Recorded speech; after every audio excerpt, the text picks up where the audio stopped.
Authors at home, personal and biographical sketches of well-known American writers ***** author portrait. Authors at home, personal and biographical sketches of well-known American writers edited by J.L. and J.B. Gilder, New Yorker, Wessels Company, 1902. Copyright, 1889, by O. M. Dunham. Copyright, 1902, by a Wessels Company. Editor's note: the sketches of authors at home in this book have as their special value the fact that the writer of each article was selected for the purpose by the author himself. The sketches appeared from time to time in The Critic, where they attracted particular attention by virtue of their authenticity, as well as for the names of the subjects and the writers. The Canadian border has been crossed in the article on Professor Goldwin Smith, but with this exception the series treats only of Native American writers who make their home on this side of the Atlantic. Since these sketches were written, some of the most distinguished of the authors in the list have died, all of them meeting natural deaths, with one exception, Mr. Paul Lester Ford. J.L.G. New York, June, 1902. Contents page: Thomas Bailey Aldrich. By William H. Bishop. 1 George Bancroft. B. G. Lovejoy. 17 George H. Booker. George P. Lathrop. 29 John Burroughs. Roger Riordan. 39 George W. Cable. J. K. Wetherill. 49 S. L. Clemens, Mark Twain. Chas. Hopkins Clark. 61 George William Curtis. George P. Lathrop. 73 Dr. Edward Eggleston. O. C. Oringer. 83 Edward Everett Hale. William Sloane Kennedy. 97 Joel Chandler Harris. Erastus Brainerd. 111 Professor J. A. Harrison. W. M. Baskerville. 125 Colonel John Hay. B. G. Lovejoy. 135 Colonel T. W. Higginson. George Willis Cook. 147 Dr. O. W. Holmes. Alice Wellington Rollins. 163 Julia Ward Howe. Maud Howe. 181 William Dean Howells. William H. Bishop. 193 Charles Godfrey Leland. Elizabeth Robbins Pennell. 211 James Russell Lowell. George E. Woodbury. 227 Donald G. Mitchell, Ike Marvell. Henry H. Beers. 237 Francis Parkman. Charles H. Farnham. 253 Professor Goldwin Smith. Charles G. D. Roberts. 263 Edmund Clarence Stedman. Anna Bowman Dodd. 273 Richard Henry Stoddard. Joseph B. Gilder. 291 Harriet Beecher Stowe. Reverend Joseph H. Twitchell.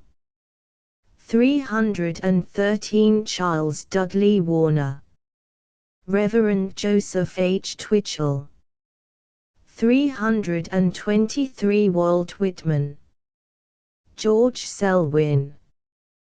333 John Greenleaf Whittier, Harriet Prescott Spofford, 343 Mrs. Margaret Deland, Lucia Purdy, 355 F. Marion Crawford, William Bond, 369 Paul Lester Ford, Lindsay Swift, 385 Thomas Bailey Aldrich on Beacon Hill, and round it. Beacon Hill is the Great Pyramid, or Horn of Dominion, as it were, of Boston's most solid respectability of the older sort. Halfway up Beacon Hill, Aldrich is to be met with at the office of the Atlantic Monthly, of which he has been the editor since 1881. The publishers of this magazine have established its headquarters, together with their general business, in the old Quincy mansion, at No. 4 Park Street, which they have had pleasantly remodeled for their purposes. Close by, on the steep slope, is the Union Club, across the street the long, shaded stretch of Boston Common, and above it is the State House, presiding over the quarter, with its imposing golden dome half hidden amid the greenery. The editor's office is secluded, small, neat, and looks down into a quiet old graveyard, like those of St. Paul's and Trinity in New York. It seems a place strictly adapted to business, and is cut off from the outer world even by so much of a means of communication as a speaking tube. There was formerly a speaking tube, but an importunate visitor had his ear to it, and received a somewhat hasty message intended only in confidence for the callboy, and it was abolished. Imagine the feelings of a sensitive man, my feelings, of course, on such an occasion, says the editor with characteristic drollery. I flew at the tube, plugged it up with a cork, and drove that in with a poker. Among the few small objects that can be called ornament scattered about is remarked a photograph of a severely classic doorway, which might have belonged to some famous monument of antiquity. It has a funereal look, to tell the truth, but it proves to be nothing less than the doorway of the residence of Thomas Bailey Aldrich himself, in Mount Vernon Street. Like one of his own paradoxes, it has a very different aspect when put amid its proper surroundings. Mount Vernon Street crosses the topmost height of Beacon Hill. Parallel to the famed thoroughfare of Beacon Street, it is like a more retired military line that has the compensation for its retirement of being spared the active brunt of service. A very few minutes' climb from the office of the Atlantic Monthly suffices to reach it. Precisely at that portion of it where the pretty grass plots begin, to the houses on the upper side, is the attractive, stately mansion of an elder generation, in which Aldrich has taken up his abode. He bought it, some years ago, of Dr. Bigelow, a well-known name in Boston, and made it his own. It is one of a block, and is of red brick, 4 windows, and perhaps 30 feet wide, and 4 tall stories in height, with a story of dormers above that.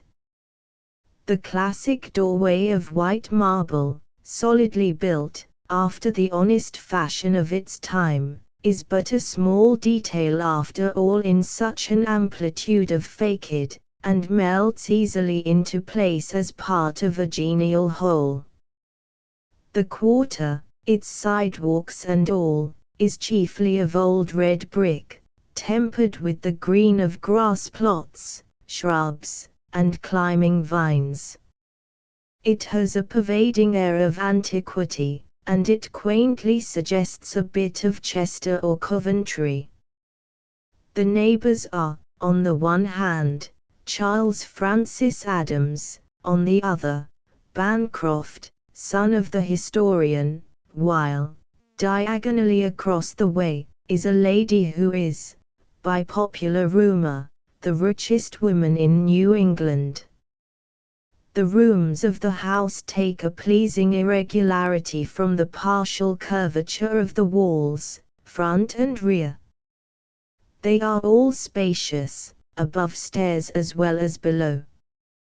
The whole bedroom of modern progress was hardly invented in its time. A platform and steps at one side of the hall. On entering, they clear a small alley to the rear, have a sort of altar-like aspect. The owner or his books might sometime be apotheosized there, at need, amid candles and flowers. Aldrich has been fortunate in his marriage as in so many other ways. His family consists of a congenial and accomplished wife, and the twins not unknown to literature. The most pervading trait of the interior is a sense of a discriminating judgment and ardor in household decoration. Both husband and wife share this taste, and together they have filled this abode and their 2 country houses with ample evidence of it, and with rare and taking objects brought from a wide circle of travel and research. Tribute should be paid to the quietness of tone, the air of comfort, in the whole. The collections are not made an end in themselves, but are parts of a harmonious interior. Several stories are carpeted alike, in a soft, low-toned hue. In days of professional decorators who throw together all the hues of the kaleidoscope, and none in a patch larger than your hand, and held upon these, brass, ebony, stamped leather, marquetry, enamels and bottle glass, in a kind of chaotic pudding. In these days such an exceptional reserve as is here manifest seems little less than a matter of notable personal daring. The furniture is of the colonial time, with a touch of the First Empire, and each piece has its own history. There is a collection of curious old mirrors. In a variety of old glazed closets and pantries in the dining room, behind a fine reception room, on the entrance floor, Mrs. Aldrich shows a rare collection of lovely china, both for use and ornament. This is a dining room that has entertained many a distinguished guest, and the little dinners, to which invitations are rarely refused by the favored ones, are said to be almost as easy to give as enjoyable to take part in. The agreeable host, who has always allied himself much with artists, has on occasion dined the New York Tile Club. Again, his occupation as editor of The Atlantic makes it often his duty or privilege to bring home strangers of note who drop down upon him from afar. The unexpected is, indeed, one of the things consistently to be looked for in Aldrich. On the evenings of the week when he is not entertaining, he is very apt to be dining out himself. He is a social genius, and understands the arts of good fellowship. Good things abound even more, if possible, in his talk than in his writings. Every acquaintance of his will give you a list of happy scintillations of his wit and humor. There is nothing of the recluse by nature in Aldrich, nothing, either, of the conventional cut of poet or sage in his aspect. His looks might somewhat astonish those, as the guileless are so often astonished in this way, who had preconceived ideas of him from the delicate refinement, the exquisite perfection of finish, of his verse. As I saw him come in the other day from Lynn in a heavy, serviceable reefing jacket, adapted to the variable summer climate of that point, he had much more the air of athlete than poet.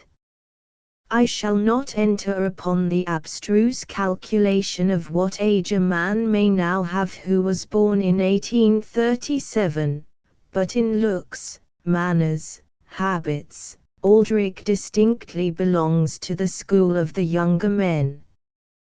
He is now somewhat thick-set, he is blond, and of middle height.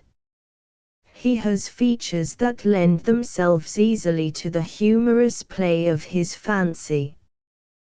The ends of his mustache, pointed somewhat in the French manner, seem to accentuate with a certain fitness and chic the quips and cranks which so often issue from beneath it. Mentally, Aldrich seems Yankee, crossed with the Frenchman. In the matter of literary finish, he is refined by fastidiousness of taste to the last degree.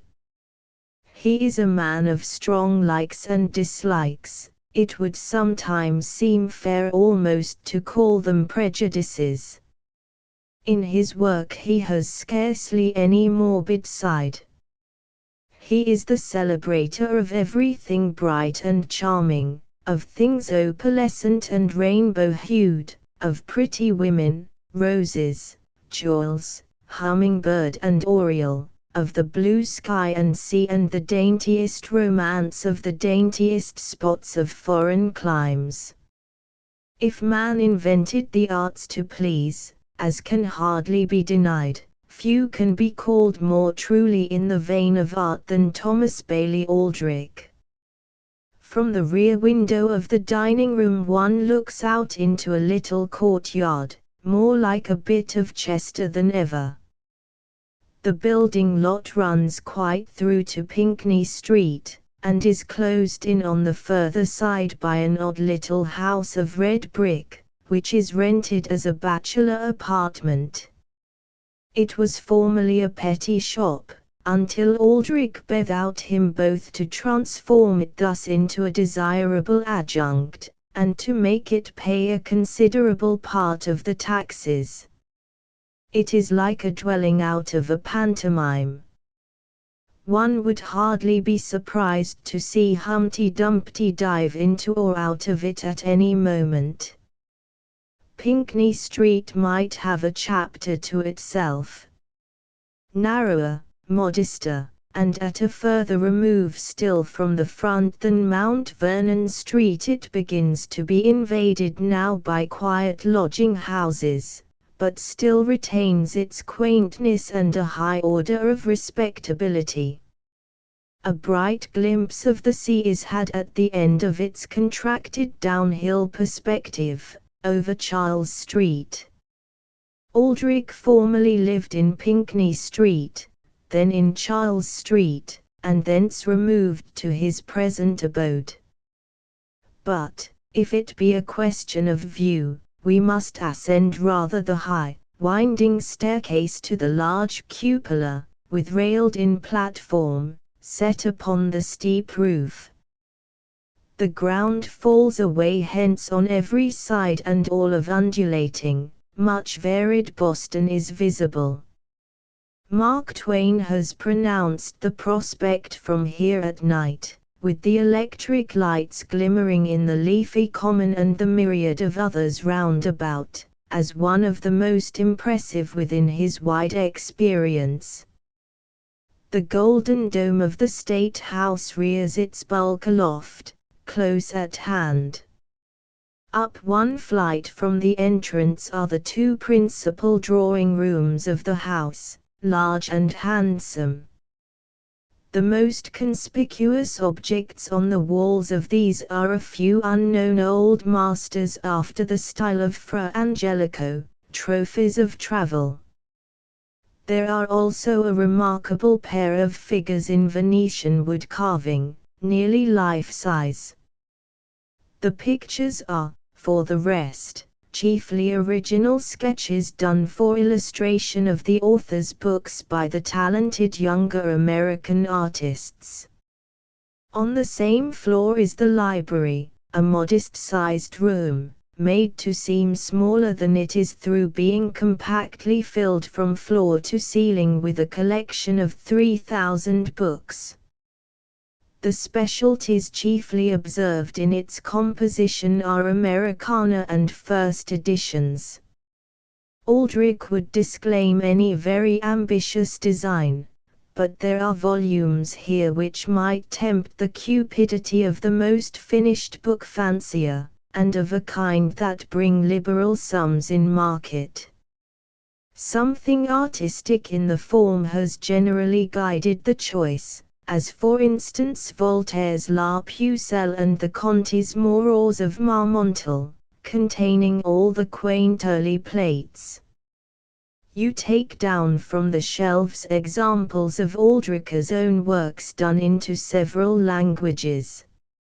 Here is his Queen of Sheba in Spanish, Valencia, 1879. Here is the treasure which perhaps he would hardly exchange against any other, the autograph letter of Hawthorne warmly praising his early poems, saying, among other things, that some of them seem almost too delicate even to be breathed upon. Never did a young writer receive more intelligent and sympathetic recognition from a greater source. Among the curiosities of the shelves in yet another way is a gift copy of the early poems of Fitzgreen Halleck to Catherine Sedgwick.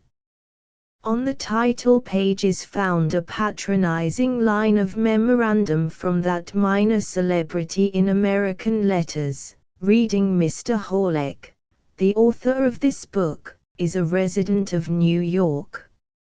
Aldrich has never been subjected to the severe pecuniary straits which befall so many literary men. He has undergone in his time, however, sufficient pressure to acquaint him with that side of life at least as an experience, to give him a proper appreciation no doubt of his ample worldly comfort, and also to furnish the stimulus for the development of his early powers. He had prepared, in his native town of Portsmouth, to enter Harvard College, but, his father dying, he became a clerk instead in the commission house of a rich uncle in New York. He had his own way to make in the literary world. He began at the very foot of the ladder, with fugitive contributions, and by degrees identified himself with the newspapers and magazines of the day.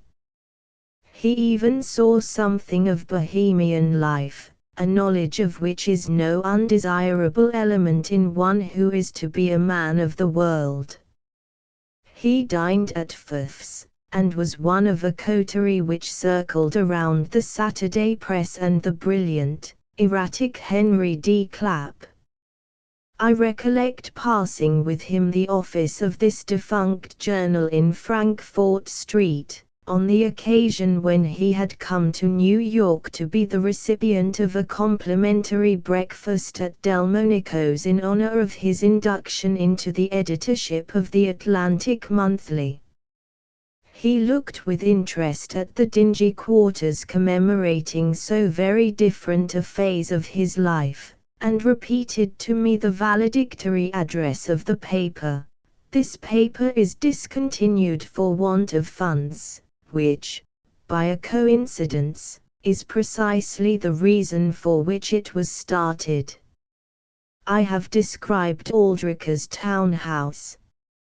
He passes much of his time at Ponkapog, 12 miles away behind the Blue Hills, and at Lynn, on the sea coast. After its black bass and wild duck and teal, says our author in one of his charming essays, solitude is the chief staple of Ponkapog. The nearest railway station, heaven be praised, is 2 miles distant, and the seclusion is without a flaw. Ponkapog has 1 mail a day. 2 mails a day would render the place uninhabitable. He took a large old farmhouse in the secluded place, remodeled it, arranged for himself an attractive working study, and, used to men and cities though he was, for a period made this exclusively his home. His leading motive was the health of his boys, who needed an out-of-door life. Ponkapog owes him a debt of gratitude for spreading its name abroad. Until the publication of his entertaining book of travel sketches, From Ponkapog to Pest, it must have been wholly unheard of, and even then I, for one, can recollect feeling that the appellation was so ingenious as to be probably fictitious. With a continuity that speaks strongly in its favor, Aldrich has passed the summers at Lynn for 17 years. From these must be excepted, however, the summers of his jaunts to Europe, which are rather frequent. The latest of these took him to the Russian fair at Nizhny Novgorod. In another, perhaps unlike any other traveler, he passed a day, and a day only, in Africa. At Lynn, he has lived, in different villas, all along the breezy ocean road. This is a street worthy of its name, and it has a certain flavor of Newport, being a little remote from the central bustle of the great shoe manufacturing mart to which it belongs. Others will quote a list of varied advantages for the site. Aldrich will be apt to tell you he likes it for its nearness to the railway station. The present house, of which he has taken a long lease, is a large square wooden villa, painted red. It stands just in the edge of a little indentation known as Deer Cove. After me, probably, who knows, says the humorous host, who is not at all afraid of a bit of the common vernacular. Nahant, Little Nahant and minor resorts are in the view in front. Swampscott is 3/4 of a mile away, at the left, and Marblehead at no great distance beyond that. The feature of the water view is the bold little reef of Egg Rock, with 3 white dots of habitations on its back. Egg Rock is exactly opposite everywhere. I recollect once trying to find some place to which it was not opposite, just as in childhood I tried once to walk around to the other side of the moon. In this latter case I suppose I must have walked fully 2 miles. So my host describes his peculiar experience with it. The main tide of fashion sets rather towards Beverley Farms and Manchester than in this direction. The family lead, gladly, a quiet life, little disturbed by a bustle of visits. They depend chiefly for society upon the guests they bring down with them. They find plenty of occupation and interest, too, in caring for their boys. These are twins, as I have said, and so much twins as to be with difficulty distinguished apart. I was interested to know if they began to develop the literary faculty. Heaven forbid, said their father in comic horror.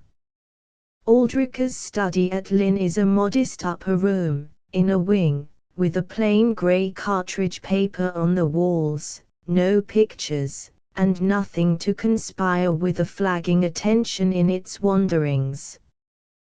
One's first impulse, on looking up from the little writing table in the center of the floor, would be to cast his eyes out of the single window, where Egg Rock, in a bit of blue sea, is again visible. This window should be an inspiring influence, letting in its illumination upon the fabrics of the heated brain, and not in the gentler mood alone, for tragedy is often abroad there. The fog shrouds Egg Rock, then rolls in and envelopes the universe under its stealthy domination. Again, the gale spatters the brine upon the window panes, and beats and roars about the house as it might on the light at Montauk. As an editor, Aldrich is methodical. He goes early in the day to the office of the Atlantic Monthly, and there writes his letters, examines his manuscripts, and sees, or does not see, his visitors upon a regular system. As to his personal habit of writing his literature, he has none, at least no times and seasons. He waits for the mood, and defends this practice as the best, or, at least for him, almost the only one possible. This has to do, no doubt, with the small volume of his writings, smaller comparatively than that of most of his contemporaries. This result is perhaps contributed to also by the easy circumstances of his life, and yet more by his devotion to extreme literary finish. Experienced though he is, and successful though he is, no manuscript leaves his hands to be printed till he has made at least 3 distinct and amended drafts of it. He could never have been a newspaper man. The merest paragraph would have received the same care, and in the newspaper such painstaking is ruinous. His was a talent that had to succeed in the front rank or not at all. He has produced little of late, far too little to meet the demands of the audience of eager admirers he has created. So delightful a pen, so droll and original a fancy, so charming a muse, we can ill afford to spare.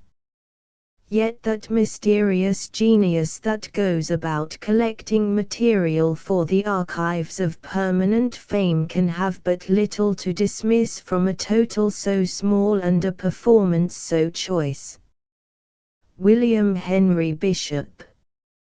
After 10 years as editor of the Atlantic Monthly, Mr. Aldrich resigned his position, and has since that time been living in Boston. In 1893 he published An Old Town by the Sea and 2 years later Unguarded Gates, and other poems. Editors. George Bancroft at Washington. Mr. Bancroft, the historian, was at home beneath every roof tree, beside every fireside, where books are household gods. Mr. Bancroft, the octogenarian, who came into the world hand in hand with the 19th century, was especially at home at the capital of the country whose history was to him a labor of love and the absorbing occupation of a lifetime.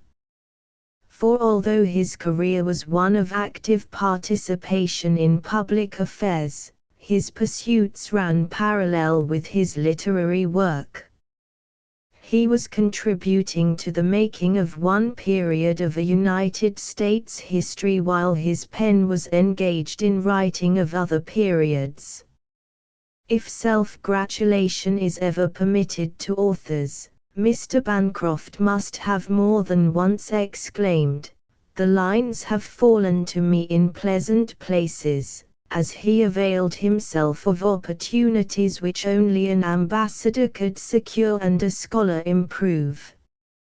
It is the prose Homer of our Republic whom it is my privilege to present to the readers of this sketch.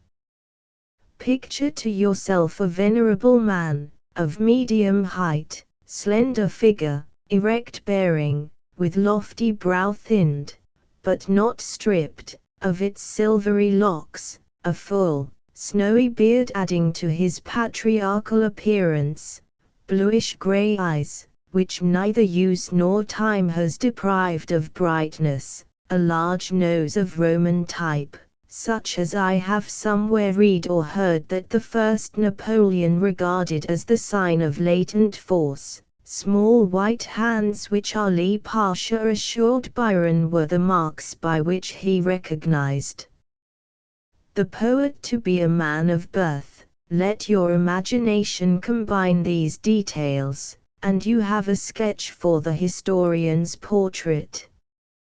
The frame is a medium-sized room of good, high pitch. In the center is a rectangular table covered with books, pamphlets and other indications of a literary life. Shelving reaches to the ceiling, and every fraction of space is occupied by volumes of all sizes, from folio to duodecimo. A door on the left opens into a room which is also full to overflowing with the valuable collections of a lifetime, and further on is yet another apartment equally crowded with the historian's dumb servants, companions, and friends, while rooms and nooks elsewhere have yielded to literature's rights of squatter sovereignty. In the Republic of Letters, all books are citizens, and one is as good as another in the eyes of the maid-servant who kindles the breakfast-room fire, save perhaps the vellum plautus or illuminated missal. But men are known not only by the society they keep, but by the books which surround them. Just as there are books which are no books, so are there libraries which are no libraries. But a library selected by a scholar who was a book hunter in European fields, who spared neither time, money, labor, nor any available agency in his collection, must be rich in literary treasures, particularly those bearing upon his specialty, and such was Mr. Bancroft's library. The facilities which personal popularity, the fraternal spirit of literary men, and the courtesy of official relations afford, were employed by Mr. Bancroft when ambassador in procuring authentic copies of invaluable writings and state papers bearing immediately or remotely on the history of the American colonies and republic. To these facilities, and his own indefatigable industry and perseverance, is due the priceless collection of manuscripts which, copied in a large and legible handwriting, well bound and systematically classified, adorned his shelves. Of the printed volumes, not the least precious was a copy of Don Juan presented to him with the author's compliments, 66 years ago.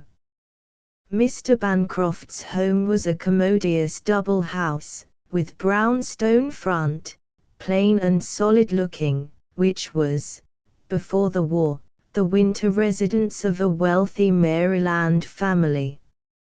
Diagonally opposite, at the corner of the intersecting streets, is the Decatur house whither the gallant sailor was borne after his duel with Commodore Barron, and where he died after lingering in agony.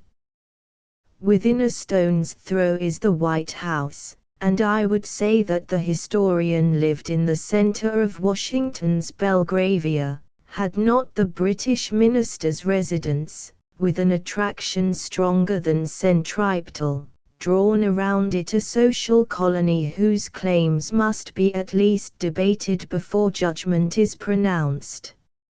In front of Mr. Bancroft's house is a small courtyard in which, in springtime, beds of hyacinths blooming in sweet and close communion show his love of flowers.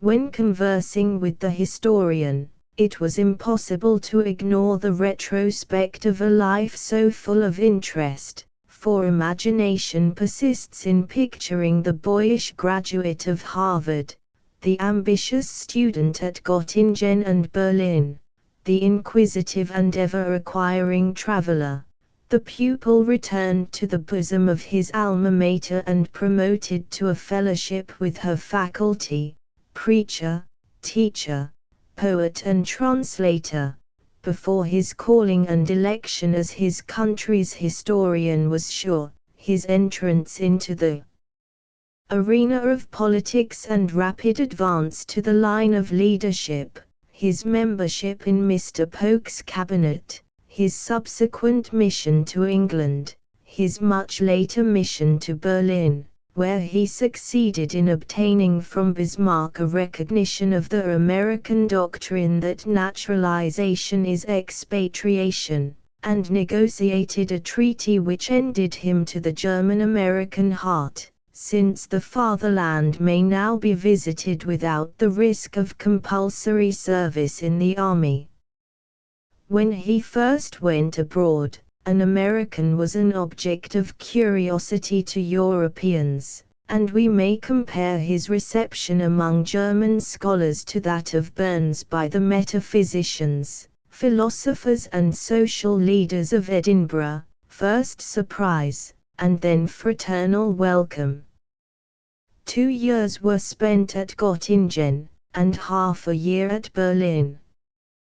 During this period he was the pupil and companion of the great philologist Wolff, of whom Ticknor's delightful memoirs contain such an entertaining account. He studied under Schlosser, who so frequently appears in the pages of Crabb Robinson's memoirs. He was a favorite with Heeren, whose endorsement of his history was the imprimatur of a literary pope.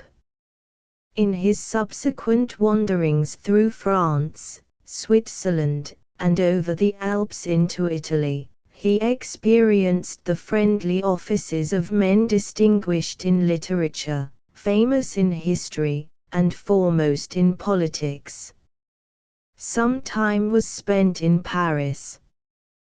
With Lafayette intimate relations were established, so much so, that the champion of Republican principles enlisted the young and sympathetic American in his too sanguine schemes. Manuscript addresses were entrusted to Mr. Bancroft to be published and disseminated at certain places along his Italian journey. But the youthful lieutenant saw soon the impracticability of the veteran's hopes and plans. It was a novel sensation to converse with one who survived so many famous men of many lands with whom he came in contact, one who discussed Byron with Goethe at Weimar, and Goethe with Byron at Montenero, who, 70 years ago, went to Washington and dined at the White House with the younger Adams, who since mingled with the successive generations of American statesmen, witnessed the death of one great political party, and the birth of another, but himself clung with conservative consistency to the principles he espoused in early manhood. Yet neither his years nor his tastes exiled him from the enjoyment of a congenial element of society at the capital. But his circle rarely touched the circumference which surrounds the gay and ultra-fashionable coteries of a Washington season. Mr. Bancroft had a warm sympathy for youth and childhood, and took pleasure in the occasions that brought them around him. His habits were those of one who early appreciated the fact that time is the most reliable and available tool of the worker. It was for years his custom to rise to his labors at 5 o'clock. After a noon luncheon, he took the exercise which contributed so much to his physical and intellectual activity. He covered considerable distances daily on foot or horseback, for he was both pedestrian and rider of the English type, or, if the weather did not favor these methods of laying in a supply of oxygen, he might have been seen reclining in a roomy two-horse phaeton. 2 generations intervened between the youthful visitor at the capital and the venerable statesman and historian, who in his last days, beneath his own vine and fig tree, crowned a youth of labor with an age of ease. Yet the preacher, teacher, poet, essayist, translator, philologist, linguist, statesman, diplomat, historian, pursued with tempered ardor his literary avocations. Readers of the North American Review had the pleasure of perusing, some years ago, his valuable paper on Holmes's Emerson. He published more recently, in 1886, a brochure on the legal tender acts and decisions, but nothing was ever allowed to interfere with the revision of his opus major, The History of the United States, the 6th and last volume of the new edition of which was issued by the Appletons in February, 1885. As an octogenarian is not, strictly speaking, a contemporary, I venture to enter the realm of biography, and refer to what renders Mr. Bancroft the most interesting of American authors. His translation from the path of pedagogy, from the dreamland of poetry, from the atmosphere of theology, and the arena of party strife and the novelty of official life, was a transition from extreme to extreme. Yet he brought with him into his new fields the best fruits of his experience in the old. He did not inflame the passions of the masses at the hustings, but instructed their judgment. When he assumed the office of Collector of the Port of Boston, he exhibited a capacity for business which would have silenced the modern senator who not only characterized scholars as them literary fellows but prefixed an adjective which may not be repeated to ears polite. How many cabinet officers are remembered for any permanent reform or progressive movement they have accomplished or initiated?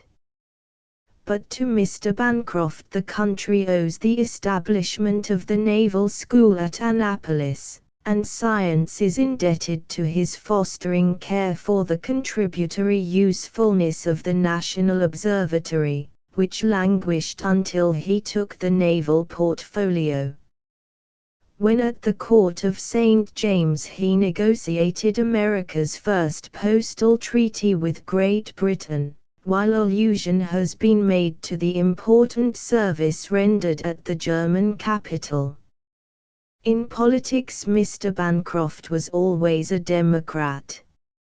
He was one of those who angered fanatics by their love for the Constitution, and enraged secessionists by their devotion to the Union, who labored to avert the war, but whom the first gun fired at Fort Sumter rallied to the support of Mr. Lincoln. And when the last great eulogy of the martyred president was to be pronounced, Mr. Bancroft was chosen to deliver it. On the approach of summer, Mr. Bancroft led the exodus which leaves the capital a deserted village.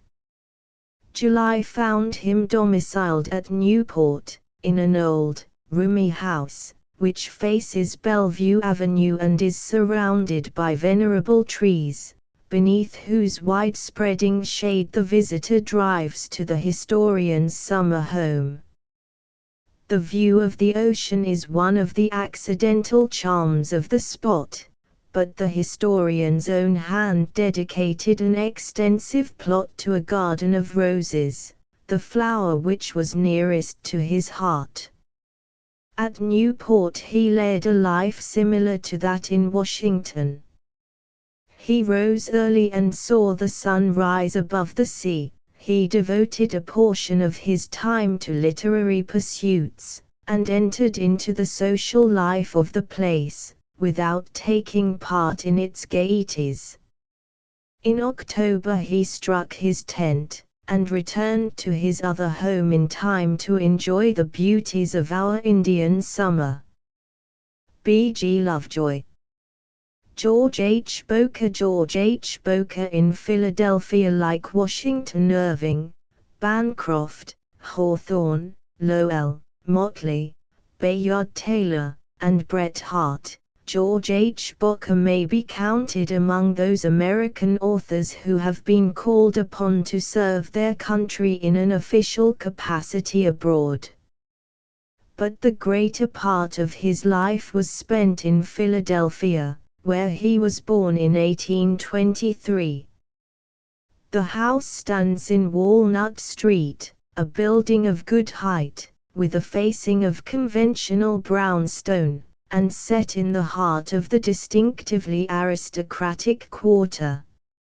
For Mr. Boker was born to the inheritance of wealth and a strong social position, and it is natural that the place and the face of his house should testify to this circumstance. In fact, he was so closely connected with the society which enjoys a reputed leisure, that when as a young man he declared his purpose of making authorship and literature his life work, his circle regarded him as hopelessly erratic. Philadelphians, in those days, could respect imported poets, and no doubt partially appreciated poetry in books, as an ornamental adjunct of life. But poetry in an actual, breathing, male American creature of their own set was a different matter. The infant industry of the native muse was one that they never thought of fostering. It was soon after graduating at Nassau Hall, Princeton, that Boker made known his intention of becoming an author. From what I have heard, I infer that his resolve caused his neighbors to look upon him with somewhat the same feeling as if he had suddenly been deposited on their decorous doorsteps in the character of a foundling. Nevertheless, he persisted quietly, and he succeeded in maintaining his position as a poet of high rank and an accomplished man of the world, who also took an active part in public affairs. He takes place with Motley on our roll of well-known authors, as a rich young man giving himself to letters, and it is even more remarkable that he should have cultivated poetry in Philadelphia, where the conditions were unfavorable, than that Motley should have taken up history in Boston, where the conditions were wholly propitious. Boker's house bears the impress of his various and comprehensive tastes. To this extent it becomes an illustration of his character, and the illustration is worth considering. The first floor, as one enters from the hallway, contains the dining room at the back, and a long, stately drawing room fitted up with old-time richness and imbued with an atmosphere of courtly reception. But the library or study is above, on the second floor. It has two windows looking out southward over the garden in the rear of the house, and the whole effect of the room is that of luxurious comfort mingled with an opulence of books. The walls are hung with brown and gilded paper, and the visitor's feet press upon a heavy Turkish carpet, brought by the poet himself from Constantinople, suggesting the quietude of Tennyson's hushed seraglios. The chairs and the lounges are covered with yellow morocco. On the wall between the two windows hangs a copy of the Chandos portrait of Shakespeare, and below this there is a large writing table, provided with drawers and cupboards, where Mr. Boker kept his manuscripts. His work, however, was not done at this desk, for in the center of the room there was a round table under the chandelier, with a large armchair drawn up beside it. In this chair, and at this round table, Mr. Booker wrote nearly all his works, but, unlike most authors, he did not do his writing on the table. A portfolio held in front of him, while he sat in the chair, served his purpose, and it may also be worthwhile to note the fact that his plays and his poems, composed in this spot, were first set down in pencil. The surroundings are delightful. On all sides the walls are filled with bookcases reaching almost to the ceiling. The windows are hung with heavy curtains decorated with Arabic designs, and in winter a fire of soft coal burns in the large grate at one side of the apartment. The books that glisten from the shelves are cased in bindings and covers of the finest sort, made by the best artists of England and France. As to their contents, the strength lies in a collection of old English drama and poetry and a complete set of the Latin classics. It must be said here, however, that Mr. Booker's books are by no means confined to the library. The presence of books is visible all through the house, and one can trace at various points the fact that the owner of these books has always aimed to collect the best editions. In later days Mr. Booker has, in a measure, been exiled from the companionship of the choicest books in his study, because, in order to obtain uninterrupted quiet, he has been obliged to retire to a small room on the floor above his library, where he is more secure from disturbance. The dining room is a noteworthy apartment, not only because many distinguished persons have been entertained in it, but also because it is beautifully finished with a ceiling and walls of black oak, framing scarlet panels, that set off the buffet and side cases full of silver services.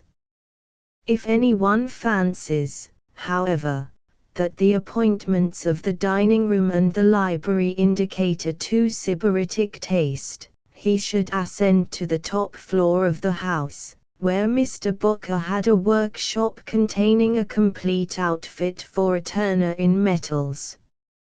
Mr. Booker always had a taste for working at what he called his trade of producing various articles in metal, on his turning lathe.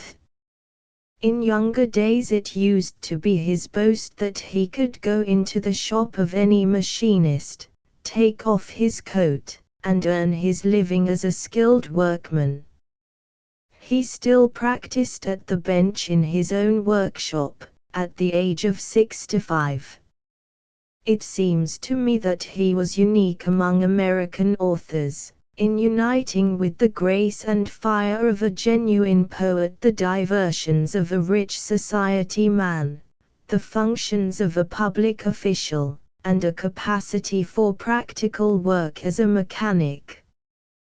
We must bear in mind, also, that this skilled laborer, this man of social leisure and amusement, and this poet, was also a man of intense action in the time of the Civil War, when he organized the Union League of Philadelphia, which consolidated loyal sentiment in the chief city of Pennsylvania, at the time when that city was wavering. All the Union Leagues of the country were patterned after this organization in Philadelphia. Moreover, when Mr. Booker undertook and carried on this work, his whole fortune was in danger of loss, from a maliciously inspired lawsuit. With the risk of complete financial ruin impending, he devoted himself wholly to the cause of patriotism, and poured out poem after poem that became the battle cry of loyalists throughout the North. His character and services won the friendship of General Grant, and after the war, he was appointed United States Minister to Turkey, from which post he was promoted to St. Petersburg. The impression he made at that capital was so deep that, when he was recalled, Gorchakov received his successor with these words, "I cannot say I am glad to see you. In fact, I'm not sure that I see you at all, for the tears that are in my eyes on account of the departure of our friend Booker." In both of these places he rendered important services. Among the dramas which were the fruit of his youth, Carlenos and Francesca the Rimini achieved a great success, both in England and in this country. The revival of Francesca the Rimini at the hands of Lawrence Barrett, and its run of 2 or 3 seasons, 30 years after its production, is one of the most remarkable events in the history of the American stage. Nor should it be forgotten that Daniel Webster valued one of Booker's sonnets so much, that he kept it in memory to recite, and that Leigh Hunt selected Booker as one of the best exponents of mastery in the perfect sonnet. An early portrait of Mr. Booker bears strong resemblance to Nathaniel Hawthorne in his manly prime. But passing decades, while they did not bend the tall, erect figure, whitened the thick, military-looking moustache and short curling hair that contrasted strikingly with a firm, ruddy complexion. His commanding presence and distinguished appearance were as well known in Philadelphia as his sturdy personality and polished manners were. For many years he continued to act as president both of the Union League and of the old, aristocratic, yet hospitable, Philadelphia Club.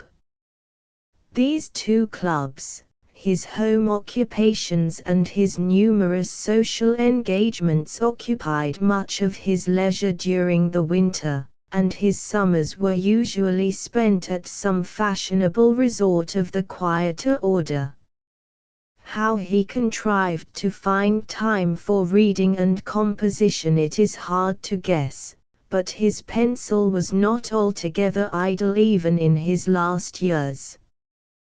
When a man had so consistently held his course and fixed his place as a poet, a dramatist, a brilliant member of society, an active patriot and a diplomatist, it seems to me quite worth our while to recognize that he did this under circumstances of inherited wealth which usually lead to inertness. It is worth our while to observe that a rich American devoted his life to literature, and did so much to make us feel that he deserved to be one of the few American authors who enjoyed a luxurious home. George Parsons Lathrop. John Burroughs at Esopus on the Hudson. When the author of Winter Sunshine comes to town, it is over the most perfectly graded track and through the finest scenery about New York. Returning he is carried past Weehawken and the Palisades, through the Jersey meadows, in and out among the West Shore highlands, under West Point, and past Newburgh factories and Marlborough berry farms.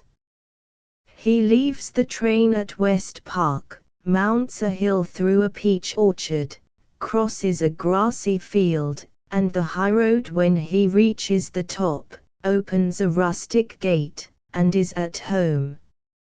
From the road, you look down upon the roofs and dormers and chimneys of the house, about half covered with the red and purple foliage of the Virginia creeper. The ground slopes quite steeply, so that the house is 2 stories high on the side next the road and 3 on the side toward the river, which winds away between high, wooded banks to the Catskills, 20 miles to the north, and to the Highlands, 30 miles to the south. The slope, in the rear of the house, to the river, is laid out in a grapery and an orchard of apple and peach trees. Between the house and the road the steep hillside is tufted with evergreens and other ornamental trees. At the foot of the hill, the gray roofs of a big ice house are seen. Squirrels, that have their nests in the sawdust packing, clamber around the walls. Near the house, to the left, there is a substantial storehouse, and a carriage shed and stable. There are 2 other dwellings on the farm. The country immediately about is all very much alike, nearly half of it in ornamental plantations surrounding neat country houses, the other half, where it is not occupied by rocks, being covered with fruit, or corn, or grass. The opposite shore of the Hudson is of the same character, varied with clumps of timber, villas and farmhouses of the style that was in vogue before the introduction of the so-called Queen Anne mode of building, a few cultivated fields and many wild meadows and outcropping ridges of slate rock intervening. But the interior country, on the hither side, back of the railroad which cuts through the slate hills like a hay-knife, is a perfect wilderness, rugged, barren, and uninhabited. A number of little lakes lie behind the first range of hills, the highest of which has been named by Mr. Burroughs Mount Hymettus, because it is a famous place for wild bees and sumac honey. From one of these ponds, an exemplary mountain stream, model of all that a mountain stream should be, makes its way by a series of cascades into the valley, where it forms deep pools, peopled by silvery chub and black bass, brawls over ledges, sparkles in the sun, and sleeps in the shadow, and performs all the recognized and traditional brook business to perfection. Its specialty is its bed of black stones and dark green moss, which has gained it its name of Black Creek. At one spot, where it passes under a high bank overhung by hemlocks, it has communicated its dark color to the very frogs that jump into it, and to the dragonflies that rid it of mosquitoes. The road between West Park and Esopus crosses this brook near a ruined mill, whose charred rafters lie in the cellar, and whose wheel buckets are filled with corn shucks. The ruby berries of the nightshade hang in over its window sills. This is the most varied 2 miles of road that I can bring to mind. Starting with a fine view up and down the river, it soon dips into the valley, between walls of slate and rows of tall locusts. The locusts are succeeded by the firs and pines of a carefully kept estate. Then comes the stream, spanned by a rustic bridge, the ruined mill, and the new rise of ground which, beyond the railroad, reaches up into summits covered with red oaks and flaming orange maples. A tree by the roadside, now torn in 2 by a storm, is pointed out by Mr. Burroughs as the former home of an old friend of his, a brown owl who, in the course of a 10 years' acquaintanceship, as if dreading the contempt that familiarity breeds, never showed an entire and unhesitating confidence in him. The bird would slink out of sight as he approached, slowly and by imperceptible degrees, wisely effacing himself rather than that it should be said he was too intimate with a mere human. Aesopus contains a tavern, a post office, a bank, a blacksmith shop, and one or two houses, and yet, like an awkward contingency, one never suspects its existence until he has got fairly into it. From the railroad station it is invisible, it cannot be seen from the river, and the road, which runs through it, knows nothing of it before or after. Mr. Burroughs's portrait must be drawn out of doors. He is of a medium height, but being well built and having a fine head, he gives the impression of being by no means a middling sort of a man, physically. His skin is well tanned by exposure to all sorts of weather. He has grizzly hair and beard. The eyes and mouth have a somewhat feminine character. The eyes are humid, rather large, and they are half closed when he is pleased. The lips are full, the line between them never hard, and the corners of the mouth are blunt. The nose would be Roman, if it were a trifle longer. I make no apology for giving so short a description of a man whom it would be well worthwhile to paint. It is unnecessary to sketch his mental features, for he has unconsciously placed them on record, himself, in the delightful series of essays which he has added to the treasures of the English language. His walks, his naturalistic rambles, his longer boating or shooting excursions, are the subjects of some of his most entertaining chapters, but a not impertinent curiosity may be gratified by some account of his everyday life when at home and at work.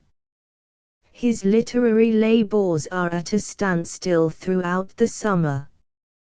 He does not take notes. Even when he has returned from camping out, or canoeing, or from his summer vacation of whatever form, he does not rush at once to pen and paper.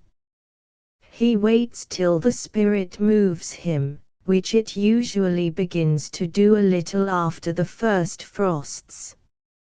He rises early, between 5 and 6 o'clock, breakfasts, reads the newspapers or employs himself about the house and farm until 9 or 10, then writes for 3 or 4 hours, seldom more.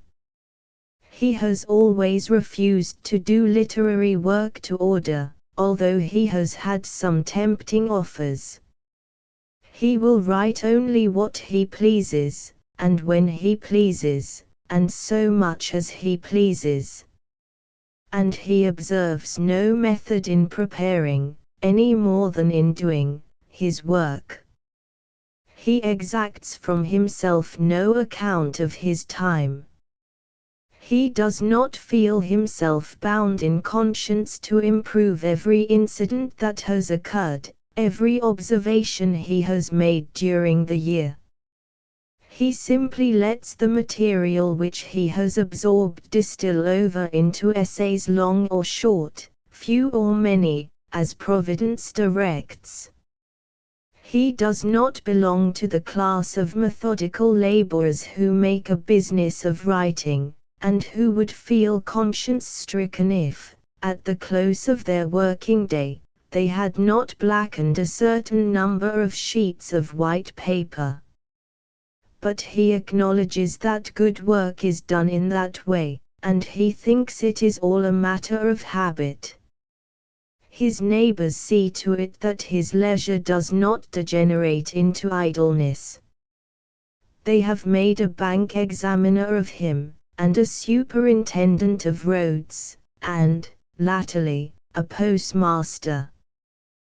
The first mentioned position is the only one that has any emoluments attached to it, but, as he likes to drive, he thinks it for his interest to see after the roads, and he hopes, now that his post office at West Farms is in working order, to get his mails in good time. Most of his books, Wake Robin Birds and Poets Winter Sunshine etc., were written in the library of his house, a small room, fitted with bookshelves both glazed and open, and enjoying a splendid view of the Hudson to and beyond Poughkeepsie. But he has lately built himself a study, several hundred yards from the house and more directly overlooking the river. Here he has pretty complete immunity from noise and from interruptions of all sorts. It is a little, square building, the walls rough cast within and faced with long strips of bark without. Papers, magazines, books, photographs, lithographs lie scattered over the table, the windowsills and the floor, and fill some shelves let into a little recess in the wall. A student's lamp on the table shows that the owner sometimes reads here at night. His roommates at present are some wasps hatched out of a nest taken last winter and suspended to the chimney. This primitive erection is further ornamented with a lot of pictures of men and birds, the men mostly poets, Carlyle being the only exception, and the birds all songsters. 2 steps from the study is a summer house of hemlock branches, with gnarled vine stalks twisted in among them, where one may sit of an afternoon and read the New York morning papers, or watch the boats or the trains on the opposite bank, or the antics of a squirrel among the branches of the apple tree overhead, or the struggles of a honeybee backing out of a flower of yellow rattle. Mr. Burroughs has been his own architect, and I know many people who might wish that he had been theirs too. He planned and superintended the erection of his house, which is a 4-gabled structure, with a porch in front and a broad balcony in the rear. Most of the timber for the upper story is oak from his old Delaware County farm. The stone of which the 2 lower stories are built was obtained on the spot, and is a dark slate plentifully veined with quartz. Great pains were taken in the building to turn the handsomest samples of quartz to the fore, and to put them where they would do the most good, artistically. Over the lintel of the door, for example, is a row of 3 fine specimens, and a big chunk, with mosses lying between its crystals, protrudes from the wall near the porch.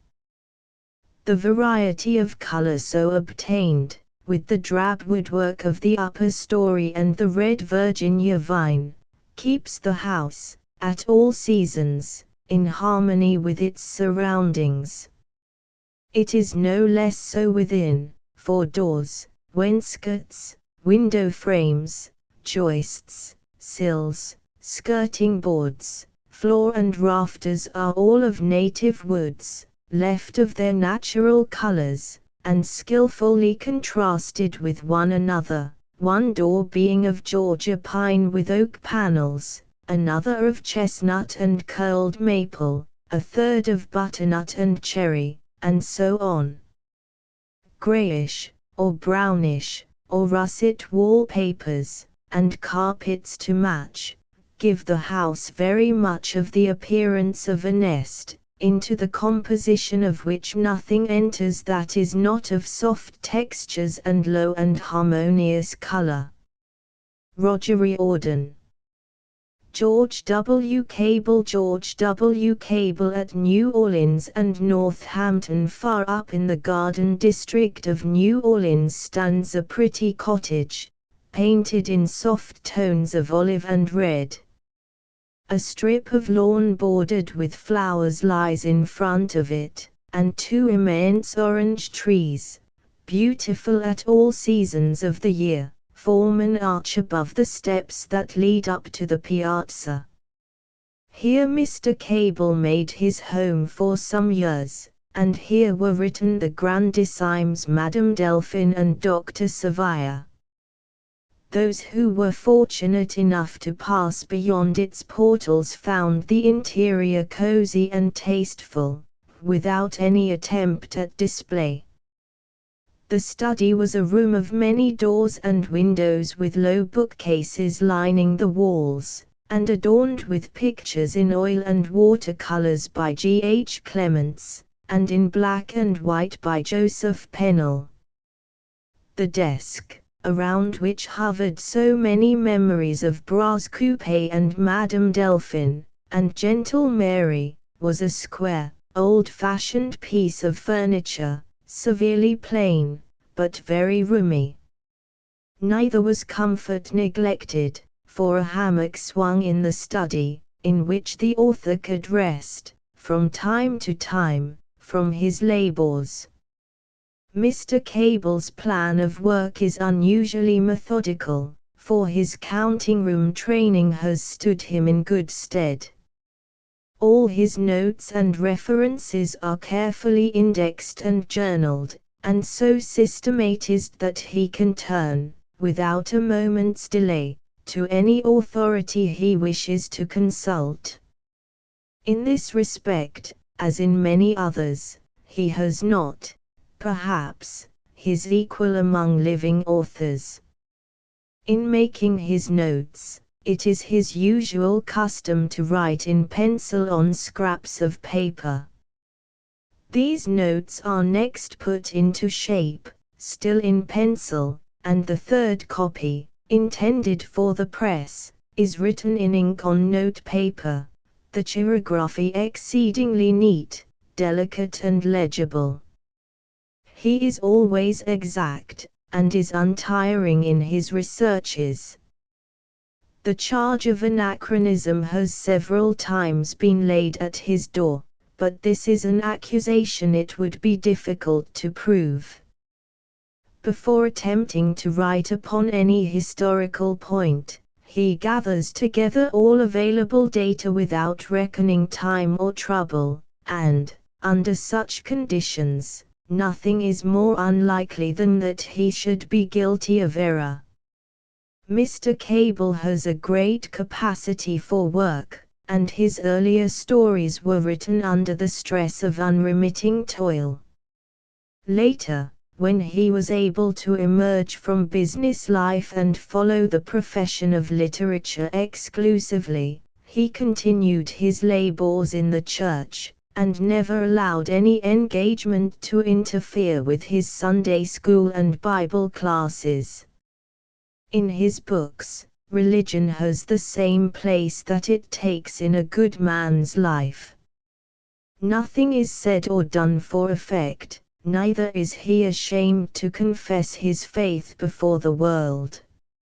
It is perhaps strange that Mr. Cable should have the true artistic, as well as the religious, temperament, since these two do not invariably go hand in hand.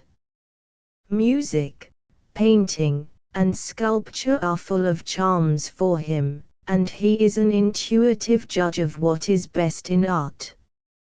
His knowledge of music is far above the ordinary, and he has made a unique study of the usually elusive and baffling strains of different songbirds. He is such a many-sided man that he should never find a moment of the day hanging heavily upon his hands. The study of botany was a source of great pleasure to him, at one time, and he had, also, an aviary in which he took a deep interest. Seemingly sedate, Mr. Cable is full of fun, and charming as he is in general society. A compliment may be paid him that cannot often be spoken truthfully of men of genius, namely, that he appears to the best advantage in his own home. His children are a merry little band of 5 girls and 1 boy, each evincing, young as they are, some distinctive talent. It is amusing to note their appreciation of father's fun, and his playful speeches always give the signal for bursts of laughter. This spirit of humor, so potent, to which the heart out of things evil is either hereditary or contagious, for all of these little folks are ready of tongue. The friends whom Mr. Cable left behind him, in New Orleans, remember with regretful pleasure the delightful little receptions which have now become a thing of the past. Sometimes, at these gatherings, he would sing an old Scotch ballad, in his clear, sweet tenor voice, or one of those quaint Creole songs that he has since made famous on the lecture platform, or, again, he would read a selection from Duke Esparra Tales, one of his favorite humorous works. Nothing was stereotyped or conventional, for Mr. Cable is, in every aspect of life, a dangerous enemy of the commonplace.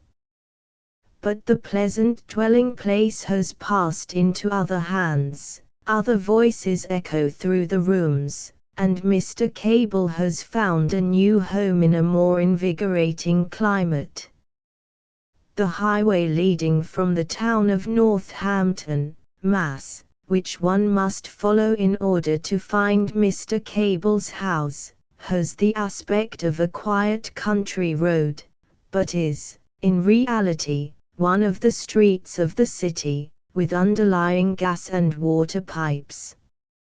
It is studded with handsome dwellings, some of brick and stone, others of simple framework, each with velvet lawn shaded with spreading elms, and here and there a birch or pine. The romancer's house is the last at the edge of the town, on what is fitly named the Paradise Road.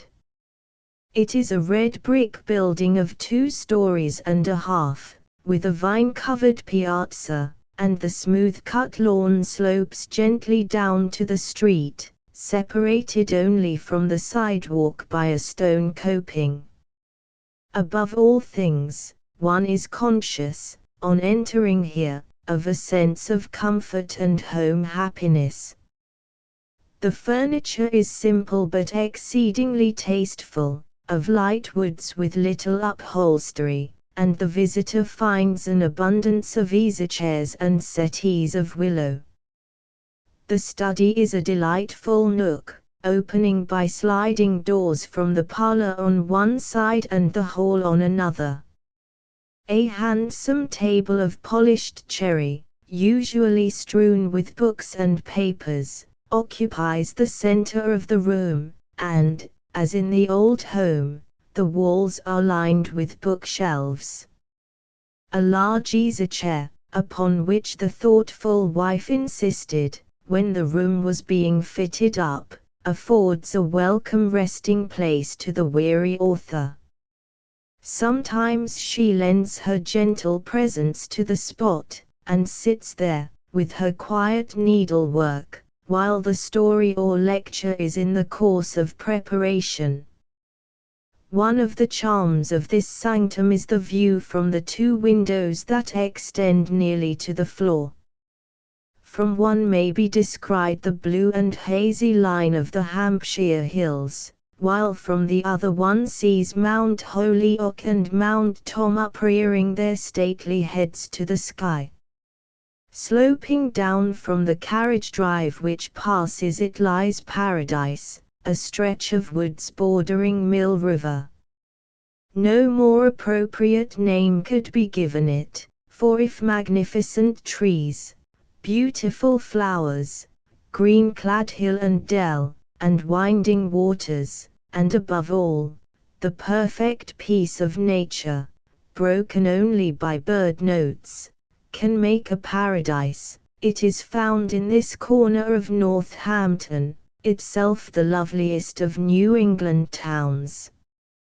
Mr. Cable confesses that this scene of enchantment is almost too distracting to the mind, and that, when deeply engaged in composition, he finds it necessary to draw the curtains. If the days in Mr. Cable's home are delightful, the evenings are not less charming. After the merry tea and the constitutional walk have been taken, the family gather in the sitting room. Usually, 2 or 3 friends drop in, but if none come, the children are happy to draw closely around their father, while he plays old-time songs or Creole dances on his guitar. As he sings, one after another joins in, and finally the day is ended with a hymn and the evening worship. The hour is early, for the hard-working brain must have its full portion of rest. It is one of Mr. Cable's firm-rooted principles that the mind cannot do its best unless the body is well treated, and he gives careful attention to all rules of health. Apart from the brilliant fact of his genius, this is the secret of the evenness of his work.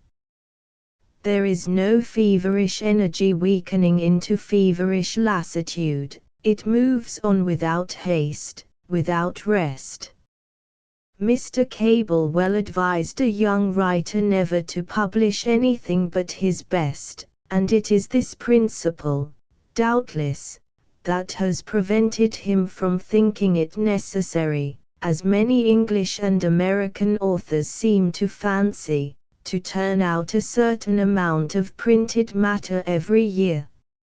In addition to his literary labors, Mr. Cable is frequently absent from home on reading and lecture engagements, and great is the rejoicing of his family when they have him once more among them. Mr. Cable's place in literature is as unique as that of Hawthorne. He is distinctively and above all things an American. He has not found it necessary to cross the water in search of inspiration, and he is the only American author of any prominence whose turn of mind has never been influenced by the foreign classics. What Bret Harte has done for the stern angularity of Western life, Mr. Cable has wrought, in infinitely finer and subtler lines, for his soft-featured and passionate native land. Those who come after him in delineation of Creole character can only be followers in his footsteps, for to him alone belongs the credit of striking this new vein, so rich in promise and fulfillment. An alien coming among them would be as one who speaks a different language. He would be impressed only by superficial peculiarities, and would chronicle them from this standpoint. But Mr. Cable knows these people to their heart's core. He is saturated with their individuality and traditions. To him their very inflection of voice, turn of the head, motion of the hands, is eloquent with meaning. His work will endure because it is entirely wholesome, and full of that sanity of mind which speaks with such a strenuous voice to the mass of mankind. The writer who appeals from a diseased imagination to an audience full of diseased and morbid tastes, must necessarily have a small clientele, for there are comparatively few people, as balanced against the vast hordes of workers, who are so satiated with the good things of this life that they must always seek for some new sensation strong enough to blister their jaded palates.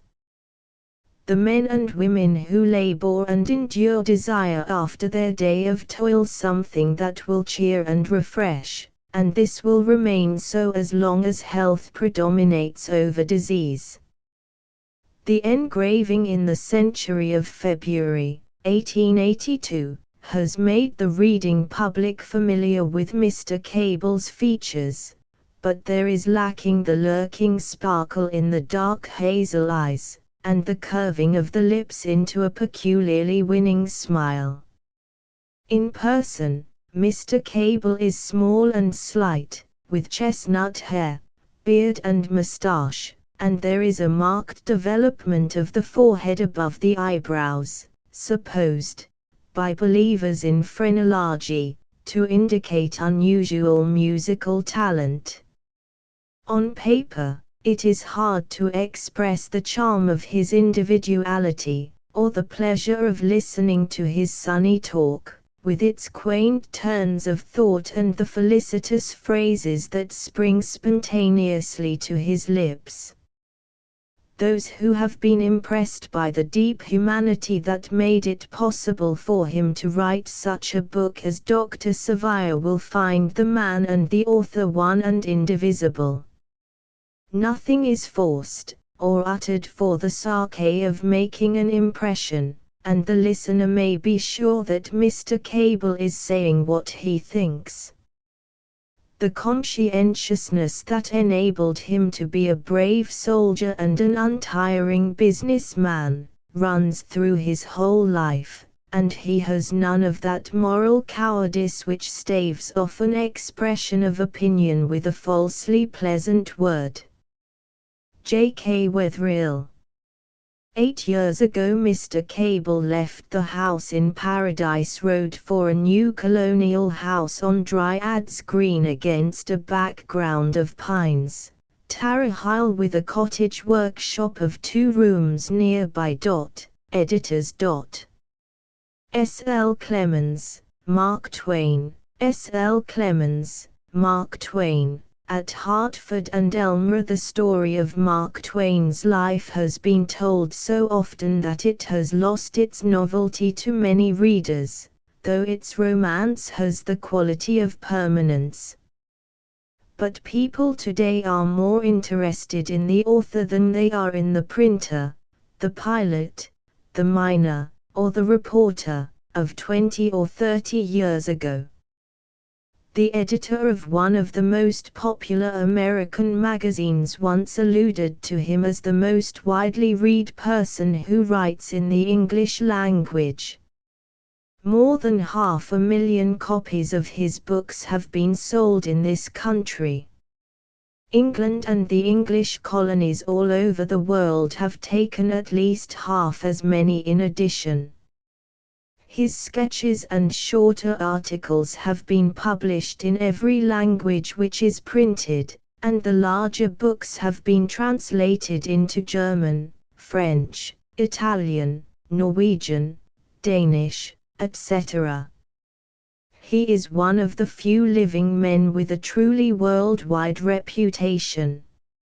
Unless the excellent gentlemen who have been engaged in revising the scriptures should claim the authorship of their work, there is no other living writer whose books are now so widely read as Mark Twain's, and it may not be out of the way to add that in more than one pious household the Innocents Abroad is laid beside the family Bible, and referred to as a handbook of Holy Land description and narrative. Off the platform and out of his books, Mark Twain is Samuel L. Clemens, a man who was born the 30th of November, 1835. He is of a very noticeable personal appearance, with his slender figure, his finely shaped head, his thick, curling, very grey hair, his heavy arched eyebrows, over dark grey eyes, and his sharply, but delicately, cut features. Nobody is going to mistake him for anyone else, and his attempts to conceal his identity at various times have been comical failures. In 1871 Mr. Clemens made his home in Hartford, and in some parts of the world Hartford today is best known because it is his home. He built a large and unique house in Nook Farm, on Farmington Avenue, about 1.25 miles from the old center of the city. It was the fancy of its designer to show what could be done with bricks in building, and what effect of variety could be got by changing their color, or the color of the mortar, or the angle at which they were set. The result has been that a good many of the later houses built in Hartford reflect in one way or another the influence of this one. In their travels in Europe, Mr. and Mrs. Clemens have found various rich antique pieces of household furniture, including a great wooden mantel and chimney-piece, now in their library, taken from an English baronial hall, and carved Venetian tables, bedsteads, and other pieces. These add their peculiar charm to the interior of the house. The situation of the building makes it very bright and cheerful. On the top floor is Mr. Clemens's own working room. In one corner is his writing table, covered usually with books, manuscripts, letters, and other literary litter, and in the middle of the room stands the billiard table, upon which a large part of the work of the place is expended. By strict attention to this business, Mr. Clemens has become an expert in the game, and it is part of his life in Hartford to get a number of friends together every Friday for an evening of billiards. He even plans his necessary trips away from home so as to get back in time to observe this established custom. Mr. Clemens divides his year into 2 parts, which are not exactly for work and play respectively, but which differ very much in the nature of their occupations. From the 1st of June to the middle of September, the whole family, consisting of Mr. and Mrs. Clemens and their 3 little girls, are at Elmira, NY. They live there with Mr. T. W. Crane, whose wife is a sister of Mrs. Clemens.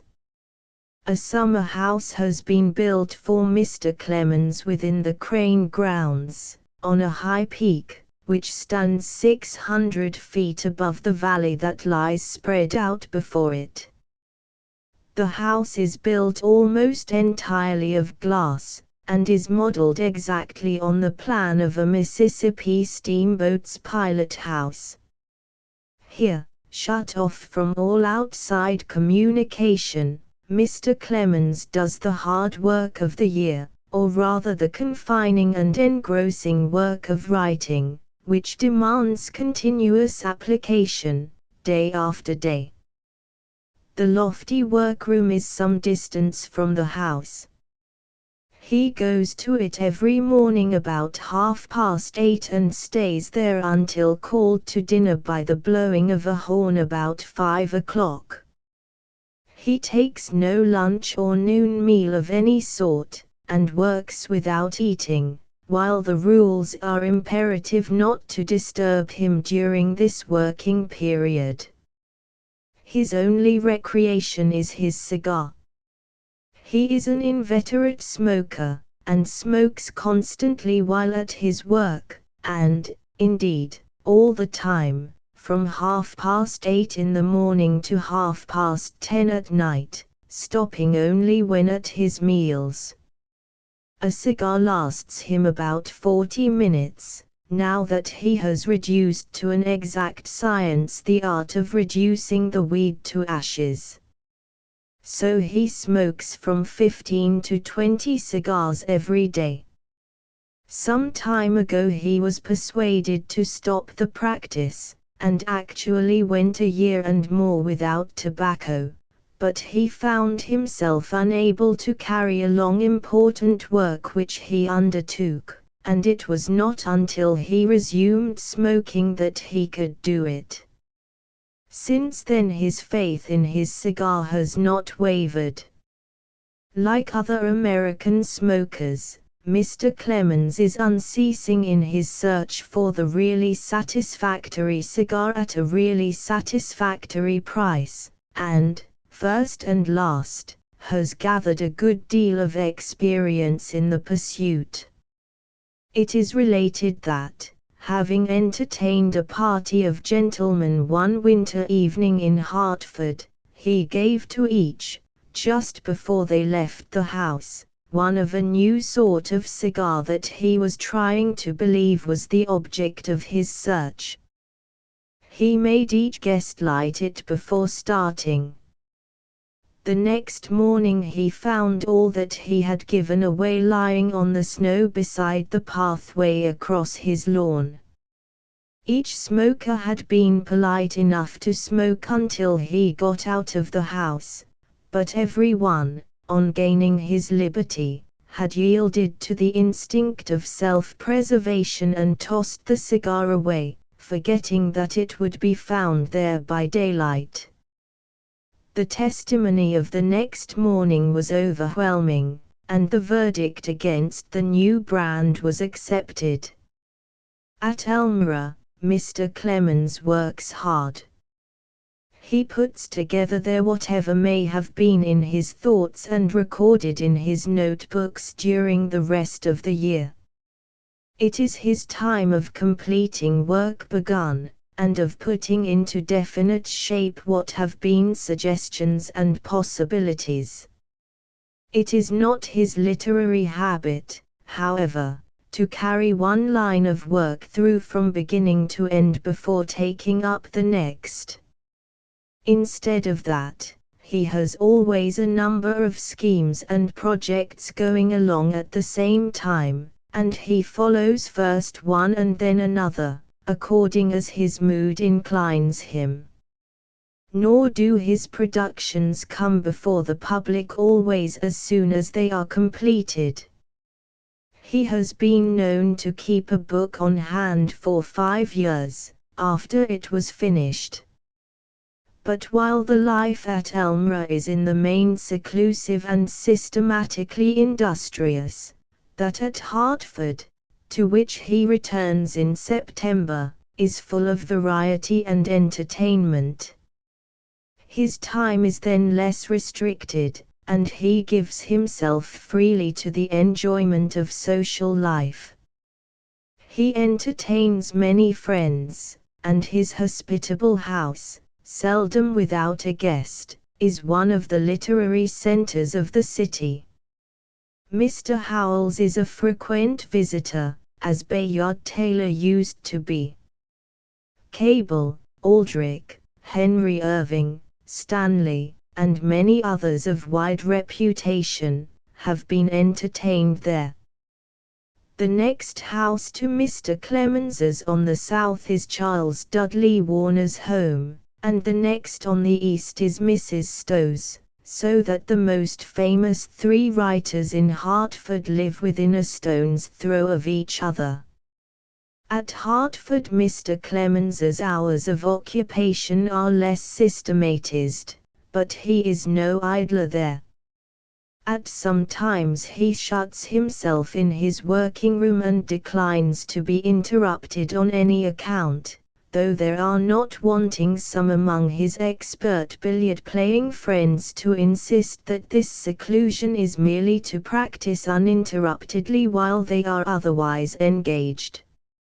Certainly he is a skillful player.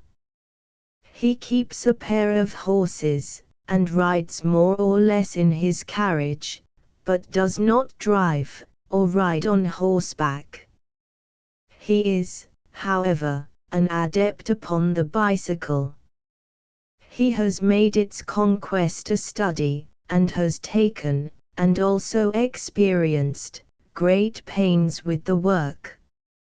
On his bicycle he travels a great deal, and he is also an indefatigable pedestrian, taking long walks across country, frequently in the company of his friend the Reverend Joseph H. Twitchell, at whose church, Congregational, he is a pew holder and regular attendant.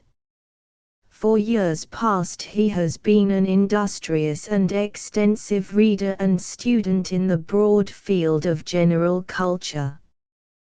He has a large library and a real familiarity with it, extending beyond our own language into the literatures of Germany and France. He seems to have been fully conscious of the obligations which the successful opening of his literary career laid upon him, and to have lived up to its opportunities by a conscientious and continuous course of reading and study which supplements the large knowledge of human nature that the vicissitudes of his early life brought with them. His resources are not of the exhaustible sort. He is a member of, among other social organizations, the Monday Evening Club of Hartford, that was founded nearly 20 years ago by the Reverend Dr. Bushnell, Dr. Henry, and Dr. J. Hammond Trumbull, and others, with a membership limited to 20. The club meets on alternate Monday evenings from October to May in the houses of the members. One person reads a paper and the others then discuss it, and Mr. Clemens's talks there, as well as his daily conversation among friends, amply demonstrate the spontaneity and naturalness of his irrepressible humor. His inventions are not to be overlooked in any attempt to outline his life and its activities. Mark Twain's scrapbook must be pretty well known by this time, for something like 100,000 copies of it have been sold yearly for 10 years or more. As he wanted a scrapbook, and could not find what he wanted, he made one himself, which naturally proved to be just what other people wanted. Similarly, he invented a notebook. It is his habit to record at the moment they occur to him such scenes and ideas as he wishes to preserve. All notebooks that he could buy had the vicious habit of opening at the wrong place and distracting attention in that way. So, by a simple contrivance, he arranged one that always opens at the right place, that is, of course, at the page last written upon.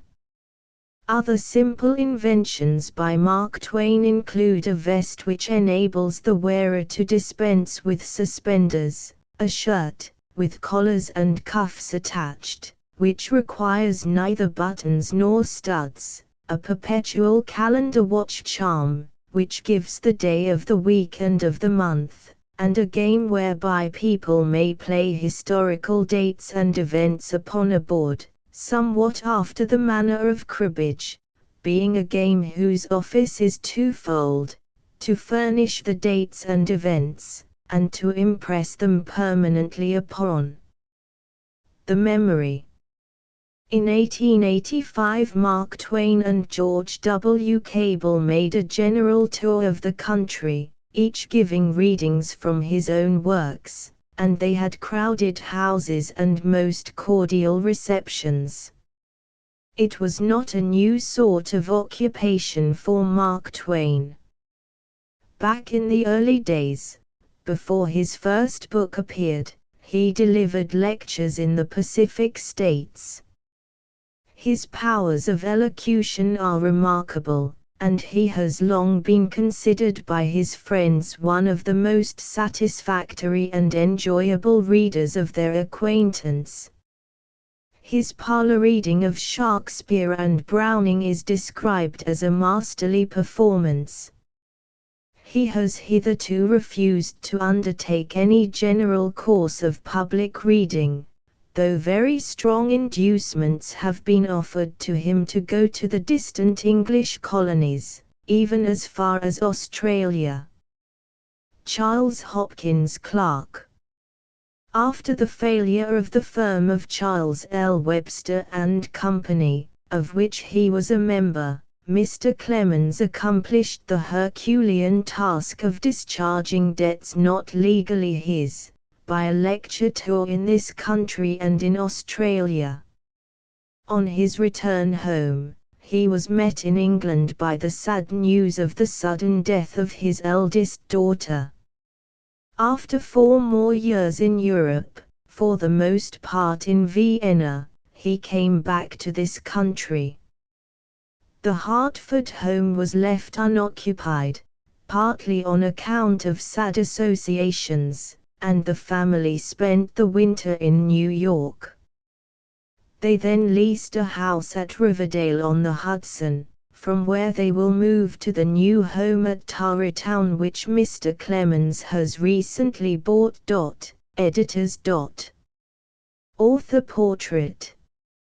George William Curtis. George William Curtis at West New Brighton. It is not noticed that the most determined fighters, both in battle and on the field of public affairs, are often the gentlest, most peaceable men in private converse and at home. The public was for a long time accustomed to regard Mr. Curtis as a combatant, but many who know of him in that character would have been surprised could they have met him in the quiet study on Staten Island, where his work was done.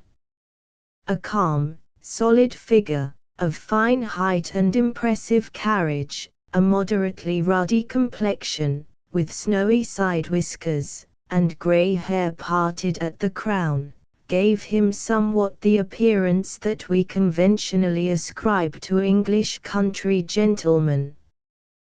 There was an air of repose about the surroundings and the occupant of the room where he worked.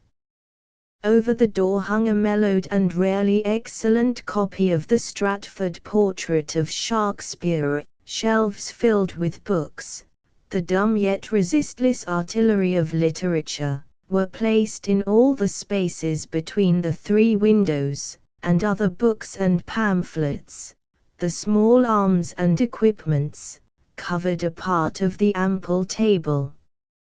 A soft coal fire in the grate threw out intermittently its broad, genial flame, as if inspired to illumination by the gaze of Emerson, or Daniel Webster, or the presence of blind Homer, whose busts were in an opposite corner. Altogether, the spot seemed very remote from all loud conflicts of the time. There was none of that confusion, that tempestuous disarray of newspapers, common in the workshops of editors. Yet an examination of the new books and documents which lay before him would show that Mr. Curtis established here a sluice way through which was drawn a current of our chief literature and politics, and some of the lines in his massive lower face indicated the resoluteness which underlay his natural urbanity and kindness. Although his father came from Massachusetts and he himself was born in Providence, Mr. Curtis was identified with New York. In 1839, at the age of 15, he moved with his father to this city. 3 years later he enlisted with the Brook Farm enthusiasts, but in 1844 withdrew to Concord, as Hawthorne had done. There, with his brother, he worked at farming, and continued to study until 1846, when he came back to New York, still bent upon preparing himself for a literary life, though he chose not to go to college. He went, instead, to Europe, remaining there and in the East for 4 years. 6 months of which he spent as a student at the University of Berlin. Bringing home copious materials for the work, he wrote the Nile Notes of a Hoagi which the Harpers promptly accepted and published in 1851, the author being then 27. It is interesting to observe that he never went through that period of struggle to which most young writers must submit, a fact presaging the almost unbroken success of his later career. His other two books of travel appeared the next year, and at the same time he began to divide with Donald G. Mitchell the writing of the Easy Chair in Harper's Monthly, which he afterward took wholly upon himself and continued until his death. His connection with Harper's Weekly began in 1857, and for 6 years he supplied a series of papers entitled The Lounger to that periodical. In 1863 he became its political editor. Meanwhile he had published the Potiphar Papers, the one successful satire on social New York since Irving's Salmagundi, also Prue and I, and Trump's his only attempt at a novel. This, too, treats of New York life. Finally he married, in 1856, and settled on Staten Island, where he lived until he died in 1892, in a house only a few rods distant from that in which he was married. Yet, New Yorker as he was by long association, residence and interest, he had a close relationship with Massachusetts, partly through his marriage into a Massachusetts family of note, the Shaws, partly, perhaps, through the ties formed in those idyllic days at Brook Farm and Concord. And in Massachusetts he had another home, at Ashfield, to which he repaired every summer. It is an old farmhouse on the outskirts of the village, which lies among beautiful maple-clad hills, between the Berkshire Valley and the picturesque neighborhood of the Deerfields and Northampton. A number of years ago, with his friend Charles Eliot Norton, Mr. Curtis aided in founding a library for Ashfield, and he was so much of a favorite with his neighbors there, that they were anxious to make him their representative in Congress. He, however, seemed to prefer their friendship, and the glorious colors of their autumn woods, to their votes. Throughout the greater part of the fierce presidential campaign of 1884 Mr. Curtis conducted his voluminous work as editor and as independent chieftain in this quiet retreat. In 1875 it was to him that Concord turned when seeking an orator for the centenary of her famous fight, and it was he again whom Boston, in the spring of 1883, invited to pronounce the eulogy upon Wendell Phillips. These are rather striking instances of Massachusetts' dependence on a New York author and orator, discrepant from a theory which makes the dependence all the other way. But Mr. Curtis long since gained national reputation as a lecturer. His first venture in that line was contemporary art in Europe in 1851. Then he fairly got under way with the Age of Steam and soon became one of that remarkable group, including Starr King, Phillips and Beecher, who built up the Lyceum into an important institution, and went all over the country lecturing. Mr. Curtis gave lectures every winter until 1872. I remember his saying, some time before that, I have to write and deliver at least one sermon a year, and indeed they were sermons, of the most eloquent kind, rife with noble incitements to duty, patriotism, lofty thought, ideal conduct. In 1859, at Philadelphia, having long before engaged to speak on the present state of the anti-slavery question, he was told that it would not be allowed. Many people entreated him not to attempt it, but, while disclaiming any wish to create disturbance or to be martyred, he stated that he found himself forced to represent the principle of free speech, and that nothing could induce him to shrink from upholding it. Accordingly he began his lecture from a platform guarded by double rows of police. A tumult was raised in the hall, and a mob attacked the building simultaneously from without, intending to seize the speaker and hang him. For 20 minutes he waited silently, while vitriol bottles and brickbats were showered through the windows, and the police fought the rioters in both hall and street. The disturbance quelled, he went on for an hour, saying all that he had to say, amid alternate hisses and applause, and with the added emphasis of missiles from lingering rioters smashing the window glass. Is it surprising that this man should have the courage to rise and shout out a solitary no against the hundreds of a state convention, or that he should have dared to bold the presidential nomination of his party, in spite of jeers and sneers and cries of treachery? Mr. Curtis's adversaries, in whatever else they may have been right, were apt to make two serious mistakes about him. One was, that they considered him a dilettante in politics, the other, that they overlooked his staying power.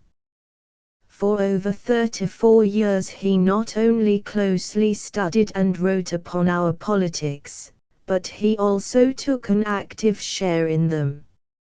For 25 years he was the chairman of a local Republican committee, he made campaign speeches, he sat in conventions, he influenced thousands of votes.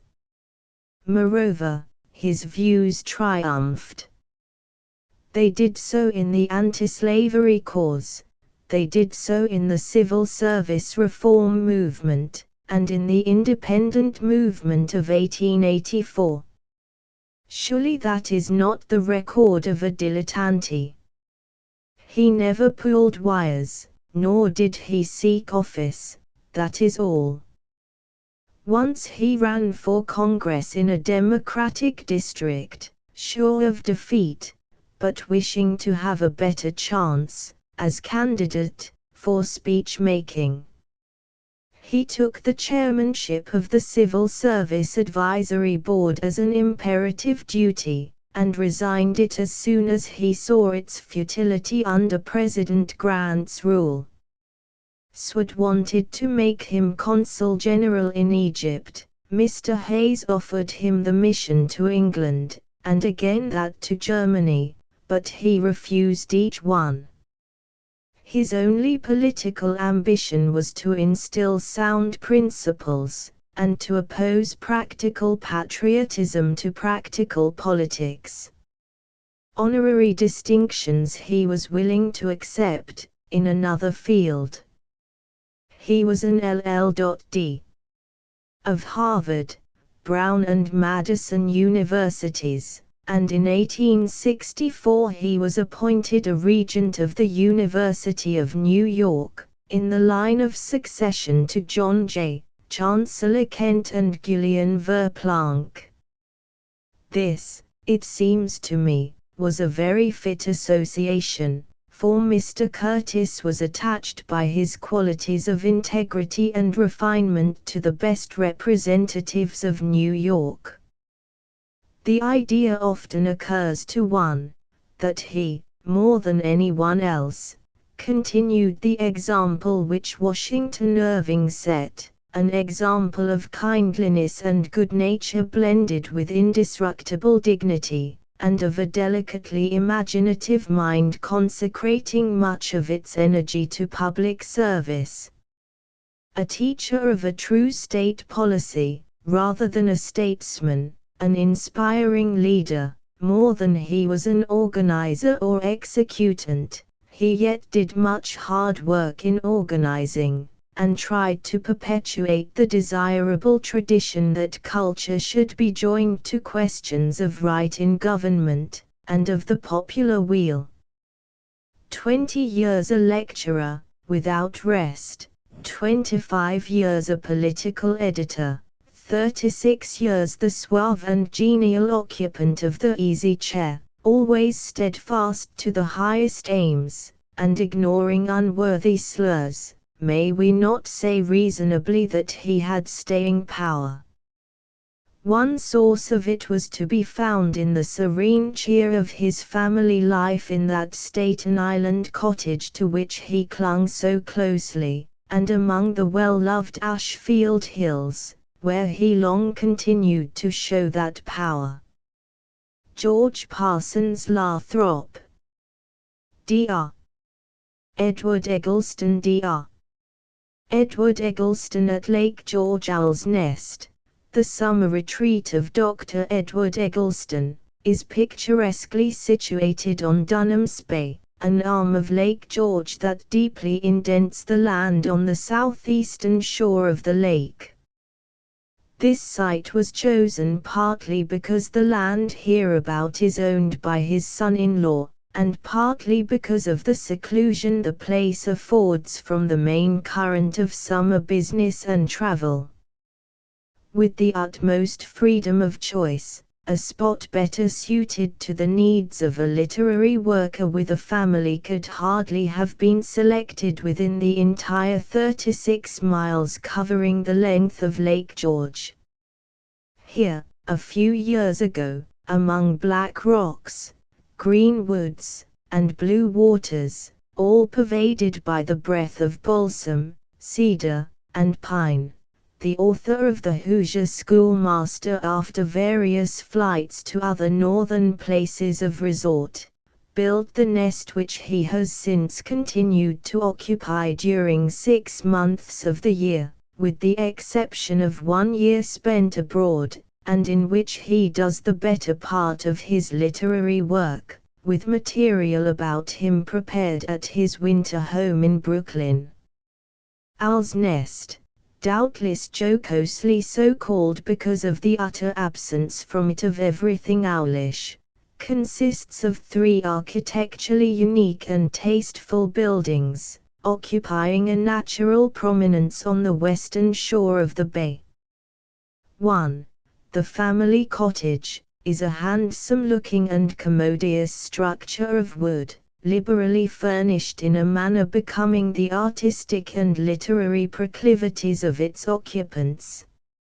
A little below this, to the right, and nearer the lake shore, is a summer boarding house, built by the owner of the farm for the accommodation of the friends and admirers of Dr. Eggleston, who annually follow his flight into the country. So impossible, as it would seem, is it to escape the consequences of fame.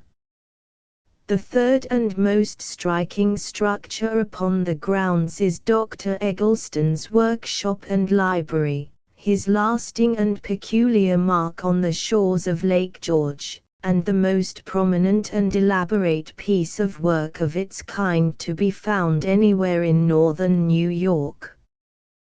This was laid out by a Springfield, Mass. Architect, after plans of the proprietor's own. It is built of brown sandstone quarried on the spot, and laid by local stone workers, finished in native chestnut and cherry by home mechanics, and decorated without with designs, and within with carvings, by the hand of the author's artist daughter, Allegra. Thus are secured for it at once a sturdy native character of its own, and a sylvan harmony and grace most pleasing to the fancy. Within this stronghold are arranged in due order the weapons of the literary champion, historian, novelist, and essayist, as well as the tools of his daughter, who has long been working in conjunction with her father in the production of the illustrated novel, The Graysons, given to the world in 1888. It is into this stronghold that one is conducted on a Sunday afternoon, after the usual hearty handshake, especially if one's visit relates in any way to things literary, or to questions that are easiest settled in an atmosphere of books. You are led through a door opening at the rear of the building, toward the cottage, immediately opposite to which, upon entering, appears the entrance to the artist's studio, thence along a narrow passage traversing the length of the west wall and lined to the ceiling with books, through a doorway concealed by a pair of heavy dropping curtains, and into the author's study, occupying the south end of the building. Here you are seated in a soft chair beside a deep, red brick fireplace, adorned with andirons and other appurtenances of ancient pattern, captured from some old colonial mansion, and before a modern bay window opening to the south. This window is, structurally, the chief glory and ornament of Dr. Eggleston's study, broad, deep, and high, filling fully 1/3 of the wall space in the south end, and so letting into the room, as it were, a good portion of all outdoors. From this window is obtained a charming view of the finest points in the surrounding scenery. Directly in front stretches out 4 miles to the southward a broad expanse of marsh, through which winds in sinuous curves a sluggish creek that ends its idling course where the line of blue water meets the rank green of the swale. Just here extends from shore to shore a long causeway of stone and timber, over which runs the highway through the neighborhood. Flanking the morass on each side are 2 parallel lines of mountains, looking blue and hazy and serene on a still day, but marvelously savage and wild and threatening when a storm is raging. These are, respectively, the French mountain spur on the west, and on the east a long chain of high peaks, which begins with the Sugar Loaf, 3 miles inland, approaches the eastern shore, and forms with the grand peaks of Black, Buck and Finch Mountains a magnificent border to the lake as far down as the Narrows, where it terminates in the bold and picturesque rock of Tongue Mountain. This view constitutes almost the whole outlook from the spot, which is otherwise encroached upon by an intricate tangle of untamed nature, woods, cliffs and ravines, that back it up on the west, and flank it on either side down to the water's edge. Turning from the view of things outside to consider the things within, you find yourself, apart from the necessary furniture of the room, walled in by books, to apparently interminable heights and lengths. I think Dr. Eggleston told me he has here something like 4,000 volumes, perhaps 1/4 of which may be classed as general literature, the rest being volumes old and new, of ever conceivable date, style and condition, bearing upon the subject of colonial history. These have been gathered at immense pains from the libraries and bookstalls of Europe and America. In his special field of work Dr. Eggleston long ago proved himself a profound student and a thorough and successful operator. But if books tire you, there is at hand a most interesting collection of souvenirs of foreign travel, pictures, casts, quaint manuscripts, etc., besides rare autographs, curios, and relics of every sort, gathered from everywhere, all of which he shows you with every effort and desire to entertain. In common with other distinguished persons, Dr. Eggleston has undergone persecution by the inveterate collector of autographs.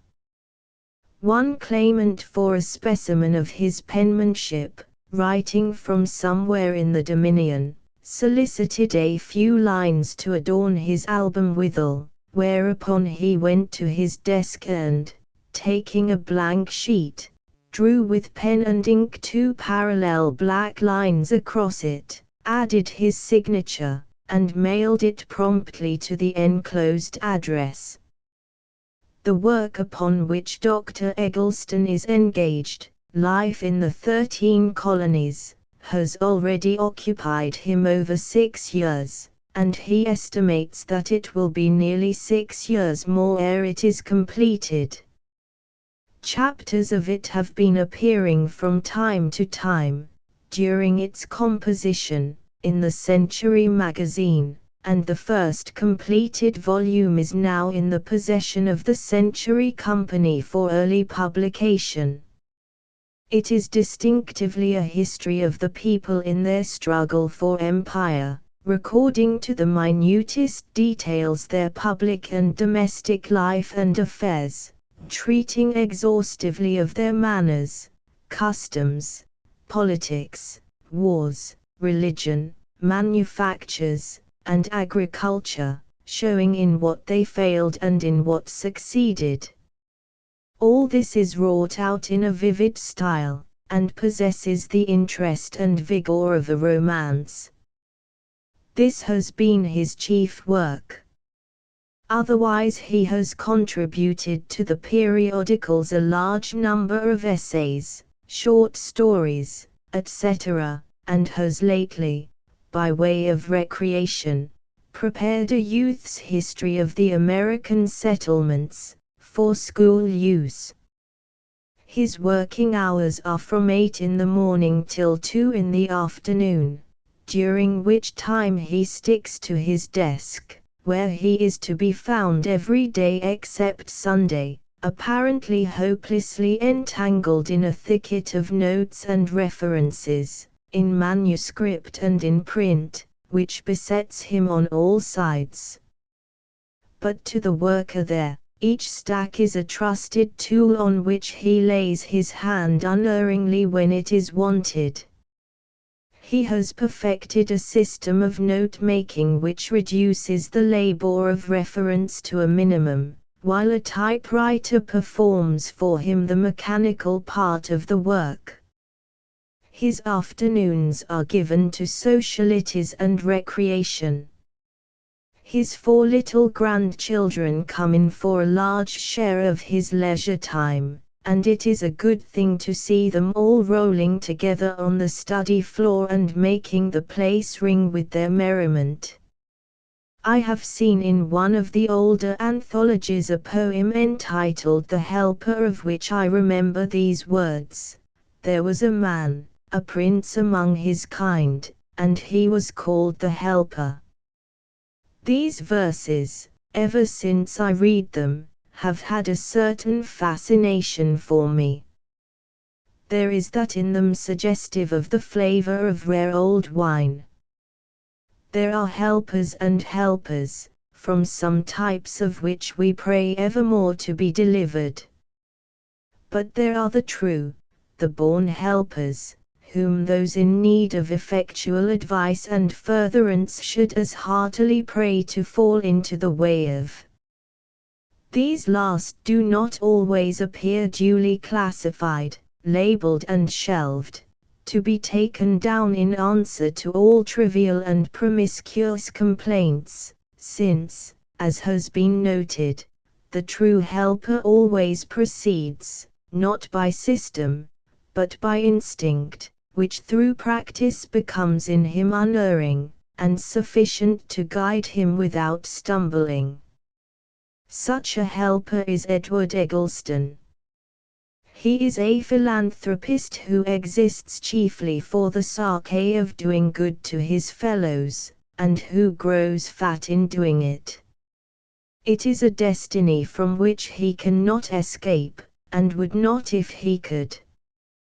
One who observes much has often to deplore the absence from our modern life and institutions of any sphere large enough for the exercise and display of the full sum of the powers and faculties of any of our recent or contemporary great men of the people.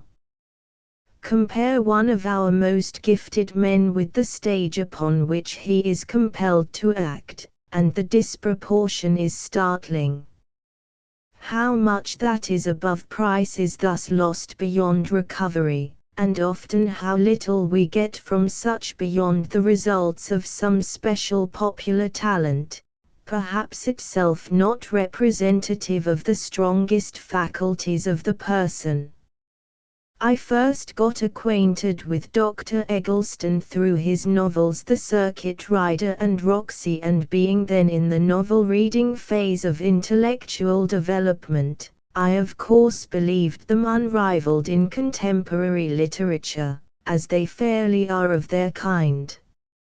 My enthusiasm lasted till I heard him preach from the pulpit, and straightway my admiration for the writer was lost in astonishment at the preacher. Never had I heard such sermons, and I still believe I never have. But upon closer acquaintance, my astonishment at the preacher was swallowed up in wonder at the conversational powers of my new friend. Never had I heard such a talker, never have I heard such a one. But the best unveiling was the last, when I discovered under all these multifarious aspects the characteristics and attributes of a born philanthropist. Hitherto I had known only the writer, the preacher, and the talker, now I began to know the man. In Paris, London, Venice, Florence, in the remote towns and villages of England and the Continent, wherever it has been the fortune of Dr. Eggleston to pitch his tent for a season, his domicile has everywhere been known and frequented by those in need of spiritual or material comfort, and few of such have ever had occasion to complain of failure in getting their reasonable wants satisfied. In these dispensations he has the warmest encouragement and support of Mrs. Eggleston and their daughters, by whom these beautiful and humane traits are fully shared. I once expressed my wonder as to how, amidst the severest professional labors, he could stand so much of this extraneous work, without detriment to his constitution. "What do you call that work?" was the characteristic answer. Fortunately, a splendid physique defeats the ill effects that would seem inevitable. And indeed every literary man should possess the nerves of a farmer and the physique of a prize fighter as a natural basis of success. Dr. Eggleston is a good sailor and an expert climber, and with these accomplishments, and a perpetually cheerful humor, he manages to keep his body in trim. He can row you out to Joshua's Rock, or to Caldwell, if that lies in your way, or lead you with unerring precision through tangled labyrinths, to visit the choice nooks and scenes of the neighborhood, such as the lovely Paradise, the dark Inferno, and the mysterious Dark Brook. There is something broadly and deeply elemental in Dr. Eggleston's joyous appreciation of nature, his touching love of little children, and his insight into the springs of animal life. His home habits are simple and beautiful, abounding in all the Christian graces, courtesies, and cordialities which help to maintain the ideal household. Everybody knows something of his personal appearance, if not by sight, then by report: the great bulk of frame, the large leonine head, now slightly grizzled, the deep, sharp, kindly eyes, the movements deliberate but not slow, and more, perhaps, of his conversation, precise, rapid, multifarious, swarming with ideas and the suggestions of things which the rapidity of his utterance prevents him from elaborating, original, opulent of forms, rich in quotation and allusion. And then the laugh, vast, inspiriting, uplifting. But there is such a thing as friendship becoming too friendly. O.C. Oringer. Nearly a third of Dr. Eggleston's mature life has been covered by the period since this article was written, and during this period his most finished literary work has been produced. The Faith Doctor, his last novel, was published in 1891, a few years later two school readers for young children, Stories of American Life and Adventure and Stories of Great Americans for Little Americans appeared. These books the author estimates highly. In 1899 The Beginners of a Nation was published, and in 1901 The Transit of Civilization, the crowning labor of his life and the outcome of historical researches which he has been carrying on for 20 years. The year just past has been devoted to the preparation of a new school history of the United States.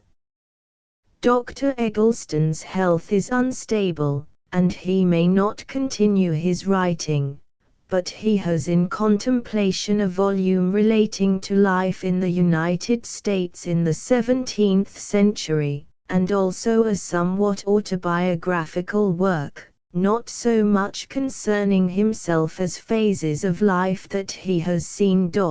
Editors. Edward Everett Hale. Edward Everett Hale on Roxbury Heights, Boston. The Pulpit of Boston. What a fellowship of goodly names the phrase recalls.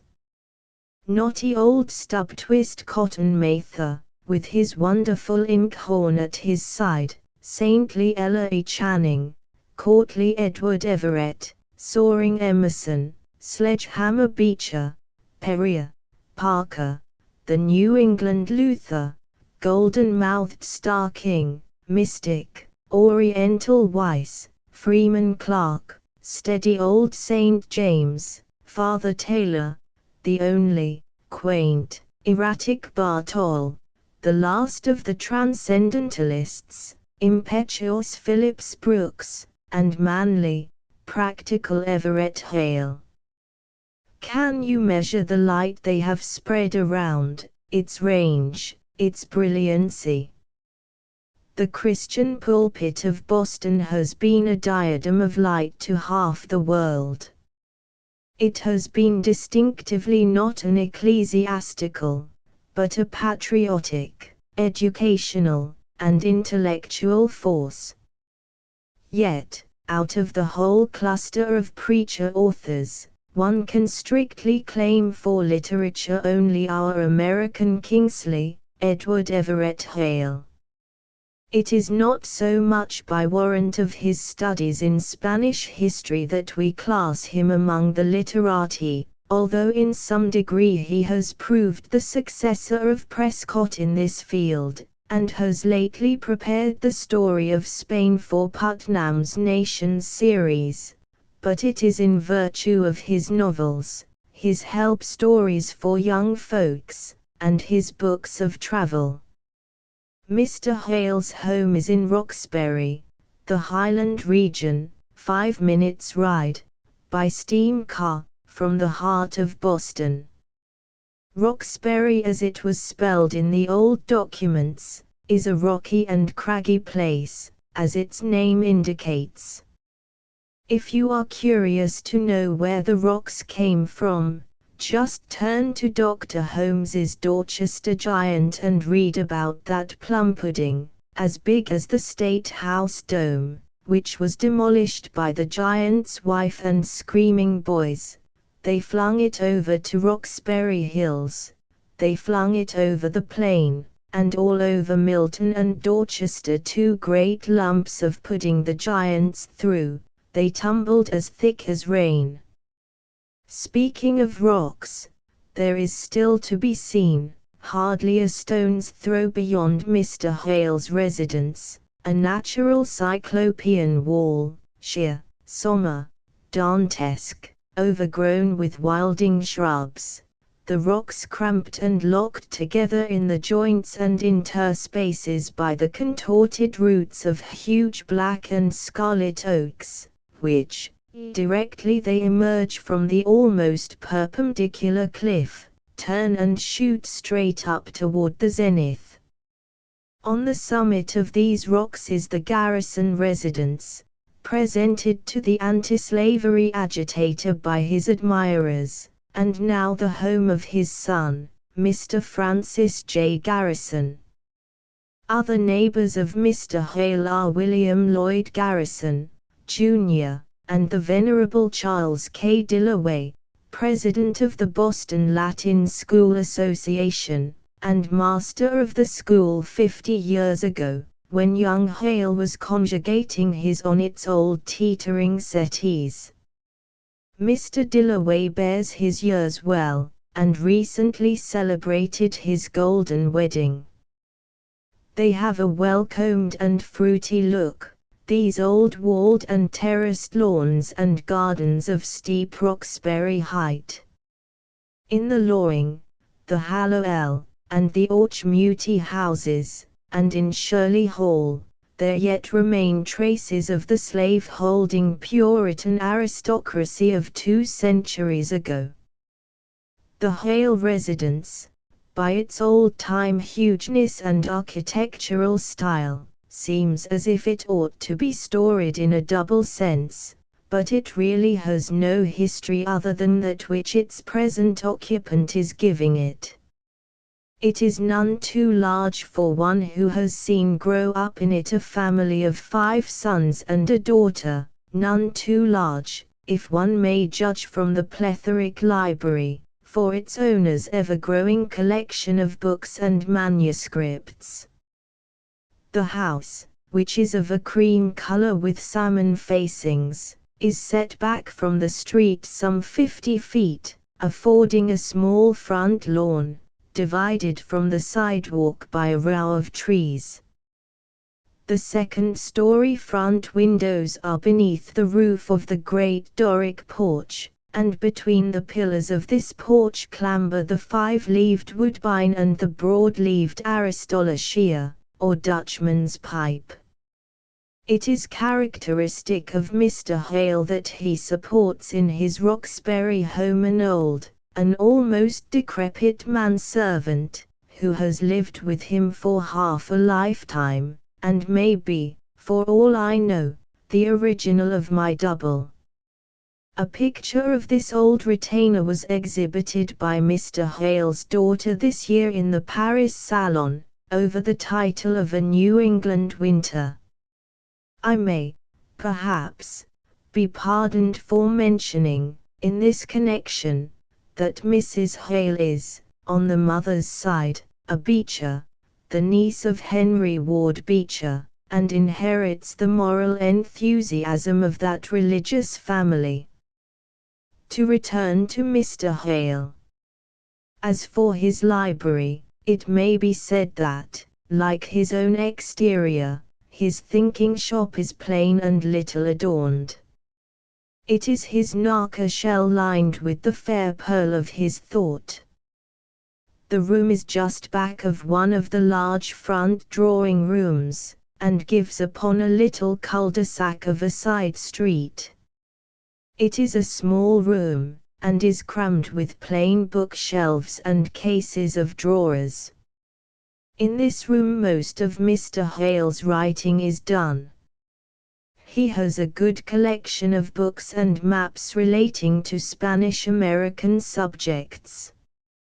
Among these is a facsimile of Cortez's autograph map of Lower California, made for Mr. Hale by order of the Spanish government from the original copy preserved in the National Archives. Mr. Hale being, by his own frequent confessions, the most terribly bebored man in the universe, and having always had a hankering after Sybaritic islands where map peddlers, book agents, and pious beggars might never mark his flight to do him wrong. It seemed providential, in a twofold sense, that a wealthy friend in Roger Williams's city, the writer of a work on the labor question, should have carried out the brilliant idea of building the hard-worked author a summer retreat in the soft sea air of Rhode Island. For the dreary romance of the Newport region, its vast, warm, obliterating Gulf Stream fogs, and the crusty lichens that riot and wax fat in the moisty strength thereof, the warm tints of rock and sky, naiad caves and tangled wrack and shell, and reveries by fire of floatage wood, you must peep into Colonel Higginson's Old Port Days or Mr. Hale's Christmas in Narragansett. The latter book is full of charming description and autobiographical chit-chat.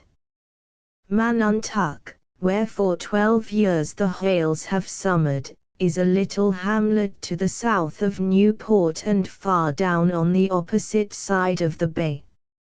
It is 6 or 8 miles from anywhere. It is almost at the jumping-off point. If the organizer of charities gets there, he will either have to walk or hire a team.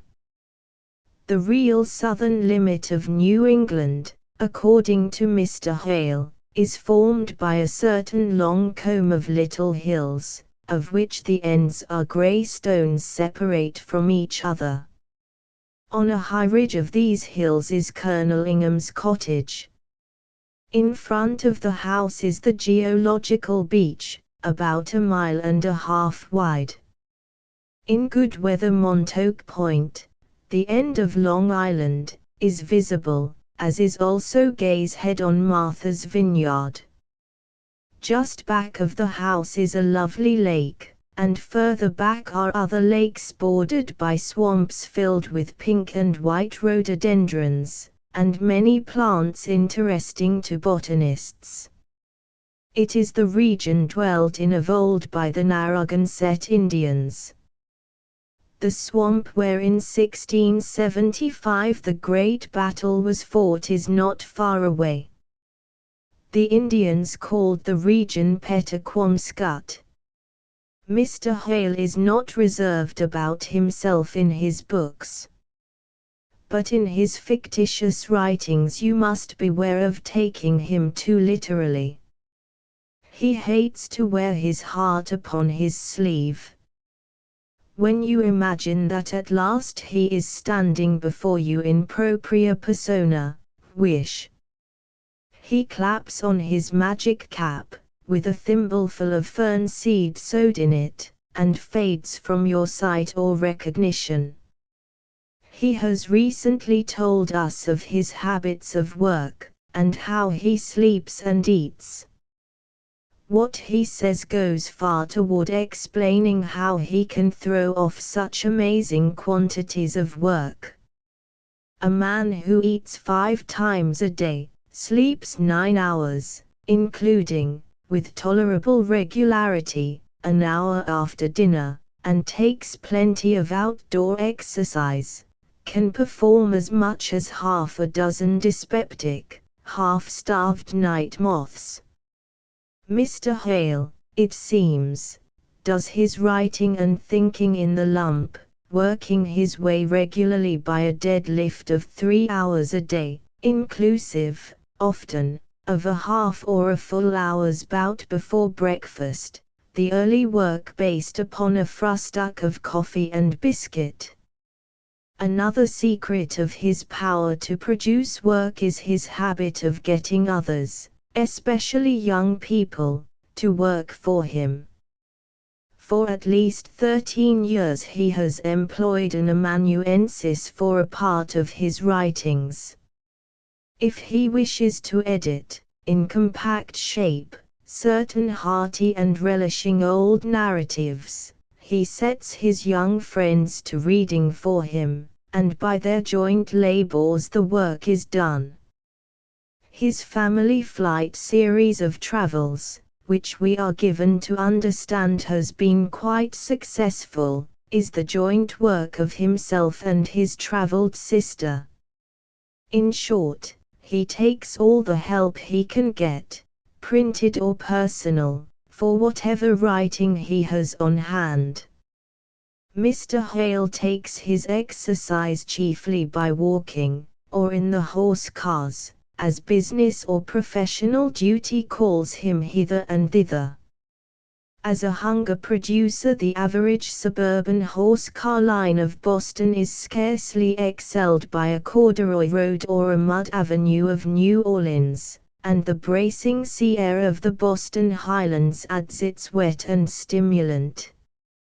When a young man of 18, Hale had the same fluent speech, the same gift of telling, impromptu oratory, that makes him today so much sought after as the spokesman of this cause and that. He likes to be at a meeting of the Massachusetts Historical Society, or the Oriental Society at Worcester, but finds it not profitable or possible regularly to attend clubs or ministers' meetings. Like the two earthenware pots floating down the stream of Aesop's fable, there are in Mr. Hale's nature two clashing master traits, the social, humanitarian, and democratic instinct, and the dignified reserve and exclusiveness of the Edward Everett strain in his blood.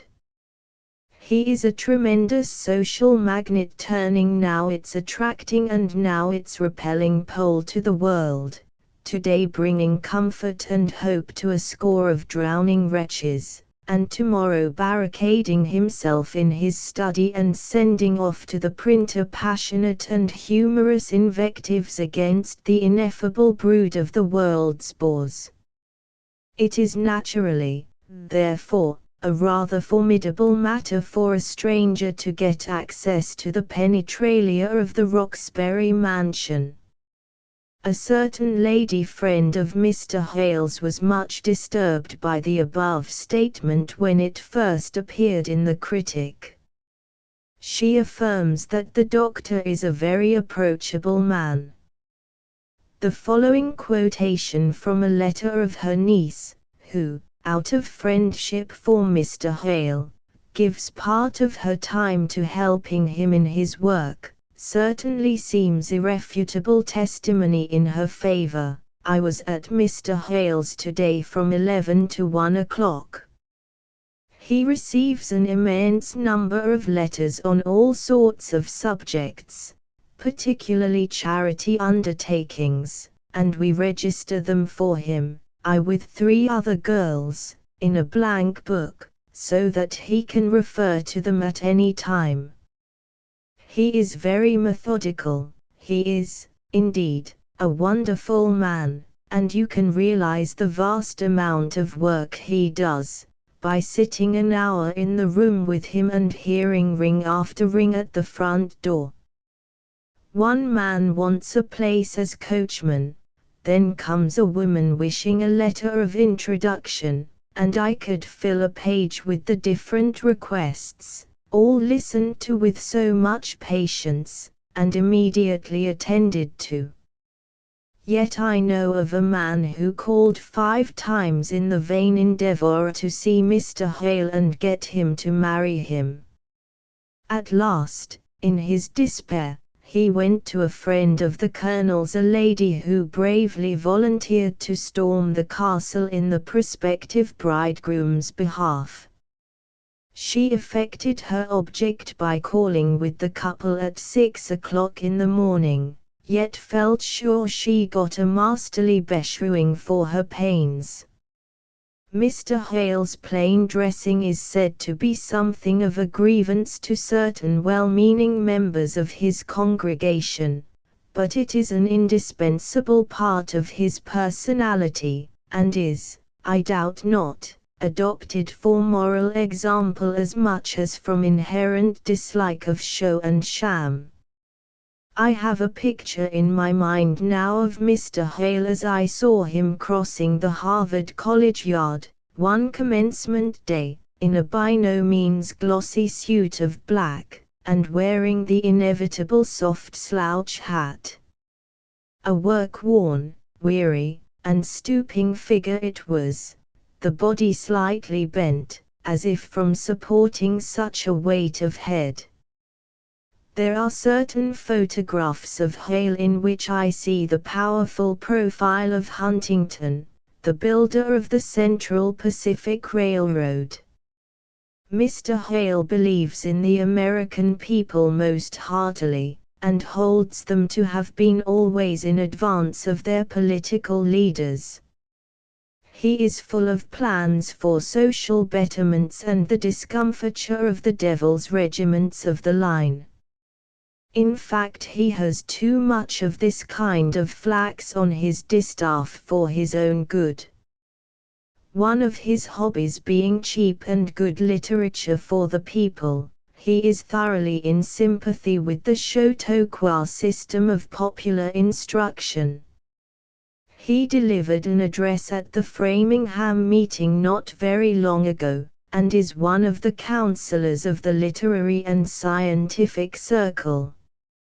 His idea of popular instruction is in some respects fully realized in this great Chautauqua organization, with its Grove and Hall of Philosophy, its assembly, its annual reunions, and central and local reading circles affording to each of its thousands of readers the college student's general outlook upon the world. Speaking of Mr. Hale's democratic sympathies, it is worthy of record here that when Walt Whitman published his first quarto, and the press in general was howling with derision over that remarkable trumpet blast, Edward Everett Hale discovered the stamp of genius and manly power in it, and reviewed it favorably in the North American Review. It must be remembered that the first quarto of Whitman did not include the poems on sex. These were of later production.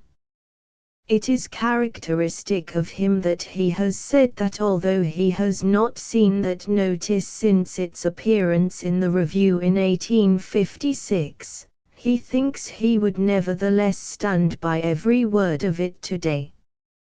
W. S. Kennedy.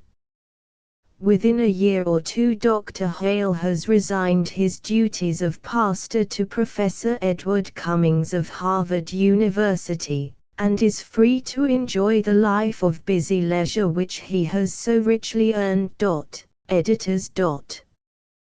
Joel Chandler Harris, Uncle Remus, Joel Chandler Harris, Uncle Remus. At Atlanta, Joel Chandler Harris is at home in a neat cottage of the familiar Southern type, which nestles near the bosom of a grove of sweet gum and pine trees in the little village of West Point, about 3 miles from the heart of the southern Chicago, as Georgians delight to call Atlanta. In the grove a mockingbird family sings. Around the house are a few acres of ground, which are carefully cultivated. In one corner graze a group of beautiful Minerva-eyed jerseys. At one side of the house hives of bees are placed near a flower garden sloping down to the street, which passes in front of the house several rods distant.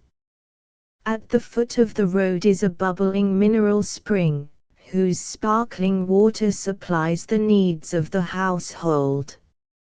A superb English mastiff eyes with dignified glance the casual visitor whose coming is apt to be announced by the bark of 2 of the finest dogs in the country, one a bulldog, the other a white English bull terrier. Mr. Harris's neighbors are few, but one who is his closest friend calls for mention. It is Mr. Evan P. Howell, whose manor is across the way. He is a member of a distinguished Georgia family, whose name is known at the North through Howell Cobb, a former Secretary of the Treasury. Mr. Howell himself has become known to the general public as having declined the Manchester Consulate to retain his present position as chief editor and owner of the Atlanta Constitution, in whose pages, by Mr. Howell's persuasion, Uncle Remus made his first appearance. The interior of the cottage is simple and unassuming.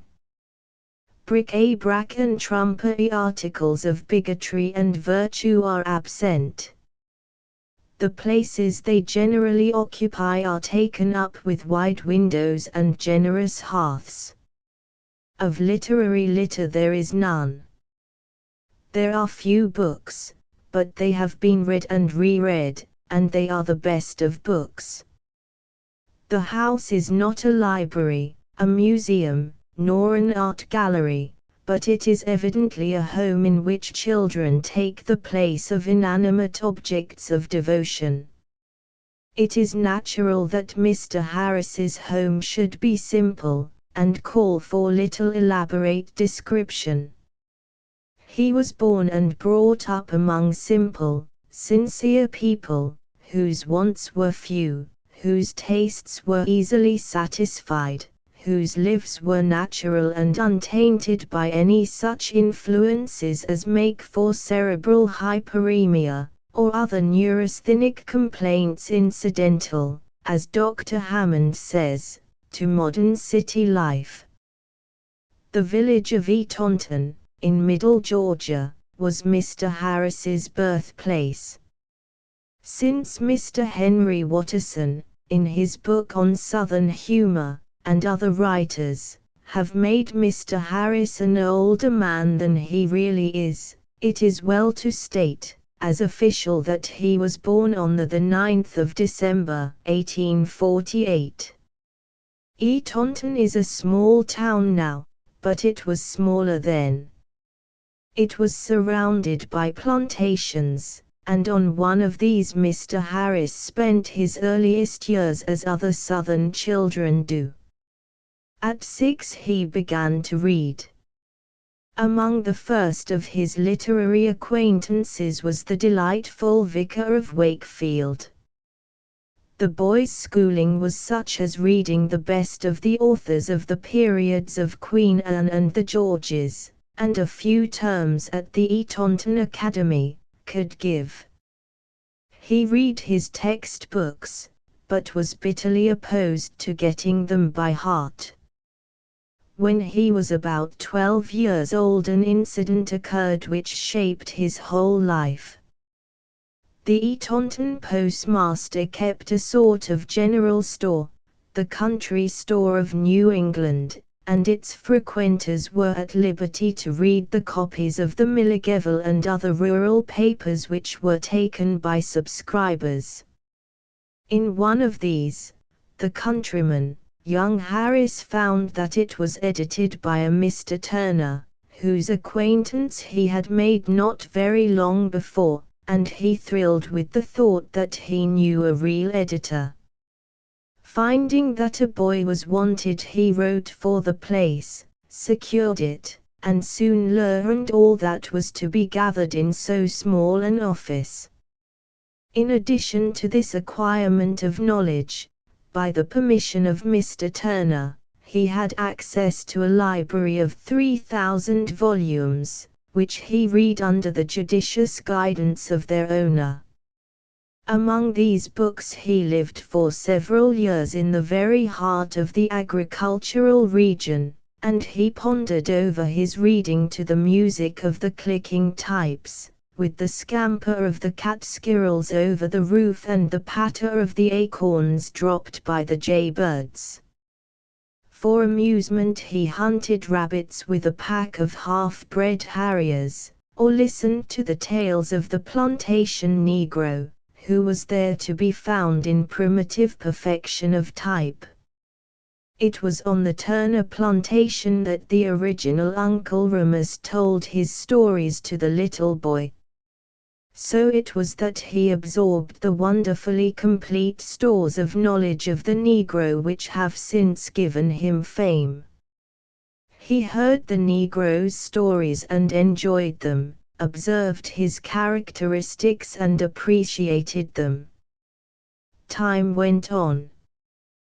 The printer boy set type, read books, hunted rabbits, possums, and foxes, was seized with an ambition to write, and had begun to do so when Sherman's army went marching through Georgia.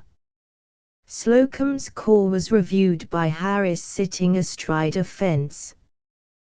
This parade left the neighborhood in chaos, and young Harris and the countrymen took a long vacation. At last peace and quiet and the issue of the Countryman were restored. But the paper had had its day. Mr. Harris was now a full-fledged compositor, and he set his string of the Macon Daily Telegraph for some months. Then he left to go to New Orleans as the private secretary of the editor of the Crescent Monthly.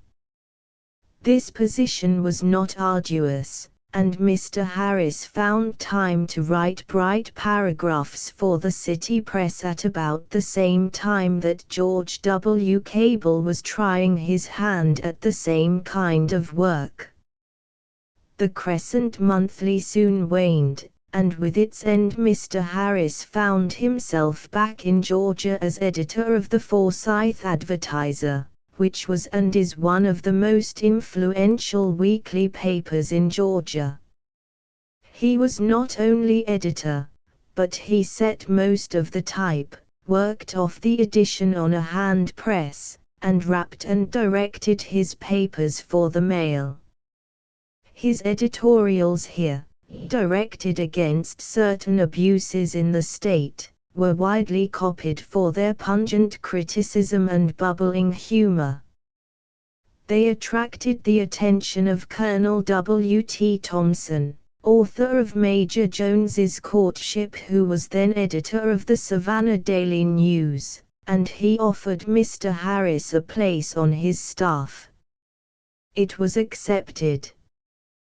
This was in 1871. In 1873 Mr. Harris was married. He remained in Savannah until September 1876, when the yellow fever epidemic caused him to go up in the mountains to Atlanta, where he became an editor of the Constitution. At that time the paper was beginning to make a more than local reputation by the humorous Negro dialect sketches by Mr. S. W. Small, under the name of Old Cy.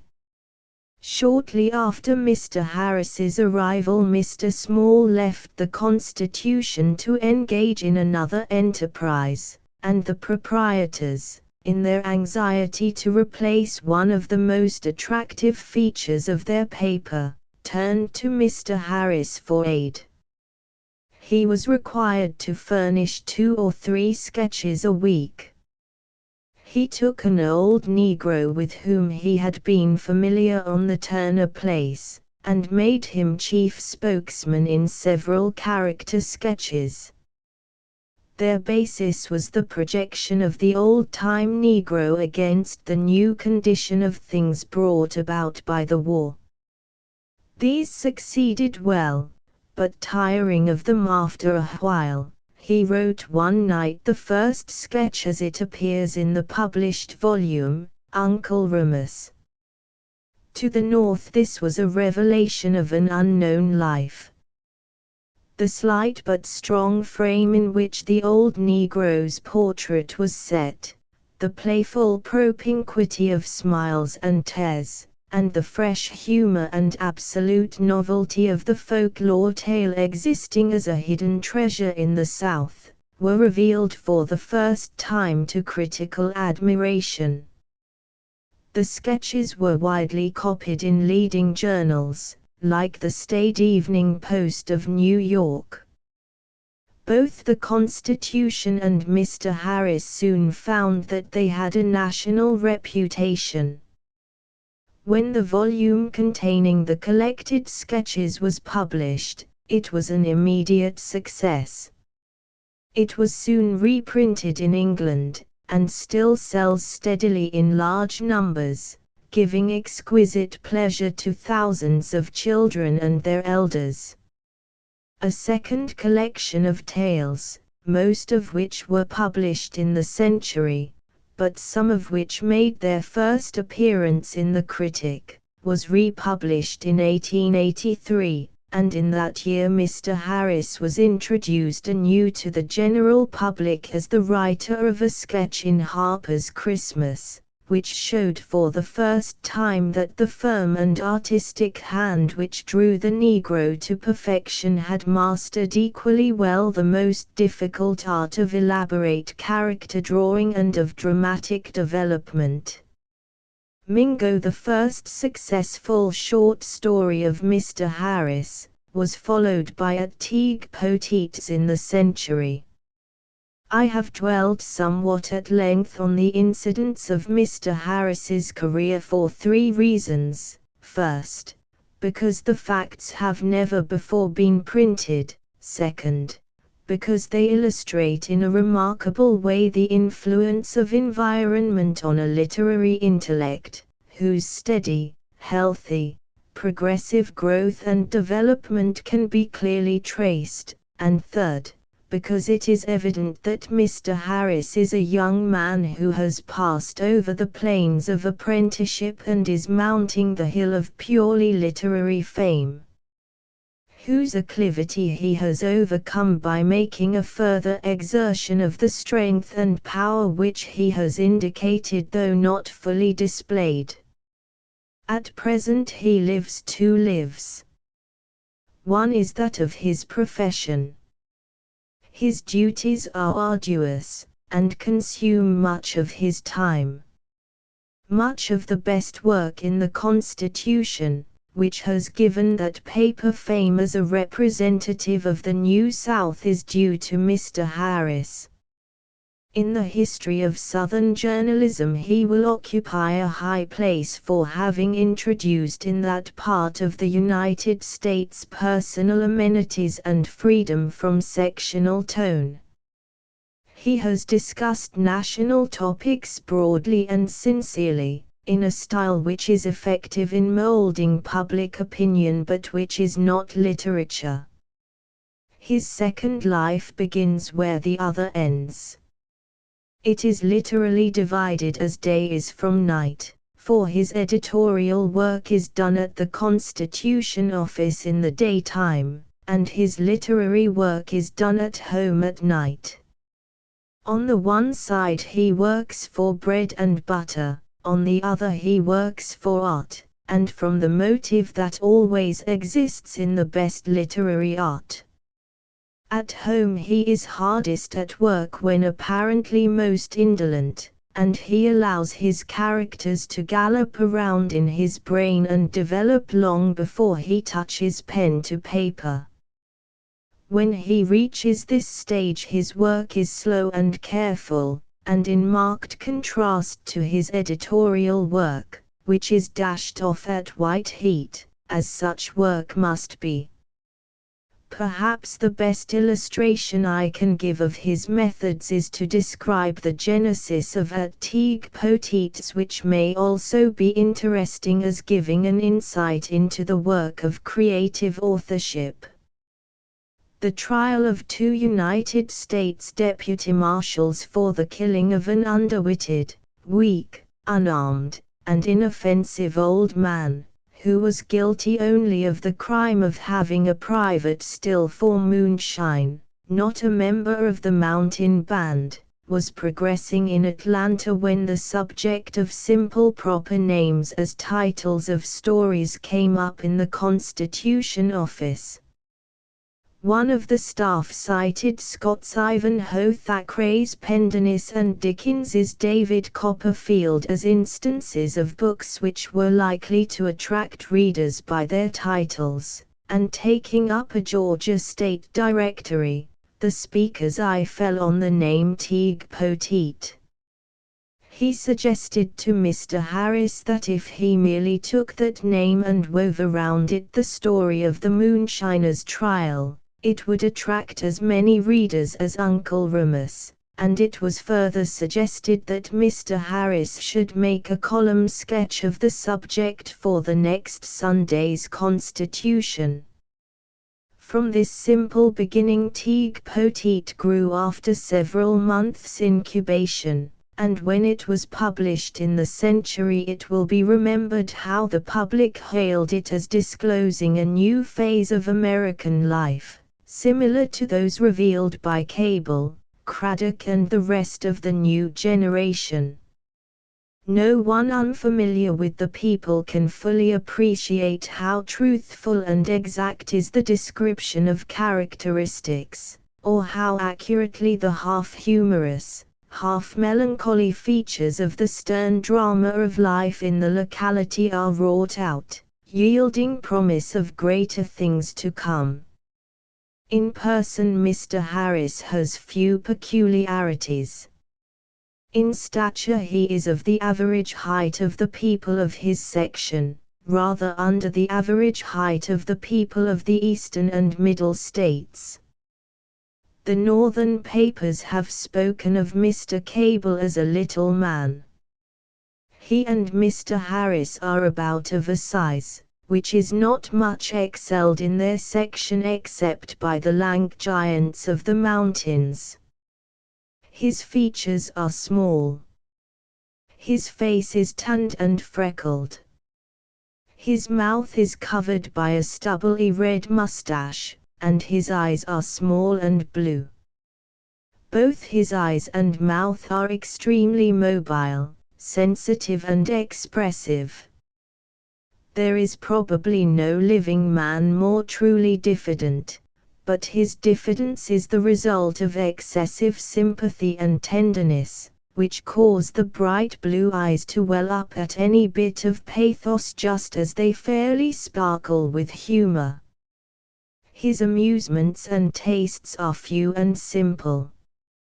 His constant companions are Shakespeare, Job, St. Paul, and ecclesiasts.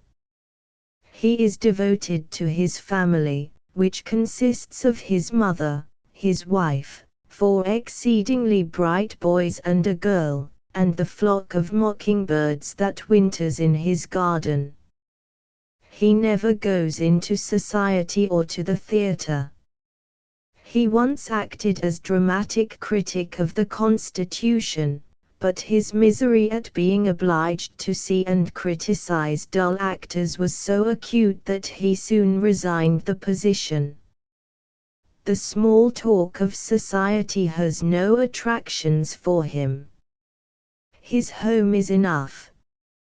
When his children are tired and sleepy and are put to bed, he writes at the fireside where they have been sitting. It is warm in winter, and cool in summer, and never lonely, and so strong is his domestic instinct that although he had a room built specially as a study, he soon deserted its lonely cheerlessness for the comforts of his home, where his tender and kindly nature makes him loved by every one. Erastus Brainerd. Prof. J. A. Harrison Prof. J. A. Harrison at Lexington, VA. Professor Harrison's home is in Lexington, a quaint old town in the Valley of Virginia. Situated on North River, an affluent of the James, Lexington is surrounded by mountains covered with a native growth of beautiful foliage. In the distance tower aloft the picturesque peaks of Otter, nearer by is seen the unique natural bridge. For nearly a century it has been a university town. 2 institutions of learning have generated about the place an intellectual atmosphere. More than one literary character has made it a home. It is, indeed, an ideal spot for the studious scholar and the diligent literateur. James Albert Harrison was born at Pass Christian, Mississippi, the latter part of 1848. His first lessons were given by private tutors. Later, his family moved to New Orleans and he entered the public schools of that city. From the public schools he went to the high school, at the head of his class. But shortly afterwards, in 1862, New Orleans fell and his family went into exile.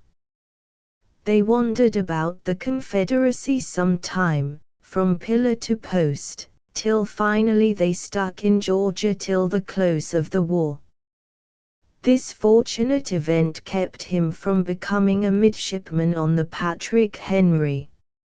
Finally the family returned to New Orleans. Deprived of regular instruction, he had been giving himself up to voracious, but very miscellaneous, reading, but now, under a learned German Jew, he began to prepare himself for the University of Virginia, where he remained 2 years, until, he says, I had to go to work. After teaching a year near Baltimore he went to Europe, and studied 2 years at Bonn and Munich. On his return, in 1871, he was elected to the chair of Latin and Modern Languages in Randolph-Macon College, Virginia. In 1875 he was called to the chair of English and Modern Languages in Vanderbilt University, but he remained where he was till the next year. Then he accepted the corresponding chair in Washington and Lee University, which he has held ever since.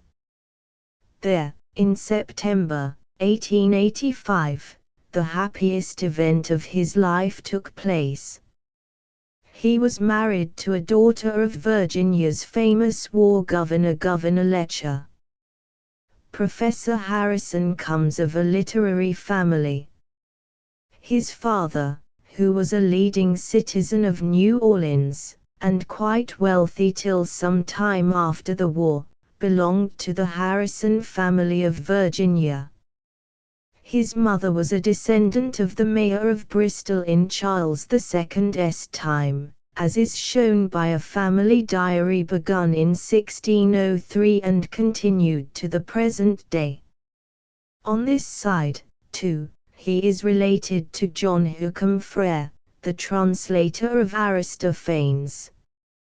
Others of his literary kinsfolk are Miss F. C. Baylor, author of On Both Sides and Behind the Blue Ridge, and Mrs. Tiernan, author of Homo Zelsusit, etc.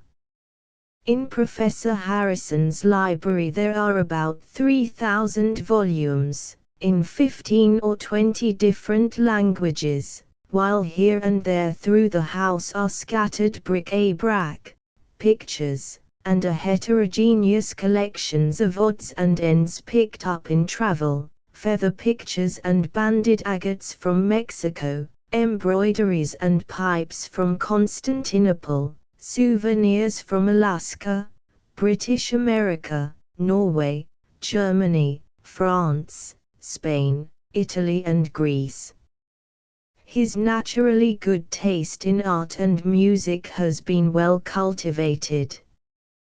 His conversation is delightful, now racy with anecdote, now bristling with repartee, again charming with instruction. More than any other man, I think, he is a harbinger of better things at the South. He is a real son of the New South. In him the old and the new are harmoniously blended. To the polish, the suavity, the refinement of the Old South are added the earnestness, the enthusiasm, the wider and more useful culture of the New. Up to this time his life has been spent in study, in travel, in teaching, and in writing. In teaching and in scholarly work Professor Harrison has been unusually active. Since 1871 he has taught 9 months of every year, and almost every year has seen from his pen some piece of scholarly work in the domain of English, French or German literature and philology. Heinz Reisbilder French syntax Negro English Creole Patois Teutonic Life in Beowulf 10 Lectures on Anglo-Saxon Poetry before Johns Hopkins University. These, with several other publications, bear witness to his industry and his scholarship. But his chief claim to regard in this department of literature is in originating the Library of Anglo-Saxon Poetry and in his work on the handy Anglo-Saxon Dictionary. The first volume of the library, that on Beowulf, at once took the first place with English and American scholars, and was adopted as a textbook in Oxford and other universities. In the lecture room Professor Harrison is pleasant, genial, helpful and alert. His students like him as a man, and take pride in showing his name on their diplomas. He had not been teaching 2 years before he convinced everyone that only thorough scholarship could win that signature. At a very early age Professor Harrison began to write doggerel for the New Orleans Picayune and Times. While a student at the University of Virginia he wrote an article for the Baltimore Episcopal Methodist called Notre Dame de Paris which attracted much attention. His next piece of literary work was a paper on Bjornstjerne and Bjornson, which won the $50 gold medal given by the university magazine. As he was not a matriculate at the time, the prize could not be awarded. In 1871 his first literary effort, as he calls it, appeared in Lippincott's magazine. It was entitled Gertie and the Scenery about Baden-Baden. Then essay after essay followed in quick succession from his pen. Soon after this his connection with the Southern magazine began, which resulted in a series of essays on French, German, English, Swedish, and Italian poets.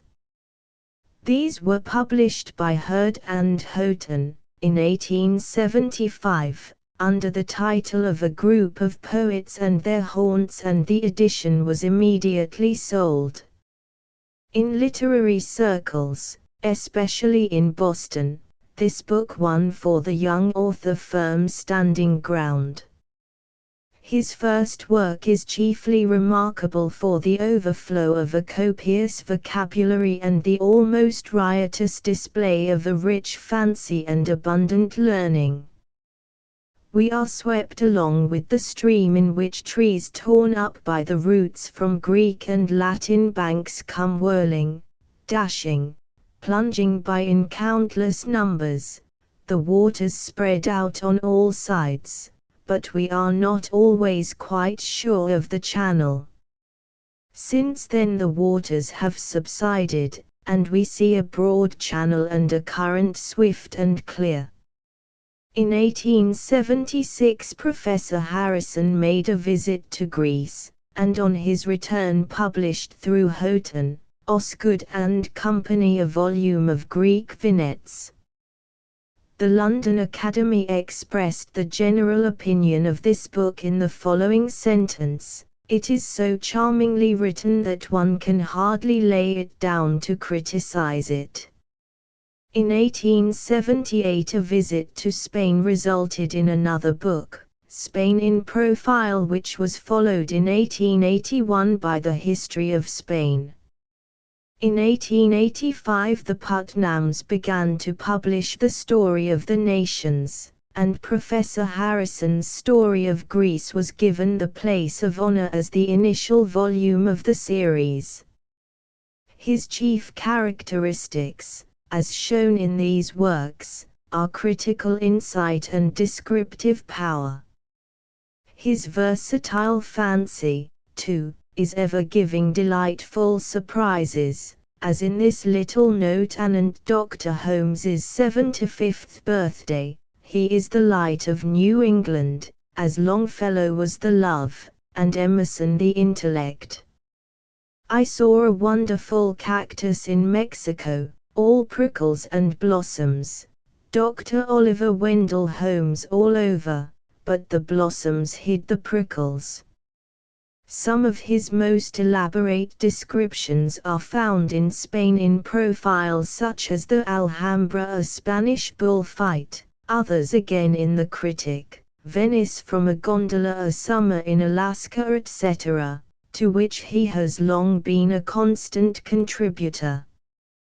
His critical insight is shown in such reviews as those of Ruskin, Poe, Balzac, and Froude's Oceana, and in such brief essays as An Italian Critic, Two Views of Shelley, George Sand and Diderot, etc. His contributions to other periodicals have been numerous. His articles in The Nation, Literary World, Current, Independent, Home Journal, Lippincott's, Manhattan, Overland Monthly, American Journal of Philology, Anglia, etc., would fill several volumes.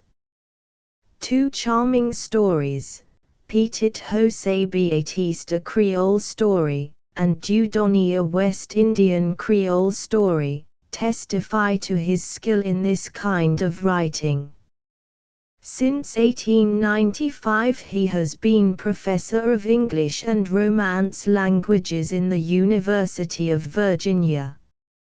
Several trips to different parts of Europe, visits to Alaska, British America, Mexico, and the West Indies, during which he studied the languages as well as the customs of the peoples, have given him many a peep over the edge of things. W. M. Baskerville. Col John Hay in Washington. It was a happy thought that inspired the Critic's series of authors at home. The very idea was benevolence. One of its charms is the reader's sense of mutuality, reciprocity. Has not Colonel Hay, for instance, been a welcomed guest beneath many roof trees, beside many hearthstones, and are his own doors to be shut with a prucal, o prucal est, profani? One can fancy the gratitude of posterity for these contemporary sketches of those whose lips have been touched and tongues loosened by the song inspirer, of those who have instructed our ignorance, elevated our platitudes, brightened our dullness, and delighted our leisure. For the lack of a critic in the past, how little we know of those authors at home whom we foregather within imagination. A scrap of this memoir, that biography, and yonder letter, makes a ragged picture at best. There was only one Boswell, and he, as Southey says, has gone to heaven for his Johnson, if ever a man went there for his good works. The mind's eye, of course, pictures Rogers at one of his famous breakfasts, the Galaxy at Holland House, Coleridge monotoning, with Lamb furnishing puns for periods, smug Sydney 10 miles from a lemon, scattering pearls before Yorkshire swine, Dr. Johnson at Thrale's, drinking tea and bullying his betters, Dryden enthroned at the Kit Kat, but all the portraits, save those by Boswell, are unsatisfactory, mere outlines without colouring, and lacking that essential background, the at home. Great political revolutions are the results or causes of literary schools, and the future student of our literature will note with more emphasis than we, that one of the incidents or results of the war between the sections was the birth of a new school of writers whose works are distinctively original and distinctively American. To this class, who have won, and are winning, fame for themselves while conferring it upon their country, belongs Colonel Hay.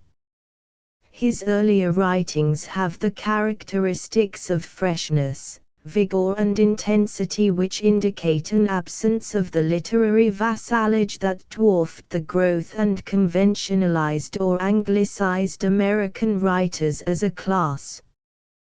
Travel and indwelling among the shrines of the Old World's literary gods and goddesses, have not un-Americanized either the man or the author.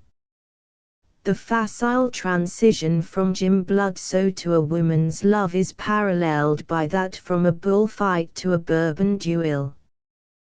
Though not at all ubiquitous, Colonel Hay is a man of many homes, that of his birth, Indiana, that of his alma mater, Brown, whose memory he has gracefully and affectionately embalmed in verse, that of his mother-in-law, Illinois, having been admitted to her bar in 1861.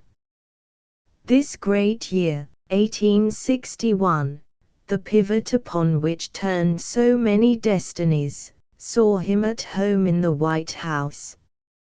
Next to his own individual claims upon national recognition, his relations to the martyred president, the well-known confidence, esteem and affection which that great guider of national destiny felt for his youthful secretary, have rendered his name as familiar as a household word.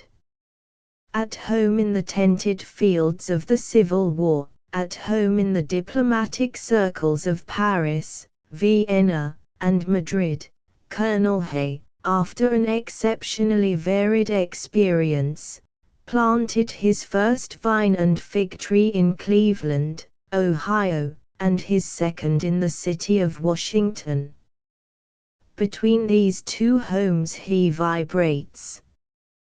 The summer finds him in his Euclid Avenue house, which occupies the site where that of Susan Coolidge once stood.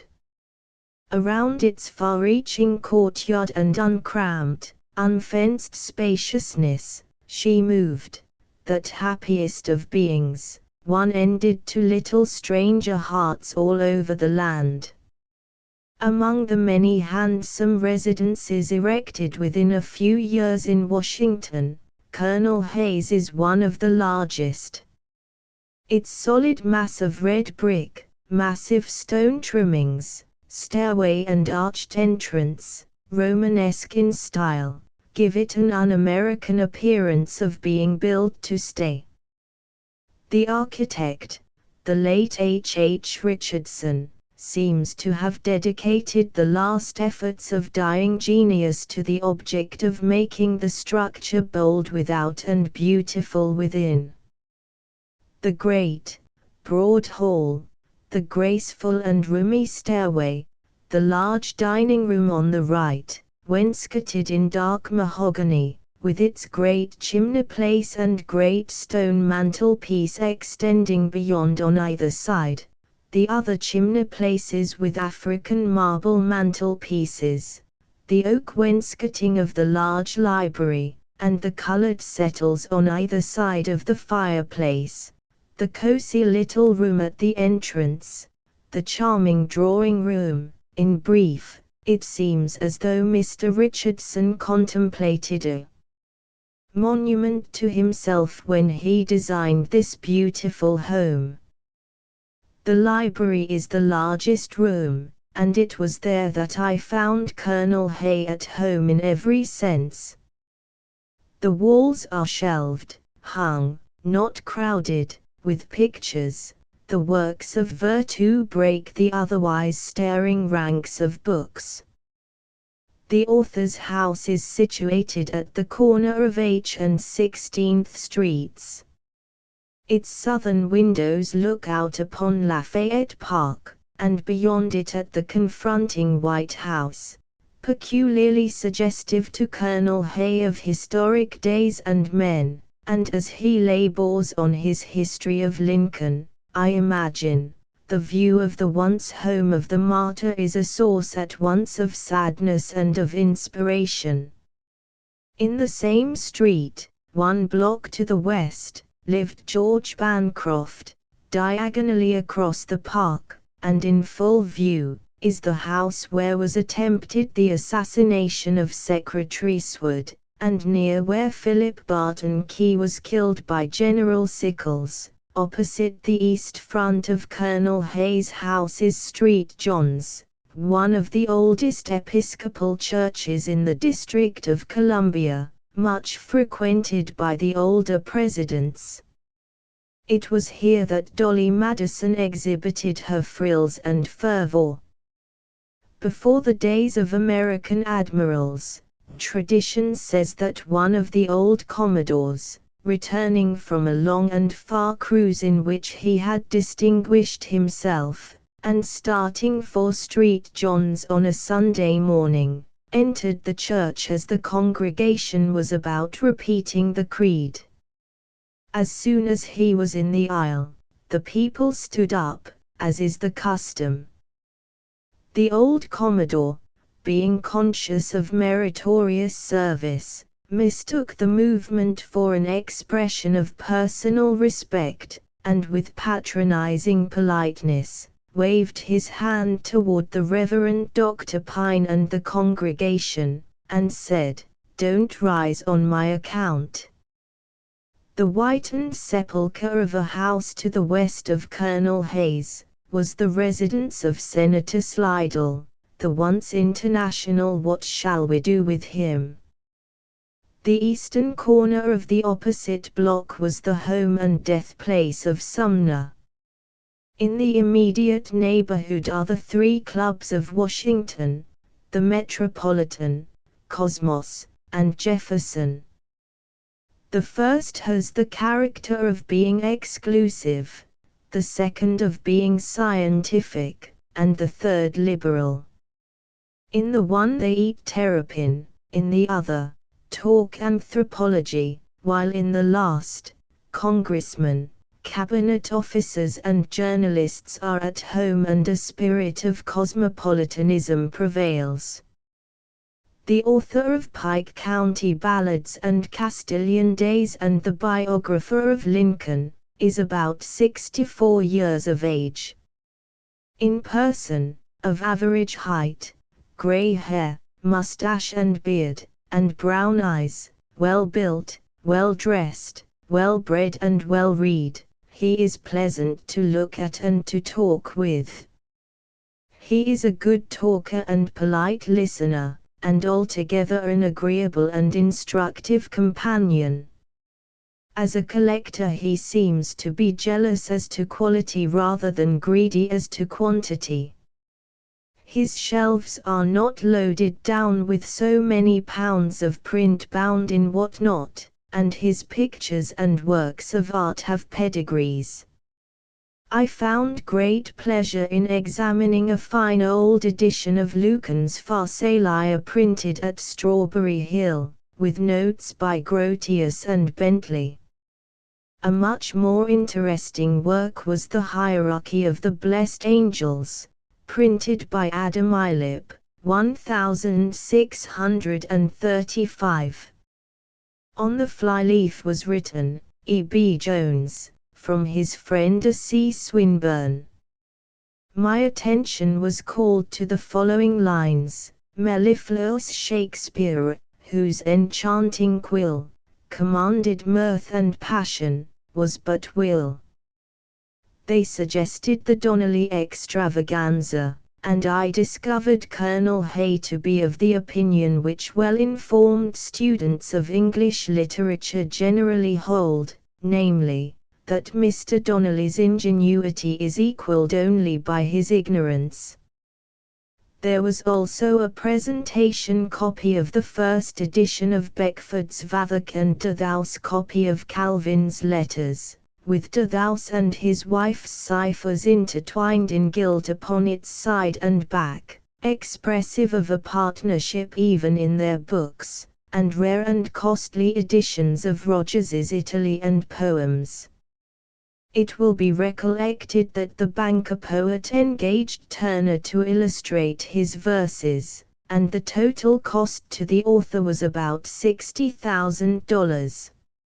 Among objects of special interest are the bronze masks of Mr. Lincoln, one by Volk, 1860, the other by Clark Mills, 1865.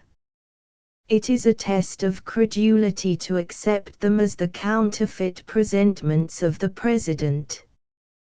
There is such a difference in the contour, lines and expression, that, as Colonel Hay remarked, the contrast exhibits the influences and effects of the great cares and responsibilities under which Mr. Lincoln labored, and although both casts were made in life, and at an interval of only 5 years, the latter one represents a face 15 years older than the first. Over the library door are 2 large bronze portraits, hanging on the same line. One is of Howells, the other of James. Residence abroad, and that attention to and study of art to which an hour with the painters bears evidence, enabled Colonel Hay to make a selection of oils and watercolors, pen and inks and drawings which is not marred by anything worthless. Before referring to these, I must not pass a portrait of Henry James, when 21 years of age, painted by Lafarge.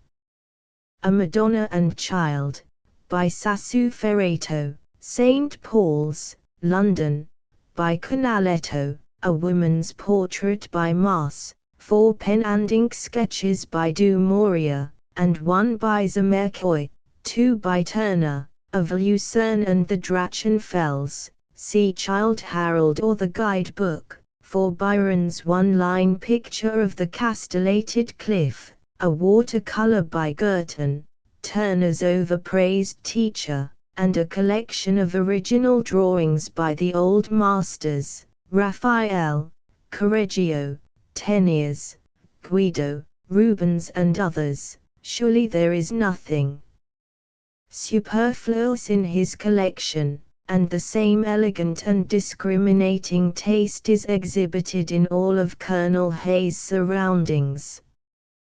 The poet has laid aside his lyre temporarily, and with Mr. Nicolay, late Marshal of the Supreme Court, devoted himself to preparing for the century what, at the time it was written, was the most exhaustive memoir of a man and his times ever written on this side of the Atlantic.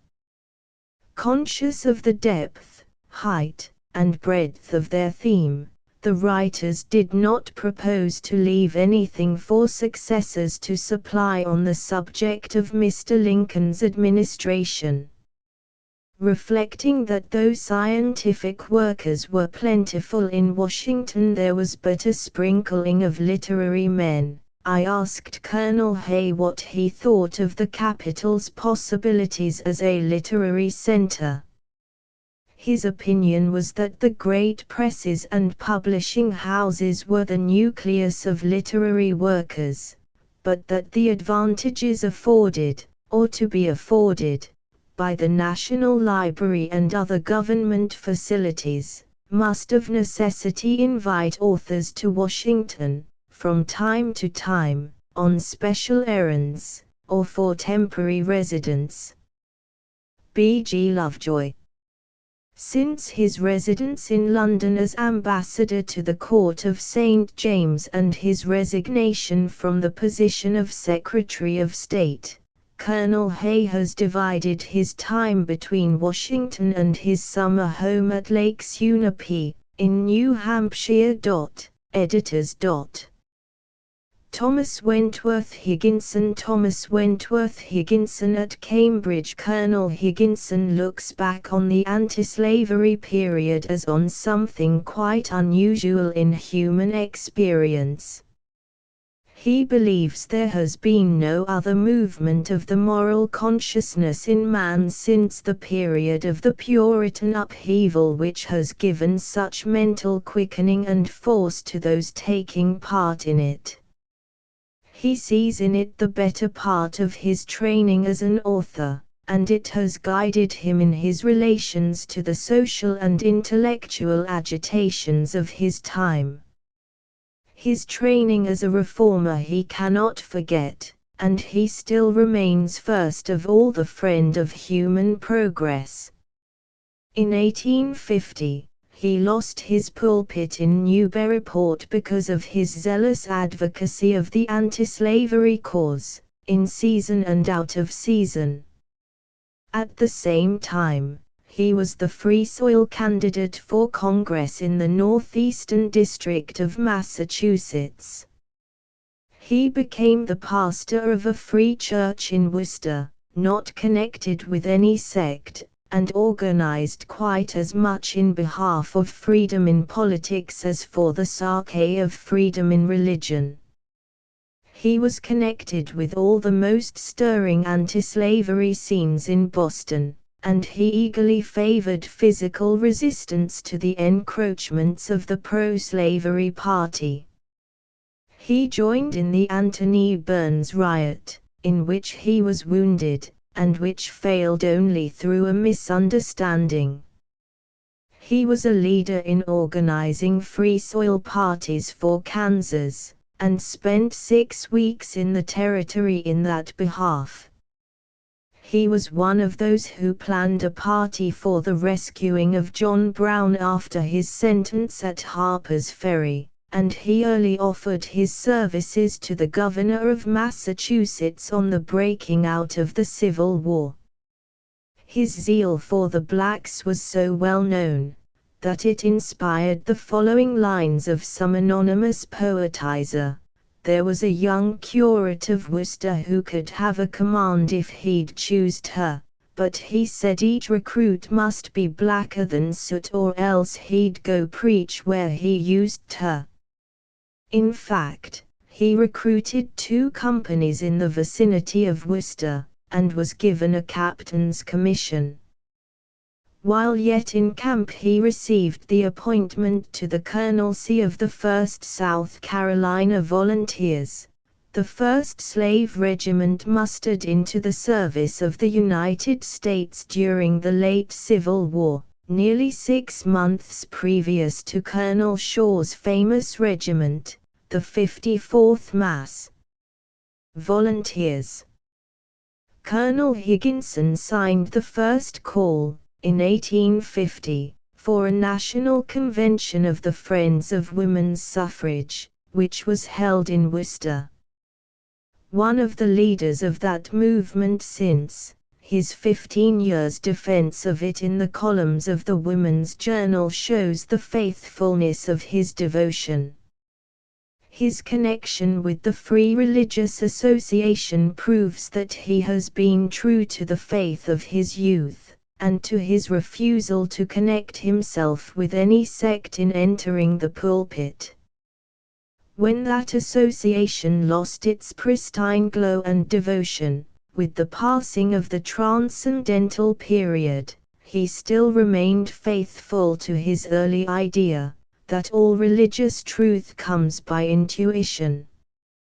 His addresses before it on the sympathy of religions and on the word philanthropy indicate the direction of his faith in humanity and in its development into ever better social, moral, and spiritual conditions.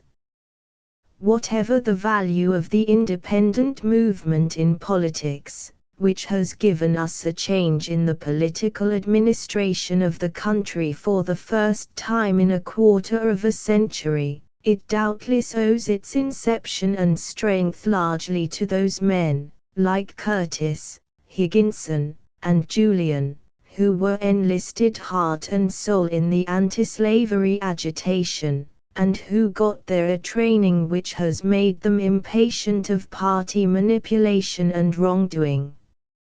Had these men not been trained to believe in man more than in party, there would have been no independent organization and no revolution in our politics. In 1880, Colonel Higginson was on the Committee of 100 for the organization of a new party in case Grant was nominated for a third term, and 4 years previously he placed himself in line with the independents. In 1884, he was the mover of the resolution in the Boston Reform Club for the calling of a convention, out of which grew the independent movement of that year. The resolutions reported by him were taken up in the New York Convention and the spirit of them carried to successful issue. He was a leading speaker for the independents during the campaign, giving nearly 30 addresses in the states of Massachusetts, Vermont, Connecticut, New York, and New Jersey. The chairman of the Massachusetts Committee wrote him after the campaign of the great value of his services, and thanked him in the most flattering terms in behalf of the independence of the state. Colonel Higginson is an author who finds his intellectual inspiration in contact with nature and man, as well as in books. His essays on outdoor life, and on physical culture, show the activity of his nature and his zeal for all kinds of knowledge. He easily interests himself in all subjects. He can turn his mind readily from one pursuit to another, and he enjoys all with an equal relish. He has a love of mathematics such as few men possess, and, when in college, Professor Peirce anticipated that would be the direction of his studies. During the time of the anti-slavery riots he one day met the professor in the street, and remarked to him that he should enjoy an imprisonment of several months for the sake of the leisure it would give him to read Laplace's Mécanique Céleste. "I heartily wish you might have that opportunity," was the professor's reply, for he disliked the anti-slavery agitation as much as he loved his own special line of studies. Colonel Higginson has also been an enthusiastic lover of natural history, and he could easily have given his life to that pursuit. Perhaps not less ardent has been his interest in the moral and political sciences, to the practical interpretation of which his life has always been more or less devoted. Not only has he been the champion of the reforms already mentioned, but he has been the zealous friend of education. For 3 years a member of the Massachusetts State Board of Education, he has also been on the visiting committees of Harvard University and the Bridgewater Normal School for several years. He was in the Massachusetts legislature during 1880 and 1881. He has been an active member of the Social Science Association, and he is now the president of the Round Table Club of Boston, which grew out of that organization. This versatility of talent and activity has had its important influence on Colonel Higginson's life as an author. It has given vitality, freshness, and a high aim to his work, but it has, perhaps, scattered its force.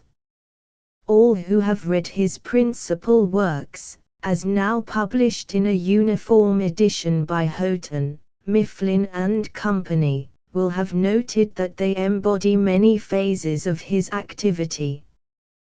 There are the purely literary essays, the 2 volumes of Newport Stories and Sketches, the outdoor essays, the volume of Army Reminiscences, and the volume of short essays, from the Independent, Tribune, and Women's Journal, devoted to the culture and advancement of women. The admiring readers of the best of these volumes can but regret that in recent years his attention has been so exclusively drawn to historical writing. Though his later work has been done in the finest manner, it does not give a free opportunity for the expression of Colonel Higginson's charming style and manner. The day when he returns to purely original work, in the line of his own finished and graceful interpretations of nature and life, will be hailed with joy by the lovers of his books. Any account of the personal characteristics of Colonel Higginson would be imperfect which omitted to mention his success as a public speaker and as an after-dinner orator. He was trained for public speaking on the anti-slavery platform, a better school than any now provided for the development of youthful talent. When preaching in Worcester he began to deliver literary lectures before the flourishing lyceums of that day. As a lecturer he was successful, and he continued for many years to be a favorite of the lyceum goers, until the degeneracy of the popular lecture caused him to withdraw from that field of literary effort. The lecture on the aristocracy of the dollar which he now occasionally gives to special audiences, has been in use for more than 20 years, and it has been transformed many times. Another well-worn lecture is that on literature in a republic which he repeats less often. Among his other subjects have been thinking animals, instinct and reason, and how to study history. The paper in the Atlantic Essays on the Puritan Minister long did duty as a lyceum lecture, and those who have read it can but think it well fitted to the purpose. On the platform Colonel Higginson is self-controlled in manner, and strong in his reserved power. He does not captivate his hearer by the rush and swing and overmastering weight of his oratory, but by the freshness, grace and finish of his thought. He often appears on the platform in Cambridge and Boston in behalf of the causes for which those cities are noted, and no one is more popular or listened to with greater satisfaction. Perhaps he only needs the passion and the stormy vigor of a cause which completely commands and carries captive his nature to make one of the most successful of popular orators. During the political campaign of 1884 his addresses were marked by their force and fire, and he was called for wherever there was a demand for an enthusiastic and vigorous presentation of the independent position. As an after-dinner speaker, however, Colonel Higginson's gifts shine out most clearly and reveal the charm of his style to the best advantage. It is the public rather than the private side of Colonel Higginson's character which has been thus revealed, but it is the side which is most important to the understanding and appreciation of his books. It is the quiet and busy life of the scholar and man of letters he leads in Cambridge, but of a man of letters who is intensely interested in all that pertains to his country's welfare and all that makes for the elevation of humanity. He is ready at any moment to leave his books and his pen to engage in affairs, and in settling questions of public importance, when the cause of right and truth demands. Quickly and keenly sympathetic with the life of his time, he will never permit the writing of books to absorb his heart to the exclusion of whatever human interests his country calls him to consider. Born and bred in Cambridge, Colonel Higginson lived in Newburyport, Worcester, and Newport from 1847 to 1878. In the latter year he returned to Cambridge, and took up his residence in a house near the university. Soon after, he built a house on Observatory Hill, between Cambridge Square and Mount Auburn Cemetery, on ground over which he played as a boy. It is a plain-looking structure, combining the Queen Anne and the old colonial style, but very cosy and home-like within. The hall is modelled after that of an old family mansion in Portsmouth, and many other features of the house are copied from old New England dwellings.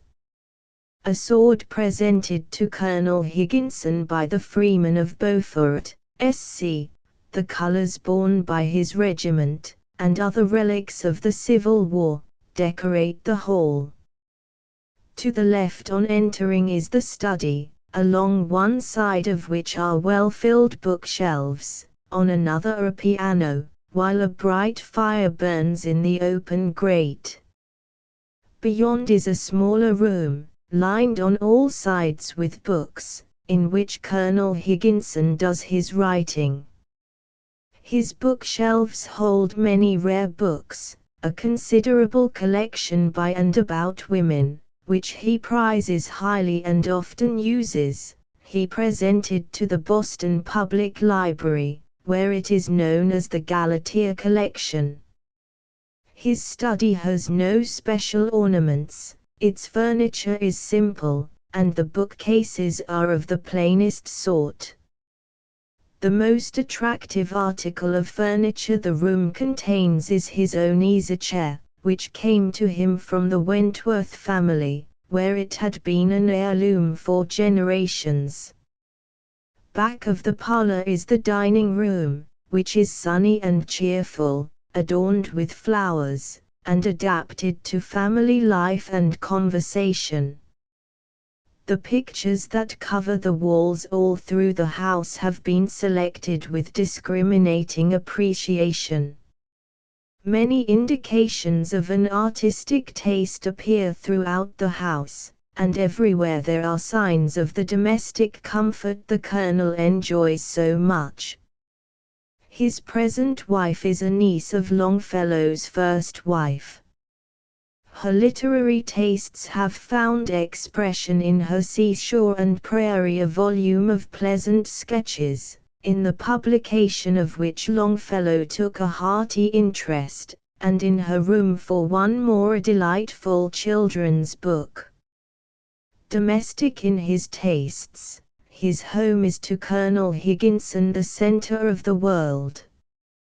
Its bright, particular star is his daughter of 20, his only child, to whom he is devotedly attached. His happiest hours are spent in her company, and in watching the growth of her mind. Everything about Colonel Higginson's house indicates a refined and cultivated taste, but nothing of the dilettante spirit is to be seen. He loves what is artistic, but he prefers not to sacrifice to it the home feeling and the home comforts. He writes all the better for his quiet and home-keeping environment, and for the wide circle of his social and personal relations with the best men and women of his time. His literary work is done in the morning, and he seldom takes up the pen after the task of the forenoon is accomplished. Most of his work is done slowly and deliberately, with careful elaboration and thorough revision. In this manner he wrote his review of Dr. Holmes's Emerson in the Nation, and his essays in the same periodical following the deaths of Longfellow, Emerson, and Phillips. He thoroughly enjoyed the writing of the papers published in Harper's Monthly, which were reissued in book form as his larger History of the United States, and he entered on the task of hunting out the illustrations and the illustrative details with an antiquarian's zeal and a poet's love of the romantic. His address on a revolutionary vagabond shows the fascination which the old time has for him in all its features of quaintness, romance and picturesqueness.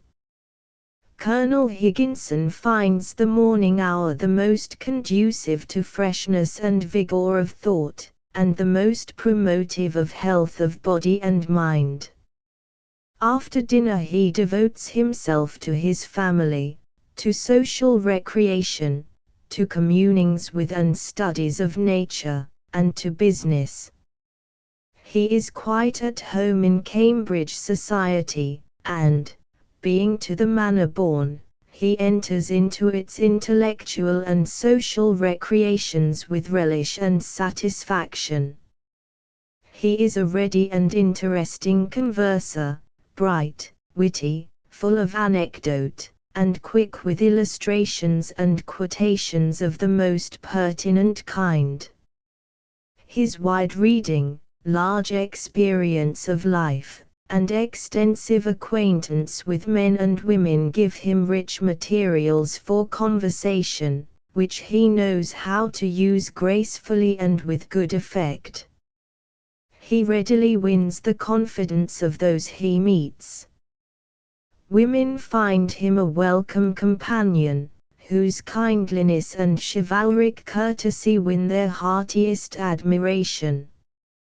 They turn to him with confidence, as to the champion of their sex, and he naturally numbers many bright and noble women among his friends.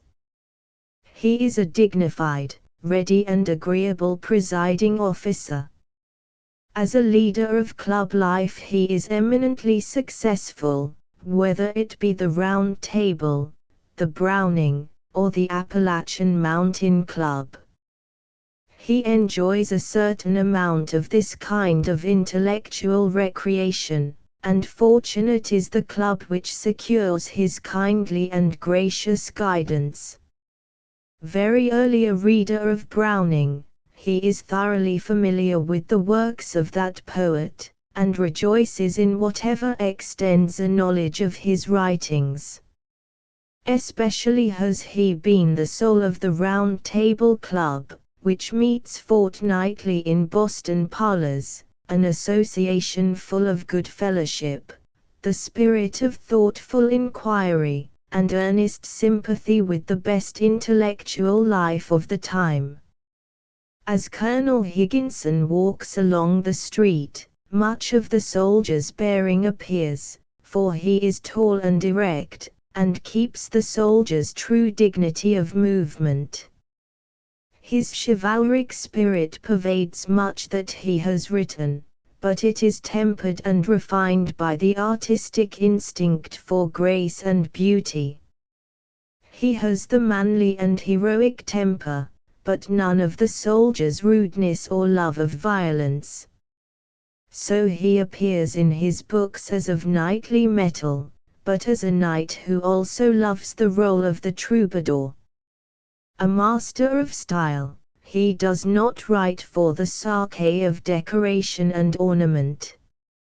He is emphatically a scholar and a lover of books, but not in the scholastic sense.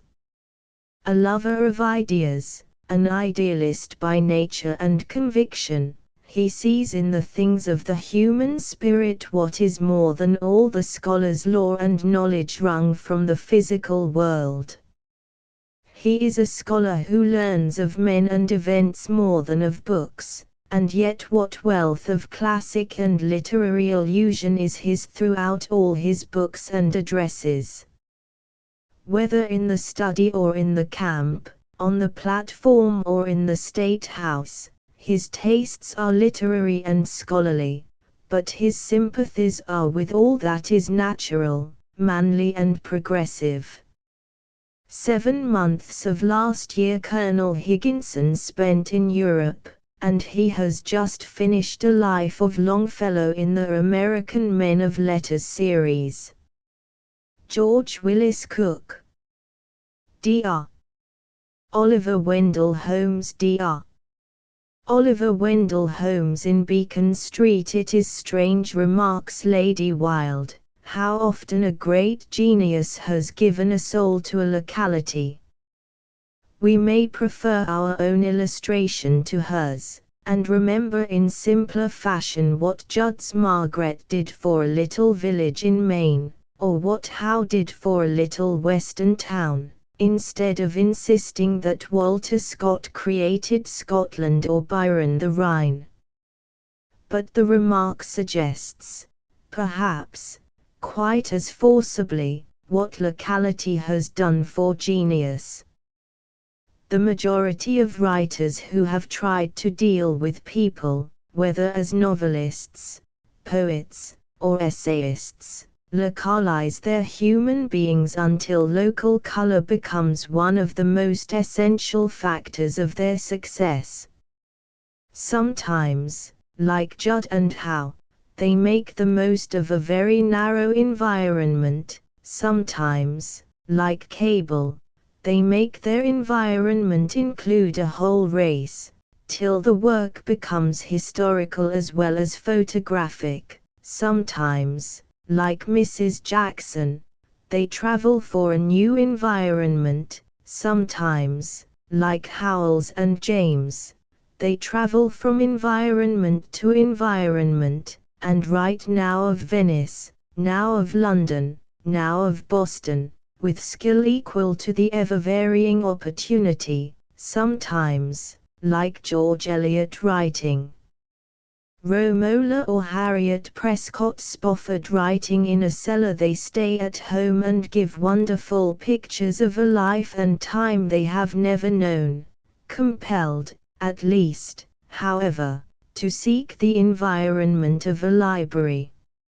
Even Shakespeare, who was certainly not a slave to his surroundings, sought local color from books to an extent that we realize on seeing Irving's elaborate efforts to reproduce it.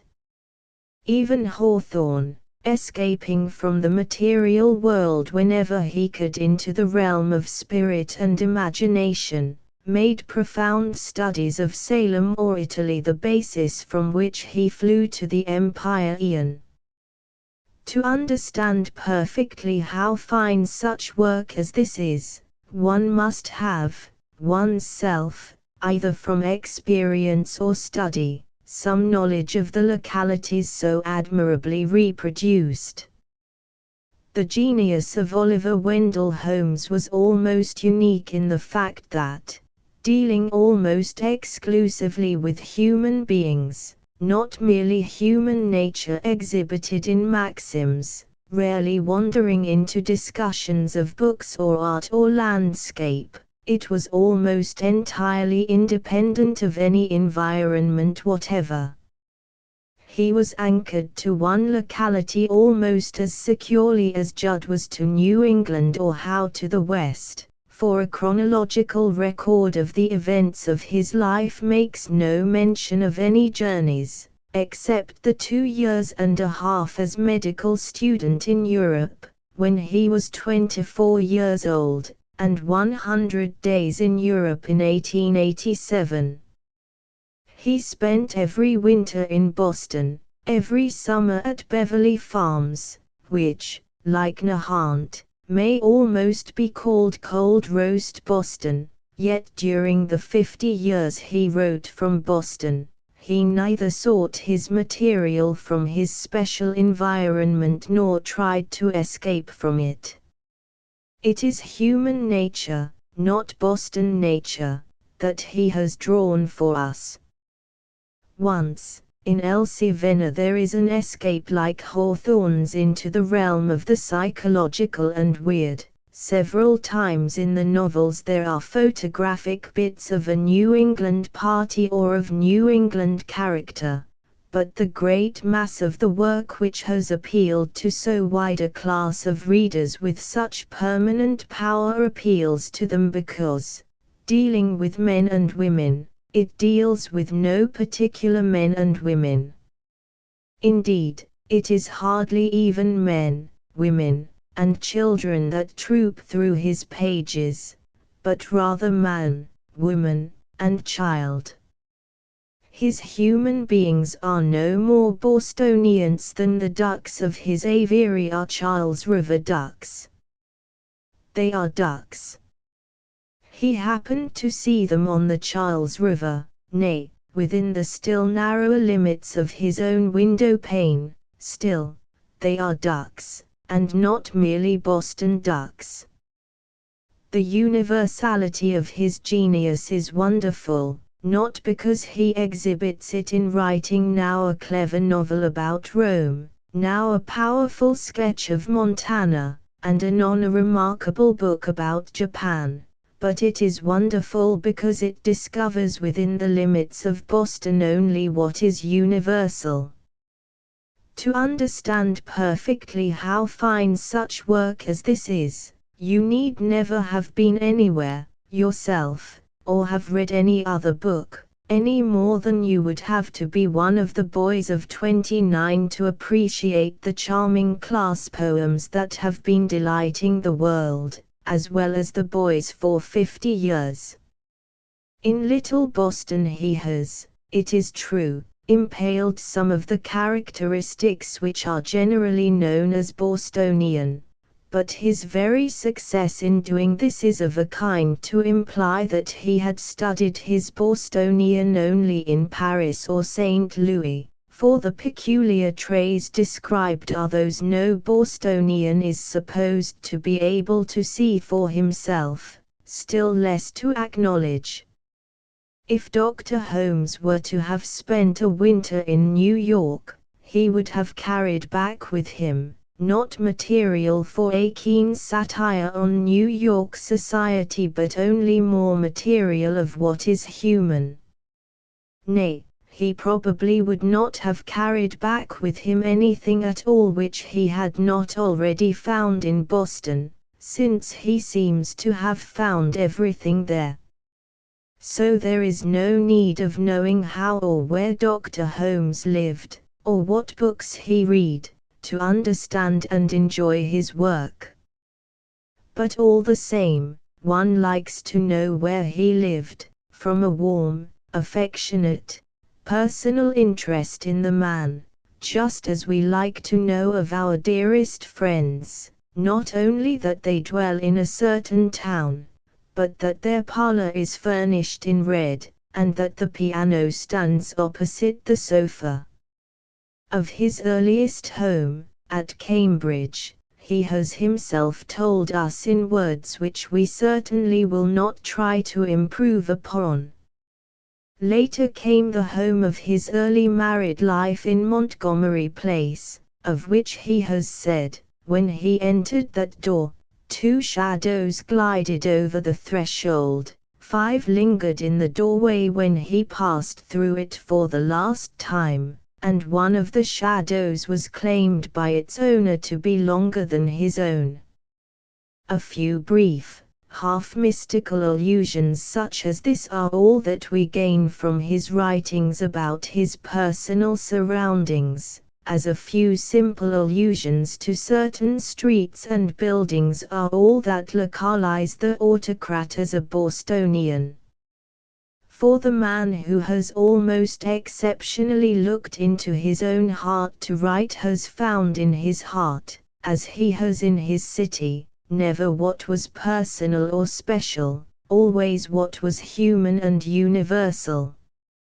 But it will be no betrayal of trust for us to follow out the dim outline a little, and tell how the 5 shadows flitted together from Montgomery Place to Charles Street. Then, after another dozen years, still another change seemed desirable. Dr. Holmes felt as few men do the charm of association, and the sacredness of what is ended by age, but the very roundness of his nature which made him appreciate not only what is human, but everything that is human, made him keenly alive to the charm of what is new if it is beautiful. A rounded nature finds it hard to be consistent.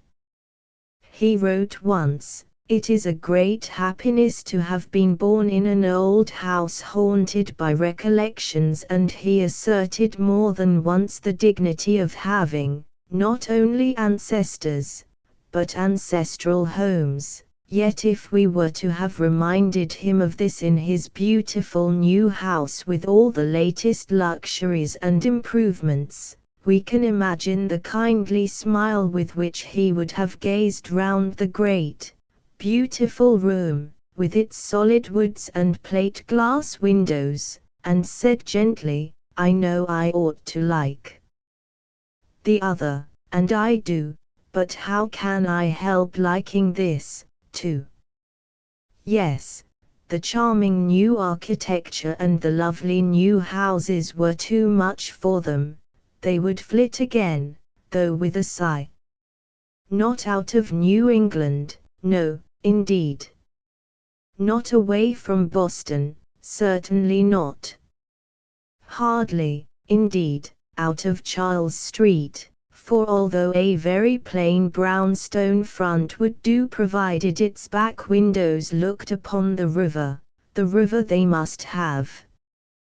Dr. Holmes wanted, not big front windows from which to study the Bostonians, but a big bay window at the back, from which he could see the ducks and gulls and think how like to human nature are all their little lives and loves and sorrows. So little is there in his work of what is personal, that it is possible there are people, in England, who really think the autocrat dwelt in the boarding house of his books. But those who believe with him that, as a rule, genius means ancestors, are not surprised to know that Dr. Holmes himself had many more than the average allowance of ancestors, and that, as a descendant of Dudley, Bradstreet, the Olivers, Quinces, and Jacksons, his hut of stone fronted on one of Boston's most aristocratic streets, though the dear river behind it flows almost close to its little garden gate.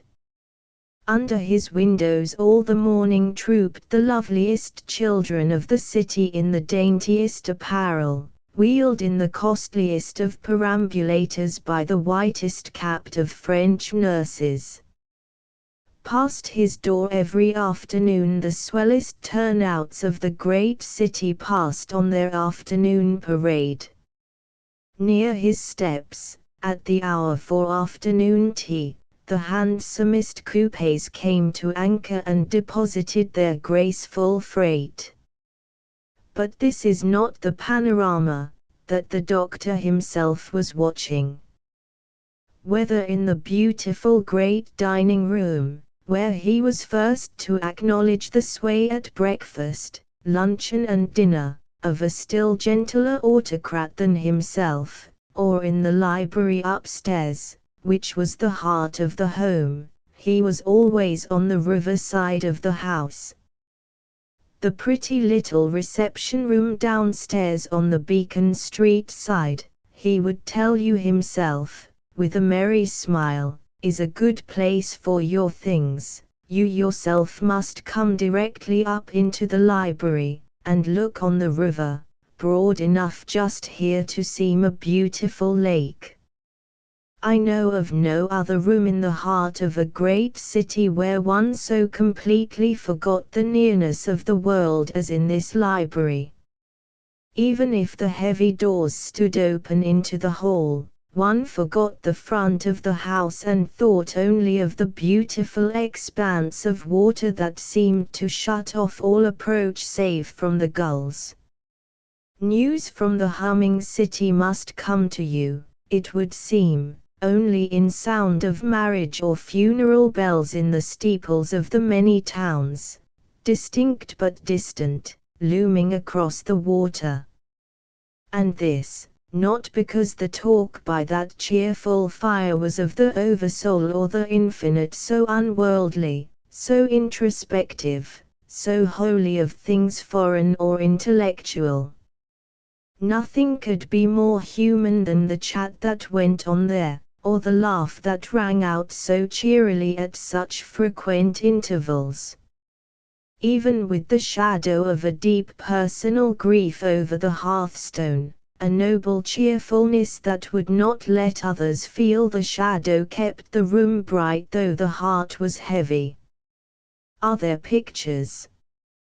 There is certainly one picture, for although a fine Copley hangs on one wall, and one of the beautiful framed embroideries, for which Dr. Holmes's daughter-in-law is famous, on another, who will not first be conscious that in a certain corner hangs the original portrait of Dorothy Q.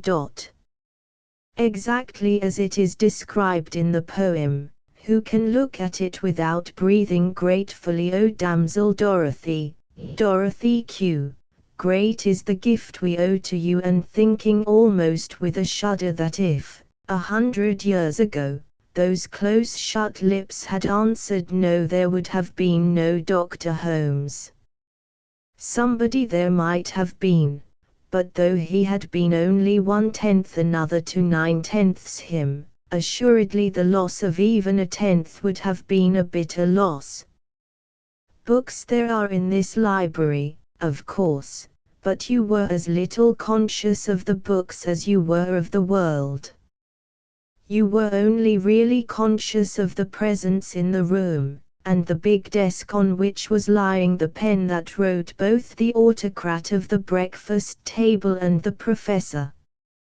As you took it up, it was pretty to see the look that stole over Dr. Holmes's face. It was the twinkle of a smile that seemed to mean, yes, it was the pen that did it. I never could have done it in the world. His success gave him a deep and genuine pleasure, largely due to the surprise of it. At 46 he believed he had done all that could be expected of him, and was content to rest his reputation, as well he might, on those earlier poems, which will always make a part of even his latest fame. But the greater fame which followed was, not greatness thrust upon him, for genius such as his is something more than the patience which is sometimes genius, but certainly greatness dragged out of him. The editors of the proposed Atlantic insisted that he should write for it. The doctor did not yield, till, as he himself tells it, with another twinkling smile, they invited him to a convincing dinner at Porter's. Feeling very good-natured immediately after, he promised to try, and a little later sent off a few sheets which he somewhat dubiously hoped would do. The storm of greeting and applause that followed even these first sheets filled him with amazement, but with genuine delight. It was beautiful to see how deeply it touched him to know that thousands of readers think The Autocrat the most charming book they own. For this was not the arrogant satisfaction of the master who announces, "Listen! I have composed the most wonderful sonata that the world has ever heard."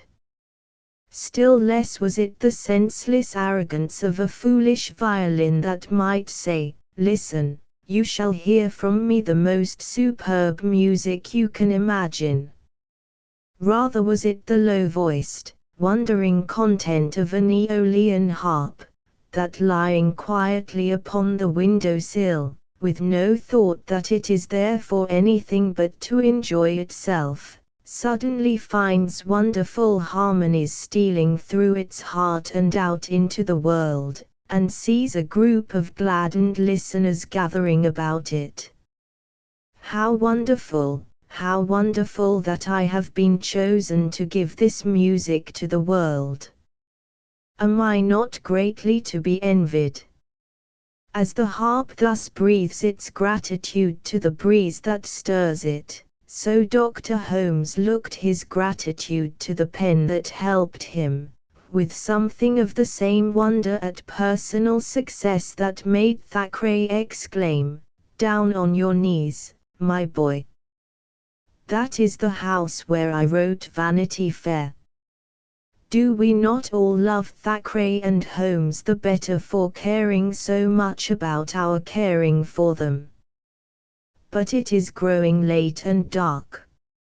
Across the river, one almost says across the bay, the lights are twinkling, and we must go. As the cool breeze touches our faces, how strange it seems to see the paved and lighted street, the crowding houses, the throng of carriages, and to realize that the great, throbbing, fashionable world has been so near to us all the afternoon while we have been so far from it. Now, as we go down the steps, a sudden consciousness strikes us of what very pleasant places Boston literary lines seem to fall into. Is it that literary people are more fortunate in Boston, or that in Boston only the fortunate people are literary? For as we think of brilliant names associated with Beacon Street, Boylston Street, Commonwealth Avenue, Newbury and Marlborough Streets, it certainly seems as if the bohemia of plain living and high thinking, so prominent a feature of New York literary and artistic life, had hardly a foothold in aristocratic, literary Boston. Finally, if it seems wonderful that living almost exclusively in one locality, Dr. Holmes should have succeeded as few have succeeded in dealing with the mysteries of universal human nature, still more wonderful is it, perhaps, that dealing very largely with the foibles and follies of human nature, nothing that he ever wrote has given offense. True, this is partly owing to his intense unwillingness to hurt the feelings of any human being. No fame for saying brilliant things that came to this gentlest of autocrats and most genial of gentlemen, tinged with a possibility that anyone had winced under his pen, seemed to him of any value, or gave him any pleasure. But, as a matter of fact, no bore has ever read anything Dr. Holmes has written about bores with the painful consciousness, alas, I was that bore. We may take to ourselves a good deal that he says, but never with a sense of shame or humiliation. On the contrary, we laugh the most sincerely of any one, and say of course, that is exactly it. Why, I have done that thing myself 1,000 times. And so the genial, keen-eyed master of human nature writes with impunity how difficult he finds it to love his neighbor properly till he gets away from him, and tells us how he hates to have his best friend hunt him up in the cars and sit down beside him, and explains that, although a radical, he finds he enjoys the society of those who believe more than he does better than that of those who believe less, and neighbor and best friend, radical and conservative, laugh alike and alike enjoy the joke, each only remembering how he finds it hard to love his neighbor, and how he hates to talk in the cars. The restless interviewer who may perhaps have gained entrance to the pleasant library, never found himself treated, after he left, with any less courtesy than that which allowed him to be happy while he was interviewing to the misery of his hapless victim. The pen that never dared to be as funny as it could be never permitted itself to be as witty as it might have been, at the expense of any suffering to others. The gentle doctor, when the interviewer was gone, turned again to his ducks in the beautiful aviary outside his window, and only vented his long-suffering in some general remark thrown carelessly in, as he describes how the bird sees a flat log come floating down the stream, stares undismayed upon the harmless stranger. Ah! Were all strangers harmless as they seem? And the very latest stranger who may have inflicted the blow that drew out that gentlest of remonstrances, would be the first to laugh and to enjoy the remonstrance as a joke. And so came to the autocrat what he prized as the very best of all his fame, the consciousness that he never made a hit that could wound. So truly was this his temperament, that if you praised some of the fine lines of his noble poem on my aviary, he would say gently, "But don't you think the best line is where I spare the feelings of the duck, and you remember, look quick, there's one just diving." And while he's under, just about a minute, I take advantage of the fact to say his fishy carcass has no virtue in it, the gunning idiot's worthless hire to pay. And not even while they are under would Dr. Holmes ridicule his fellow men. It is never we whom he was laughing at, it is simply human nature on its funny side, and it is a curious fact that none of us resent being considered to have the foibles of human nature, provided they are not made to appear personal foibles. So, while remembering the intensity of the pleasure he has given us, let us remember, what he would care far more to hear, that he has never given any of us anything but pleasure. Alice Wellington Rollins. Julia Ward Howe at Oak Glen, Newport. To those persons who have only visited the town of Newport, taken its ocean drive, lunched at its casino, strolled on its beach, and stared at its fine carriages and the fine people in them, that fill Bellevue Avenue of an afternoon, the idea of choosing Newport as a place to rest in must seem a very singular one. If their visit be a brief one, they may easily fail to discover that after leaving the limits of the gay summer city, with its brilliant social life, its polo matches, its races, balls, dinners, and fetes, there still remains a district, some 12 miles in length, of the most rural character. The land here is principally owned by small farmers, who raise, and sell at exorbitant and unrural prices, the fruit, vegetables, eggs, milk, butter and cream which the Newport market men, adding a liberal percentage, sell again to their summer customers. The interior of the island is in many respects the most agreeable part of it. The climate is better, being much freer from heavy fogs and sea mists, and the thermometer neither rises so high nor falls so low as in the town. The neighborhood of Lawton's Valley is one of the most charming and healthy parts, and it is in this spot that Mrs. Howe has, for many years, made her summer home. The house stands a little removed from the crossroad which connects the east and west roads, the two thoroughfares that traverse the island from Newport to Bristol Ferry. Behind the house there is a grove of trees, oaks, willows, maples, and pines, which is the haunt of many singing birds. The quiet house seems to be the center of a circle of song, and the earliest hint of day is announced by their morning chorus. In this glen the mistress of the valley, as Mrs. Howe has styled herself, in one of her poems, spends many of her leisure hours, during the 6 months which she usually passes at her summer home.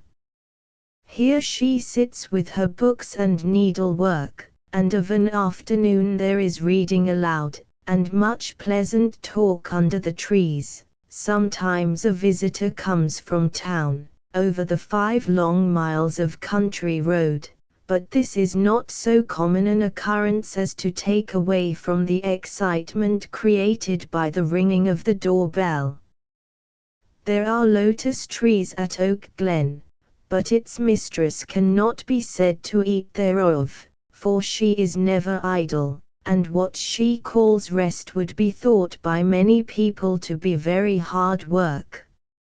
She rests herself, after the work of the day, by reading her Greek books, which have given her the greatest intellectual enjoyment of the later years of her life.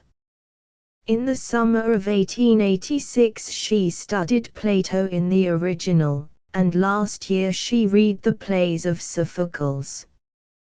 The day's routine is something in this order: breakfast, in the American fashion, at 8 o'clock, and then a stroll about the place, after which the household duties are attended to, and then a long morning of work.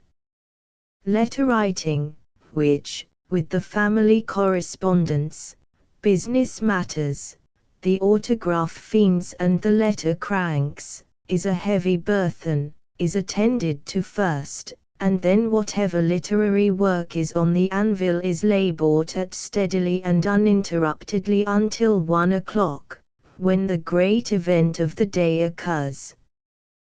This is the arrival of the mail, which is brought from town by Jackson Carter, a neighbor, who combines the functions of local mail carrier, milkman, expressman, vendor of early vegetables, and purveyor of gossip generally, to which he adds the duty of touting for an African Methodist church. Jackson is of the African race, and though he signs his name with a cross, he is a shrewd, intelligent fellow, and is quite a model of industry. After the newspapers and the letters have been digested, comes the early dinner, followed by coffee served in the green parlor, which is quite the most important apartment of the establishment. It is an open-air parlor, in the shape of a semicircle, set about with a close, tall green hedge, and shaded by the spreading boughs of an ancient mulberry tree. Its inmates are completely shielded from the sight of any chance passers-by, and in its quiet shade they often overhear the comments of the strangers on the road outside, to whom the house is pointed out. It was in this small paradise that Mr. Isaacs was written, and read aloud to Mrs. Howe, chapter by chapter, as it was written by her nephew, Marion Crawford.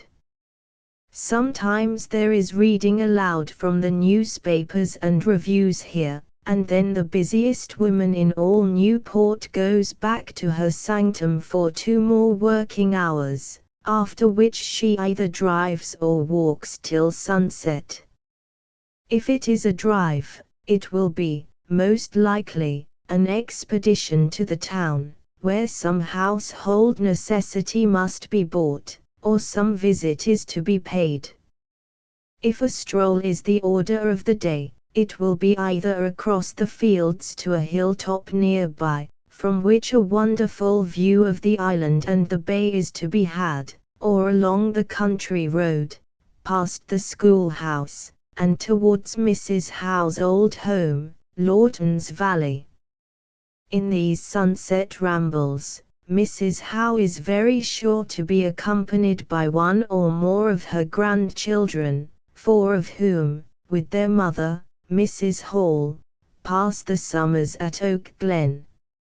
She finds the children excellent company, and they look forward to the romp which follows the twilight stroll as the greatest delight of the day.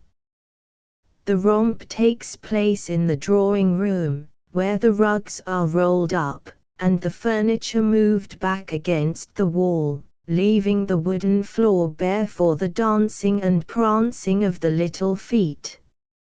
Mrs. Howe takes her place at the piano, strikes the chords of an exhilarating Irish jig, and the little company, sometimes enlarged by a contingent of the Richards cousins from Maine, dance and jig about with all the grace and abandon of childhood.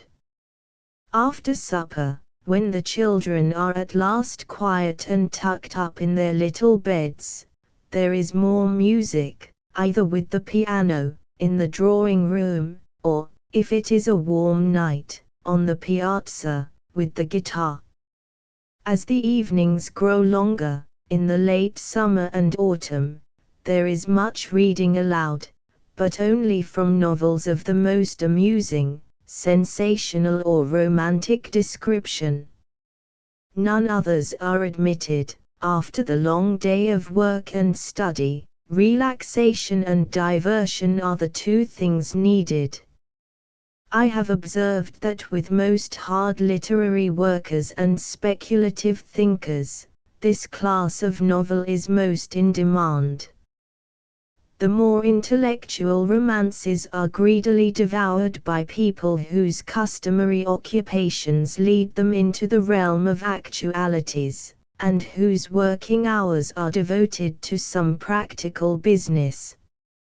Last year Mrs. Howe had at heart the revival of the Town and Country Club, of which she is the originator and president, and which in 1886 had omitted its meetings. These meetings, which take place fortnightly during the season, are held at the houses of different members, and are both social and intellectual in character. The substantial part of the feast is served first, in the form of a lecture or paper from some distinguished person, after which there are refreshments, and talk of an informal character.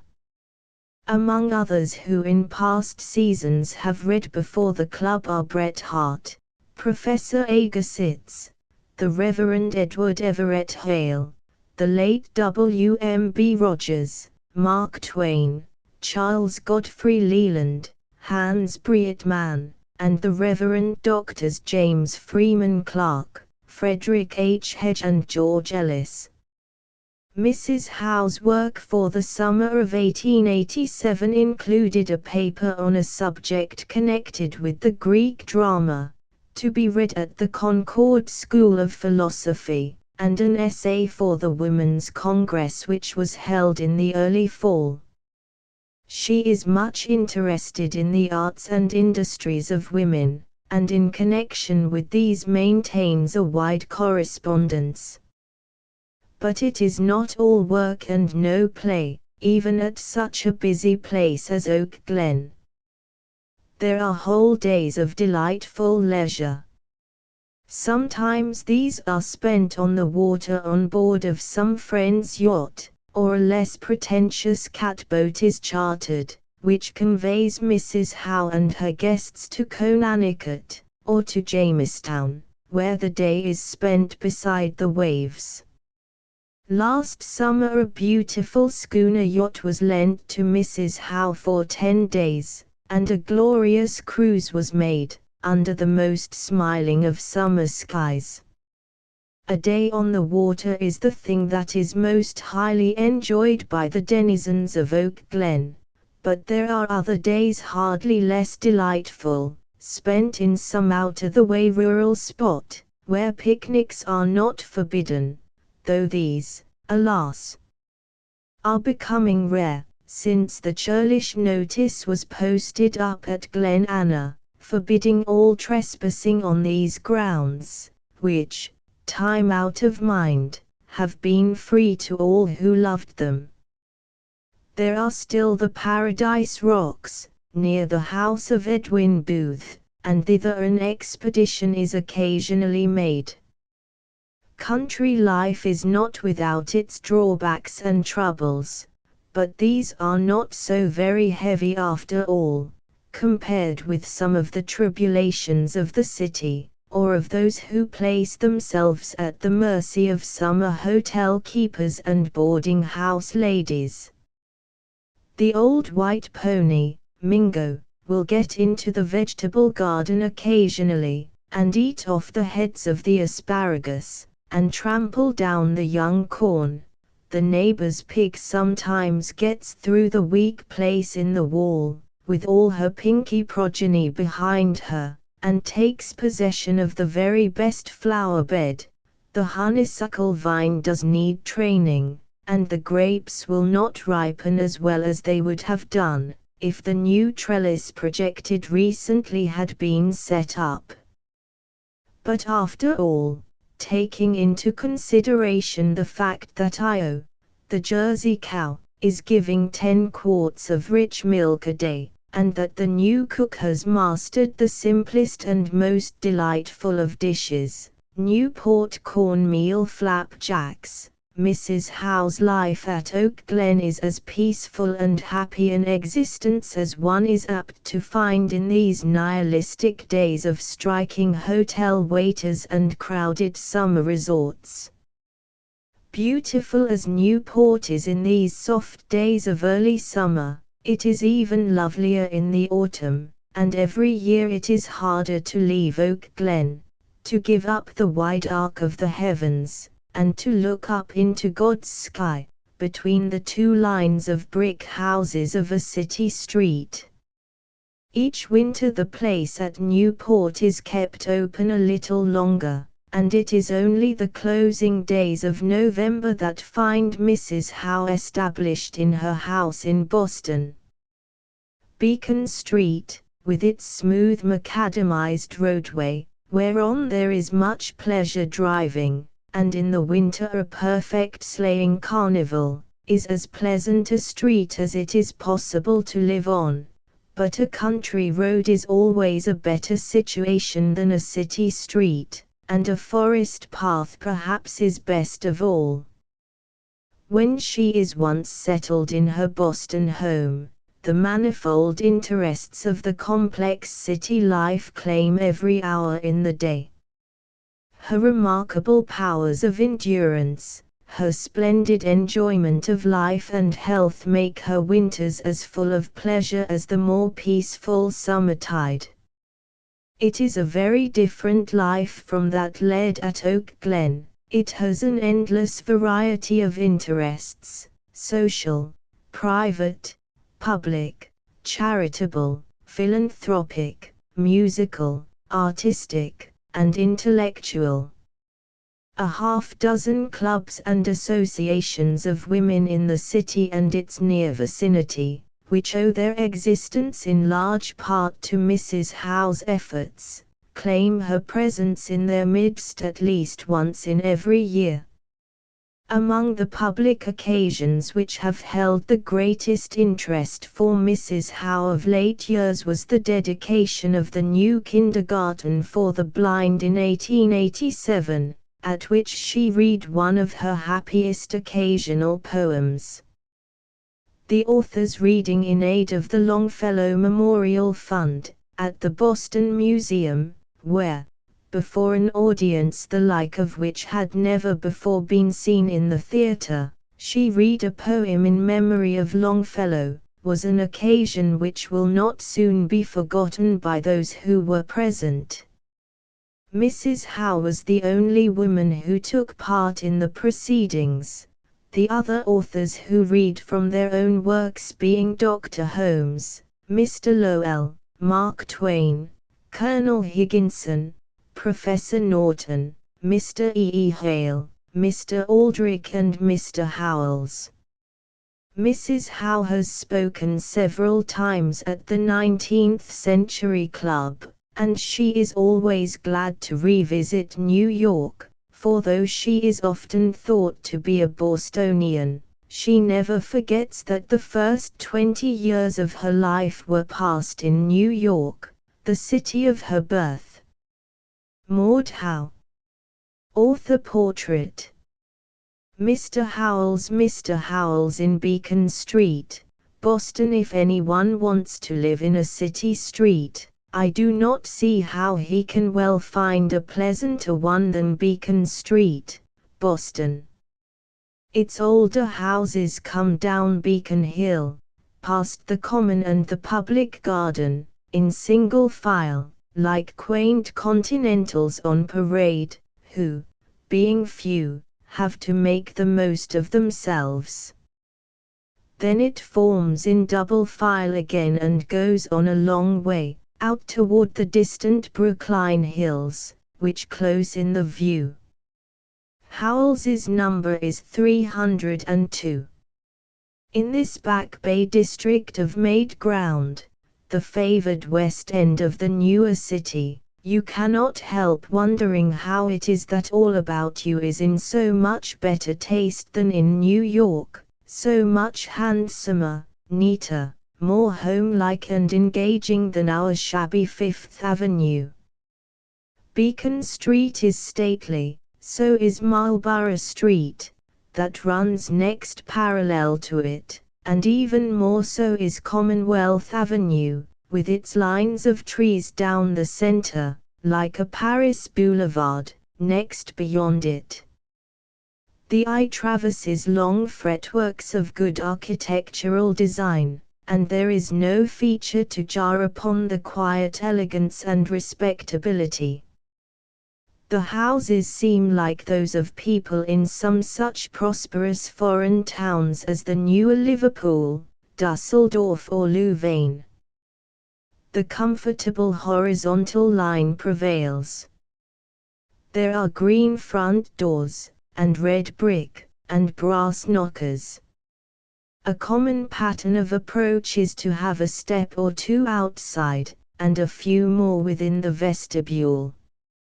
That abomination, the ladder-like high stoop of New York, seems unknown. These are the scenes amid which Mr. Howells takes his walks abroad. From his front windows he may see the upper-class types about which he has written, the Boston girl, with something of the nice young fellow about her, the chance acquaintance, with his eyeglass, the thin, elderly, patrician Corys, the blooming, philanthropic Miss Kingsbury.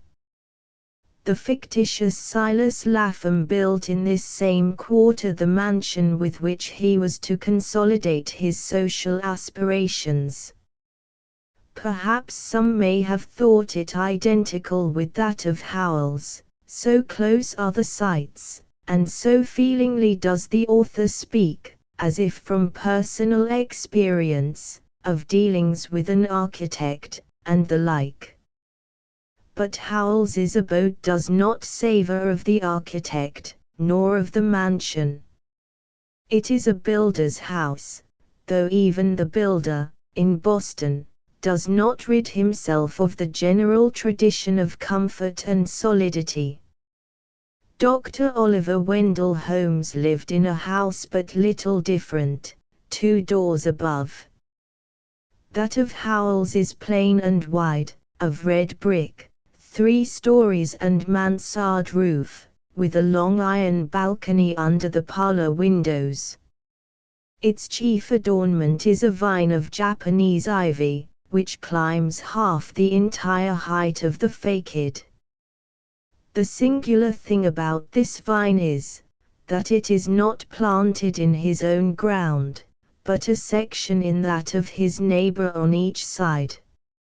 It charmingly drapes his wall, while growing but thinly on theirs, and forms a clear case of natural selection which might properly almost render its owners discontented enough to cut it down. The leaves, as I saw them, touched by the autumn, glowed with crimson like sumac. The house is approached by steps of easy grade. There is a little reception room at the left of the hall, and the dining room is on the same floor. You mount a flight of stairs, and come to the library and study, at the back, and the parlor in front. Vlan.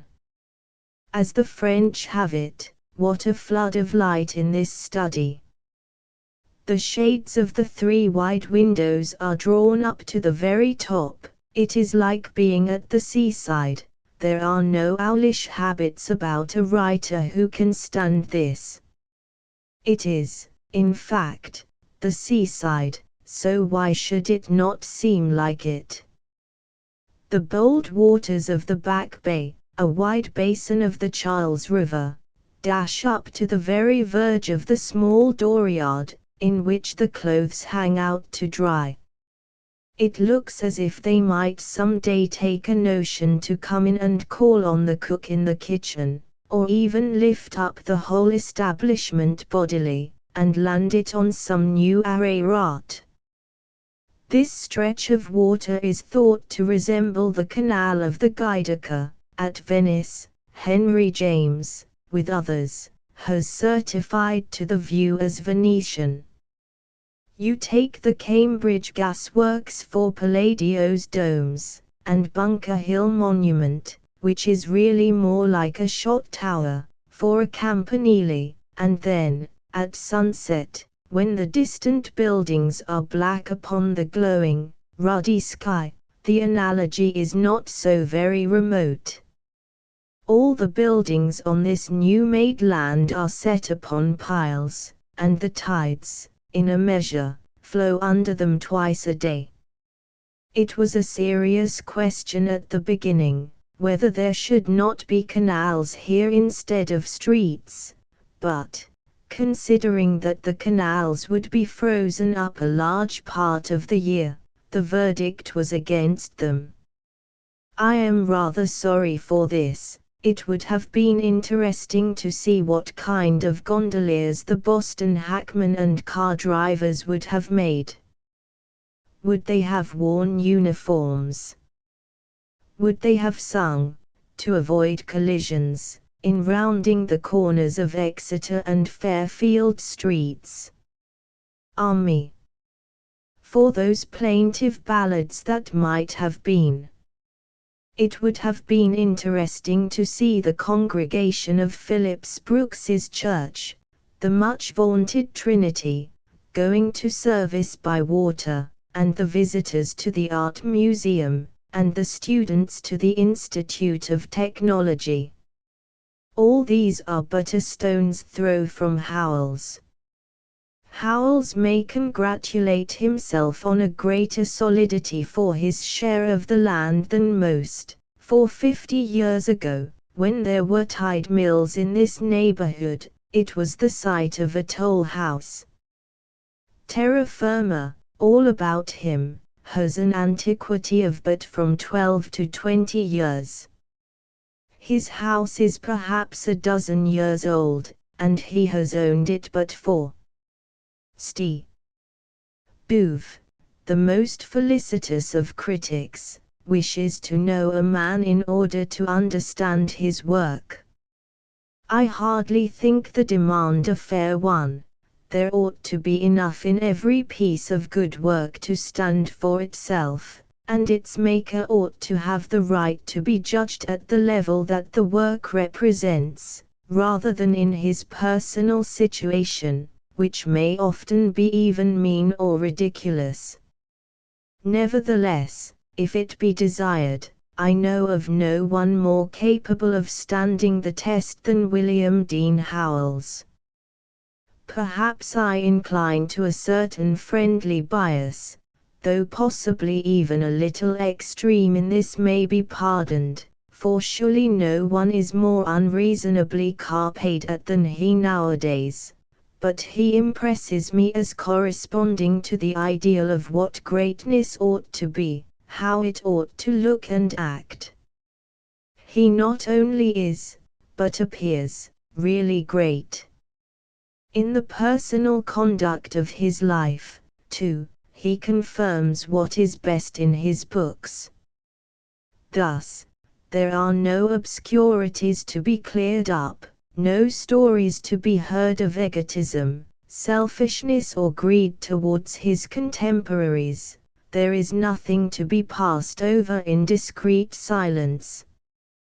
He has an open and generous nature, the most polished yet unassuming manners, and an impressive presence, which is deprived of anything formidable by a rare geniality. In looks, he is about the middle height, rather square-built, with a fine, Napoleonic head, which seems capable of containing anything. I have seen none of his many portraits that does him justice. Few men with his opportunities have done so much, or been so quick to recognize original merit and struggling aspiration. There is no trace in him of uneasiness at the success of others, of envy towards rivals, though, indeed, it would be hard to say, from the very beginning of his career, where any rivals in his own peculiar vein were to be found. Such a largeness of conduct is surely one of the indications of genius, a part of the serene calm which is content to wait for its own triumph and forbear push or artifice to hasten it. To write of Howells at home seems to write particularly of Howells. There is a great deal of the homely and the home-keeping feeling in his books, which has had to do with making him the chosen novelist of the intelligent masses. To one who knows this and his personal habits, it would not seem most proper to look for him in courts or camps, in lively clubs, at dinners, on the rostrum, or in any of the noisier assemblages of men. Even in his journeyings, in those charming books, Venetian Life and Florentine Mosaics, he is a saunterer and gentle satirist, without the fire and zeal of the genuine traveller. All these he enjoys, no one more so, at the proper time and occasion, but one would seek him most naturally in the quiet of his domestic circle. And even there the most fitting place seems yonder desk, where the work awaits him over which but now his thoughtful brow was bending. He is a novelist for the genuine love of it, and not in the way of arrogance or parade, nor even for its rewards, substantial for him though they are. One would say that the greatest of his pleasures was to follow, through all their ramifications, the problems of life and character he sets himself to study. In a talk I had with him some time ago, he said, incidentally, supposing there were a fire in the street, the people in the houses would run out in terror or amazement. All finer shades of character would be lost, they would be merged, for the nonce, in the common animal impulse. No, to truly study character, you must study men in the lesser and more ordinary circumstances of their lives, then it is displayed untrammelled. This may almost serve as a brief statement of his theory in literature, which has been the cause, of late, of such heated discussion in two hemispheres.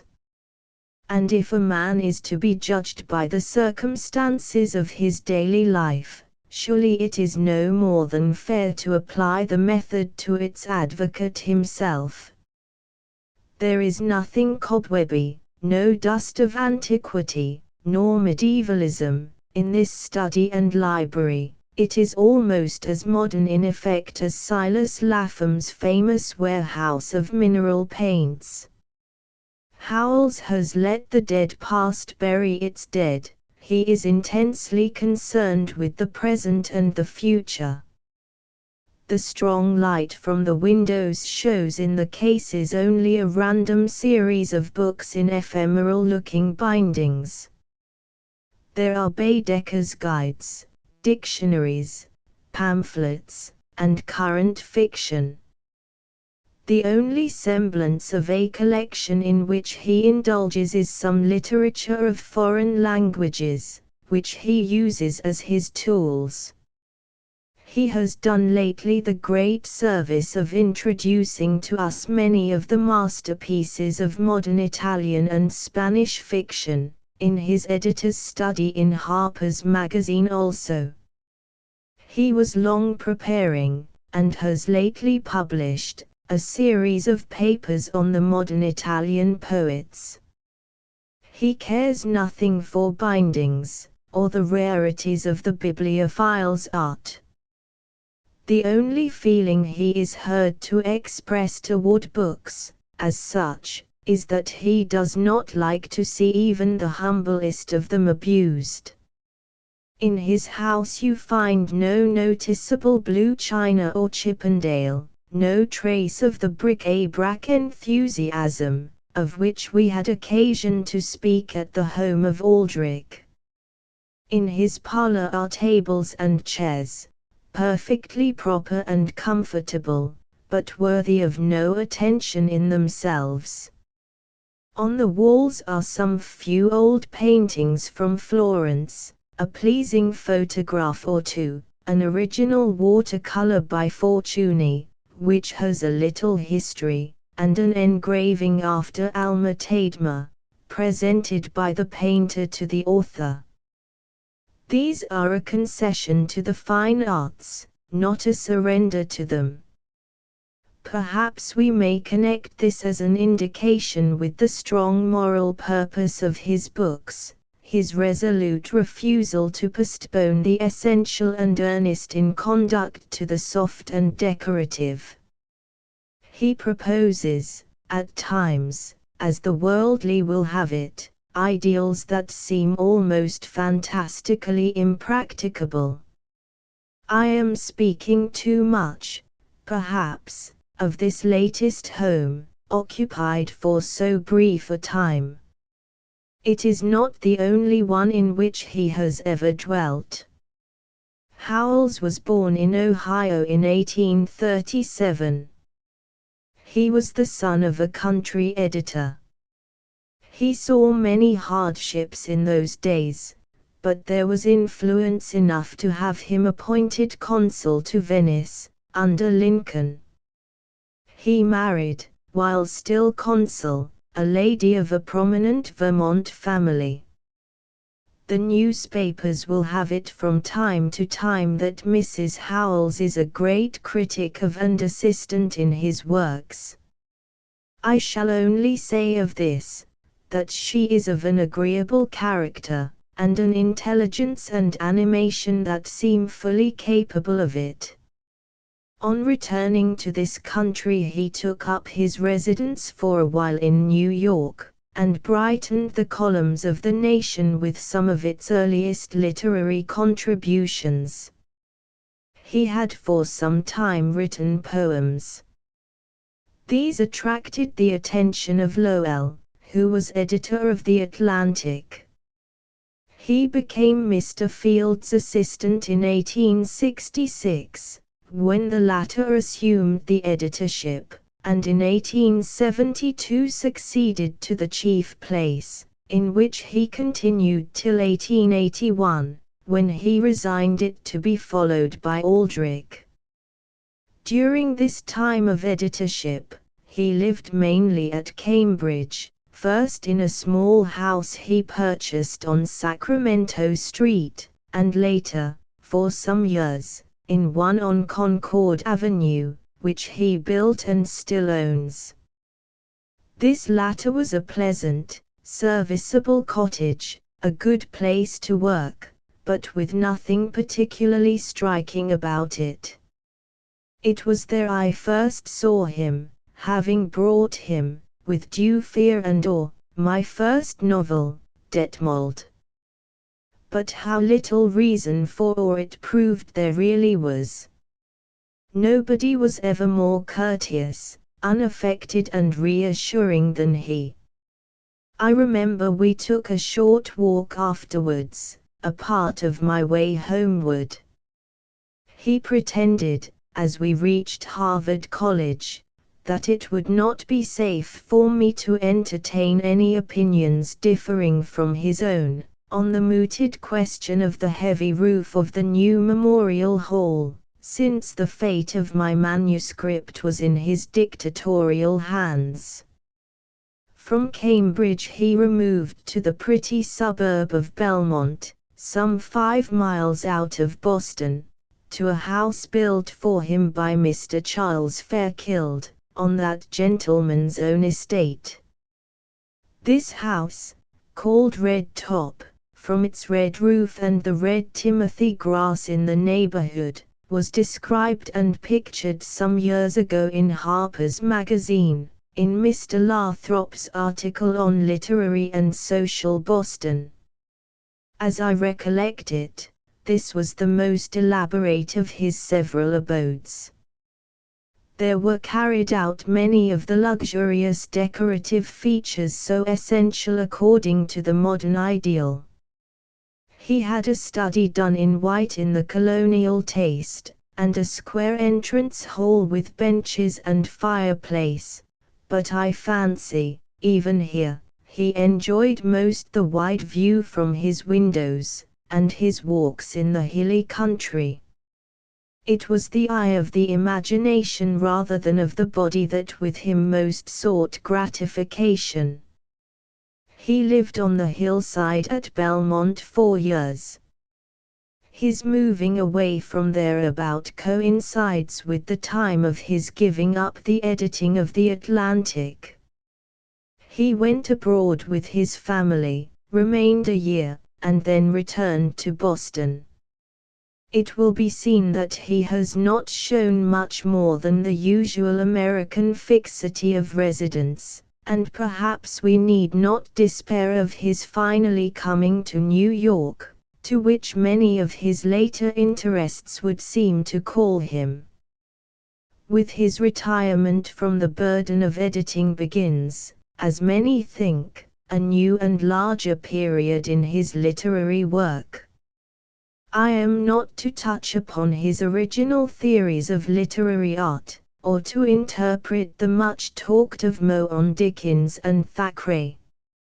As to the latter, I know that so magnanimous and appreciative a nature as his could never have really intended to cast a slur upon exalted merit. He has an intense delight in human life, as it is lived, and not as represented by historians or antiquarians, or colored by conventional or academic tradition of any kind. He is still so young a man and so powerful a genius that it may well be a yet grander period is opening before him. For my own part, I never quite get over the liking for the Robinson Crusoe touch, the once upon a time the poem, as it were, in the fiction I read, and I think shall continue to like best of his stories the undiscovered country in which the feeling of romance, together with all the reality of life, most prevails. However this may be, I cannot always repress a certain impatience that there should be any who fail to see his extraordinary ability. It seems to me it can only be because there is some veil before their eyes, because they have not put themselves in the way of taking the right point of view. Whether we like it best of all fiction or not, where are we to find another who works with such power? Where, if we deny him the first place, zealously look up all his defects, and take issue with him on a dozen minor points, are we to find another so original and creative a writer? He writes only in the morning, his work being done conscientiously and with painstaking. After that he devotes himself to his family, to whom he is greatly attached, and of whom he is justly proud. Besides a son, who is to be an architect, there is a daughter, who inclines to the literary taste, and another, a sweet-faced little maid, known to fame through the publication of a series of her remarkable, naive, childish drawings, in the volume entitled A Little Girl Among the Old Masters. Their father is not a voluble talker, he does not aspire to shine, there is little that is Macaulayish, there are few tours de force in his conversation. On the other hand, he has what someone has described as the dangerous trait of being an excellent listener. It might be said of him, as it was of Mme. Recamier, that he listens with seduction. He is not bent upon displaying his own resources, but possibly upon penetrating the mind and heart before him. Perhaps this is the natural, receptive mood of the true student of character.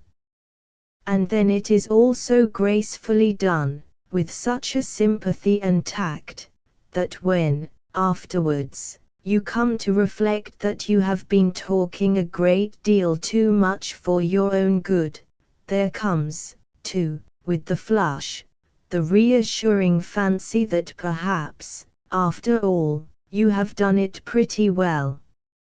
His own conversation I should call marked by sincerity of statement and earnestness in speculation, at the same time that it is brightened by the most genial play of humor. His humor warms like the sunshine. We all know how steely cold may be the brilliancy of mere wit. He is a humorist, I sometimes think, almost before everything else. He takes to the humorists, even those of the broader kind, with a kindred feeling. Both Mark Twain and Warner have been his intimate friends. He wanted to know Stockton and Gilbert before he had met them. In this connection, I may close, apropos of him, with one of the slighter bon mots of Gilbert. On the first visit of that celebrity to this country, in company with his collaborator, Sullivan, he chanced to ask me something about the works of Howells. In reply, I mentioned among others their wedding journey, a book that every young couple put into their baggage when starting off on the tour. Sullivan and I are not such a very young couple, returned Gilbert, but I think we'll have to put one into our baggage, too. William Henry Bishop. Mr. Howells now lives in apartments in New York, where he is editor of the Easy Chair in Harper's Monthly and a contributor to various magazines. Editors. Charles Godfrey Leland in Philadelphia and London to describe the home of a homeless man is not over easy. For the last 16 or 18 years Mr. Leland has been as great a wanderer as the gypsies of whom he loves to write. During this time he has pitched his tent, so to speak, in many parts of America and Europe and even of the East. He has gone from town to town and from country to country, staying here a month and there a year, and again in some places, as in London and Philadelphia, he has remained several years. But, as he himself graphically says, it is long since he has not had trunks in his bedroom. However, if to possess a house is to have a home, then Mr. Leland must not be said to be homeless. He owns a 3-storied, white and green shuttered, red brick house with marble steps, of that conventional type which is so peculiarly a feature of Philadelphia, his native town. It is in Locust Street above 15th, one of the eminently respectable and convenient neighborhoods for which Philadelphia is famous, with St. Mark's Church near at hand and a public school not far off.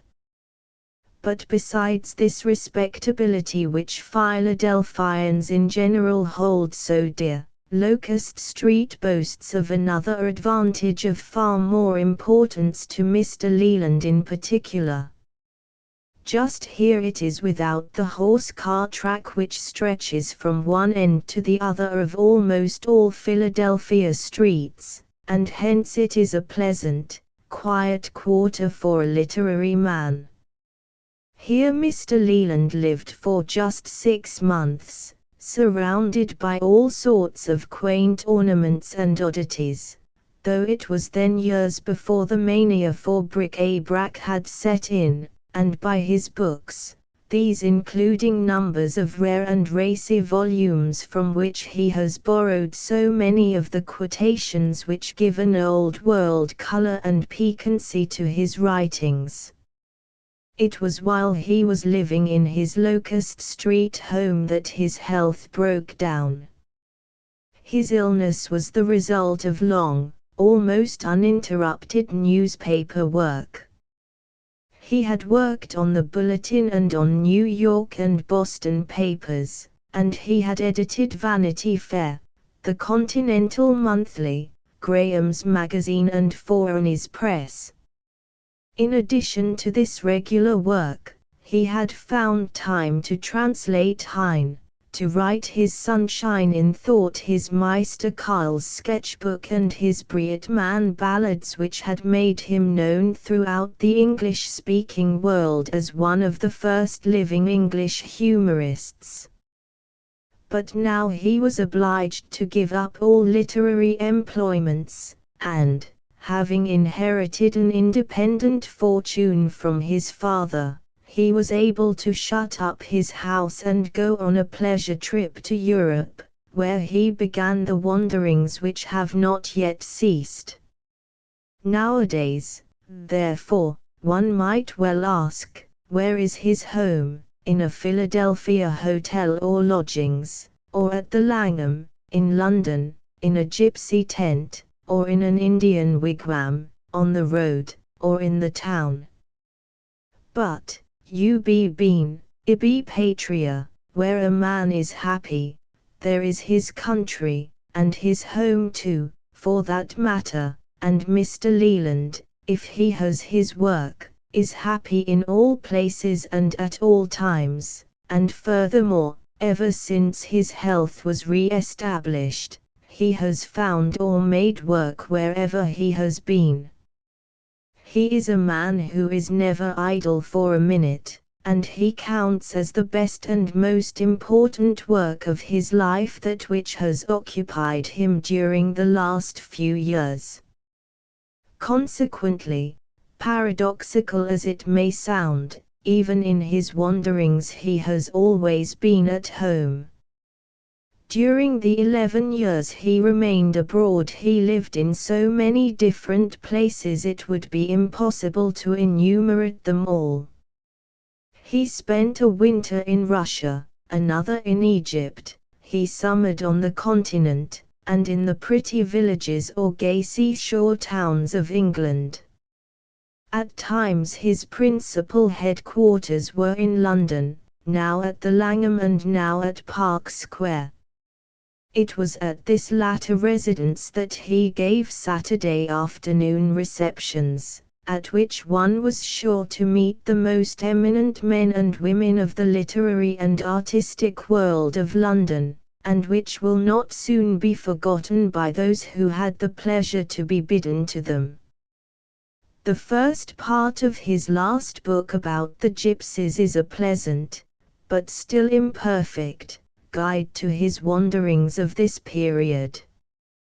There, in one paper, we find him spending charming evenings with the fair Russian gypsies in St. Petersburg, in another, giving greeting to the Hungarian Romanis who played their wild chadas at the Paris Exposition. Or we can follow his peaceful strolls through the English meadows and lanes near Oatlands Park, or his adventures with his not over-respectable but very attractive friends at the Hampton races. One gypsy episode carries him to Aberystwyth, a second to Brighton, a third to London streets or his London study. Thus he tells the tale, as no one else could, of his life on the road.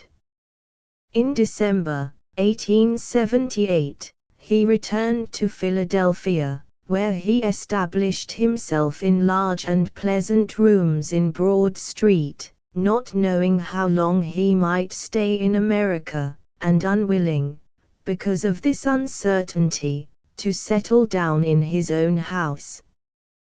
He lived there, however, for 4 years and a half, traveling but little save in the summer, when, to escape from the burning brick oven which Philadelphia becomes at that season, he fled to Rye Beach or to the White Mountains, to Mount Desert or to far Campobello, in New Brunswick, where, in the tents almost hidden by the sweet pine woods, he listened to the Algonquin legends which he published in book form 3 or 4 years ago.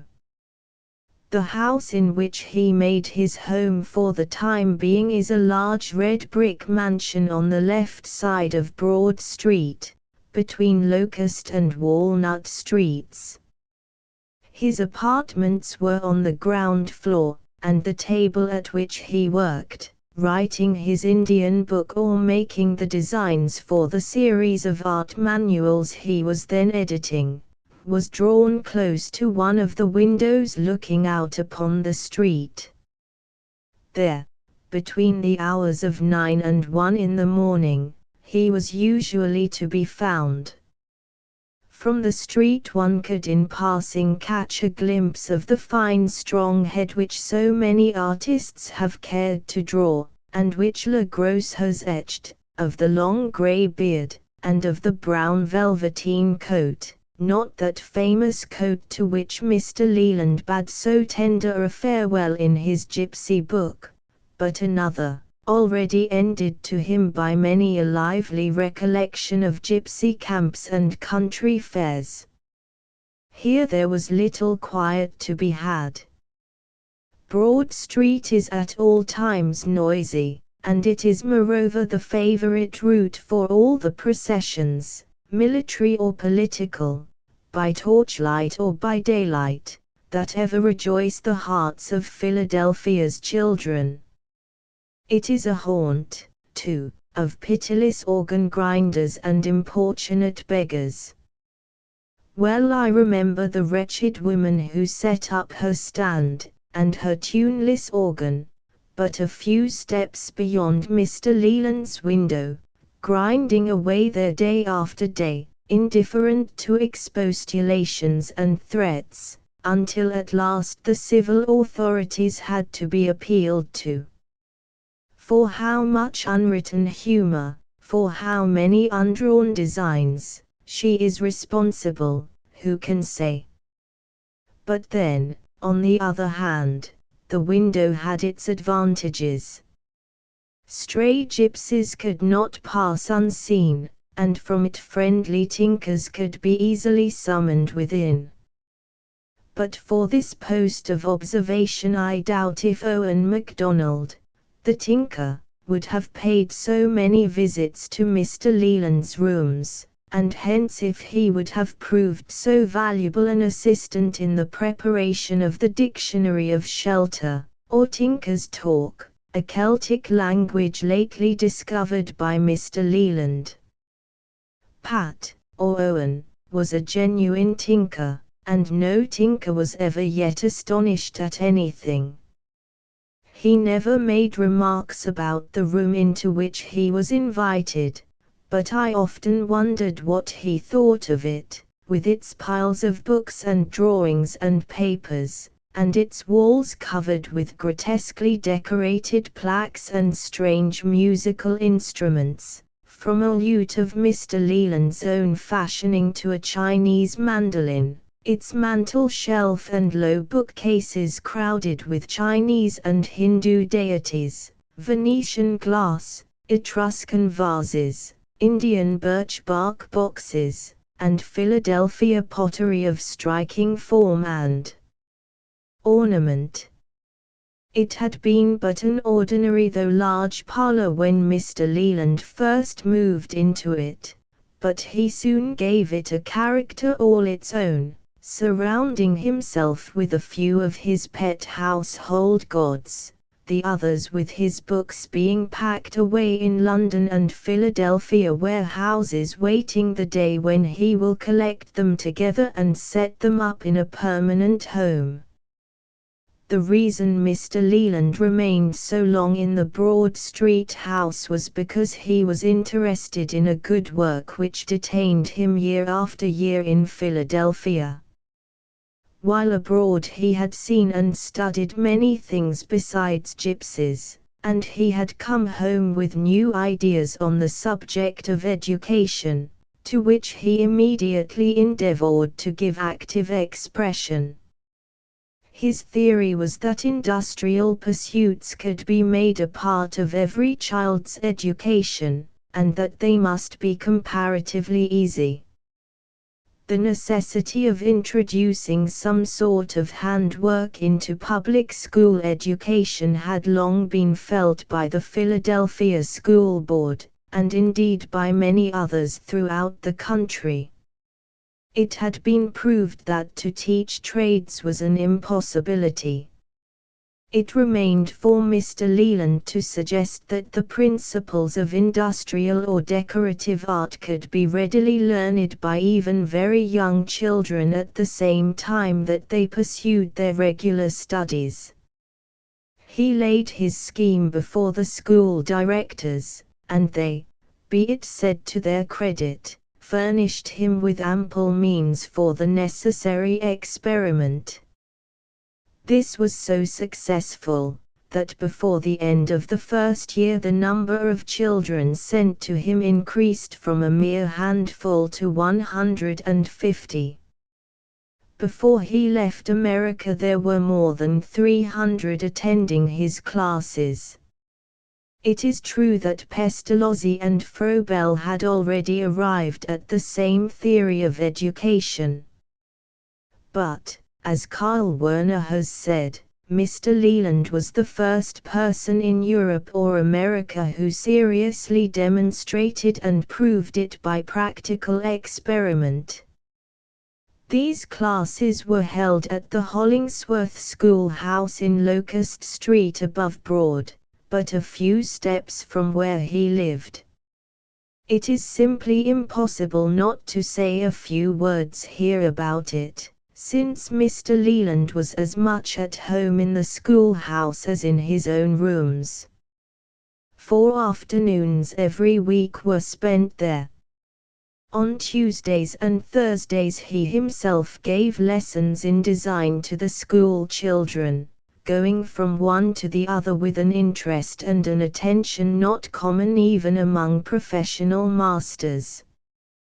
When, after the rounds were made, there were a few minutes to spare, which did not often happen, he went into the next room, where other children were busy under teachers, working out their own designs in wood or clay or leather. I think in many of the grotesques that were turned out from that modeling table, in the frogs and the serpents and sea monsters twining about vases, and the lizards serving as handles to jars, Mr. Leland's influence could be easily recognized. On Saturdays he was again there, superintending a smaller class of reap-house workers. In England he had found what could really be done by cold hammering brass on wood, and in America he popularized this discovery. When he first began to teach the children, this sort of work being as yet little known, I remember there was one boy, rather more careless but more businesslike than his fellow hammerers, who during his summer holidays made over $218 by beating out on plaque after plaque a few designs, one an Arabic inscription, which he had borrowed from Mr. Leland. But after the children's class was enlarged and a class was started at the Ladies' Decorative Art Club established by Mr. Leland, work had to be more careful and original to be profitable.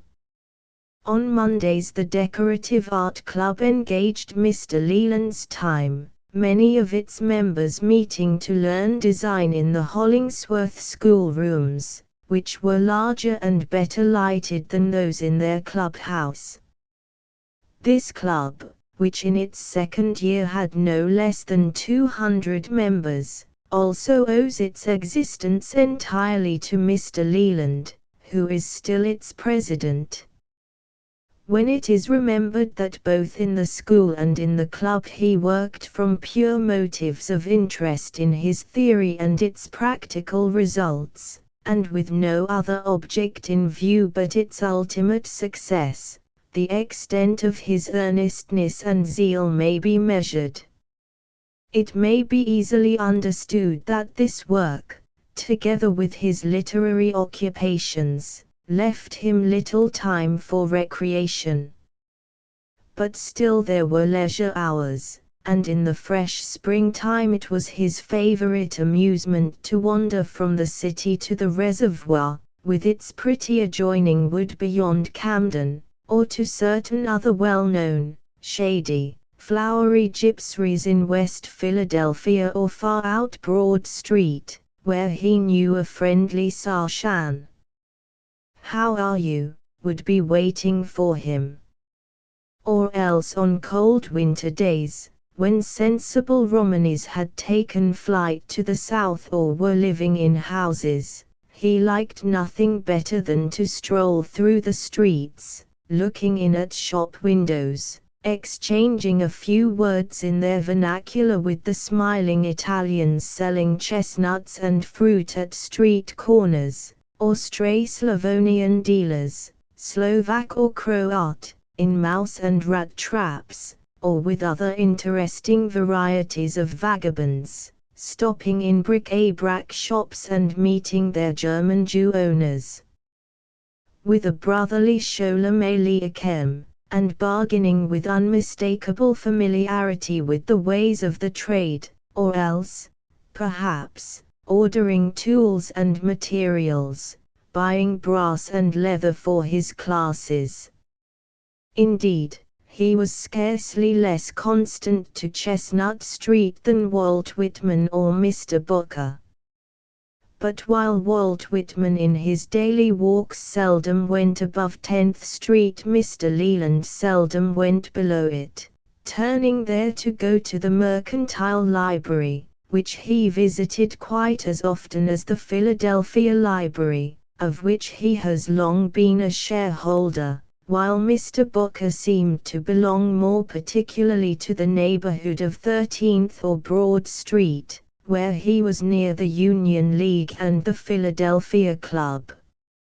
Almost everybody must have known by sight these three men, all so striking in personal appearance. Mr. Leland rarely went out in the evenings. Then he rested and was happy in his large easy chair, with his cigar and his book. There never was such an insatiable reader, not even excepting Macaulay. It was then, and is still, his invariable custom to begin a book immediately after dinner and finish it before going to bed, never missing a line, and he reads everything, from old black-letter books to the latest volume of travels or trash, from Gaboriau's most sensational novel to the most abstruse philosophical treatise. His reading is as varied as his knowledge. I have thus dwelt particularly on his life in Philadelphia, because, during the 4.5 years he spent there, a long period for him to give to any one place, he had time to fall into regular habits and to lead what may be called a home life, and also because his way of living since he has been back in England has changed but slightly. He now has his headquarters at the Langham. He still devotes his mornings to literary work and many of his afternoons to teaching decorative art. He is one of the directors of the Home Arts Society, which but for him would never have been. Mrs. Jebb, one of its most zealous upholders, having modeled the classes which led to its organization wholly upon his system of instruction, and in cooperation with him. The Society has its chief office in the Langham Chambers, close to the hotel. There Mr. Leland teaches and works just as he did in the Hollingsworth schoolrooms. Lord Brownlow is the president of this association, Lady Brownlow, his wife, taking an active interest in it, and Mr. Walter Besant is the treasurer. Mr. Leland is also the father or founder of the famous Rabelais Club, in which the chair was generally taken by the late Lord Houghton. For amusement, the Philadelphian now has all London, of which he is as true a lover as either Charles Lamb or Leigh Hunt was of old, and for reading purposes he has the British Museum and Moody's at his disposal, so in these respects it must be admitted he is better off than he was in Philadelphia. He knows, too, all the near and far gypsy haunts by English wood and wold, and he is certain he will be heartily welcomed to the Derby or any country fair. But he has many friends and admirers in England outside of select gypsy circles. Unfortunately he has lost the two friends with whom he was once most intimate, Professor E. H. Palmer, the Arabic scholar, having been killed by the Arabs, and Mr. Trubner, the publisher, having died while Mr. Leland was in America. Of his other numerous English acquaintances, he is most frequently with Mr. Walter Besant, the novelist, and Mr. Walter Pollock, the editor of the Saturday Review, for whom he occasionally writes a criticism or a special paper. However, despite the many inducements that can be offered him, he goes seldom into society. He prefers to give all his energies to the writing by which he amuses so many readers, and to his good work in the cause of education. Elizabeth Robbins Pennell. James Russell Lowell. James Russell Lowell at Elmwood. Unfortunately, Mr. Lowell is not at home. He is in his own country and among his own people, but he is not at Elmwood.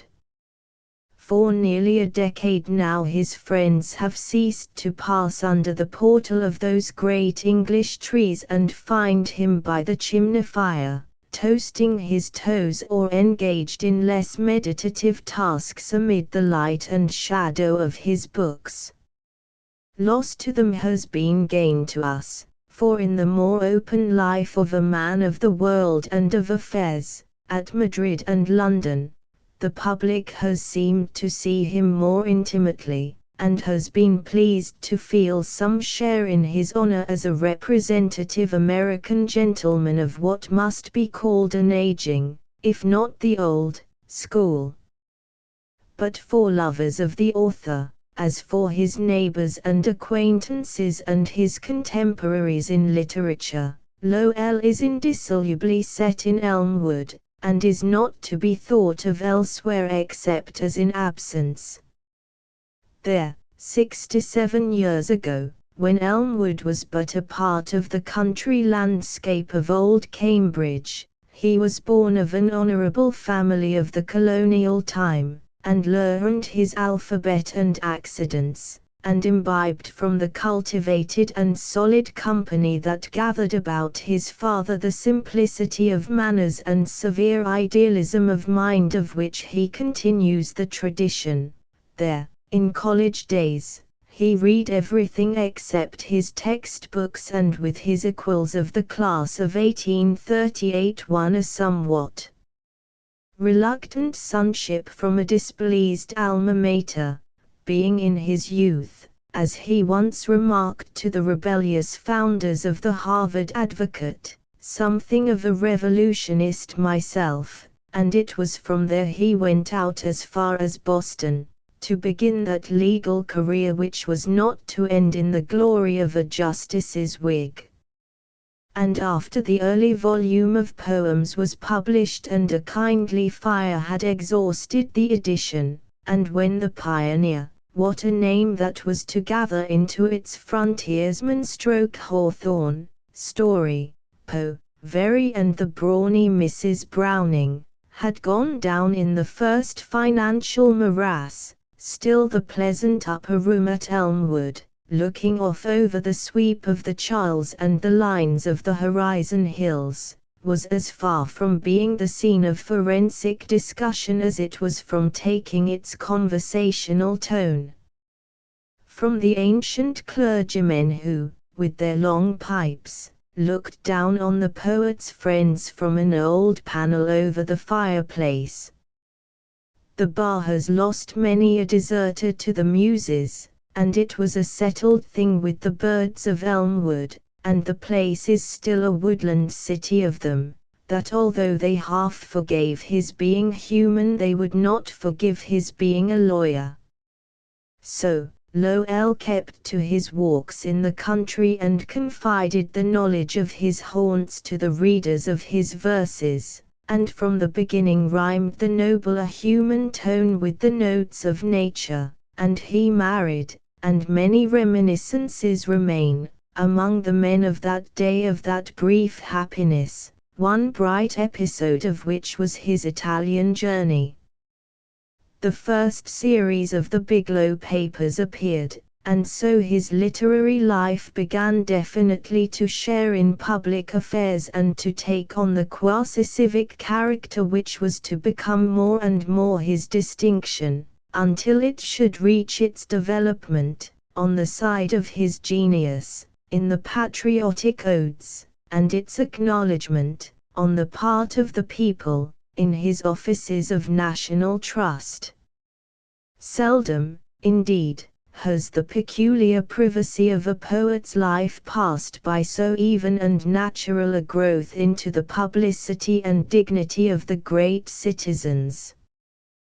But, in the narrow space of this sketch, one must not crowd the lines, and in the way of biography, of which little can be novel to the reader, it is enough to recall to mind the general course of Lowell's life, how he founded the Atlantic, which was to prove a diary of the contemporary literary age, and in the Lowell Institute first displayed on a true scale the solidity and acuteness of his critical scholarship, and gave material aid to the national cause and the war on slavery, as he had always done, by his brilliant satire, his ambushing humor and more marvelous pathos, and became the Harvard professor, succeeding Longfellow, and after a residence in Leipzig settled again at Elmwood to give fresh books to the world, and to be, perhaps, the most memorable figure in the minds of several generations of Harvard students. Nor can one leave unmentioned the more familiar features of the social life in these years of his second marriage, a life somewhat retired and quiet but filled full of amiability, wit and intellectual delight, led partly in Longfellow's study, or in the famous Saturday Club, or in the weekly whist meetings, and partly in Elmwood itself. That passed lives in tradition and anecdotage, and in it Lowell appears as the life and spirit of the wine, with a conversational play so rich in substance and in allusion that, it is said, one must have heard and seen with his own eyes and ears, before he can realize that what seems the studied abundance and changeableness of his essays is in fact the spontaneity of nature, the mother tongue of the man. It will be expected, however, that the writer of this notice will take the reader to the privacy of Elmwood itself, not in this general way, but at some particular time before its owner discontinued his method of fireside traveling under the care of safe and comfortable household gods, and tempted the real ocean to find an 8 years' exile. The house, an old-fashioned, roomy mansion, set in a large triangular wooded space, with grassy areas, under the brow of Mount Auburn, has been familiarized through description and picture, and the author himself, of medium height, well set, with a substantial form and a strikingly attractive face, of light complexion, full eyes, mobile and expressive features, with the beard and drooping mustache which are so marked a trait of his picture, and now, like the hair, turning grey, he, too, is no stranger. Some 10 years ago this figure, in the reefer which he then wore, was well known in the college yard, giving an impression of stoutness, and almost bluffness, until one caught sight of the face with its half-recognition and goodwill to the younger men, and in his own study or on the leafy veranda of the house, one perceived only the simplest elements of unconscious dignity, the frankness of complete cultivation, and the perfect welcome. If one passed into his home at that time he would have found a hall that opened out into large rooms on either hand, the whole furnished in simple and solid fashion, with a look that betokened long inhabitancy by the family, and on the left hand he would have entered the study with its windows overlooking long green levels among the trees on the lawn. For though the estate is not very extensive in this direction, the planting has been such that the seclusion seems as inviolable as in the more distant country. The attachment of its owner to these paternal acres is sufficient to explain why when others left Cambridge in summer, and then it is as quiet as Pisa, he still found it good enough country for him. But besides this affection for the soil, the landscape itself has a charm that would content a poet. To the rear of this room, or rather of its chimney, for there was no partition, was another, whose windows showed the grove and shrubbery at the back toward the hill, and this view was perhaps the more peaceful. Here in these two rooms were the usual furnishings of a scholar's study, tables and easy-chairs, pictures and pipes, the whole lending itself to an effect of lightness and simplicity, with the straw matting island with books and, especially in the further room, strewn with scholars' litter, from the midst of which one day the poet, in search of what might be there, drew from nearly under my feet the manuscript of Clough's Amours de Voyage. The books filled the shelves upon the wall, everywhere, and a library more distinctly gathered for the mere love of literature is not to be found. It is not large as libraries go, some 4,000 volumes. To tell its treasures would be to catalogue the best works of man in many languages. Perhaps its foundation stone, in a sense, is a beautiful copy of the first Shakespeare folio. Lord Vernon's Dante is among the tallest volumes, and there are many rare works in much smaller compass. The range in English is perhaps the most sweeping, but the precious part to the bibliophile is the collection, a very rich one, of the old French and other romantic poetry. More interesting in a personal way are the volumes one picks up at random, which are milestones of an active literary life, Old English romances, where the rivulet is not of the text but of the blue pencil, the preliminary stage of a trenchant essay on some Halliwell, perhaps, or possibly some waif of a useless task, like a reader it done to whose mains the unpoetic publisher was unwilling to make a financial sacrifice. But the limit is reached. That time in which the scene of this brief description is set, was the last long summer that Lowell spent in Elmwood. George E. Woodbury. Mr. Lowell died the 12th of August, 1891. Editors. Donald G. Mitchell, I.K. Marvel, Donald G. Mitchell, I.K. Marvel, at Edgewood. Mr. Mitchell is eminently an author at home. There are many of our popular writers, both citizens and country dwellers, whose environment is a matter of comparative indifference to their readers. But the farmer of Edgewood has taken the public so pleasantly into his confidence, has welcomed them so cordially to his garden, his orchard and his very hearthstone, that, in a literary sense, we are all his guests and inmates.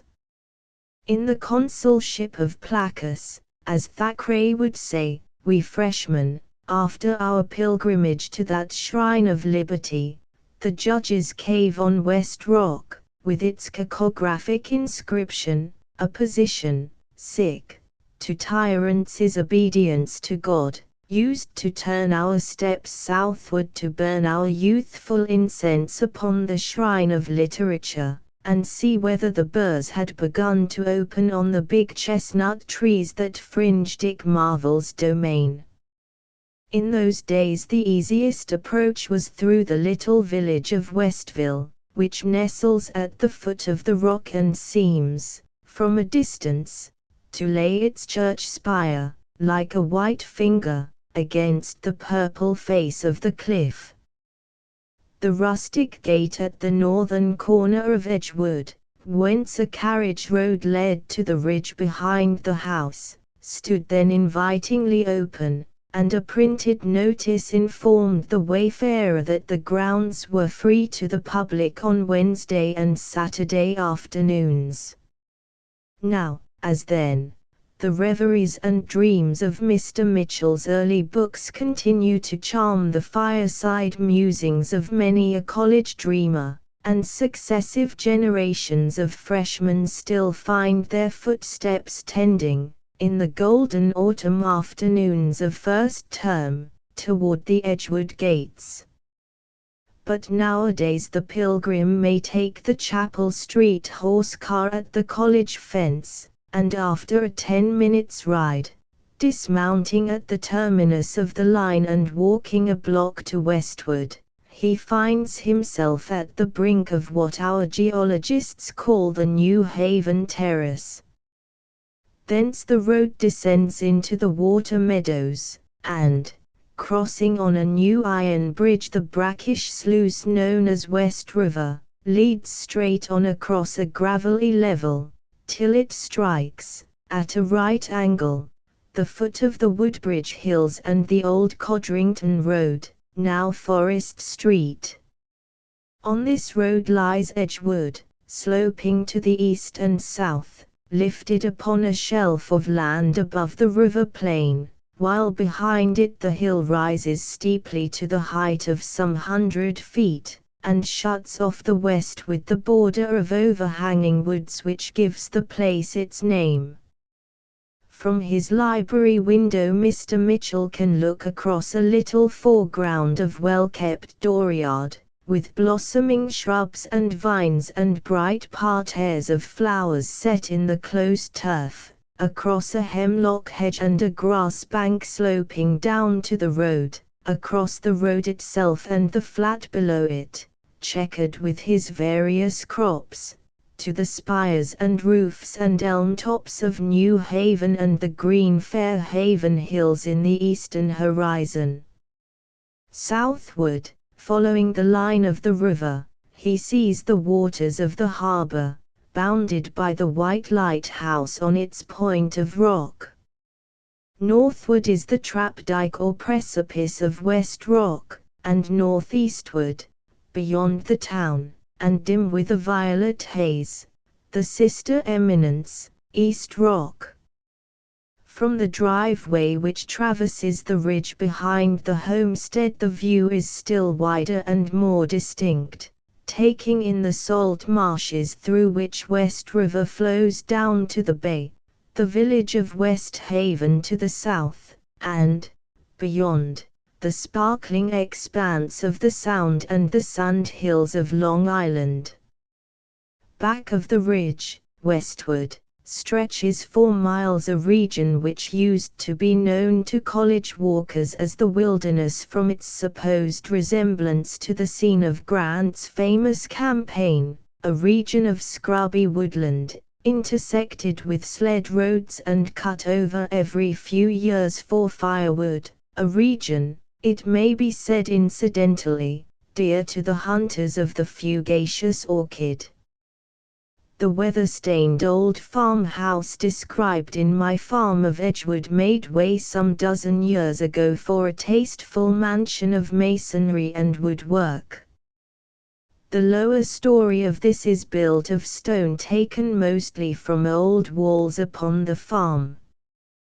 The doors and windows have an edging of brick which sets off the prevailing grey with a dash of red. The upper story is of wood. There are a steep pitched roof with dormer windows, a rustic porch to the east, a generous veranda to the south, and vines covering the stone. The whole effect is both picturesque and substantial, graceful and homely at once.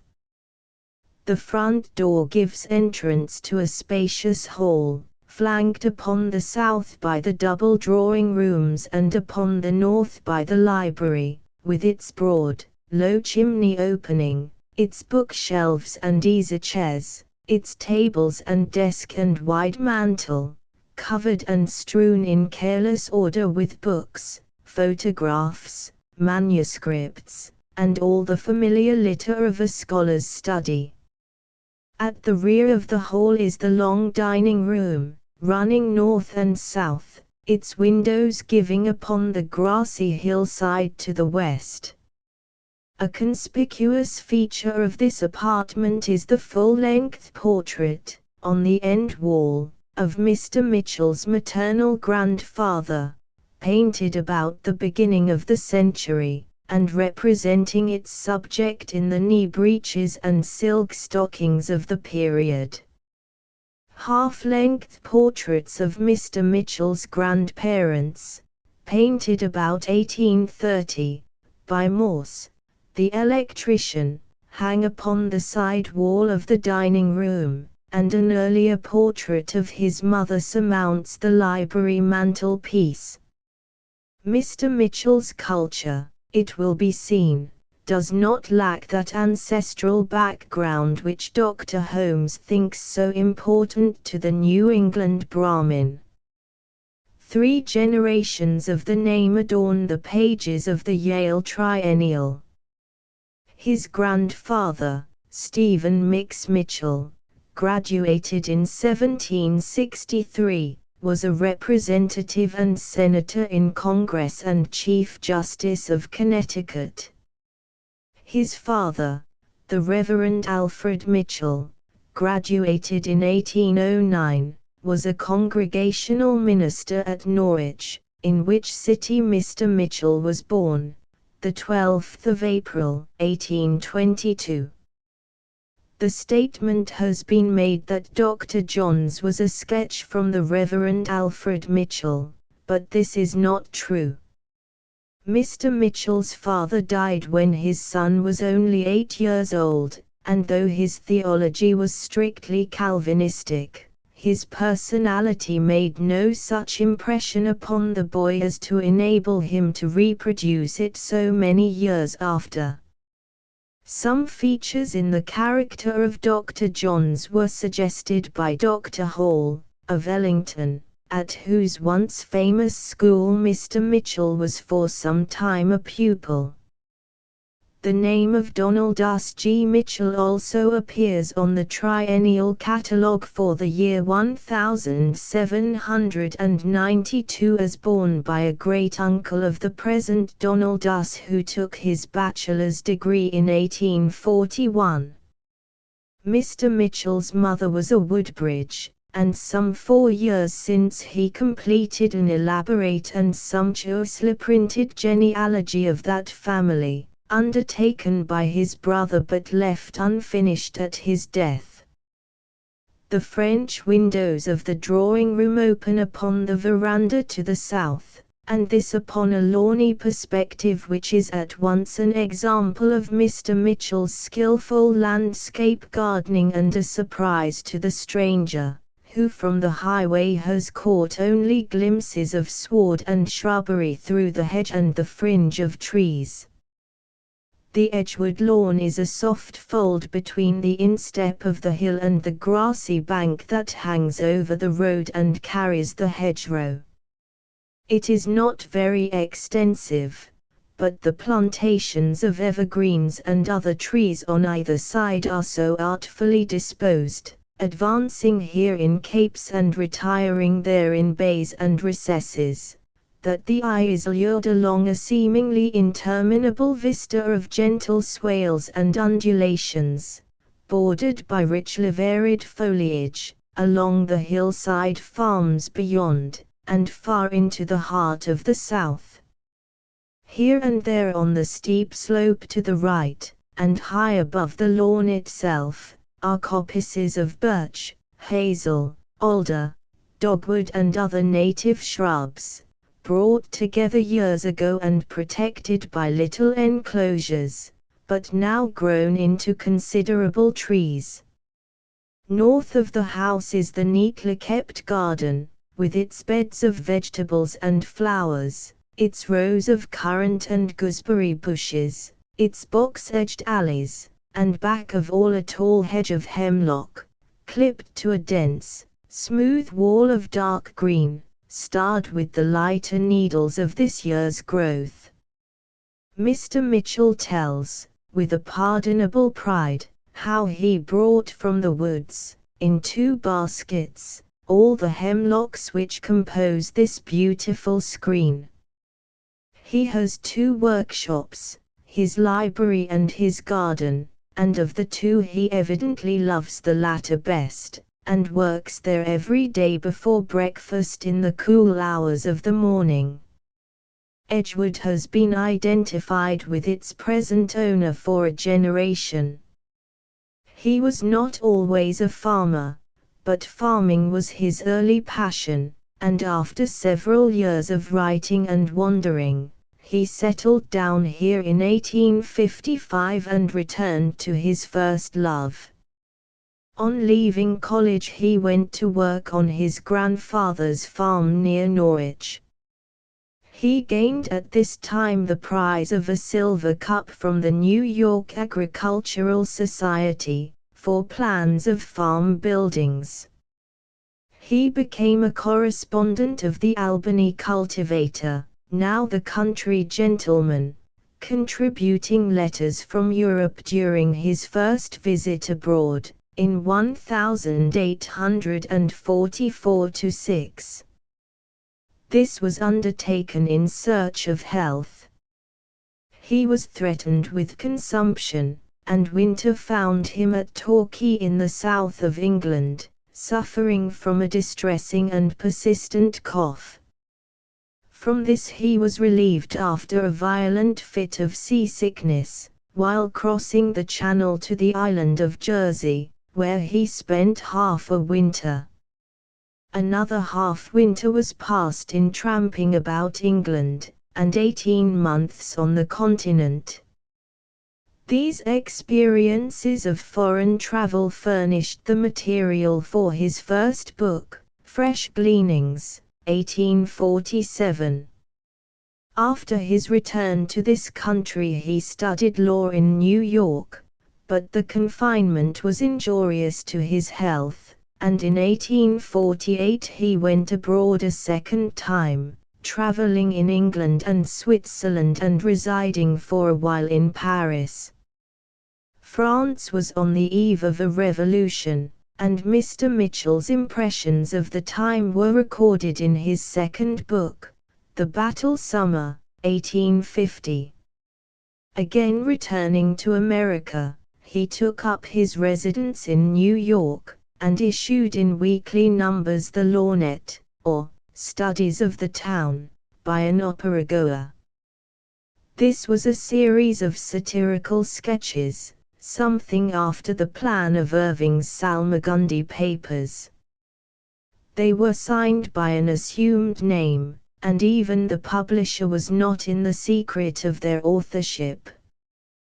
The intermediary in the business was William Henry Huntington, who lately died in Paris, and who was known for many years to all Americans sojourning in the French capital as an accomplished gentleman and man of letters. The Lorgnet provoked much comment, and among Mr. Mitchell's collection of letters are many from his publisher, detailing the guesses of eminent persons who called at his shop to ascertain the authorship. The nucleus of the Reveries of a Bachelor was a paper contributed to the Southern Literary Messenger, and entitled A Bachelor's Reverie, in 3 parts: 1 Smoke, signifying doubt; 2 Blaze, signifying cheer; 3 Ashes, signifying desolation. Mr. Mitchell has a bibliographical rarity in his library in the shape of a copy of this first paper, in book form, bearing date Wormslow, 1850, with the following colophon: this edition of 12 copies of The Bachelor's Reverie, by Ick, Marvel, hath been, by the author's leave, printed privately for George Wimberley Jones. This Mr. Jones was a wealthy and eccentric gentleman, who amused himself with a private printing press at his estate of Wormslow, near Savannah. The Reveries, by the way, has been by all odds its author's most popular work, judged by the unfailing criterion of sales. In 1851 Mr. Mitchell was invited by Henry J. Raymond to edit the literary department of the Times, then newly established, but the labor promised to be too exacting for his state of health, and the offer was declined. In May, 1853, Mr. Mitchell was appointed consul for the United States at Venice. In June of the same year he was married to Miss Mary F. Pringle, of Charleston, and sailed again for Europe to enter upon the duties of his consulate. He was attracted to Venice by the opportunities for historical study, and while there he began the collection of material looking toward a history of the Venetian Republic. This plan never found fulfillment, but traces of Mr. Mitchell's Venetian studies crop out in many of his subsequent writings, especially, perhaps, in his lecture on Titian and his Times read before the Art School of Yale College, and included in his latest volume, Bound Together, 1884. In 1854 he resigned his consulate, and in July of the following year, he purchased Edgewood. During the past 33 years Mr. Mitchell has led the enviable life of a country gentleman, a life of agriculture tempered by literature and diversified by occasional excursions into the field of journalism.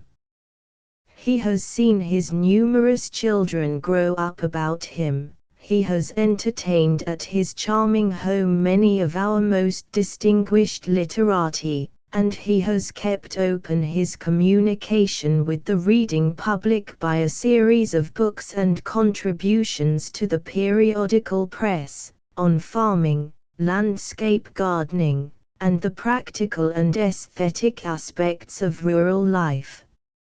He edited the Atlantic Almanac for 1868 and 1869, and in the latter year accepted the editorship of Hearth and Home, a position which made it necessary for him to spend a part of every week in New York. He was one of the judges of industrial art at the Centennial Exhibition of 1876, and commissioner from the United States at the Paris Exposition of 1878.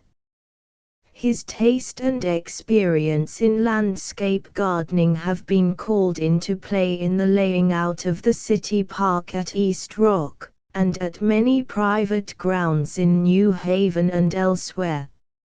Of late years the university has had the benefit of his services in one way and another. He has been one of the council of the School of Fine Arts since the establishment of that department, and has lectured before the school. In the fall and winter of 1884, he delivered a course of lectures on English literature to the students of the university, and the crowd of eager listeners that attended the series to the close showed that Mr. Mitchell had not lost that power of interesting and delighting young men which gave such wide currency to his reveries of a bachelor and dream life a generation ago.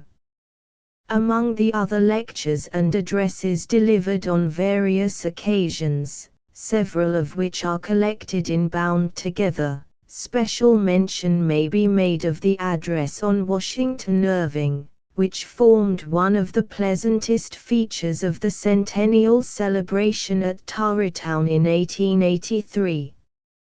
Irving not only honored Mr. Mitchell with his personal friendship, but he was, in a sense, his literary master. For different as are the subjects upon which the two have written, Mr. Mitchell, more truly than any other American writer, has inherited the literary tradition of Irving's time and school.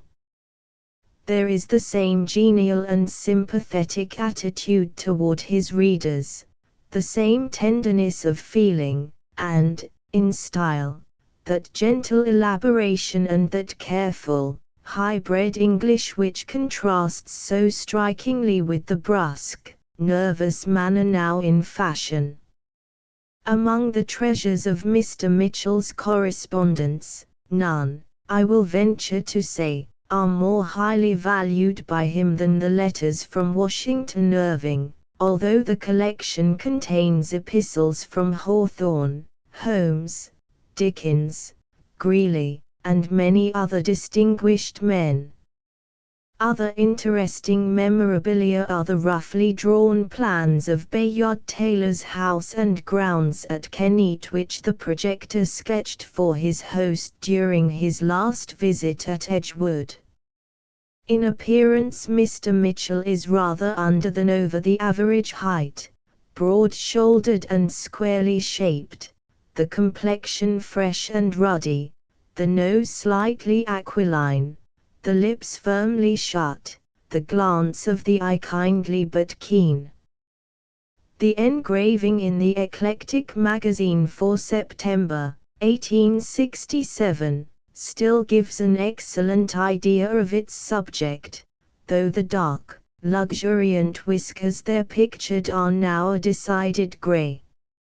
It may not be generally known that, besides German translations of several of Mr. Mitchell's books, his Reveries and Dream Life have been reprinted in Germany in Durer's collection of standard American authors. Henry Beers. Francis Parkman in Jamaica Plain and in Boston. The surroundings and experiences of Francis Parkman were, in some respects, very happily in accord with his aims and achievements, and in other respects as unfortunate as one could imagine.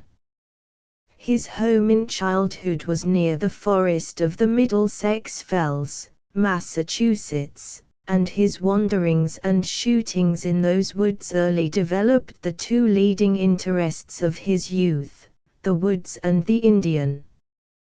When his literary taste and ambition were aroused, in Harvard, he chose as his topic the French and Indian or 7 Years' War, because it dealt with these favorite subjects, and, moreover, appealed to his strong sense of the picturesque. The die was thus cast, and thereafter, through college, through the law school, indeed through life, it molded his existence. For some years his reading, study, and vacation journeys all had a bearing on that particular subject.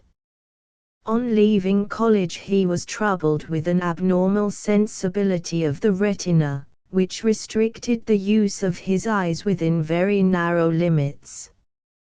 As it was apparent, therefore, that he could not then collect the vast body of materials required for the history of that war, he concluded to take up, as a preparatory work in the same direction, the conspiracy of Pontiac. In accordance with his plan pursued in studying all of his topics, he visited the localities concerned, and, where it was possible, saw the descendants of the people to be described. Not content with seeing the semi-civilized Indians, he went to the Rocky Mountains, in 1846, lived a while with the Oglala Sioux, visited some other tribes, and studied the character, manners, customs and traditions of the wildest of the Indians. But he bought this invaluable experience at a dear price, for while with these tribes on the hunt and the war path he was attacked by an acute disorder, and being unable to rest and cure himself, his constitution was nearly ruined as well as his eyesight. However, he returned safe if not sound from his perilous journey, and rode the Oregon Trail, 1847, and the Conspiracy of Pontiac, 1851, by the help of readers and an amanuensis. He had now to settle himself in the prospect of years of ill health and perhaps blindness. In 1854 he bought a property on the edge of Jamaica Pond, and established himself and his family there in the woods and on the shore of a beautiful sheet of water, surroundings congenial to his fancy and his restrained ambition. About 10 years of his life, in periods of 2 or 3 years, passed as a blank in literary labor, and during the remainder of the time, frequent and long interruptions broke the line of his efforts. Such an experience at the opening of his career would have been unendurable without some absorbing pursuit, and having a favorable site for gardening and an unfailing love of nature, he took up the study of horticulture. By 1859 it had become his chief occupation, one that filled happily several years, and to the last occupied more or less time according to the amount of literary work he could do. His labors were made fruitful to the public in a professorship at the Bussey Institution, the publication of the Book of Roses in 1866, the presidency of the Massachusetts Horticultural Society, and in careful experiments extending over 10 or 12 years in the hybridization of lilies and other flowers.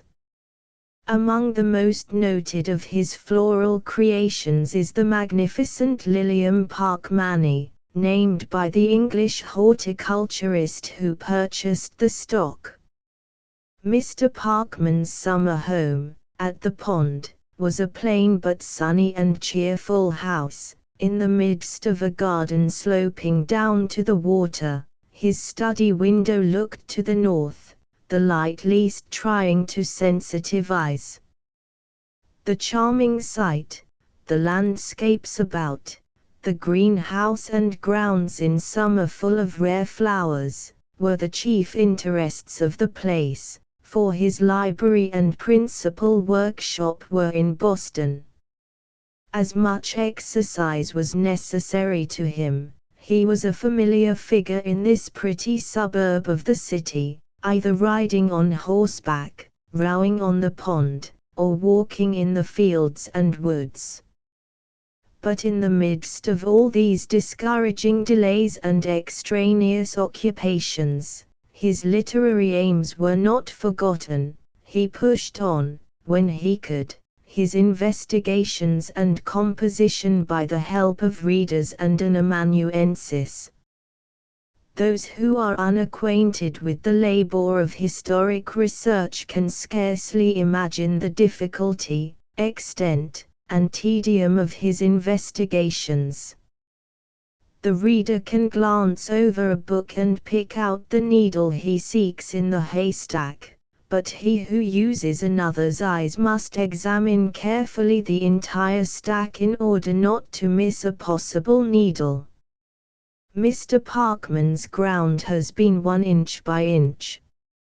On finishing The Conspiracy of Pontiac, he had extended his first plan of writing the 7 Years' War, and determined to take up the entire subject of French colonization in North America, and instead of making a continuous history, to write a series of connected narratives.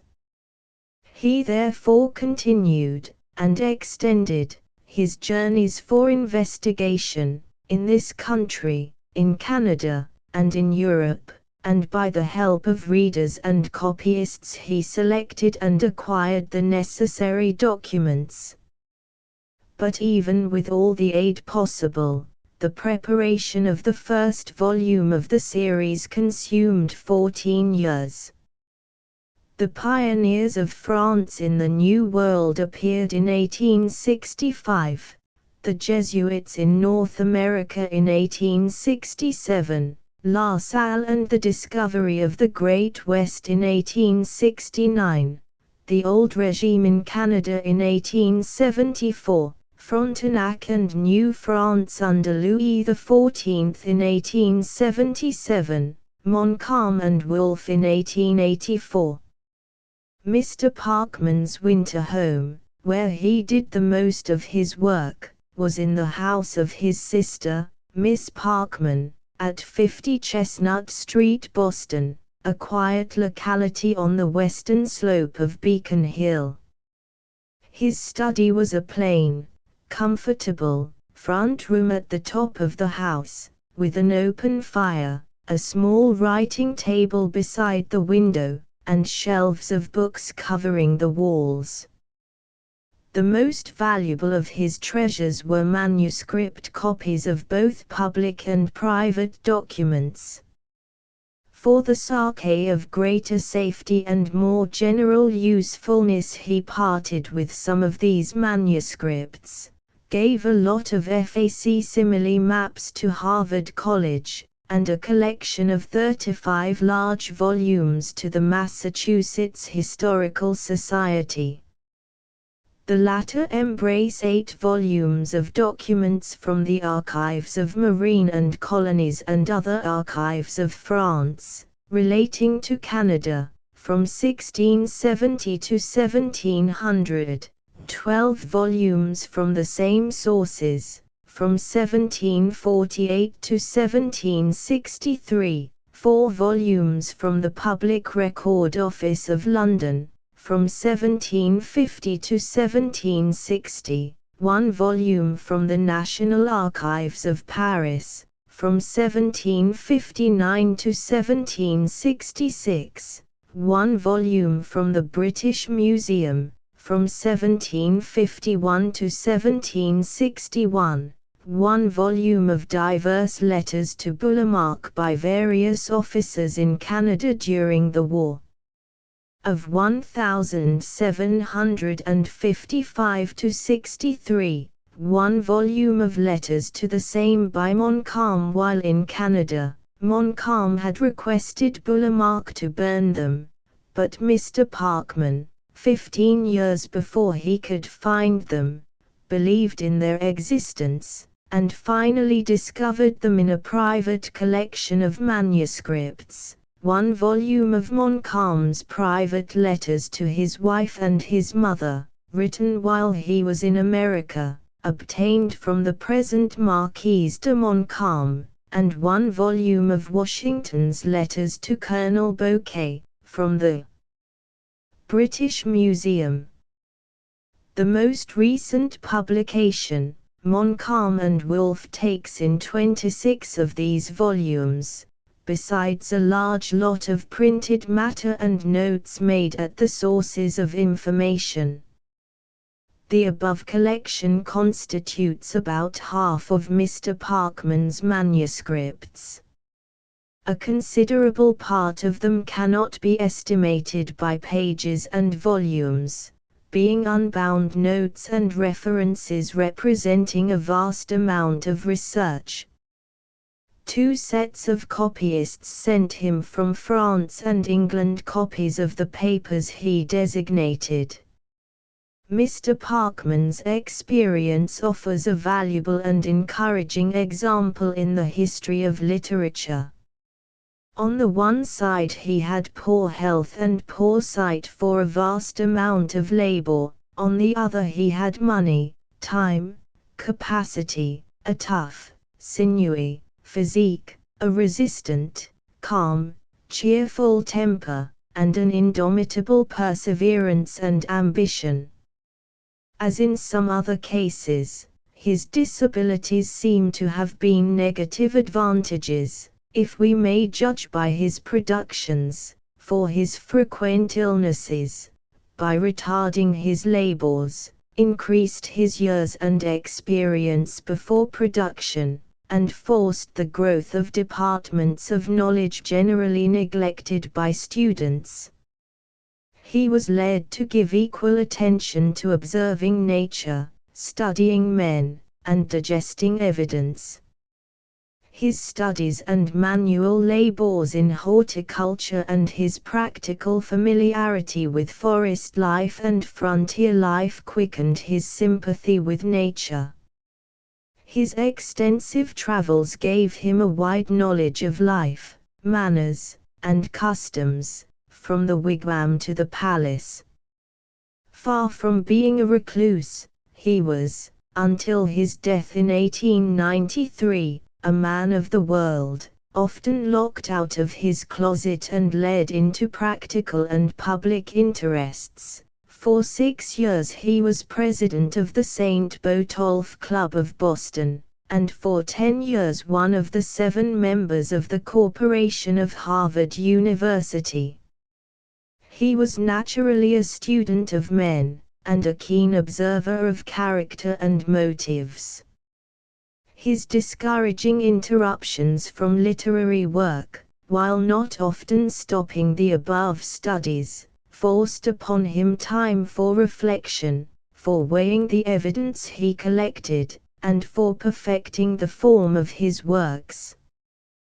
Doubtless human achievements do proceed from sources more interior than exterior, but the circumstances of Mr. Parkman's life must have conduced to the realism, strength, and picturesqueness of his descriptions, to the distinctness of his characters, their motives and actions, to the thoroughness of his investigations, and to the impartiality of judgment and the truth of perspective in his histories. C. H. Farnham. Goldwin Smith at the Grange, Beverly Street, though it lies in the heart of the city, is one of the most fashionable quarters of Toronto. About the middle of its eastern side a whole block is walled off from curious eyes by a high, blank fence, behind which rises what seems a bit of primeval forest. The trees are chiefly fir trees, mossed with age, and sombre, and in the midst of their effectual privacy, with sunny tennis lawns spread out before its windows, is the Grange. The entrance to the grounds is in another street, Grange Road, where the fir trees stand wide apart, and the lawns stretch down to the great gates standing always hospitably open.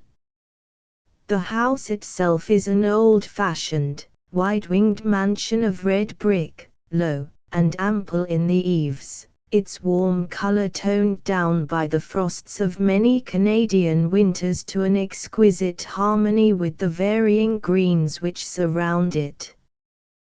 The quaint, undemonstrative doorway, the heavy, dark-painted hall door, the shining, massy knocker, and the prim side windows, all savor delightfully of United Empire Loyalist days. Just such fit and satisfactory architecture this as we have fair chance of finding wherever the makers of Canada came to a rest from their flight out of the angry, newborn republic.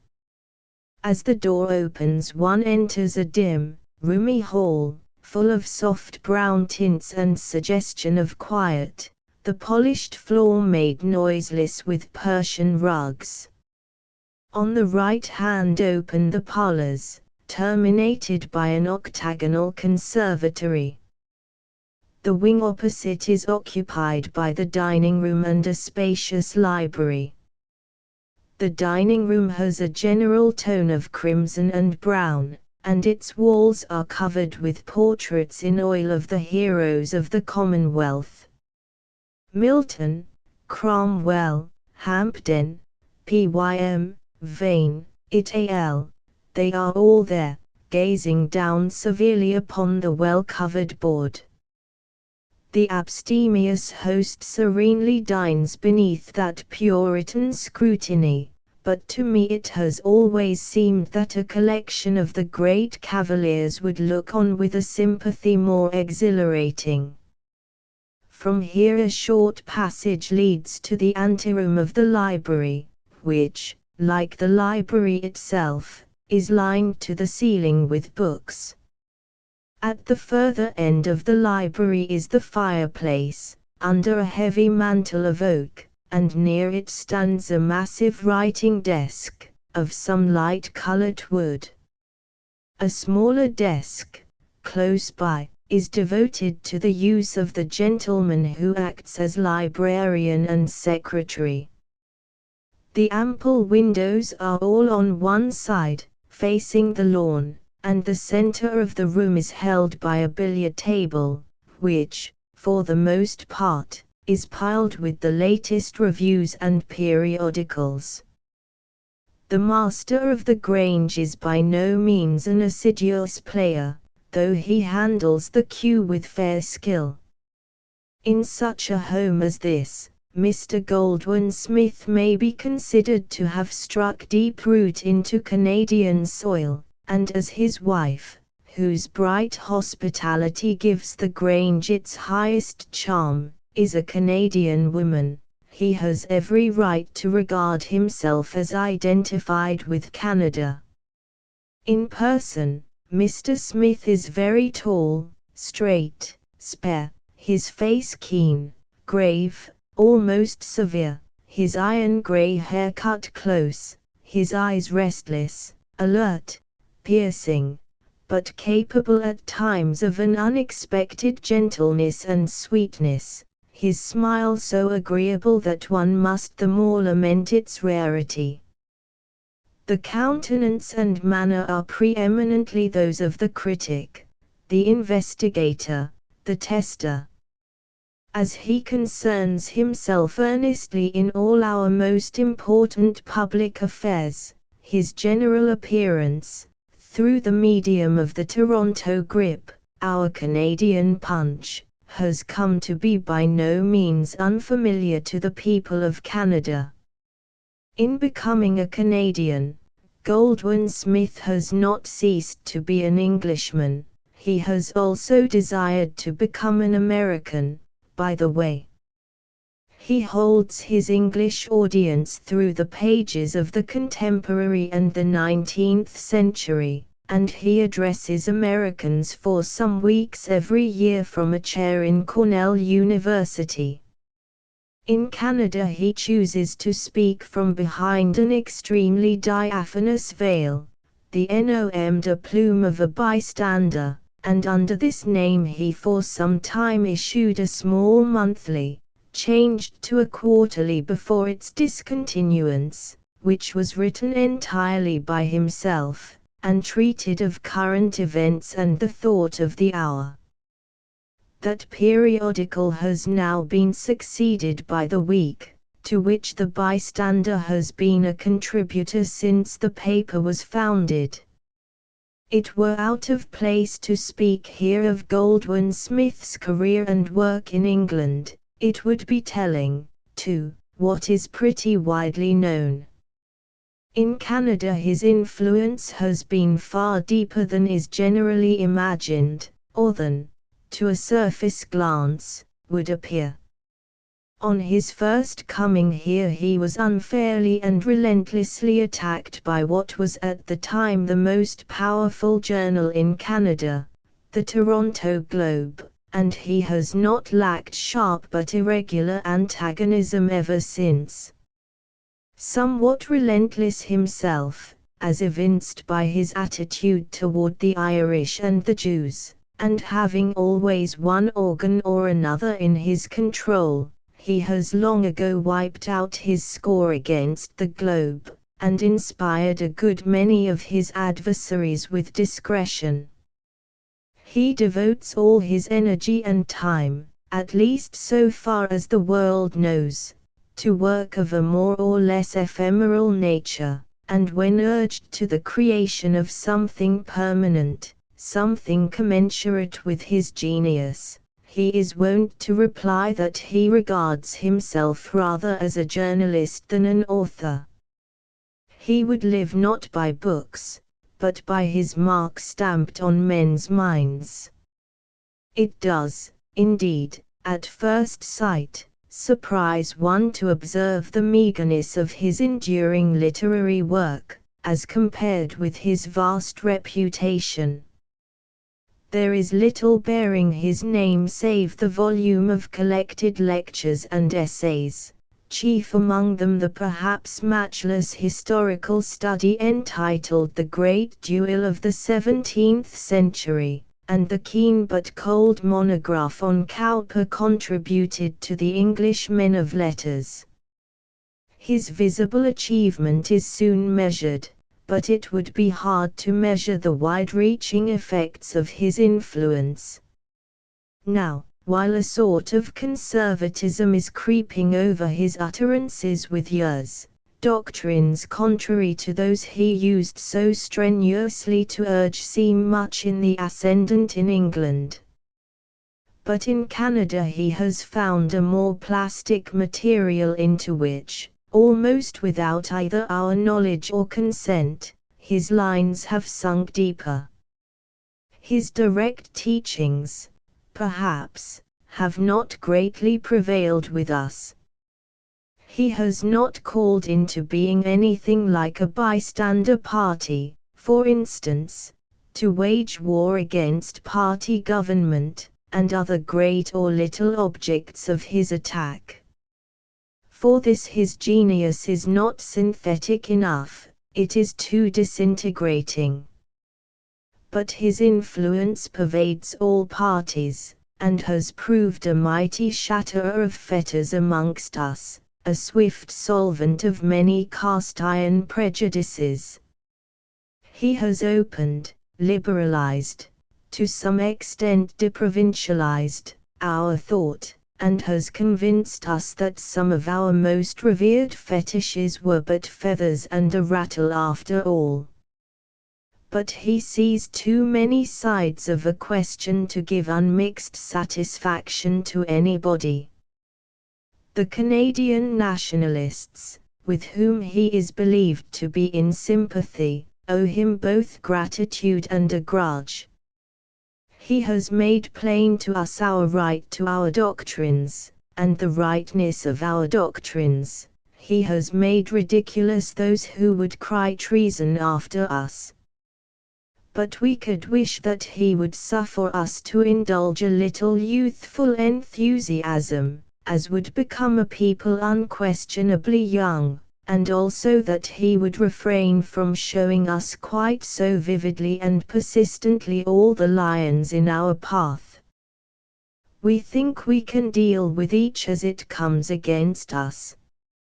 His words go far to weaken our faith in the ultimate consolidation of Canada. He tends to retard our perfect fusion, and is inclined to unduly exalt Ontario at the expense of her sister provinces. All these things trouble us, as increasing the possibility of success for a movement just now being actively stirred in England, and toward which Goldwin Smith's attitude has ever been one of uncompromising antagonism, that is, the movement toward imperial federation. Speaking of Mr. Smith and Canadian nationalism, as the nationalist movement is now too big to fear laughter, I may mention the sad fate of the first efforts to institute such a movement. A number of years ago, certain able and patriotic young men in Toronto established a Canada First Party, and threw themselves with zeal into the work of propagandizing. Mr. Smith's cooperation was joyfully accepted, and he joined the movement. But it soon transpired that it was the movement which had joined him. In very fact, he swallowed the Canada First Party, and growing tired of propagandizing when he thought the time was not ripe for it, and finding something else to do just then than assist at the possibly premature birth of a nation, he let the busy little movement fall to pieces. The vital germ, however, existed in every one of the separate pieces, and has sprung up from border to border of the land, till now it has 1,000 centers, is clothed in 1,000 shapes, and is altogether incapable of being swallowed. As I am writing for an American audience, it may not be irrelevant to say, before concluding, that while Goldwin Smith is an ardent believer in, and friend of, the American people, he has at the same time but a tepid esteem for the chief part of American literature. He rather decries all but the great humorists, for whom, indeed, his admiration is unbounded. He has a full and generous appreciation for the genius of Poe. But he misses entirely the greatness of Emerson, allows to Lowell no eminence save as a satirist, and is continually asking, privately, that America shall produce a book. As he has not, however, made this exorbitant demand as yet in printer's ink, and over his sign and seal, perhaps we may be permitted to regard it as no more than a mild British joke. Charles G. D. Roberts. Fredericton, N.B. Edmund Clarence Stidman. Edmund C. Stidman in New York and at Kellbrook, New York is an ugly city, with only here and there a picturesque feature. Still the picturesque exists, if it be sought for in remote corners. When about to choose a permanent home, Mr. Stidman did not exile himself to the distance at which alone such advantages are to be obtained. For he may be said to be the typical literary man of his day, in that he is the man of his epoch, of his moment, of the very latest moment. There is that in his personality which gives him the air of constantly pressing the electric button which puts him in relation with the civilized activities of the world. He was born man of the world as well as poet, with a sensitive response to his age and surroundings which has enabled him to touch the life of the day at many divergent points of contact. He owes to an equally rare endowment, to his talent for leading two entirely separate lives, his success in maintaining his social life free from the influences of his career as an active businessman. The broker is a separate and distinct person from the writer and poet. The two, it is true, meet as one, on friendly terms, on the street or at the club. But the man of Wall Street is entertained with scant courtesy within the four walls of the poet's house. Once within these, Mr. Stidman's true life begins. It is an ardent, productive, intellectual life, only to be intruded upon with impunity by the insistent demands of his social instincts. Mr. Stidman has the genius of good fellowship. His delight in men is only second to his delight in books. How he has found time for the dispensing of his numerous duties as host and friend is a matter of calculation which makes the arithmetic of other people's lives seem curiously at fault. He has always possessed this talent for forcing time to give him twice its measure. That expensive mode of illumination known as burning the candle at both ends would probably be found to be the true explanation. I have said that Mr. Stidman's town house could not be characterized as rich in picturesque external adjuncts. The street in which it is situated, West 54th, is of a piece with the prevailing character of New York domestic architecture. It is a long stretch of brownstone houses, ranged in line, like a regiment of soldiers turned into stone. But the impassive chocolate features, like some mask worn by a fairy princess, conceal a most enchanting interior. Once within the front door, the charm of a surprise awaits one. Color, warmth, and grace greet the eye at the outset. If it be the poet's gift to turn the prose of life into poetry, it is certain that the same magical art has here been employed to make household surroundings minister to the aesthetic sense. There is a pervading harmony of tone and tints throughout the house. The rich draperies, the soft-toned carpets, and the dusk of the tempered daylight, are skillfully used as an effective background to bring into relief the pictures, the works of art, and the rare bits of bric-a-brac. One is made sensible, by means of a number of clever devices, that in this home the arts and not the upholstery are called upon to do the honors. These admirable results are due almost entirely to the taste and skill of Mrs. Stidman, who possesses an artist's instinct for grouping and effect. She has also the keen scent and the patience of the ardent collector. A tour of the house is a passing in review of her triumphs, of trophies won at sales, bits picked up in foreign travel, a purchase now and then of some choice collection, either of glass or china, or prints and etchings. Among the purchases has been that of a large and beautiful collection of Venetian glass, whose delicate grace and iridescent glow make the lower rooms a little museum for the connoisseur. But more beautiful even than the glass is the gleam of color from the admirable pictures which adorn the walls. Mr. Stidman is evidently a believer in the doctrine that there is health in the rivalry of the arts. His pictures look out from their frames at his books, as if to bid them defiance, The former are of an order of excellence to make even a literary critic speak well of them, for Mr. Stidman has a passion for pictures which he has taken the pains to train into a taste.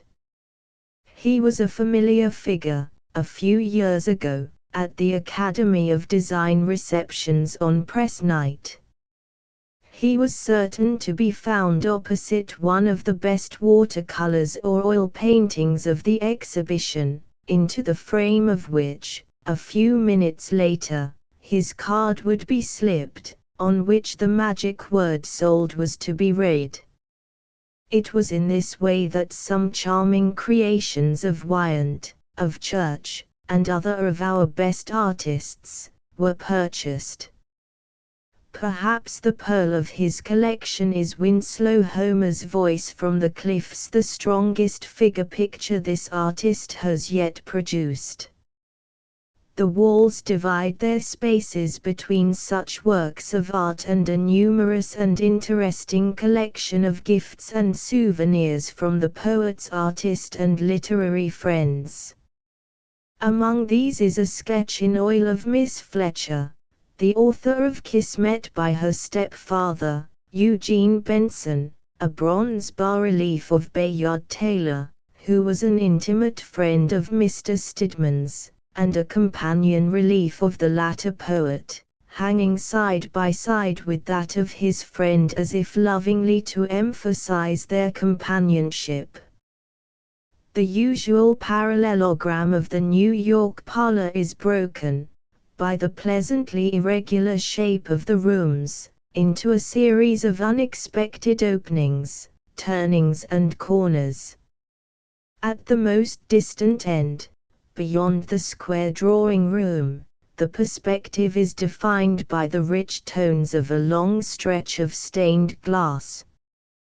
The figures are neither those of nymph nor satyr, nor yet of the aesthetic young damsel in amber garments whom Burne-Jones and William Morris would have us accept as the successor of these. Here sit two strangely familiar-looking stolid Dutchmen in colonial dress, puffing their pipes in an old-time kitchen. They are Peter Stuyvesant and Govert Loockermans, in the act of being waited upon by Goede Frau Maria, bustling at her best to spread the New Year's table. Lest the gazer might be in need of an introduction to these three jovial creations of the poet's fancy, there are lines of the poem intertwined with the holly which serves as a decorative adjunct. No more fitting entrance could have been chosen to the Stidman dining room than this. If there was no other company, there was always the extra plate and an empty chair awaiting the coming guest. It has pleased the humor of Boston to lance its arrows of wit at New York for the latter's pretensions to establishing literary circles and coteries. When literary Boston was invited to the Stidmans to dinner, these satirical arrows seemed suddenly to lose their edge. During the 4 or 5 years that Mr. and Mrs. Stidman occupied their charming house, New York had as distinctly a literary center as either Paris or London. On Sunday evenings, the evenings at home, there was such a varied assemblage of guests as only a metropolis can bring together. Not only authors and artists, critics and professional men, but fashion and society, found their way there. At the weekly dinners were to be met the distinguished foreigner, the latest successful novelist or young poet, and the wittiest and the most beautiful women. As if in humorous mockery of the difficulties attendant upon literary success and recognition, the dining room in its size and seating capacity might not inaptly be likened to that oriental figure of speech by which the rich found heaven so impossible of access. The smallness of the room only served, however, like certain chemical apparatus, to condense and liberate the brilliant conversational gases. If the poet were in his most gracious mood, the more favored guests, after dinner, might be allowed a glimpse of the library. Books were scattered so profusely over the house, that each room might easily have been mistaken for one. But in a large square room at the top of the house is the library proper, workshop and study together. This building his poet's nest under the eaves of his own cornice is the one evidence of the recluse in Stidman's character. When he is about to pluck his own plumage that his fledglings may be covered, he turns his back on the world. All the paraphernalia of his toil are about him. The evidences of the range and the extent of his reading and scholarship are to be found in taking down some of the volumes on the shelves. Here are the Greek classics, in the original, with loose sheets among the pages, where are translations of Theocritus or Bion, done into finished English verse. Mr. Stidman's proficiency in Doric Greek is matched by his familiarity with the modern French classics, whose lightness of touch and airy grace he has caught in Aucassin and Nicolette Touillet's Amour and Jean Prouvair's Song. With a delicate sense of fitness, the dainty verse of Copy, Beranger, Theodore de Banville, the sonnets of Victor Hugo, and, indeed, his whole collection of the French poets, is bound in exquisite vellum or morocco. Among these volumes the poet's own works appear in several rare and beautiful editions. There are the songs and ballads issued by the Bookfellows Club, the essay on Edgar Allan Poe in vellum, the first so bound in America, and other beautifully illustrated and printed copies of his poems. The shelves and tables are laden with a wealth of literary treasure. But there is one volume one holds with a truly reverent delight. It is Mrs. Browning's own copy of Casa Guidi Windows with interlineations and corrections. It was the gift of the poetess to Mrs. Kinney, Stidman's mother, who was among Mrs. Browning's intimate friends. How John Brown took Harper's Ferry, it is pleasant to learn, was an especial favorite with the great songstress. Since the reversal of fortune which overwhelmed Mr. Stidman 5 years ago, this charming home has been temporarily leased. The family, however, were altogether fortunate in securing Bayard Taylor's old home in East 30th Street, during an absence in Europe of the latter's wife and daughter. Here the conditions surrounding Stidman's home life have been necessarily changed. The arduous literary labor attendant on the publishing of his recently completed volume on the Poets of America, which completes the series of contemporaneous English and American poets, together with his work on the Library of American Literature, of which he and Miss Hutchinson are the joint editors, the writing of magazine articles, poems and critiques, and the increased cares of his business struggles, make him too hard-worked a man to be available for the lighter social pleasures. The Sunday evenings are, however, still maintained, as his one leisure hour, and the hospitality is as generous as the present modest resources of the household will permit. Mr. Stidman's early career, and the native toughness of fiber which has enabled him to fight a winning battle against tremendous odds during his whole life, furnished him with the fortitude and endurance with which he met his recent calamity. The heroic element is a dominant note in his character. At the very outset of his career he gave proof of the stuff that was in him. Entering Yale College in 1849, and suspended in '53 for certain boyish irregularities, the man in him was born in a day. At 19 he went into journalism, married at 20, and in another year was an editor and a father. 10 years later, after service in all the grades of newspaper life, the same energy of decision marked his next departure. He gave up journalism, and went into active business in Wall Street that he might have time for more independent, imaginative writing. The breadwinning was so successful that in another 10 years he had gained a competence, and was about to retire from business, to devote himself entirely to literary pursuits. He now returns to the struggle with fortune with the old unworn, undaunted patience. He has been sustained in the vicissitudes of his career by the cheering companionship of his wife. Ever in sympathy with her husband's work and ambitions, Mrs. Stidman has possessed the gift of adaptability which has enabled her to meet with befitting ease and dignity the varying fortunes which have befallen them.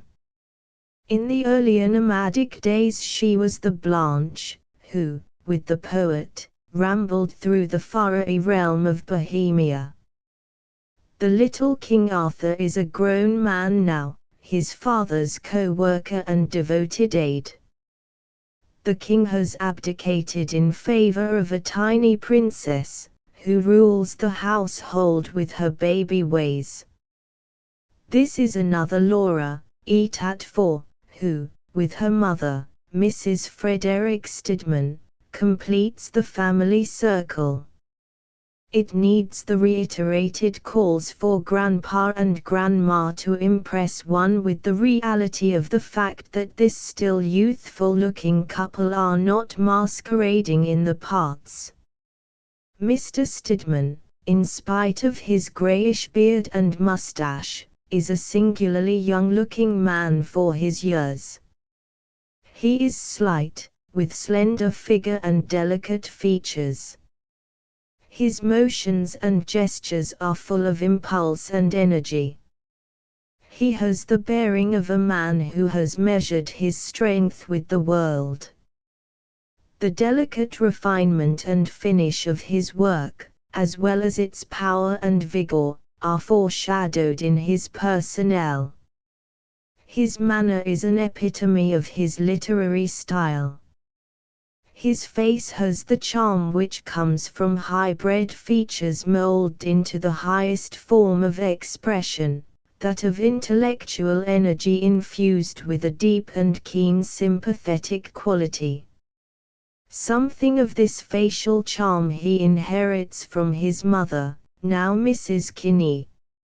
As the lovely and brilliant wife of the Honorable William B. Kinney, when the latter was American minister at the court of Turin, this gifted lady won a European reputation for the sparkling radiance of her beauty. As a talker Mr. Stidman possesses the first and highest of qualities, that of spontaneity. The thought leaps at a bound into expression. So rapid is the flow of ideas, and so fluent its delivery, that one thought sometimes trips on the heels of the next. His talk, in its range, its variety, and the multiplicity of subjects touched upon, even more, perhaps, than his work, is an unconscious betrayal of his many-sided life. The critic, the poet, the man of business and the man of the world, the lover of nature, and the keen observer of the social machinery of life, each by turn takes the ascendant. The whole, woven together by a brilliant tissue of short, epigrammatic, trenchant sentences, abounding in good things one longs to remember and quote, forms a most picturesque and dazzling ensemble. Added to the brilliancy, there is a genial glow of humor, and such an ardor and enthusiasm in his capacity for admiration, as complete Mr. Stidman's equipment as a man and a conversationalist. He would not be a poet did he not see his fellow man aureoled with a halo. His natural attitude toward life and men is an almost boyish belief and delight in their being admirable. It is only on discovering they are otherwise that the critic appears to soften the disappointment by the rigors of analysis. Stidman is by nature an enthusiast. He owes it to his training that he is a critic. As an enthusiast he has the fervor, the intensity, the exaltation, which belong to the believer and the lover of all things true and good and beautiful. He is as generous as he is ardent, and his gift of praising is not to be counted as among the least of his qualities. But the critic comes in to temper the ardor, to weigh the value, and to test the capacity. And thus it is found that there are two men in Mr. Stidman, one of whom appears to be perpetually in pursuit of the other, and never quite to overtake him. If poets are born and not made this side of heaven, so are sportsmen.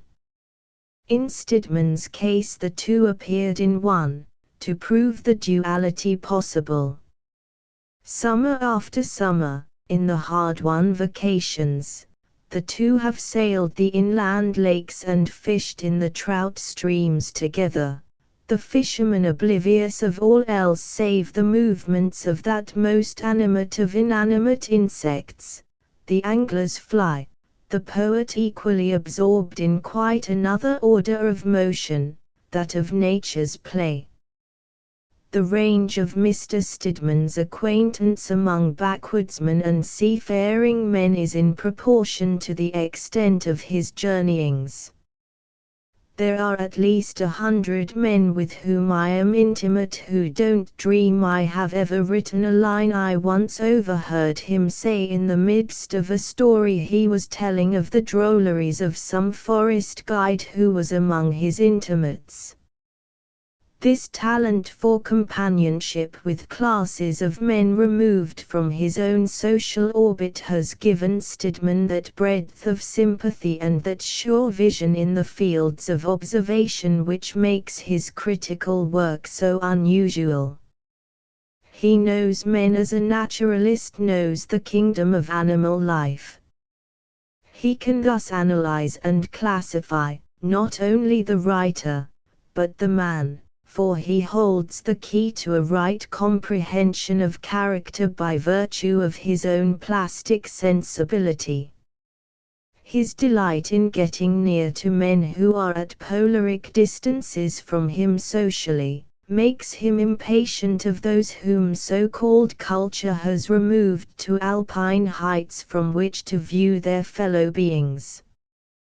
"There's so-and-so," he once said, in speaking of a second-rate poet whose verses were aesthetic sighs to the south wind and the daffodil, "he thinks of nothing but rhyming love and dove. I wonder what he would make out of a man, a friend of mine, for instance, in the Maine woods, a creature as big as Hercules, with a heart to match his strength. I should like to see what he would make of him." Stidman's own personality is infused with a raciness and a warmth peculiar to men who have the power of freshening their own lives by that system of wholesome renewal called human contact. Much of the secret of his social charm comes from his delight in, and ready companionship with, all conditions of men. In his present study in the little house in 30th Street there are several photographs, scattered about the room, of a quaint and picturesque seaside house. This is the summer home on the island of Newcastle, NH. It has a tower which seems to have been built over the crest of the waves, and a loggia as wide and spacious as a Florentine palace. No one but a sailor or a sea lover could have chosen such a spot. To Mr. Stidman, Newcastle was a veritable trouvaille. It fulfilled every condition of pleasure and comfort requisite in a summer home. The sea was at his doors, and the elms and fields ran down to meet it. The little island, with its quaint old fishing village, its old colonial houses, its lanes and its lovely coastline, is the most picturesque of microcosms ever set afloat. There is no railroad nearer than 3 miles, and to reach it one crosses as many bridges as span a Venetian canal. Mr. Stidman himself, the poet John Albee, Barrett Wendell, one of Boston's clever young authors, Professor Bartlett, of Harvard, and Jacob Wendell's family, make a charming and intimate little coterie. At Kelp Rock Mr. Stidman is only the poet, the genial host, and the bon camarade. Business cares and thoughts are relegated to the world whence they came. The most approachable of authors at all times, at Newcastle, with the sea and the sunshine to keep his idleness in countenance, he seems fairly to irradiate companionship. His idleness is of an order to set the rest of the world a lesson in activity.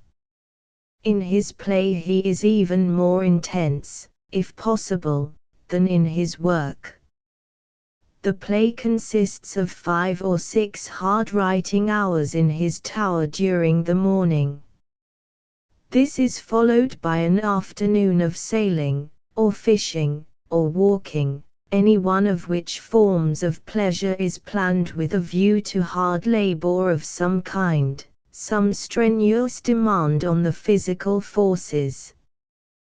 The evening finds him and his family, with some of the group mentioned and often with stray visitors from the outer world, before the driftwood fire in the low-raftered hall, where talk and good cheer complete the day.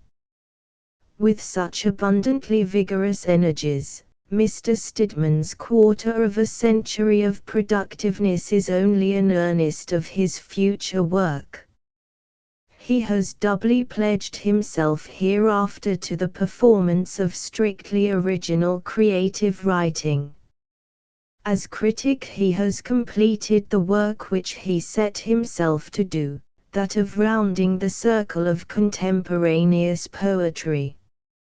In giving to the world such masterpieces of critical writing as the Victorian poets and poets of America, he owes it to his own muse to prove that the critic leaves the poet free. Anna Bowman Dodd. Since this sketch was written, November, 1885, Mr. Stidman has sold his 54th Street house, leased a house in East 26th Street, bought one in West 78th Street, 1890, and sold it in 1895, at the same time that he disposed of Kelp Rock.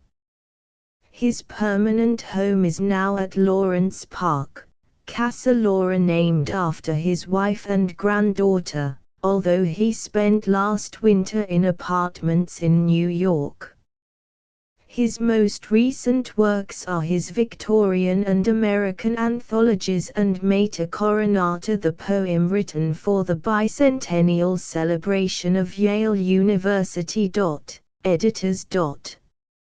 Richard Henry Stoddard in New York. Among those New York men of letters who are only that and nothing more, who are known simply as writers, and not as politicians or public speakers, like George William Curtis in the older, or Theodore Roosevelt in the younger, generation, there is no figure more familiar than that of Richard Henry Stoddard.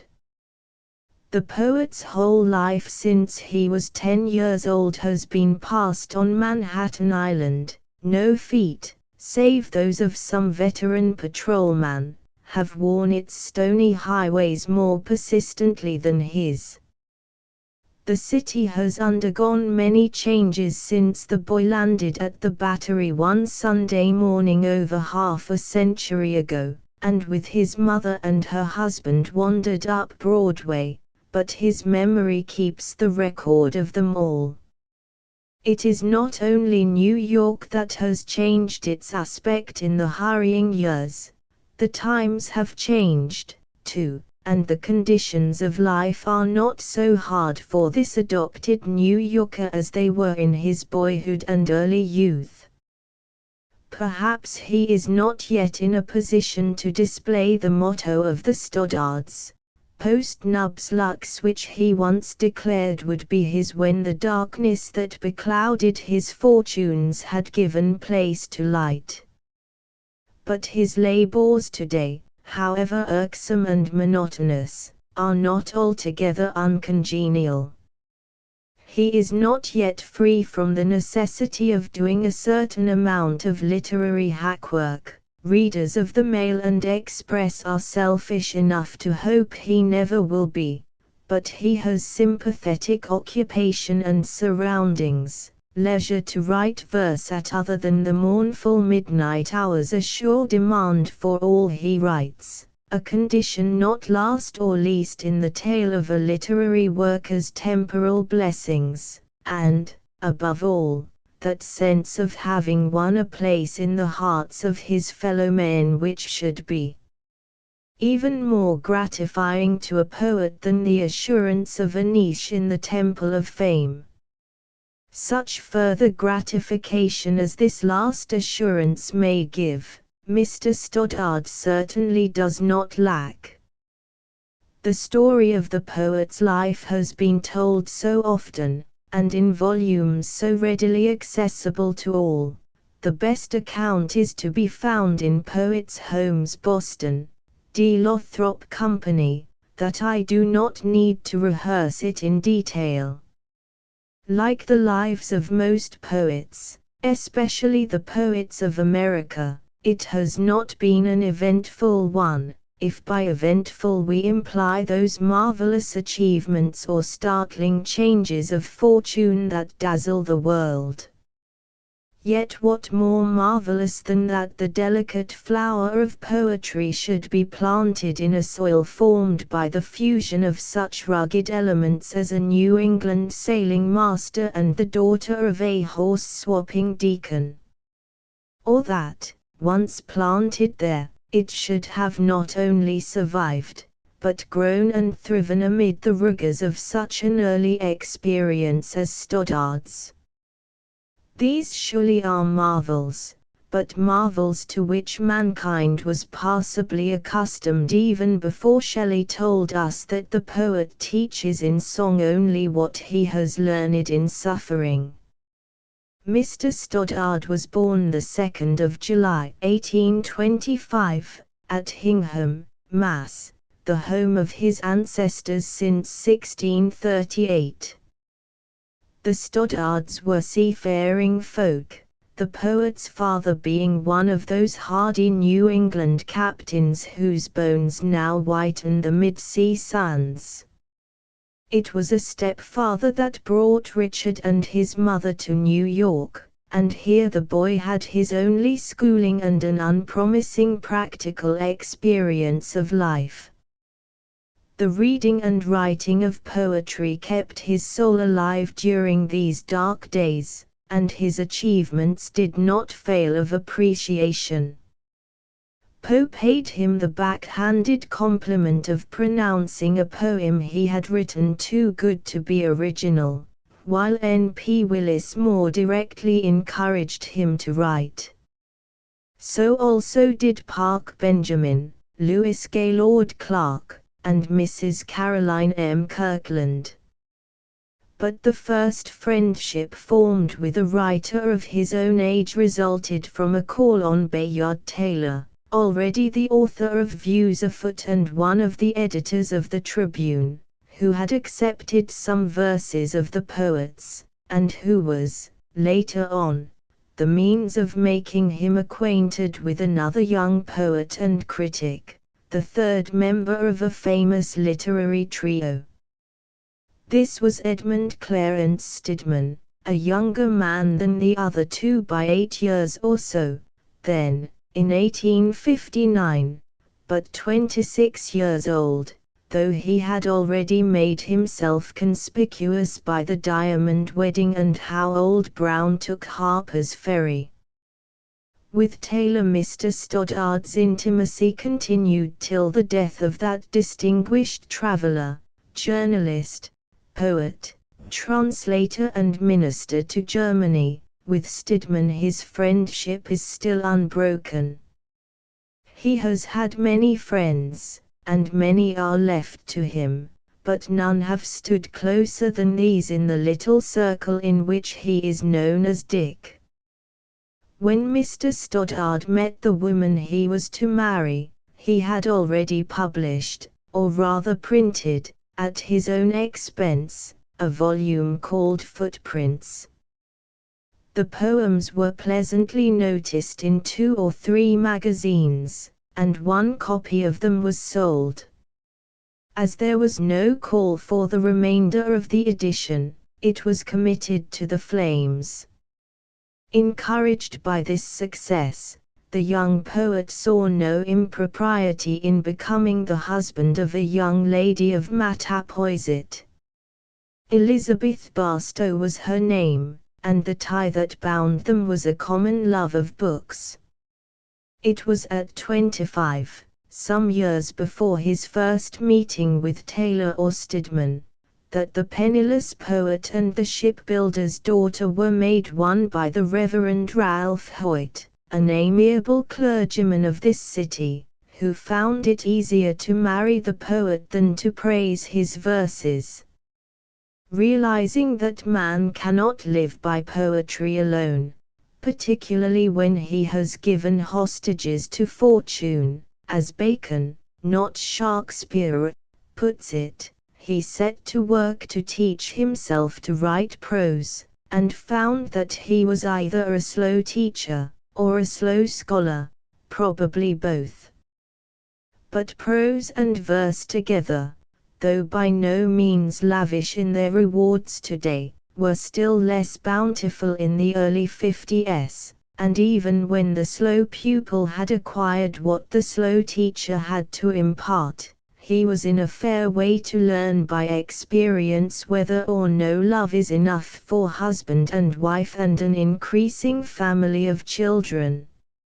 Not long before this, however, it had been Mr. Stoddard's good fortune to become acquainted with Hawthorne, and through the romancer's friendly intervention he received from President Pierce an appointment in the New York Custom House. He was just 28 years of age when he entered the Granite Temple in Wall Street, and he was 45 when he regained his freedom from official bondage. It was in 1870 that Mr. Stoddard lost his position in the Custom House. Shortly afterwards he became a clerk in the New York Dock Department, under General McClellan, and, in 1877, librarian of the City Library, an anomalous position, better suited to his tastes and capabilities in title than in fact. Since the library is a library only in name, its shelves being burdened with books that would have come under Lamb's most cordial ban.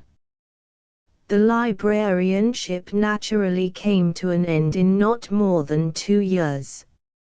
Since then, or about that date, Mr. Stoddard has been the literary editor of the Mail and Express, a position in which he has found it hard to do his best work, perhaps, but in which he has at least given a literary tone to the paper not common to our dailies.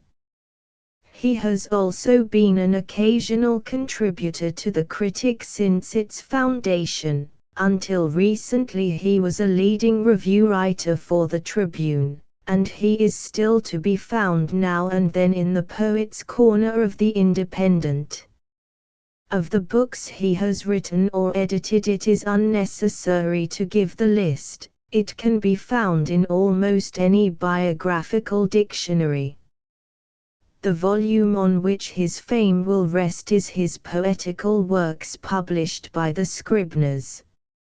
It contains some of the most beautiful lyrics and blank verse ever written in America, some of the most beautiful written anywhere during the poet's lifetime.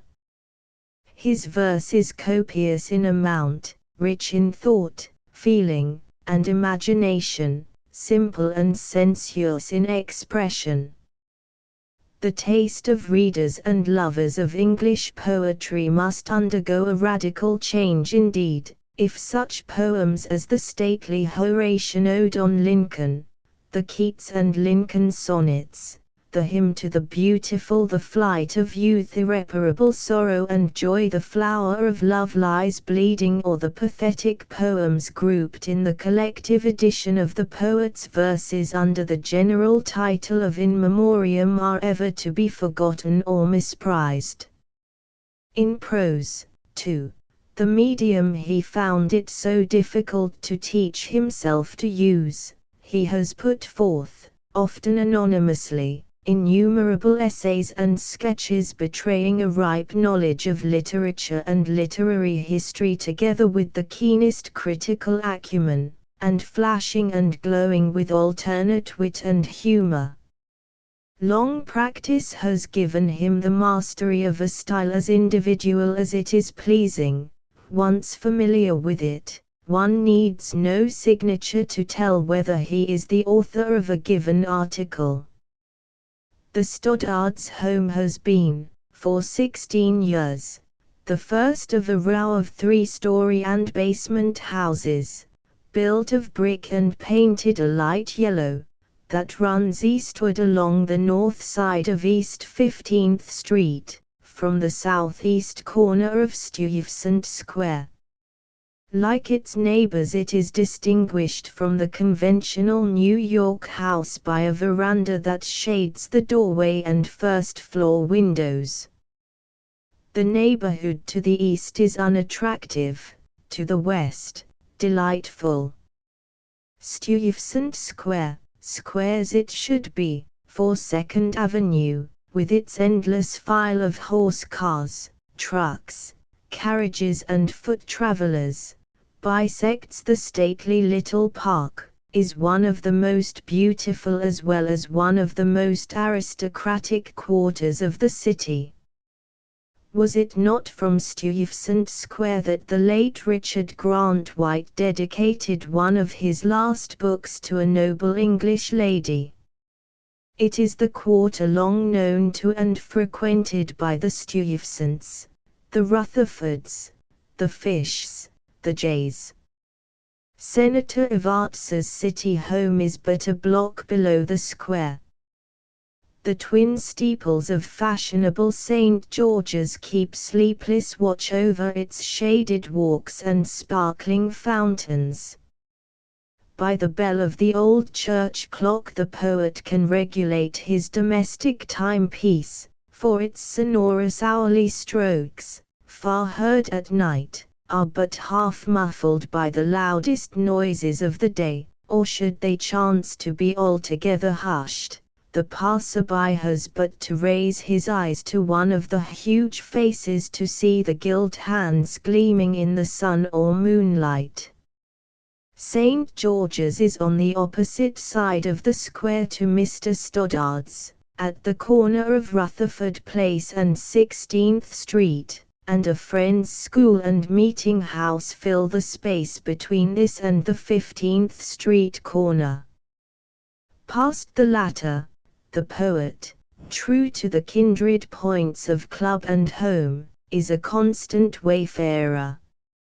For the Century Association, of which he is one of the oldest members, commands his interest now as it did when housed at number 109 in the same street that holds the Stoddards' household gods. The number at which the family receive their friends and mail, and give daily audience, vicariously, to the inevitable butcher and baker, is 329. It has taken us a long while to get here, but here we are at last, and I, for my part, am in no hurry to get away again. It is just such a house as you would expect to find a man like Stoddard in, a poet's home and literary workshop. There is no space, and no need, for a parlor. The front room, to the left as you enter the house, is called the library. Its general air is decidedly luxurious. There is a profusion of easy chairs and lounges, and of graceful tables laden with odd and precious bits of bric-a-brac. There is more bric-a-brac on the mantelpiece. The walls are covered close with paintings. At the windows hang heavy curtains, and the portiere at a wide doorway at the back of the apartment frames a pleasant glimpse of the dining room. Rugs of various dimensions cover the matting almost without break. The fireplace is flanked on each side by high bookcases of artistically carved dark wood, filled with books in handsome bindings. A full-length portrait of an officer in uniform fills the space above the mantelpiece. It is Colonel Wilson Barstow, of General Dix's staff, who served at Fortress Monroe during the war, and died in 1868. It hangs where it does because the colonel was Mrs. Stoddard's brother. Between the front windows is a plaster medallion of the master of the house, by his old friend Launt Thompson. A similar likeness of Willie Stoddard, and a plaster cast of his little hand, both by Mr. Thompson, are the only perishable mementos his parents now possess, save a lock of curly golden hair, to remind them of their firstborn, dead since '61. On the east wall is a canvas somewhat more than a foot square, giving a full-length view of Mr. Stoddard, standing, as he appeared to T.W. Wood in 1873, when the snow-white hair against which the laurel shows so green today had just begun to lose its glossy blackness. Alongside of this hangs a larger frame, showing W. T. Richards's conception of the castle in the air described in the first poem of Stoddard's that attracted wide attention, a stately marble pile whose pillars rise from deep-set bases fluted to the dome. The spacious windows front the rising sun, and when its splendor smites them, many-paned, tree-arched and richly stained, 1,000 mornings brighten there as one. The painting has grown mellow with the flight of a quarter-century. It shows the influence of Turner very plainly, and is accepted by the painter of the scene in words as a fair interpretation in color of the Chateaubriand span of his song. It was a favorite of Sanford Gifford's, another dear friend of the poet's, whose handiwork in lake and mountain scenery lights up other corners of the room. Kindred treasures are A Masterly Head, by Eastman Johnson, of a Nantucket fisherman, gazing seaward through his glass, a glimpse of the Alps, presented by Bierstadt to Mrs. Stoddard, a swamp scene, by Homer Martin, in his earlier manner, a view of the Bay of Naples, by Charles Temple Dix, the General's Son, and bits of color by Smiley, Jarvis McEntee, S.G.W. Benjamin, and Miss Fidelia Bridges. 2 panels, Winter and Summer, were given to the owner by a friend who had once leased a studio to J.C. Thom, a pupil of Édouard Frère. When the artist gave up the room, these pictures were sawed out of the doors on which he had painted them. Besides 2 or 3 English watercolors, there are small copies by the late Cephas G. Thomson, whose art Hawthorne delighted to praise, of Simon Memmi's heads of Petrarch and Laura, at Florence. A more personal interest attaches to an oil painting by Bayard Taylor, A Peep at Buzzards Bay from Mattapoisett, disclosing a part of the view visible from Mrs. Stoddard's early home. Not all of these works are to be found in the library, for in our hurried tour of inspection we have crossed the threshold of the dining room, where such prosaic bits of furniture as a sideboard, dinner table and straight-backed chairs hold back the flood of books. One wave has swept through, however, and is held captive in a small case standing near the back windows. The summer light that finds its way into this room is filtered through a mass of leaves shading a veranda similar to the one in front. The poet's den on the 2nd floor embraces the main room and an alcove, and is lighted by 3 windows overlooking the street. His writing desk, a mahogany one, of ancient make, stands between 2 of the windows. Above it hangs a large engraving of Lawrence's Thackeray, beneath which, in the same frame, you may read the sorrows of Werther in the balladist's own inimitable hand. As you sit at the desk, Mrs. Browning looks down upon you from a large photograph on the wall at your right, one which her husband deemed the best she ever had taken.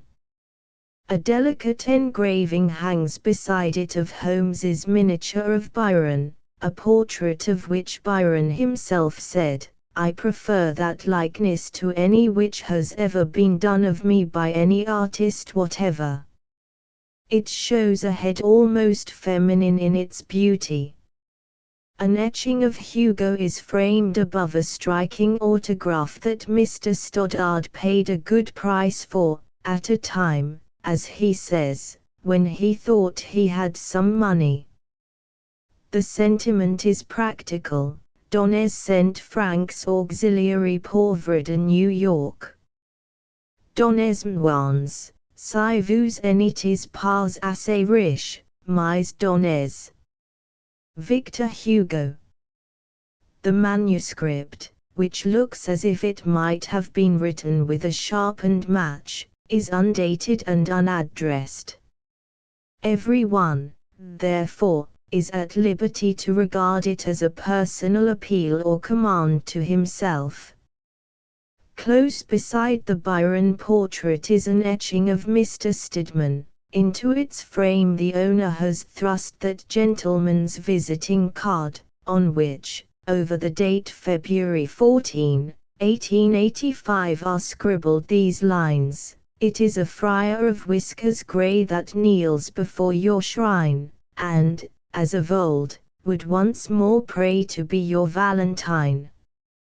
Among the treasures of mingled literary and artistic interest in this room is a small portrait of Smollett. It is painted on wood, and the artist's name is not given. Mr. Stoddard has not found it reproduced among the familiar likenesses of the novelist. Along the wall above the mantelpiece runs a rare print of Blake's Canterbury Pilgrimage with the designation of each pilgrim engraved beneath his figure. It is noteworthy for its dissimilarity, as well as its likeness, to the poet-painter's more familiar works. The main wall in the alcove I have spoken of displays a life-size crayon head of Mr. Stoddard, done by Alexander Laurie in 1863. It also gives support to several rows of shelves, running far and rising high, filled chock full of books less prettily bound than those in the library, but of greater value, perhaps, to the eyes that have so often pored upon them. It is the poet's collection, to which he has been adding ever since he was a boy, of English poetry of all periods, and it has been consulted to good purpose by many other scholars than the owner. Under an engraving of Raphael's portrait of himself, at the back of the larger room, is a case filled with books of the same class, but rarer still, indeed, quite priceless to their owner, for they are the tomes once treasured by kindred spirits, and inscribed with names writ in that indelible water which still preserves the name of Keats. Of the books of this class, from the libraries of famous authors, some being presentation copies, and others containing either the owner's signatures or their autographic annotations of the text, may be mentioned volumes that once belonged to Edmund Waller, Thomas Gray, Sir Joshua Reynolds, Samuel Taylor Coleridge, Charles Lamb, William Wordsworth, John Keats, Robert Southey, Hartley Coleridge, Lord Byron, Thomas Lyle Bowles, Felicia Hemans, Thomas Campbell, William Motherwell, and Caroline Norton. Among signatures or documents in the manuscript of famous men are the names of William Alexander, Earl of Stirling, Fulke Greville, Lord Brooke, Thomas Sackville, Lord Buckhurst, author of Gorboduc, Samuel Garth, author of the Dispensary, and others. Among the manuscripts cherished by Mr. Stoddard are letters or poems from the pens of William Shenstone, Burns, Cowper, Sheridan, Southey, Wordsworth, Sir Walter Scott, Thomas More, Campbell, Dickens, Thackeray, Bryant, Longfellow, Poe, Lowell, Bayard Taylor, Ebenezer Eliot, the Corn Law Rhymer, Walter Savage Landor, James Montgomery, Felicia Hemans, Thomas Hood, Brian Waller Proctor, Barry Cornwall, Miss Mitford, Lord Tennyson, Swinburne, Frederick Locker Lampson, N.P. Willis, Charles Brogden Brown, J.G. Whittier, Nathaniel Hawthorne, Leigh Hunt, Washington Irving, Robert Browning, Mrs. Browning, and scores of other English and American poets and writers of distinction. Included in this choice collection are the manuscripts of Hunt's Abou Ben Adhem, Thackeray's Sorrows of Werther Bryant's Antiquity of Freedom, Longfellow's Arrow and Song, I Shot an Arrow into the Air, Mrs. Browning's Castricani pages of Bryant's translation of Homer, Tennyson's Tez, Idle Tez, Lord Houghton's I Wandered by the Brookside, Barry Cornwall's Mother's Last Song, Sheridan's Clio's Protest, containing the famous lines, "They write with ease to show their breeding, but easy writing's cursed hard reading." Poe's sonnet to Zant Holmes's Last Leaf, Lowell's Zekel's Courton, and a manuscript volume containing nearly all of Bayard Taylor's poems of the Orient. His library of English poets contains many now scarce first editions, Drayton's poems, 1619, Lord Stirling's Monarchic Tragedies 1602, Brooks Alaham Mustafa 1631, Milton's Poems 1645, the early editions of Suckling, etc.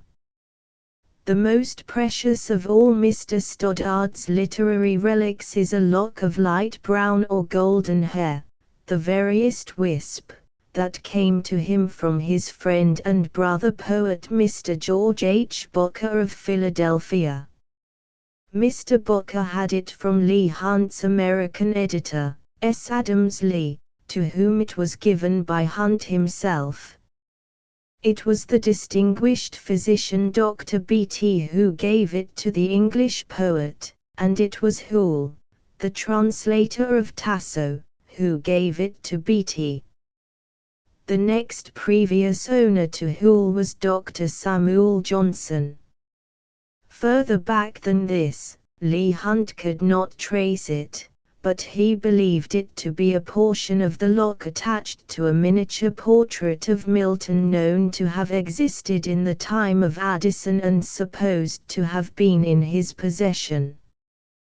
That it came from the august head of the poet of Paradise Lost had never been doubted down to Dr. Beattie's day, so at least wrote Hunt, in a manuscript of which Mr. Stoddard preserves a copy, in Lee's handwriting, in a volume of Hunt's poems edited by that gentleman.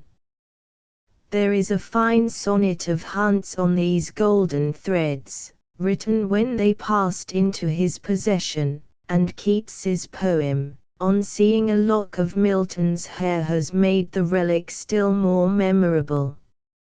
It is smaller now than it was when these great spirits were sojourning on earth, for Leigh Hunt gave a part of it to Mrs. Browning. Reverence these hairs, O Americans. As indeed you will, he wrote, for in them your great Republican harbinger on this side of the Atlantic appears, for the first time, actually and bodily present on the other side of it. A companion locket holds a wisp of silver hairs from the head of Washington.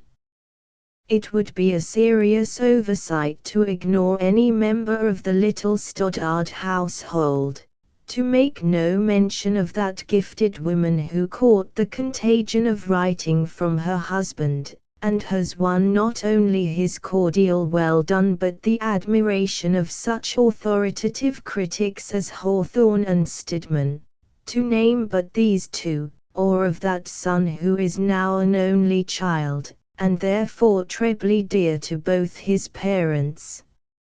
Mrs. Stoddard is known and admired as a poet. The bound volumes of Harper's Monthly bear abundant testimony to her skill as a writer of short stories, and her powers as a novelist are receiving fresh recognition through the republication, by Castle and Company, of Two Men the Morgesons and Temple House. The son, Lorimer, a youth of 24, has chosen the stage as his profession, and in that very popular piece, the Henrietta has made his mark in the character of the young nobleman. In speaking of the home of the Stoddards, some reference to the long-haired little terrier, Enon, may be pardoned. She has been an inmate of the house for many years, and she trots here and there about it, upstairs and down, as freely and with as few misadventures as if she were not stone blind. The blindness of Enon reminds me that her master, whom rheumatism once robbed of the use of his right hand for many years, is gradually losing the use of his eyes. I found him this summer, on his return from a few weeks' sojourn in the Adirondacks, reading and writing with the aid of a powerful magnifying glass.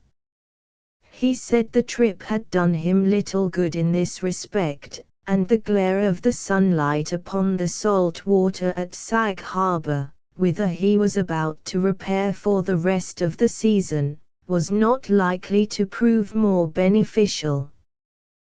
This seashore town, where his friend Julian Hawthorne long since established himself, has of late years taken Mattapoisit's place as the Stoddards' summer home. A personal description of Mr. Stoddard should be unnecessary.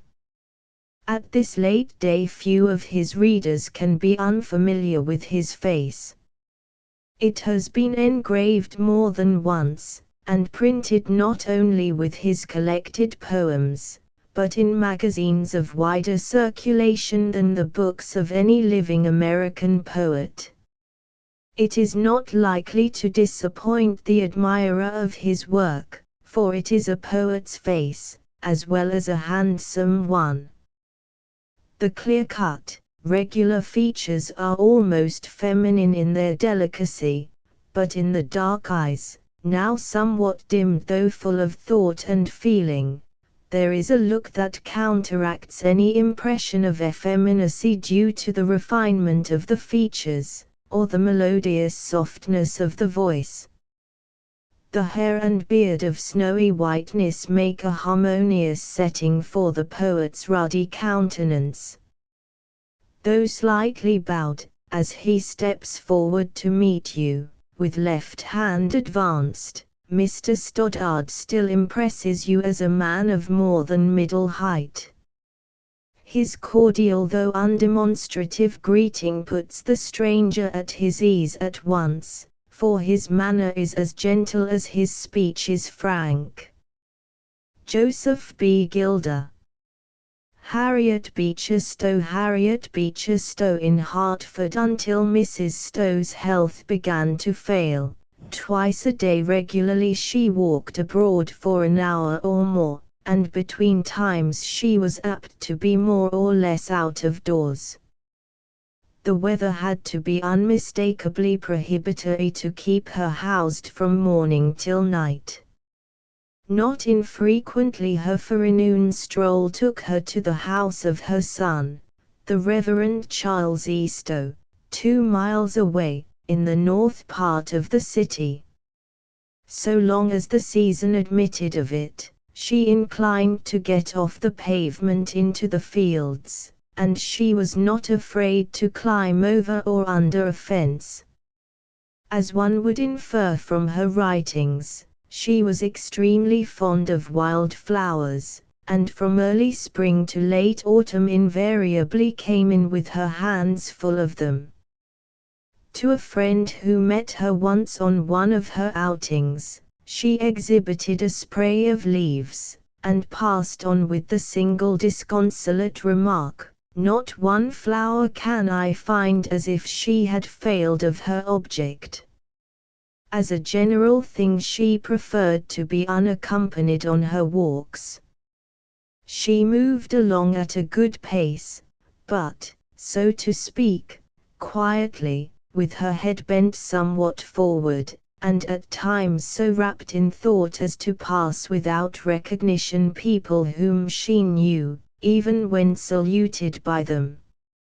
Yet she would often pause to talk with children whom she saw at their sports, and amuse both herself and them with kindly inquiries about their affairs, the game they were playing or what not. One day she stopped a little girl of the writer's acquaintance, who was performing the then rather unfeminine feat of riding a bicycle, and had her show how she managed the mount and the dismount, etc., while she looked on laughing and applauding. It was very much her way, in making her pedestrian rounds, to linger and watch workingmen employed in their various crafts, and to enter into conversation with them, always in a manner to give them pleasure. She said once, "I keep track of all the new houses going up in town, and I have talked with the men who are building most of them." A number of years ago her brother, Henry Ward Beecher, sent her a letter which he had received from a friend in Germany, condoling with him on the supposed event of her decease, a rumor of which had somehow got started in Europe, and this letter afforded her no little entertainment, especially its closing with the expression "Peace to her ashes." "I guess," she observed with a humorous smile, and using her native dialect, "the gentleman would think my ashes pretty lively, if he was here."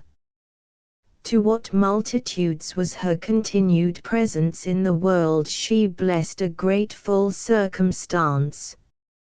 Mrs. Stowe resided in Hartford after 1864, the family having removed thither from Andover, Massachusetts, upon the termination of Professor Stowe's active professional career.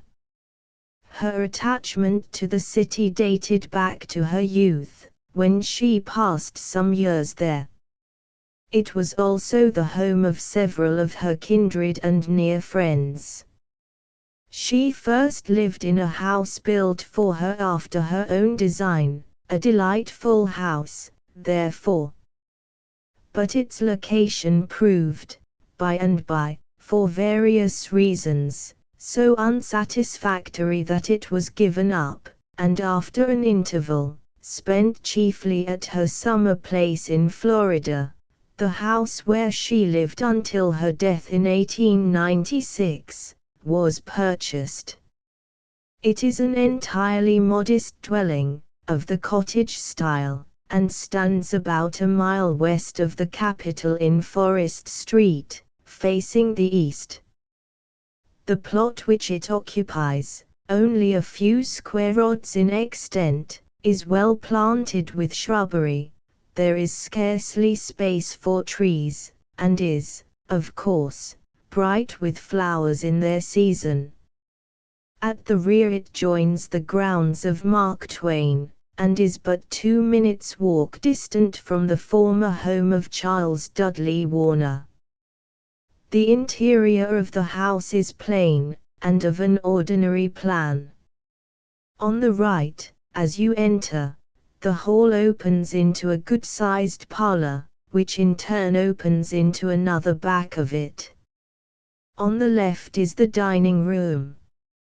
In furnishing it is altogether simple, as suits with its character, and with the moderate circumstances of its occupants. Yet it is a thoroughly attractive and charming home, for it bears throughout, in every detail of arrangement, the signature of that refined taste which has the art and secret of giving an air of grace to whatever it touches.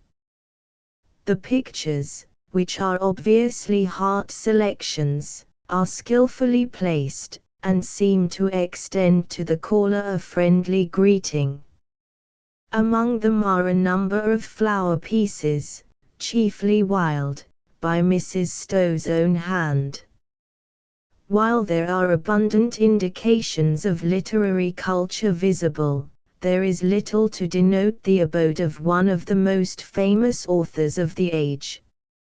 Still, by one and another token, an observant stranger would soon discover whose house he was in, and be reminded of the world-wide distinction her genius won, and of that great service of humanity with which her name is forever identified. He would, for instance, remark on its pedestal in the bow window, a beautiful bronze statuette, by Cumberworth, called the African Woman of the Fountain, and on an easel in the back parlor a lovely engraving of the late Duchess of Sutherland and her daughter, a gift from her son, the present Duke of that name, subscribed, Mrs. Stowe, with the Duke of Sutherland's kind regards, 1869. Should he look into a low oaken case standing in the hall, he would find there the 26-folio volumes of the affectionate and Christian address of many thousands of women in Great Britain and Ireland to their sisters of the United States of America, pleading the cause of the slave, and signed with over 500,000 names, which was delivered to Mrs. Stowe in person, at a notable gathering at Stafford House, in England, in 1853, and with it similar addresses from the citizens of Leeds, Glasgow and Edinburgh, presented at about the same time. The house, indeed, is a treasury of such relics, testimonials of reverence and gratitude, trophies of renown from many lands, enough to furnish a museum, all of the highest historic interest and value, but for the most part they are out of sight, hid away in closets and seldom opened bookcases, is a priceless library of Uncle Tom literature, including copies of most of its 37 translations. Somewhere is Mrs. Stowe's copy of the first American edition, with the first sheet of the original manuscript, which, however, was not written first, pasted on the flyleaf, showing that 3 several beginnings were made before the setting of the introductory scene was fixed upon. There are relics, also, of a more private sort. For example, a smooth stone of 2 or 3 pounds weight, and a sketch or study on it by Ruskin, made at a hotel on Lake Neufchâtel, where he and Mrs. Stowe chanced to meet, he having fetched it in from the lake shore one evening and painted it in her presence to illustrate his meaning in something he had said. One of her most prized possessions was a golden chain of 10 links, which, on occasion of the gathering at Stafford House that has been referred to, the Duchess of Sutherland took from her own arm and clasped upon Mrs. Stowe's, saying, "This is the memorial of a chain which we trust will soon be broken." On several of the 10 links were engraved the great dates in the annals of emancipation in England, and the hope was expressed that she would live to add to them other dates of like import in the progress of liberty this side the Atlantic. That was in 1853. 12 years later every link had its inscription, and the record was complete. It was difficult to realize, as one was shown memorials of this kind, that the fragile, gentle-voiced little lady, who stood by explaining them, was herself the heroine-in-chief of the sublime conflict they recall. For a more unpretending person every way than she was, or one seeming to be more unconscious of gifts and works of genius, or of a great part acted in life, it is not possible to imagine. In her quiet home, attended by her daughters, surrounded by respect and affection, filled with the divine calm of the Christian faith, in perfect charity with all mankind, the most celebrated of American women passed the tranquil evening of her days. She would often be found seated at the piano, her hand straying over its keys, that hand that was clothed with such mighty power, singing softly to herself those hymns of gospel hope which were dear to her heart through all her earthly pilgrimage, alike in cloud and in sunshine. During her last years she almost wholly laid her pen aside, her last work having been the preparation, with her son's assistance, of a brief memoir of her honored husband, who passed away in 1886. There continued to come to her in retirement, often from distant and exalted sources, messages of honor and remembrance, which she welcomed with equal pleasure and humility. Among them was a letter from Mr. Gladstone, inspired by his reading the minister's wooing for the first time, and written in the midst of his public cares. What satisfaction it gave her may be judged by an extract from it. After telling her that, though he had long meant to read the book, he had not found an opportunity to do so till a month or two before, he says, "It was only then that I acquired a personal acquaintance with the beautiful and noble picture of Puritan life which in that work you have exhibited, upon a pattern felicitous beyond example, so far as my knowledge goes. I really know not among 4 or 5 of the characters, though I suppose Mary ought to be preferred as nearest to the image of our Saviour, to which to give the crown. But under all circumstances and apart from the greatest claims, I must reserve a little corner of admiration for Cerinthy Ann." Joseph H. Twitchell. Charles Dudley Warner in Hartford, 3/4 of a mile west of the railway station, in an angle which Farmington Avenue makes with Forest Street, and where the town looks out into the country, lived Mr. Warner, with Harriet Beecher Stowe and Mark Twain for his near neighbors. The houses where they once lived are but a stone's throw apart. No stones were thrown between them, however, the 3 authors having been not on stone-throwing terms, but very far otherwise.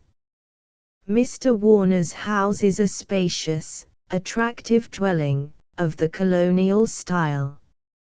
It stands, unenclosed, several rods back from the street, in a grove of noble chestnuts, having no other grounds nor needing any other. Close behind it, at the foot of a steep, bushy bank, sweeps the bend of a considerable stream. The garden, which Mr. Warner has made so famous, will be looked for in vain on the premises. Indoors, indeed, the sage Calvin is found enjoying, on a mantel, such immortality as a bronze bust can confer, but nowhere the garden. It pertained to another house, where Mr. Warner lived when My Summer in a Garden was written, the fireside of which, also, is celebrated in his backlog studies to not a few of his readers the most delightful of his books, a house dear to the recollection of many a friend and guest. While it is true that Mr. Warner's experiment of horticulture was, in the time of it, something of a reality, its main success, it may be owned without disparagement, was literary, and with the ripening of its literary product, the impulse to it expired. As one would anticipate, the interior of Mr. Warner's house is genial and homelike. A cheerful drawing room opens into a wide, bright music room, making, with it, one shapely apartment of generous, hospitable proportions. The furnishing is simple, but in every item pleasing. The hand of modern decorative art is there, though under rational restraint. A chimneypiece of Oriental design rises above the fireplace of the music room set with antique tiles brought by Mr. Warner from Damascus. Other spoils of travel are displayed here and there, with pictures and engravings of the best. In the nook of a bow window is a lovely cast of the Venus of Milo, which, when it was made a birthday present in the family, was inscribed the Venus of Mihi. The house is full of books. Every part of it is more or less of a library. Laden shelves flank the landings of the broad stairway, and so on all the way up to the workroom in the 3rd story, where the statuette of Thackeray on our author's table seems to survey with amusement the accumulated miscellaneous mass of literature stacked and piled around. Upon any volume of this collection Mr. Warner could lay his hand in an instant, when he found where it was. This opulence of books was partly due to the fact that Mr. Warner was a newspaper editor, and in that capacity had the general issue of the press precipitated upon him. Not that he kept it all. The theological works and biblical commentaries mostly went to the minister. And there are a score of children about, whose juvenile libraries are largely made up of contributions from Uncle Charlie. His home was a thoroughly charming one in every way, and whoever may have had the pleasure of an evening there must have come away wishing that he might write an article on the mistress of that house. Here Mr. Warner spent his forenoons and did his literary work. He was very industrious, and was an unusually rapid writer.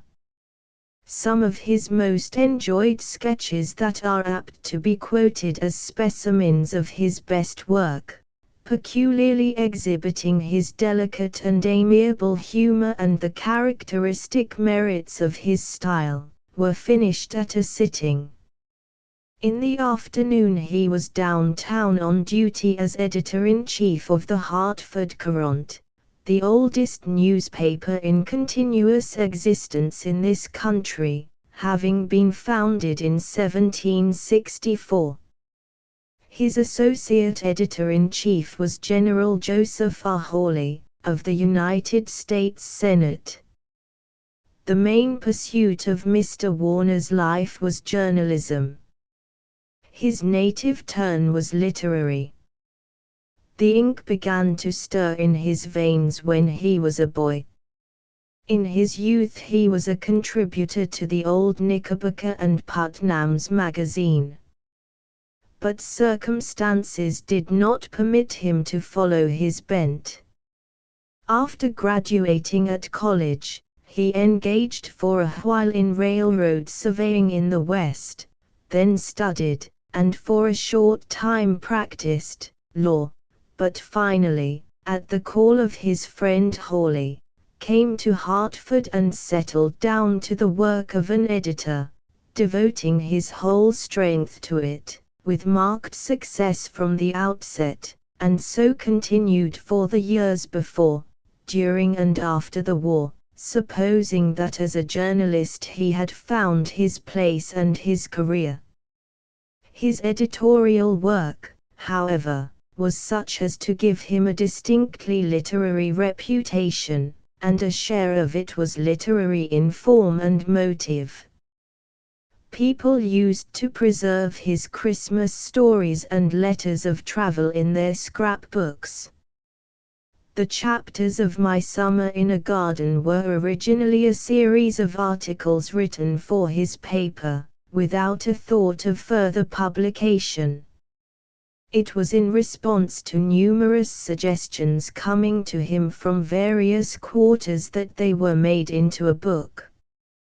The extraordinary favor with which the little volume was received was a surprise to Mr. Warner, who insisted that there was nothing in it better than he had been accustomed to write. He was much disposed to view the hit he had made as an accident, and to doubt if it would lead to anything further in the line of authorship. But he was mistaken. The purveyors of literature were after him at once. That was in 1870. Since then his published works have grown to a considerable list.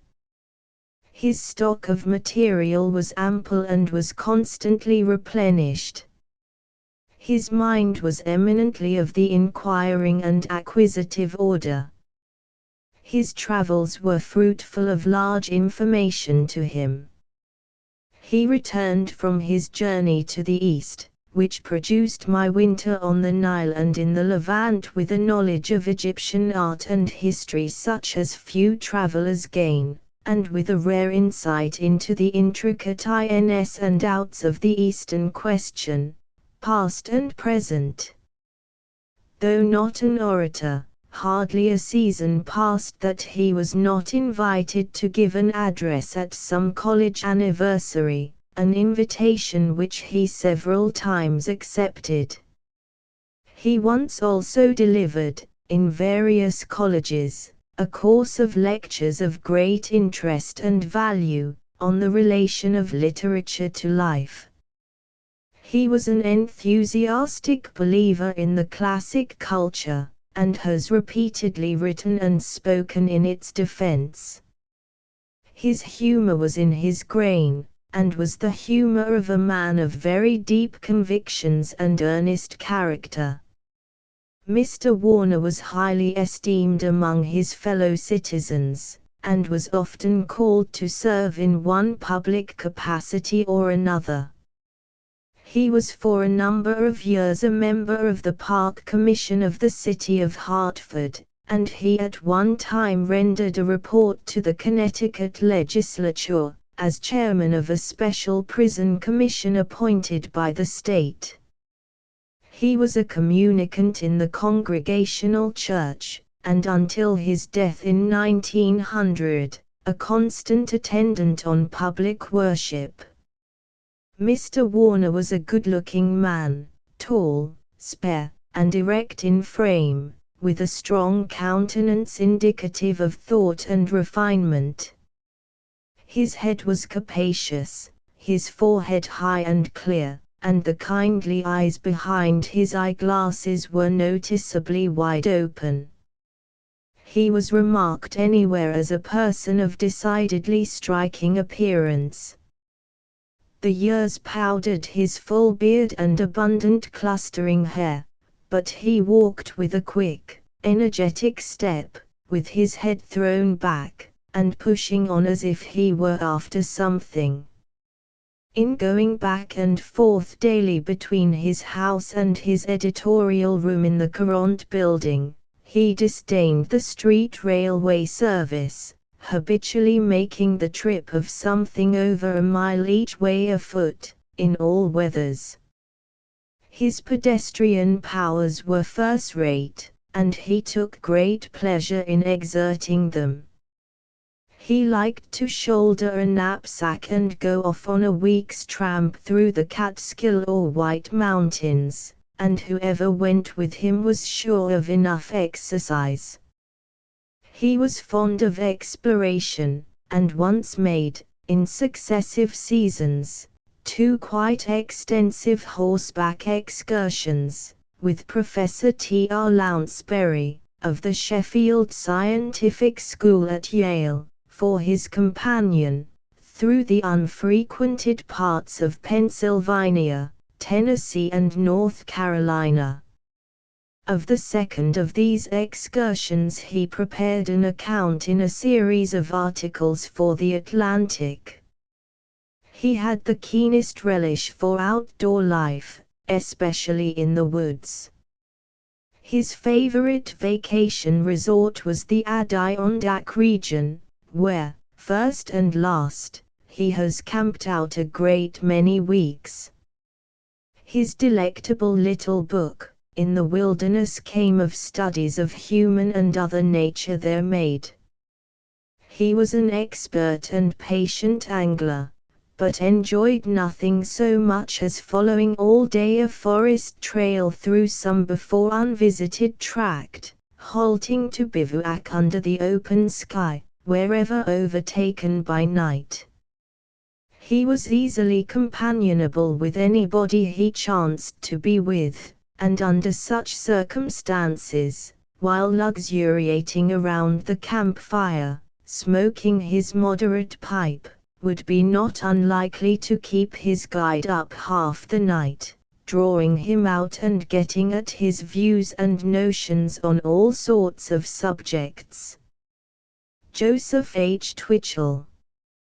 Walt Whitman in Camden. It is not a little difficult to write an article about Walt Whitman's home, for it was once humorously said by himself that he had all his life possessed a home only in the sense that a ship possesses one. Hardly, indeed, till the year 1884 could he be called the occupant of such a definite place, even the kind of one I shall presently describe. To illustrate his own half-jocular remark as just given, and to jot down a few facts about the poet in Camden in the home where he died, is my only purpose in this article. I have decided to steer clear of any criticism of Leaves of Grass and confine myself to his condition and a brief outline of his personal history. I should also like to dwell a moment on what may be called the peculiar outfit or schooling he chose, to fulfill his mission as poet, according to his own ideal. In the observation of the drama of human nature, if, indeed, all the world's a stage, Walt Whitman had rare advantages as auditor, from the beginning. Several of his earlier years, embracing the age of 15 to 21, were spent in teaching country schools in Queens and Suffolk counties, New York, following the quaint old fashion of boarding round, that is, moving from house to house and farm to farm, among high and low, living a few days alternately at each, until the quarter was up, and then commencing over again. His occupation, for a long period, as printer, with frequent travelling, is to be remembered, also as carpenter. Quite a good deal of his life was passed in boarding houses and hotels. The 3 years in the Secession War of course play a marked part. He never made any long sea voyages, but 4 years at one period, 1846 to 60, went out in their boats, sometimes for a week at a time, with the New York Bay pilots, among whom he was a great favorite. In 1848–9 his location was in New Orleans, with occasional sojourns in the other Gulf states besides Louisiana. From 1865 to 73 he lived in Washington. Born in 1819, his life through childhood and as a young and middle-aged man, that is, up to 1862, was mainly spent, with a few intervals of western and southern jaunts, on his native Long Island, mostly in Brooklyn.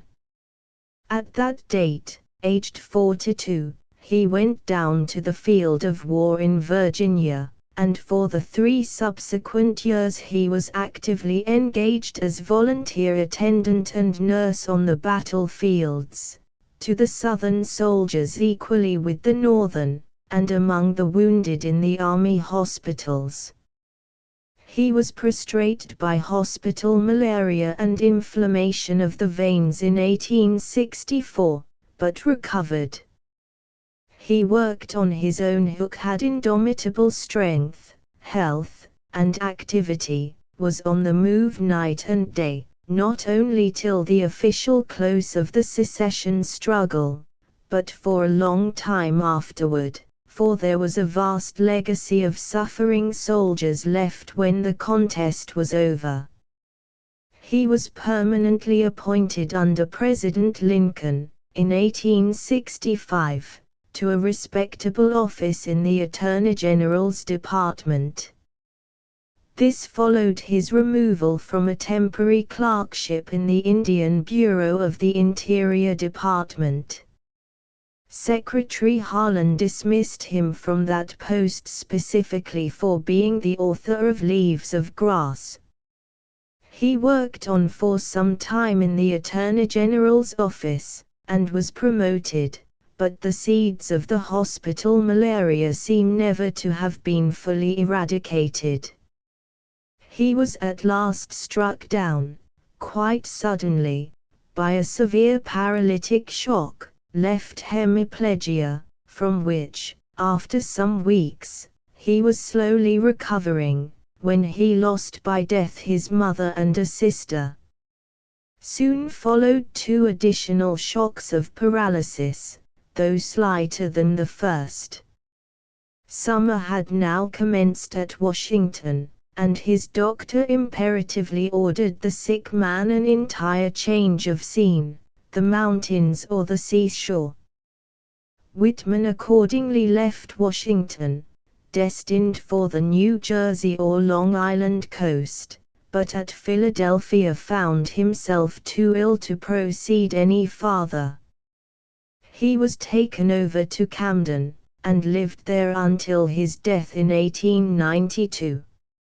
It is from this point that I knew him intimately, and to my household, wife and family, he was an honored and most cherished guest. I must forbear expanding on the poet's career these years, only noting that during them, 1880, occurred the final completion of Leaves of Grass, the object of his life. The house in which he lived is a little old-fashioned frame structure, situated about gunshot from the Delaware River, on a clean, quiet, democratic street. This shanty, as he called it, was purchased by the poet for $2,000, 2/3 being paid in cash. In it he occupied the second floor. I commenced by likening his home to that of a ship, and the comparison might go further. Though larger than any vessel's cabin, Walt Whitman's room, at 328 Mickle Street, Camden, had all the rudeness, simplicity, and free and easy character of the quarters of some old sailor.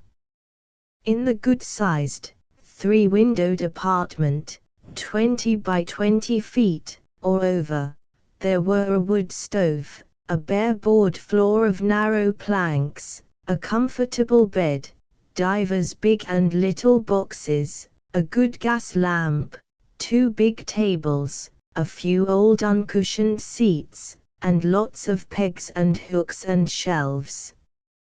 Hung or tacked on the walls were pictures, those of his father, mother and sisters holding the places of honor, a portrait of a sweetheart of long ago, a large print of Osceola the Seminole chief, given to Whitman many years since by Catlin the artist, some rare old engravings by Strange, and banditti regaling by Mortimer.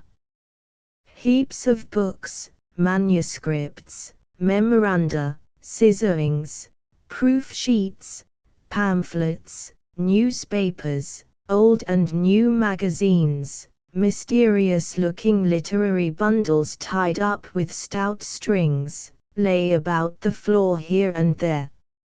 Off against a back wall loomed a mighty trunk having double locks and bands of iron, such a receptacle as comes oversea with the foreign emigrants, and you in New York may have seen hoisted by powerful tackle from the hold of some Hamburg ship. On the main table more books, some of them evidently old-timers, a Bible, several Shakespeare's, a nook devoted to translations of Homer and Aeschylus and the other Greek poets and tragedians, with Felton's and Simons's books on Greece, a collection of the works of Furiel and Ellis on medieval poetry, a well-thumbed volume, his companion, off and on, for 50 years, of Walter Scott's Border Minstrelsy, Tennyson, Ossian, Burns, Omar Khayyam, all miscellaneously together. Whitman's stalwart form itself luxuriated in a curious, great cane seat chair, with posts and rungs like ship's spars, altogether the most imposing, heavy-timbered, broad-armed and broad-bottomed edifice of the kind possible. It was the Christmas gift of the young son and daughter of Thomas Donaldson, of Philadelphia, and was specially made for the poet. Let me round off with an opinion or two, the result of my many years' acquaintance. If I slightly infringe the rule laid down at the beginning, to attempt no literary criticism, I hope the reader will excuse it. Both Walt Whitman's book and personal character need to be studied a long time and in the mass, and are not to be gauged by custom. I never knew a man who, for all he took an absorbing interest in politics, literature, and what is called the world, seemed to be so poised on himself alone. Dr. Drinkard, the Washington physician who attended him in his paralysis, wrote to the Philadelphia doctor into whose hands the case passed, saying among other things, in his bodily organism, and in his constitution, tastes and habits, Whitman is the most natural man I have ever met. The primary foundation of the poet's character, at the same time, was certainly spiritual. Helen Price, who knew him for 15 years, pronounces him, in Dr. Buck's book, the most essentially religious person she ever knew. On this foundation was built up, layer by layer, the rich, diversified, concrete experience of his life, from its earliest years. Then his aim and ideal were not the technical literary ones. His strong individuality, willfulness, audacity, with his scorn of convention and rote, unquestionably carried him far outside the regular metes and bounds. No wonder there are some who refuse to consider his Leaves as literature. It is perhaps only because he was brought up a printer, and worked during his early years as newspaper and magazine writer, that he put his expression in typographical form, and made a regular book of it, with lines, leaves and binding. During his last years the poet, who was almost 73 years old when he died, was in a state of half paralysis. He got out of doors regularly in fair weather, much enjoyed the Delaware River, was a great frequenter of the Camden and Philadelphia ferry, and was occasionally seen sauntering along Chestnut or Market streets in the latter city. He had a curious sort of public sociability, talking with black and white, high and low, male and female, old and young, of all grades. He gave a word or two of friendly recognition, or a nod or smile, to each. Yet he was by no means a marked talker or logician anywhere. I know an old bookstand man who always spoke of him as Socrates. But in one respect the likeness was entirely deficient.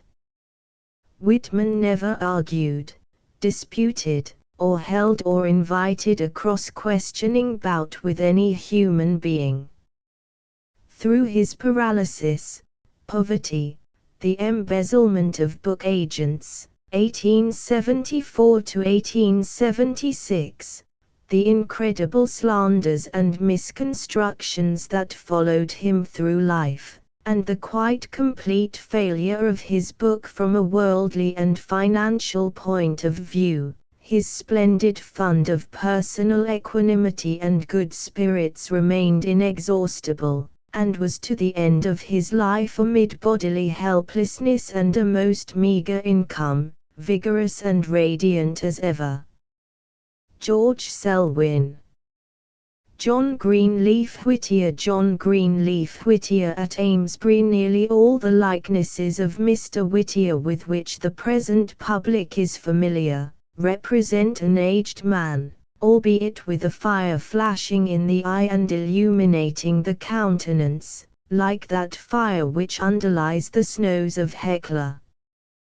But if, after having passed 80, his face was still so strong and radiant, in his youth it must have had a singular beauty, and he kept until the last that eye of the Black Bachelder, a glint of which was to be seen in the eye of Daniel Webster, and possibly, tradition says, in that of Hawthorne and of Cushing.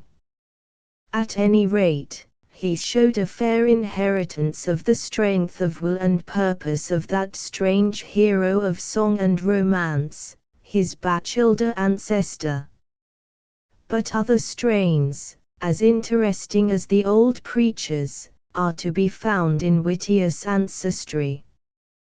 One of his grandmothers was a Greenleaf, whence his second name, and she is said to have been descended from a Huguenot family of the name of Feuillevert, who translated their name on reaching our shores, as the custom still is with many of our French and Canadian settlers, to Greenleaf.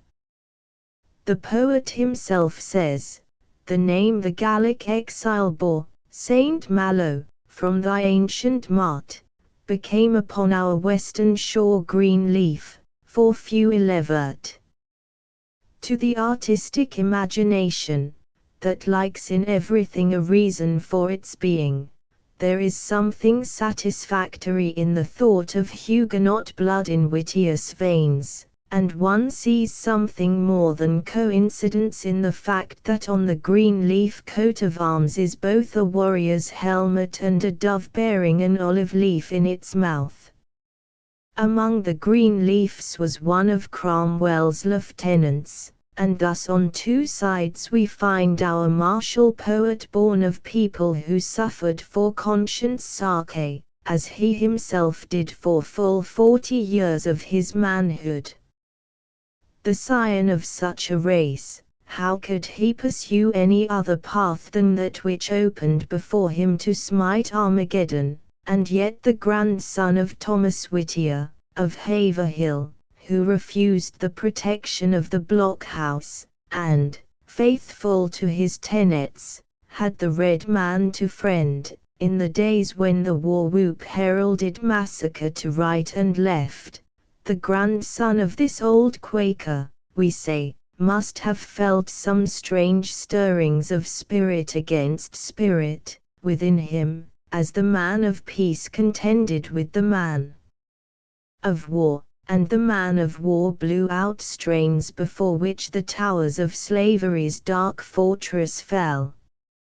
For Whittier was not only the trumpeter of the abolitionists, in those dark but splendid days of fighting positive and tangible wrong, he was the very trumpet itself, and he must have felt sometimes that the breath of the Lord blew through him.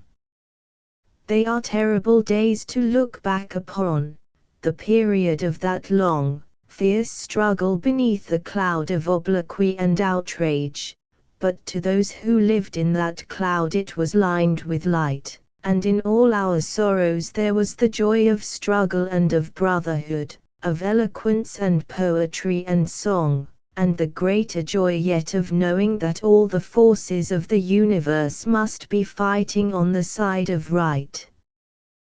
The old homestead where Whittier was born, in 1807, is still standing, and although built more than 200 years ago, it is in good condition. It is on a high tableland, surrounded by what in the late fall and winter seems a dreary landscape. Carlyle's Cragen Puttock, the Burns cottage, the Whittier homestead, all have a certain correlation, each of them the home of genius and of comparative poverty, and each so bleak and bare as to send the imagination of the dwellers out on strong wings to lovelier scenes. Little boxes and paperweights are made from the boards of the garret floor of the Whittier homestead, as they are from the Burns belongings, and twigs of the overshadowing elm are varnished and sold for pen holders. But the whole house would have to go to the lathe to meet the demand, if it were answered generally, for it is the old farmhouse celebrated by Snowbound, our one national idol, the perfect poem of New England winter life. An allusion to that strange and powerful character, Harriet Livermore, in this poem, has brought down upon the poet's head the wrath of one of her collateral descendants, who has written a book to prove that nothing which was said of that fantastic being in her lifetime was true, and that so far from quarrelling with Lady Hester Stanhope as to which of them was to ride beside the Lord on his reentry into Jerusalem, she never even saw Lady Hester. But why anyone, descendant or otherwise, should take offense at the tender feeling and beauty of the poet's mention of her is as much a mystery as her life. It was in the fields about this homestead that fame first found our poet. For there he bought, from the pack of a traveling peddler, the first copy of Burns that he had ever seen, and that snatched him away from hard realities into a land of music. And here the mailman brought him the copy of that paper containing his earliest poem, one whose subject was the presence of the deity in the still small whisper in the soul, and here Garrison came with the words of praise and found him in the furrow, and began that friendship which death alone severed, as the two fought shoulder to shoulder in the great fight of the century. Although he had been for some time contributing to the press, Mr. Whittier was but 23 years old when he was thunderstruck by a request to take the place of Mr. George D. Prentice, in editing the New England Weekly Review for a time, of which request he has said that he could not have been more astonished had he been told he was appointed Prime Minister to the Khan of Tartary. In 1835 and in 1836 he was elected to the state legislature of Massachusetts, and he was engaged, during all this period, in active politics in a manner that seems totally at variance with the possibilities of the singer of sweet songs as we know him today. He declined re-election to the legislature, upon being appointed secretary to the American Anti-Slavery Society, removing to Philadelphia, and remaining there 2 years, at the end of which time the office of the Pennsylvania Freeman, which he edited, was sacked and burned by a mob. Few men in the world had a closer acquaintance with this same many-headed monster than our gentle poet, for he has been followed by mobs, hustled by them, assailed by them, carrying himself with defiant courage through them all, and it is a tremendous range of experience that a man finds, as Mr. Whittier was able to do, between being assaulted by a midnight mob and being chosen the presidential elector for a sovereign state. After the suppression of his paper, this was at a time when the legislature of Georgia had offered a reward of $5,000 for the arrest of the editor of the Liberator. Mr. Whittier sold the old Haverhill homestead and removed to Amesbury, a lovely town, the descendant of Queen Guinevere's Armbresbury, neighbor of Stonehenge and Old Sarum, which seems a proper spot for him as for a new Sir Galahad. And from this time he began to send out those periodical volumes of verses which have won him the heart of the world.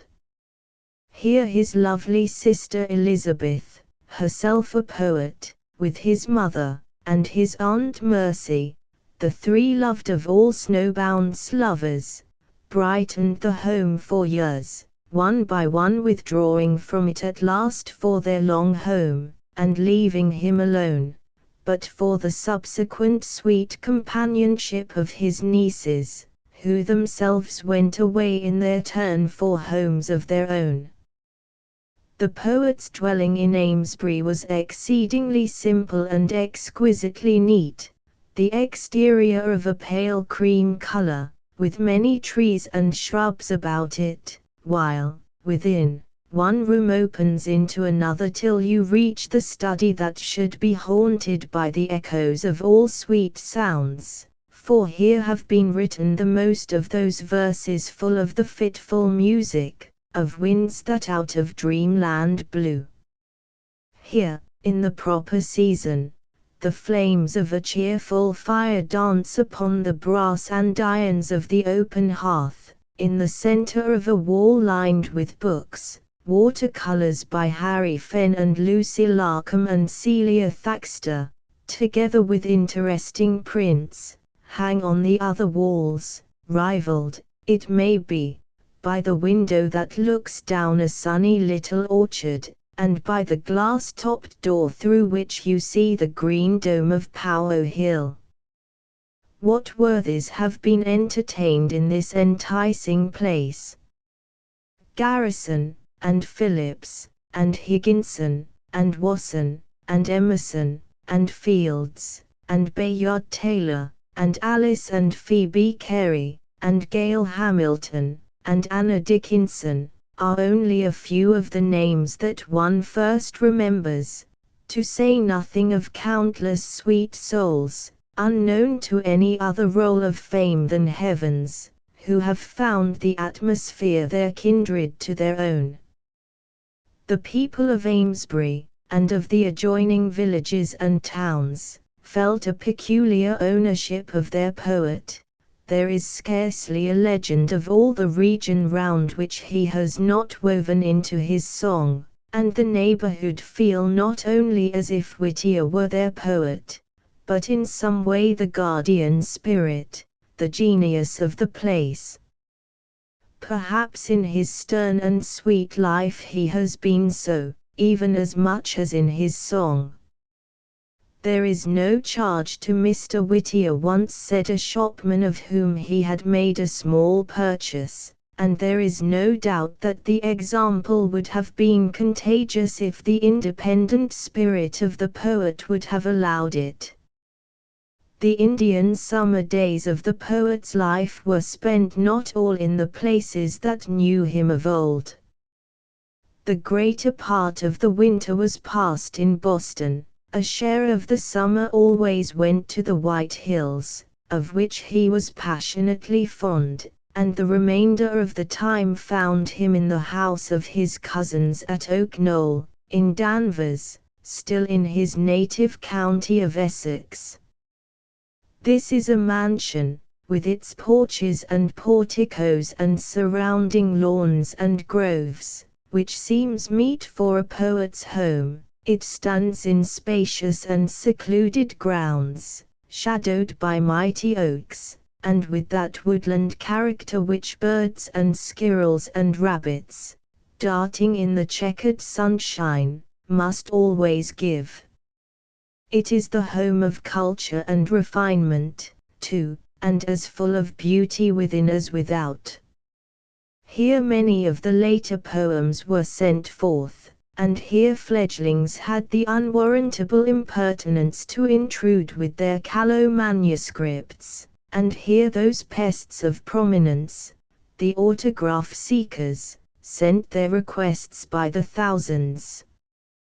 But in the early fall the poet stole quietly back to Amesbury, and there awaited election day, a day on which he religiously believed that no man has a right to avoid his duty, and of which he always thought as when he saw along the street the shadows meet of destiny, whose hand conceals the moulds of fate that shape the state, and make or mar the common weal. What a life he had to look back upon, as he sat with his fame about him, what storms and what delights, what struggle and what victory. With all the deep and wonderful humility of spirit that he bore before God and man, yet it is doubtful if he could have found one day in it that he would have changed, so far as his own acts were concerned. It is certain that no one else could find it. In appearance, Mr. Whittier was to the last as upright in bearing as ever. His eye was as black and burned with as keen a fire as when it flashed over the Concord mob, and saw beauty everywhere as freshly as when he cried out with the voices of freedom and sang the songs of labor, and his smile was the same smile that won the worship of men, and of women, too, for 60 years and over. Now it is with a sort of tenderness that people speak and think of him whose walk in life ended the 7th of September, 1892. It seemed impossible to think that such vitality and power and spirit could ever cease. And indeed, it has not ceased, for it has been transferred into loftier regions, where his earthly songs are set to the music of the morning stars as they sing together. Harriet Prescott Spofford. Mrs. Margaret Deland, Mrs. Margaret Deland Mount. Vernon Street, Boston, and Kennebunkport, Maine. Very few houses suggest in a more marked degree the tastes of those who occupy them, than the one in which Margaret Deland may be found during the winter months, and until the chilly New England spring deigns to set forth a tempting array of blossoms. At this signal, followed by a general exodus in favor of suburban residences, Mrs. Deland, being a Bostonian only by adoption, and therefore to be pardoned for seeking recreation at a greater distance from home, closes the townhouse, leaving it guarded by flowers, to re-establish herself and her household in an attractive cottage at Kennebunkport, Maine, where her summers are habitually passed. If we are to go in search of the more representative of the two dwellings, we must turn our steps in the direction of Beacon Hill, for the Delands yielded a number of years ago to the indefinable charm of this time-honored quarter of the town, and have come to be considered, like Thomas Bailey Aldrich, Mrs. Henry Whitman, and others, as permanent members of the little colony in possession. On turning into Mount Vernon Street at the foot of the hill, a view that is essentially picturesque opens up, and its separate features, the steep road, large elm trees, old-fashioned residences, and narrow sidewalks, have hardly had time to assert themselves, when the objective point of one's walk comes in sight. Number 76 is the second of two houses on Mount Vernon Street that have in turn afforded Mr. Deland an excuse to indulge his predilection for reconstruction, the present habitation being practically a larger edition of one lower down the street, in which John Ward, preacher, was written. A glance at the facade proves the felicity of a friend's description: it is all windows and flowers. The chronicler of old garden fancies and none other is to be associated with the masses of jonquils, hyacinths, and pansies, whose notes of color define the unusual width of the main windows, and are equally in evidence against a background of soft white muslin, used as drapery for the curious little bay window on the second story. A few steps lead from the narrow sidewalk to the front door, and a moment later the visitor finds himself in a drawing room of ample dimensions, reached by way of a tiny vestibule, and covering every inch of space on the North or Mount Vernon Street side of the house. The maid-servant in attendance disappears in search of her mistress, passing up the curved white staircase with crimson carpeting, placed to the left, and treated with due regard for decorative effect. A happy blending of comfort and luxury immediately makes itself felt, while a huge fireplace with a cord log blazing on its hearth easily dominates all other attractions, and finds its way to the heart of many an unacclimated stranger. Mrs. Deland lives all over her house, the different rooms on the first and second floors being in constant use, and equally familiar to her friends. If she has installed herself in the sunny library overhead, or in the salon opening off of it, you will as likely as not be summoned to join her in one or the other of these pleasant rooms, and will find the same simple yet luxurious appointments, the cheery open fires, the profusion of flowers, the tasteful and harmonious decorations, evenly distributed throughout the entire house. Books are stored away in every conceivable receptacle. Mr. Deland's taste in this matter, as indeed in most others, being as fully represented as that of his wife. One even runs across a set of bookshelves fitted into the wall at the head of the staircase, where the old-fashioned niche once held its place. But although they are found to exist in such quantities, neither books nor periodicals are allowed to become an annoyance by being left about to crowd out other things and to collect dust. The exquisite neatness and order that prevail speak volumes for the refinement and managerial capacity of the mistress of the house. An authoress is supposedly the least practical of persons, and yet in this one instance an exception must be noted, for there are countless signs that the hand at the helm is both experienced and sure. Mrs. Deland is of Scottish ancestry on her father's side of the family, and, as a lineal descendant of John of Gaunt, may be said to have sprung from the house of Lancaster.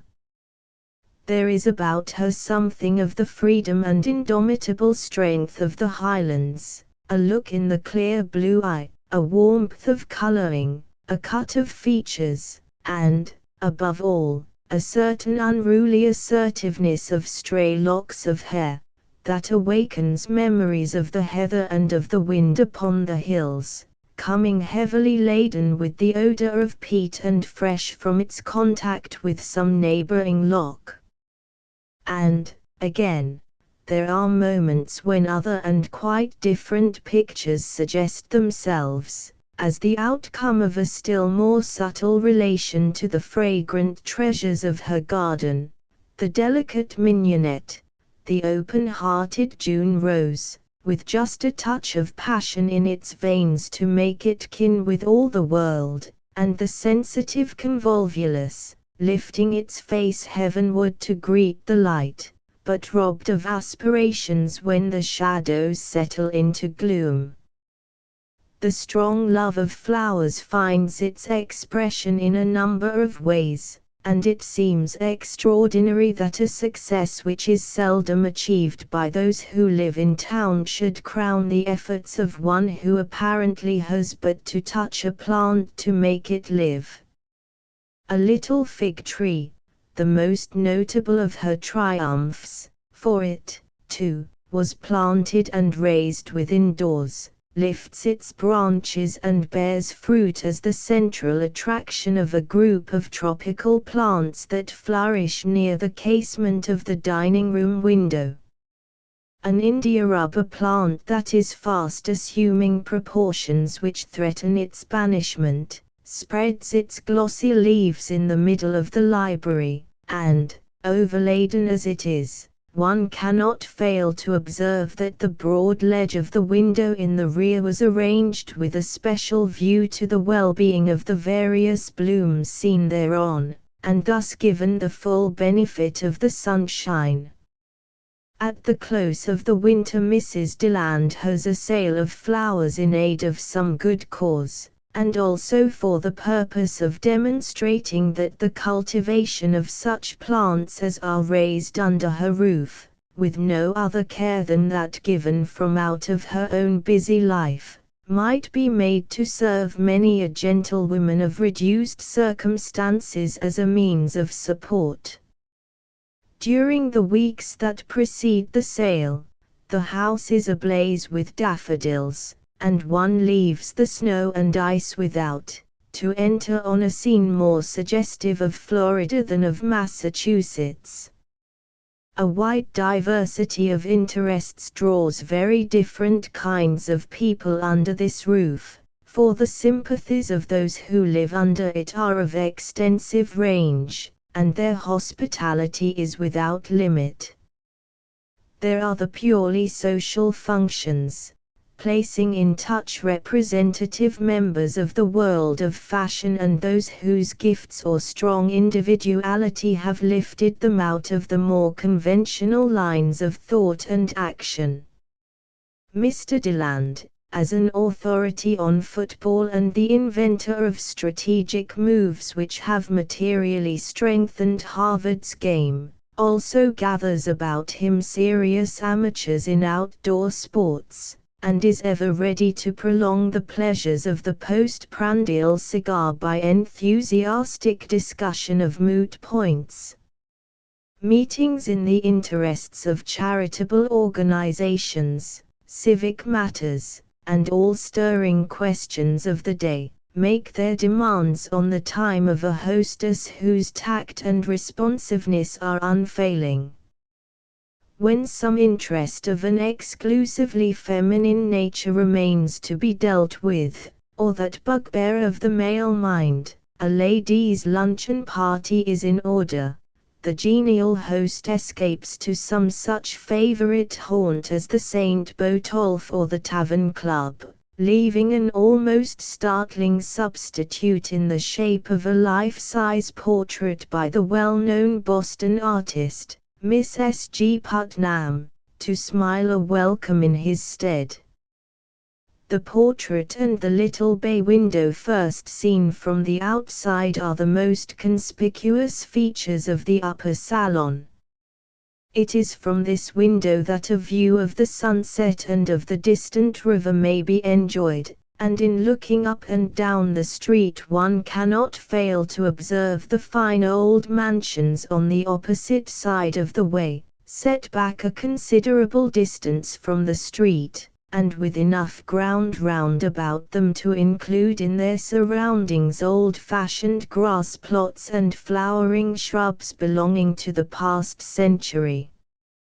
In presiding at her table Mrs. Deland does the honors with cordial interest in those grouped about her, and while taking full part in the conversation, always contrives to draw out others, rather than to permit her individual views to be drawn upon.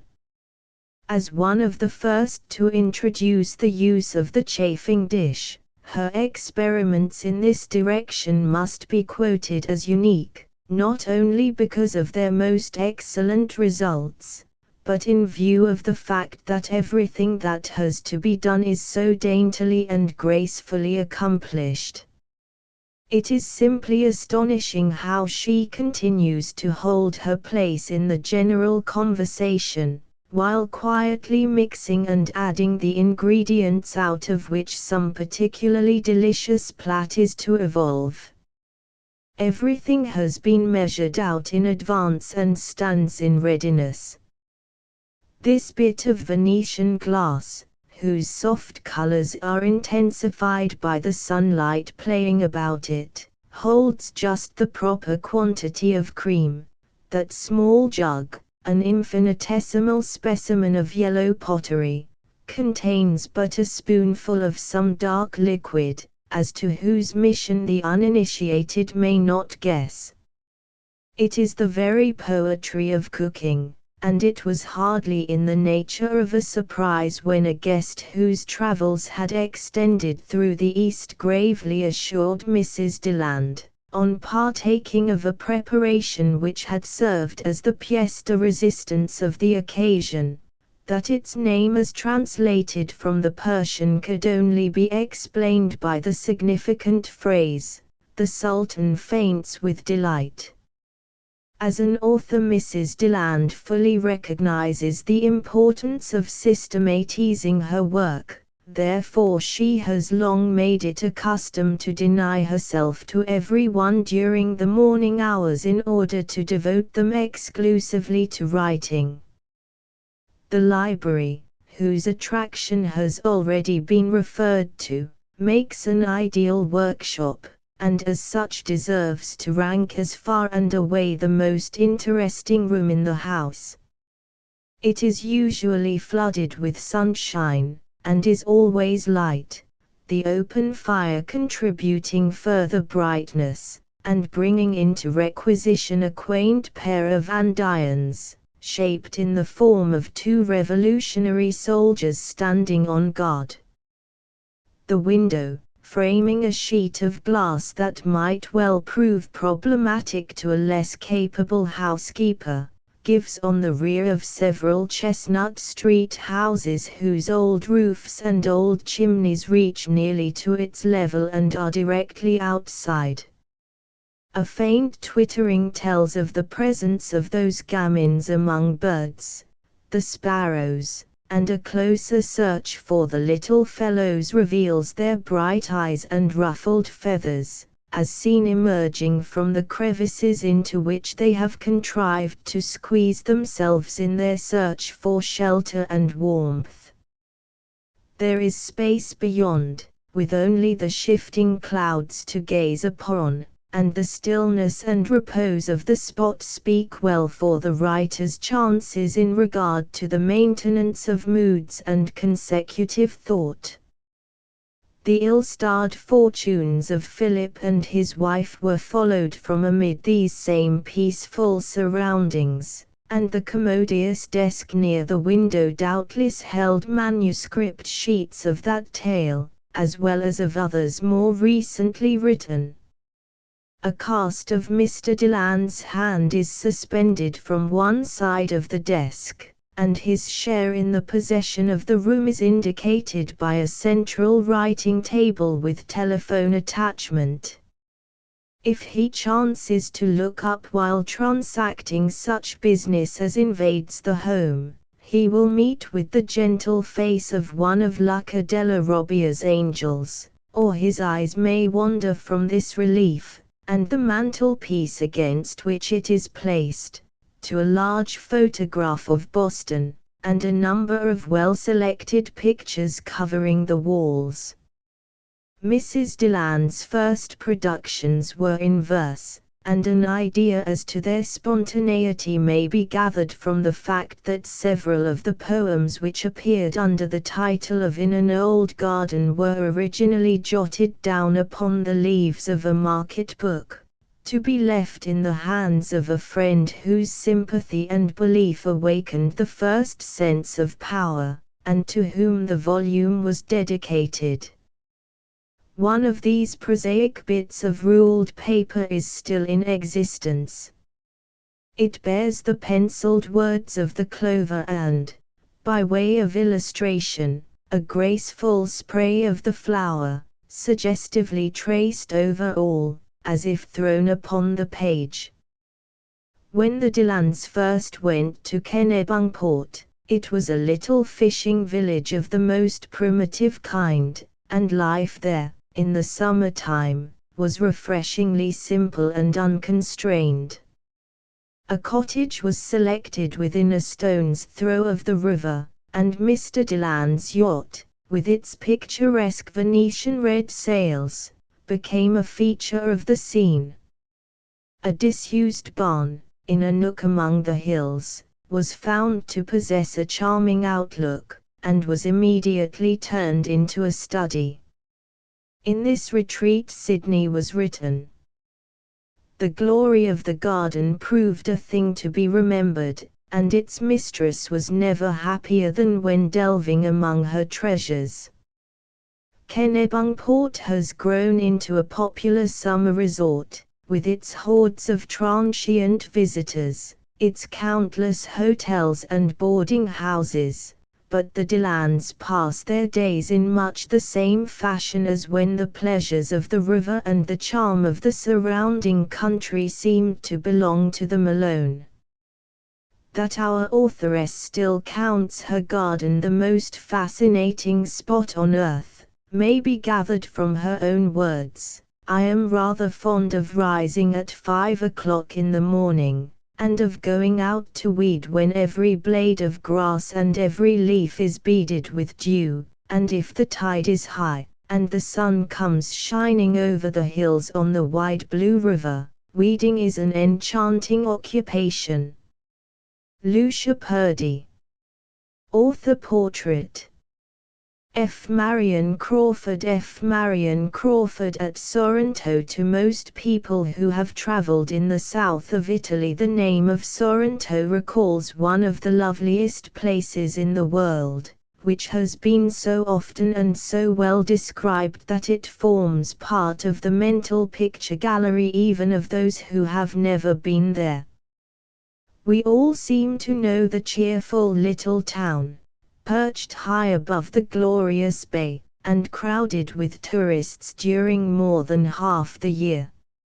On any bright morning, especially in early spring, the tiny shops in the principal street fairly swarm with strangers, to whom polite and polyglot dealers sell ornaments of tortoise shell and lava, silk sashes which will look like impressionist rainbows under sober English skies, and endless boxes and bookshelves of inlaid woods, destined to fall to pieces under the fiery breath of the American furnace. In contrast to these frivolous travelers, one may also see the conscientious Germans, whose long-saved pence are thriftily expended, seeking out every possible and impossible haunt of Tasso's ghost, with the aid of Baedeker, the apostle of modern travel. Comparatively few of this constantly changing company ever think of taking the side street which runs between the high road to Castellamare and the sea, and it is possible to spend some time at Sorrento without having seen the home of Marion Crawford at all. Follow this side street, called the Rota because it curves like the rim of a wheel, and you will find yourself presently going back toward Naples, shut in on either hand by the high walls of villas and gardens, over which the orange and lemon and olive trees look down into the dusty lane. Just across the boundary line between Sorrento and the village of Sant'Agnello, named after a martial abbot who is said to have fought the Turks, as many a churchman did in his time, there stands a sedate old inn, the Cocumella, or Little Gourd, which is a complete contrast to the two great hotels in the larger town. It was once the property of the Jesuits, and the King Ferdinand of Naples, who was Nelson's friend, nobly generous with the belongings of others, after the manner of kings, gave it, with the adjoining church, to the forefather of its present owner. The house has been an inn ever since, but the title to the church has never been settled, and the building is kept in repair by the landlord as a sort of courtesy to heaven. To this old-fashioned inn many Italians and quiet English families come for the season, and it was in a cave or grotto at the foot of its garden, which slopes toward the cliff, whence there is a steep descent through the rocks to the sea, that Mr. Crawford wrote to Leeward and Sarah Siniska before he married and bought his present house. Beyond the Cocumella lies the parish of Sant'Agnello, a village quite independent of its more fashionable neighbor, with a post office and a few little shops of its own. Keeping to the lane, at about an English mile from Sorrento, a quaint old Capuchin monastery is reached on the left, with a small church and a rambling almshouse just showing above a high whitewashed wall, which runs onto a gateway of grey stone over which ivy hangs in masses, while on each side the name of the place, Villa Crawford, is carved in plain block letters.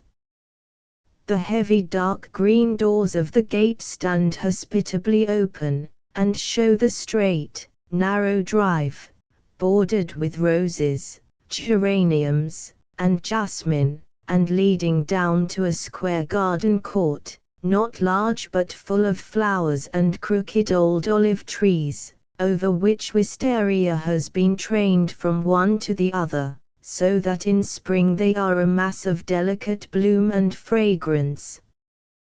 The house is very simple, built of rough stone partly stuccoed, as usual in that part of Italy, and irregular in shape because it has been added to from time to time.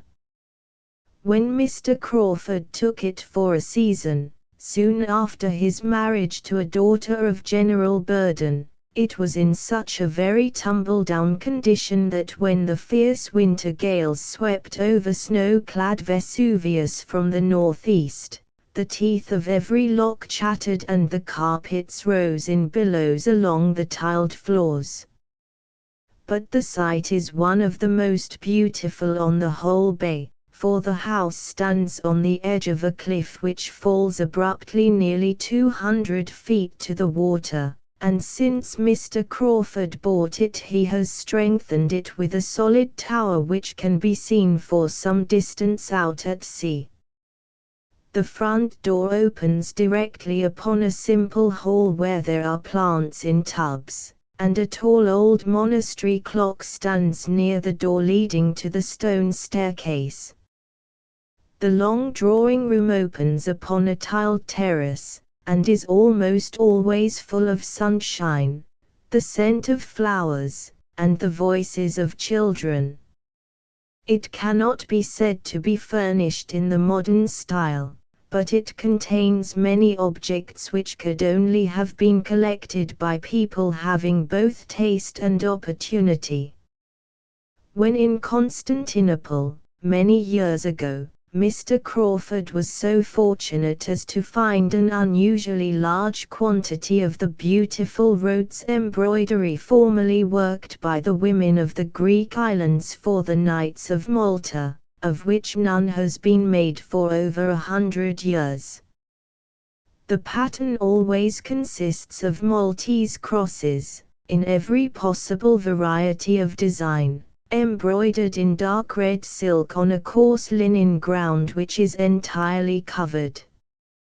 Draped here and there, the effect is exceedingly rich and soft, as well as striking, and some fine old Persian armor over the doors tells of a visit which the author and his wife made to the Caucasus during one of his rare holidays.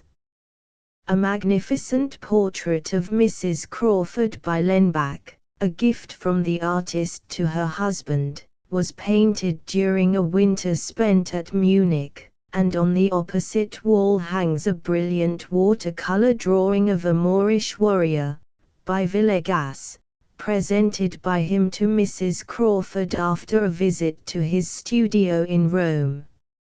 On a table placed against the back of an upright piano, among a number of more or less curious and valuable objects, lies the large gold medal of the Prix Monbin, the only prize ever given by the French Academy to foreign men of letters, which was awarded to Mr. Crawford for the French editions of Zoroaster and Mario's Crucifix. A door leads from one end of the drawing room into the library, a high square room completely lined with old carved bookcases of black walnut, built more than 200 years ago for Cardinal Altieri before he became Pope Clement X, and of which the wanderings, down to their final sale, would be an interesting bit of Roman social history. The library is not a workroom, but the place where the author's books are kept in careful order, those he needs at any time being carried up to his study and brought down again when no longer wanted. There are about 5,000 volumes, very largely books of reference and classics, partly collected by the author himself, and in part inherited from his uncle, the late Samuel Ward, and his father-in-law, General Burden.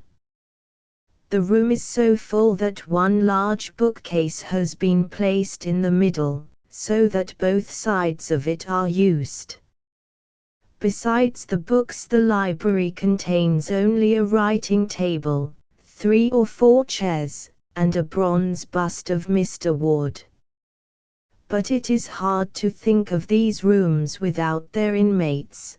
The father, who is at his best, as he certainly is at his happiest, in his own house, the beautiful and gracious mother, and the 4 strikingly handsome children, with their healthy simplicity and unconsciousness which speak of that ideal home life which is the author's highest fortune.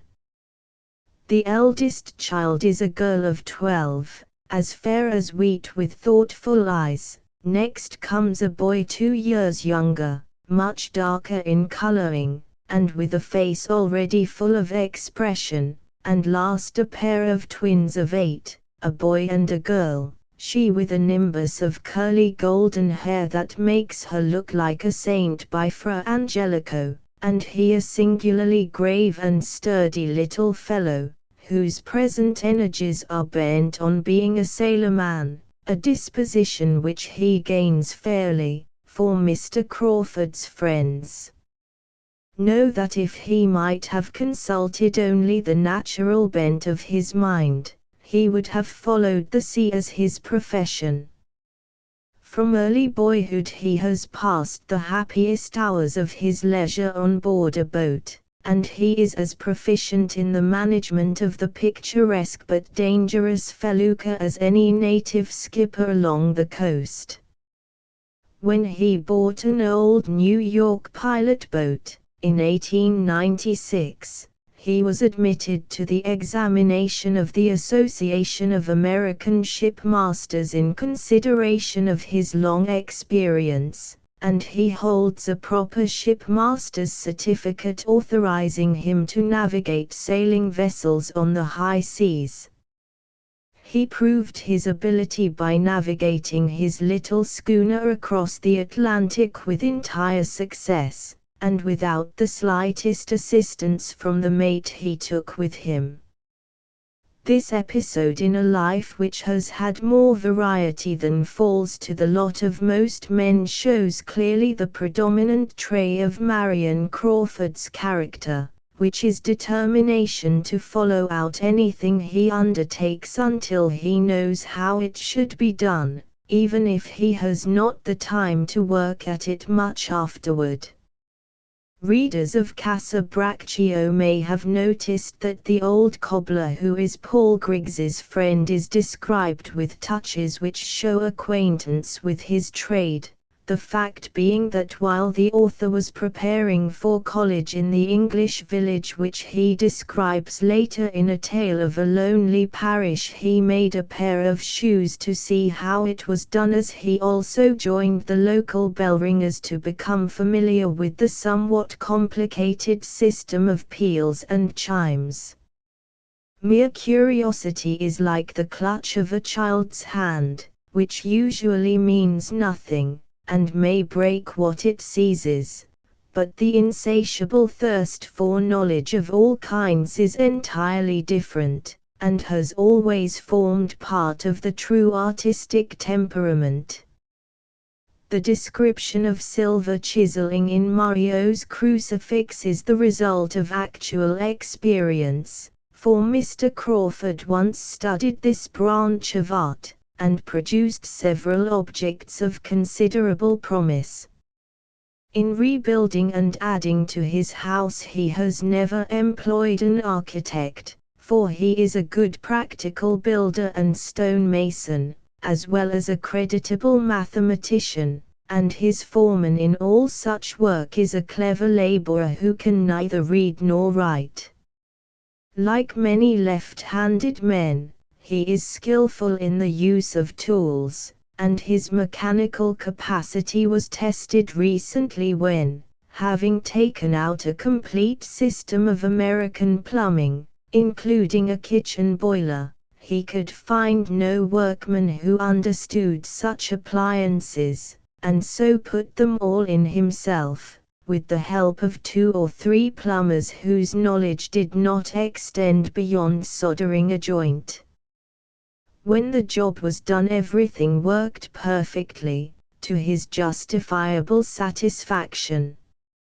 As he is a very fair classical scholar and an excellent linguist, he could easily support himself as a tutor if it were necessary, or he might even attain to the awful dignity of a high-class courier. His study or workroom at Villa Crawford is on the top of the house, by the tower, and opens upon a flat roof, after the Italian fashion. There are windows on 3 sides, as it is often important to be able to shut out the sun without losing too much light. The walls are simply whitewashed, and the floor is of green and white tiles.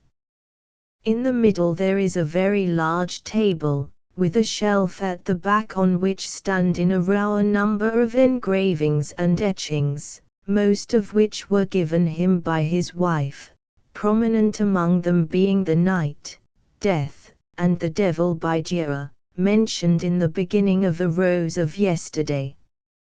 A small revolving bookcase full of books of reference has its place close to his hand, and his writing chair is of the most ordinary American pattern.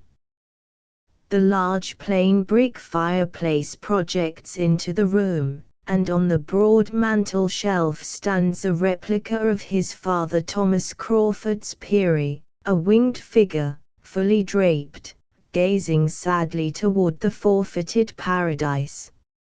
On one wall hangs an engraving by Van Dalen after a portrait of Georgian by Titian, of which the original has been destroyed, and on another a large photograph of Georgian's Knight of Malta, and small ones of his pilot schooner as she looked when he crossed the ocean in her, and as she appears now, transformed into the yacht Alder, and refitted so that his wife and children may accompany him on the cruises which form his usual vacations. The effect of the room as a whole is severe and simple, but the view from its windows is most beautiful and varied.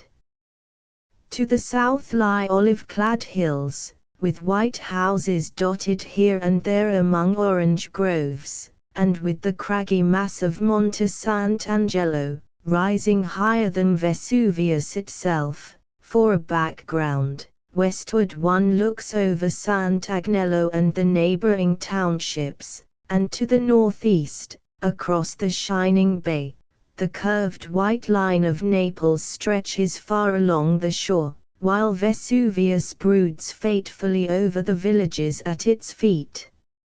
Mr. Crawford is an early riser, being usually at his writing table between 6 and 7 o'clock. If it is winter he lights his own fire, and in any season begins the day, like most people who have lived much in southern countries, with a small cup of black coffee and a pipe. About 9 o'clock he goes downstairs to spend an hour with his wife and children, and then returns to his study and works uninterruptedly until luncheon, which in summer is an early dinner. In warm weather the household goes to sleep immediately after this meal, to reassemble toward 5 o'clock, but the author often works straight through this time, always, however, giving the late afternoon and evening to his family. The common impression that the south of Italy is unbearably hot in summer is due to the fact that the guidebooks in general use are written by Germans or Englishmen, whose blood boils at what seems to us a very tolerable temperature. Inland cities like Milan and Florence often suffer from oppressive heat, but records show that neither at Naples nor at Palermo does the thermometer mark so high as in New York, and at Sorrento it rarely goes above 84 degrees. On Sundays, after early church, parents and children go off in a boat to some one of the many lovely spots which are to be found among the rocks along the shore, taking with them firewood, a kettle, and all that is necessary for a macaronata or macaroni picnic. The sailors do the cooking, while the children look on or go in swimming with their father, and when the simple feast is over the rest of the afternoon is spent in sailing over the bay, perhaps as far as Capri if the breeze holds. While everyone acknowledges Marion Crawford's talent as a storyteller, he is sometimes reproached with inventing impossible situations, or at least straining probability, which is only another illustration of the old saying about fact and fiction, for in each of the cases usually referred to he has set down what actually happened.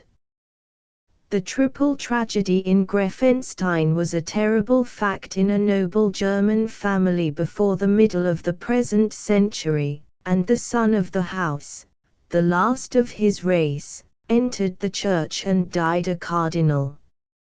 In Casa Braccio the elopement of the nun and the burning of the substituted body took place in South America exactly as described, and the story was told to the author by a person who had met the real Gloria.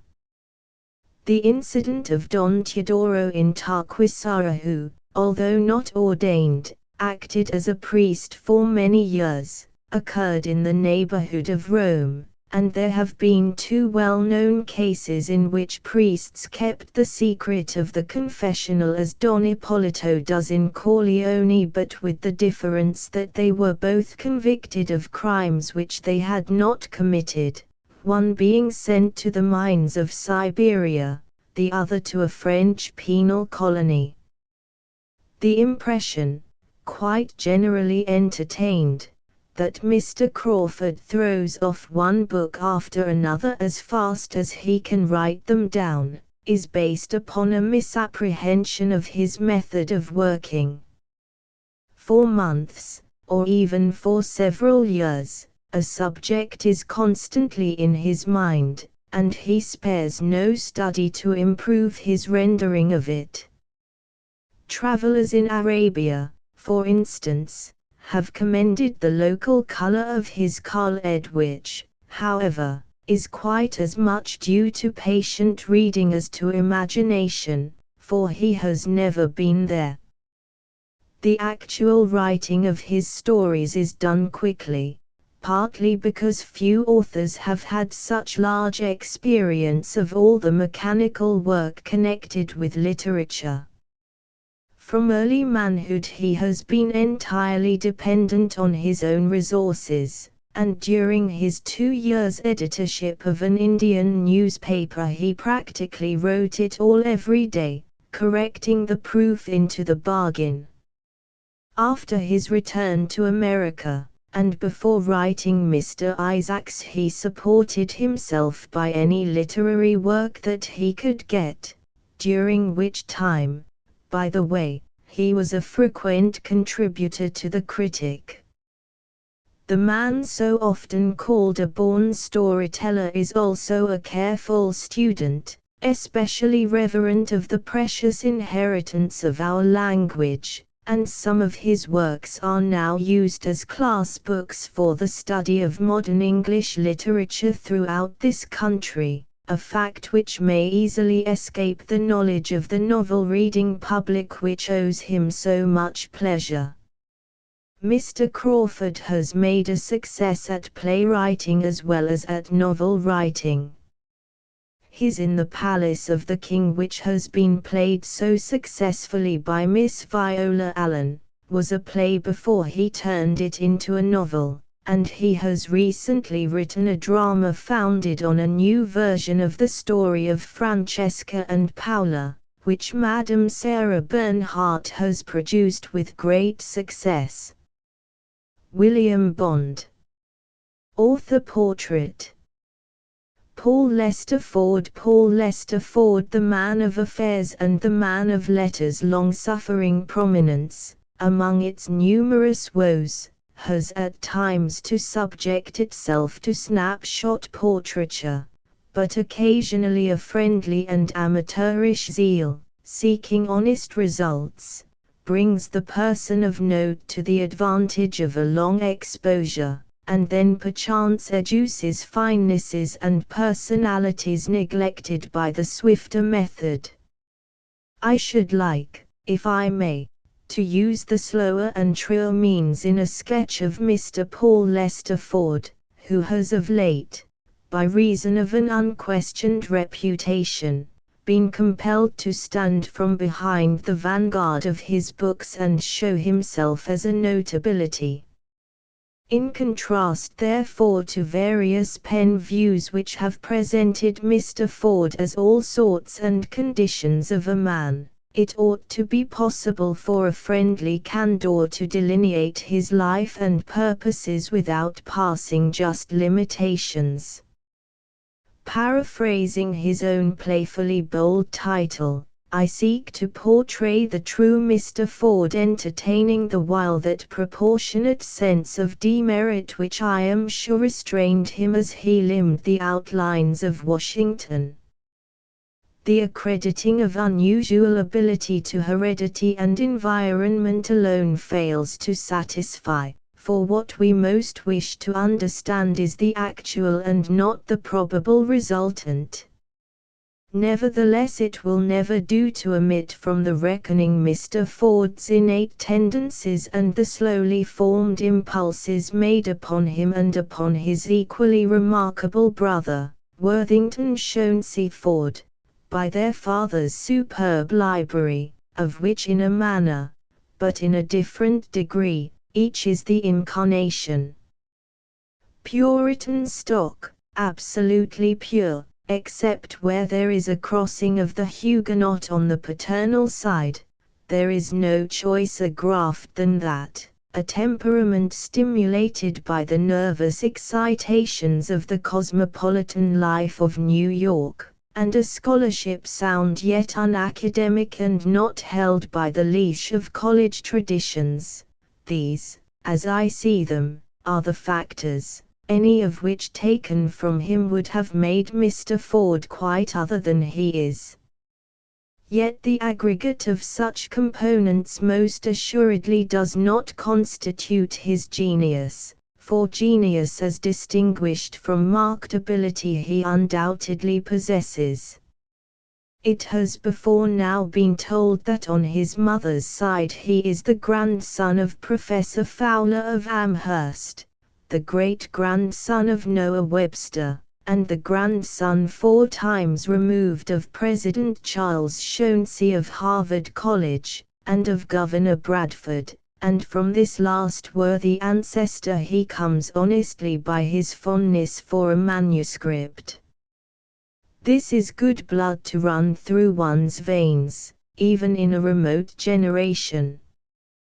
There is an added vigor from his mother, who, early expanded under favoring influences, had the native mental strength and moral sureness of a cultivated New England woman. His father, the late Gordon L. Ford, though known and honored as a successful lawyer and man of affairs, was, to those who had the closer knowledge of him, an idealist of the type which does not readily pursue other than the highest ends, and which cannot throw open the reserves of its nature. There is then in his make-up a curious balance of conservative tendencies and a due share of remonstrance and even of headlong radicalism.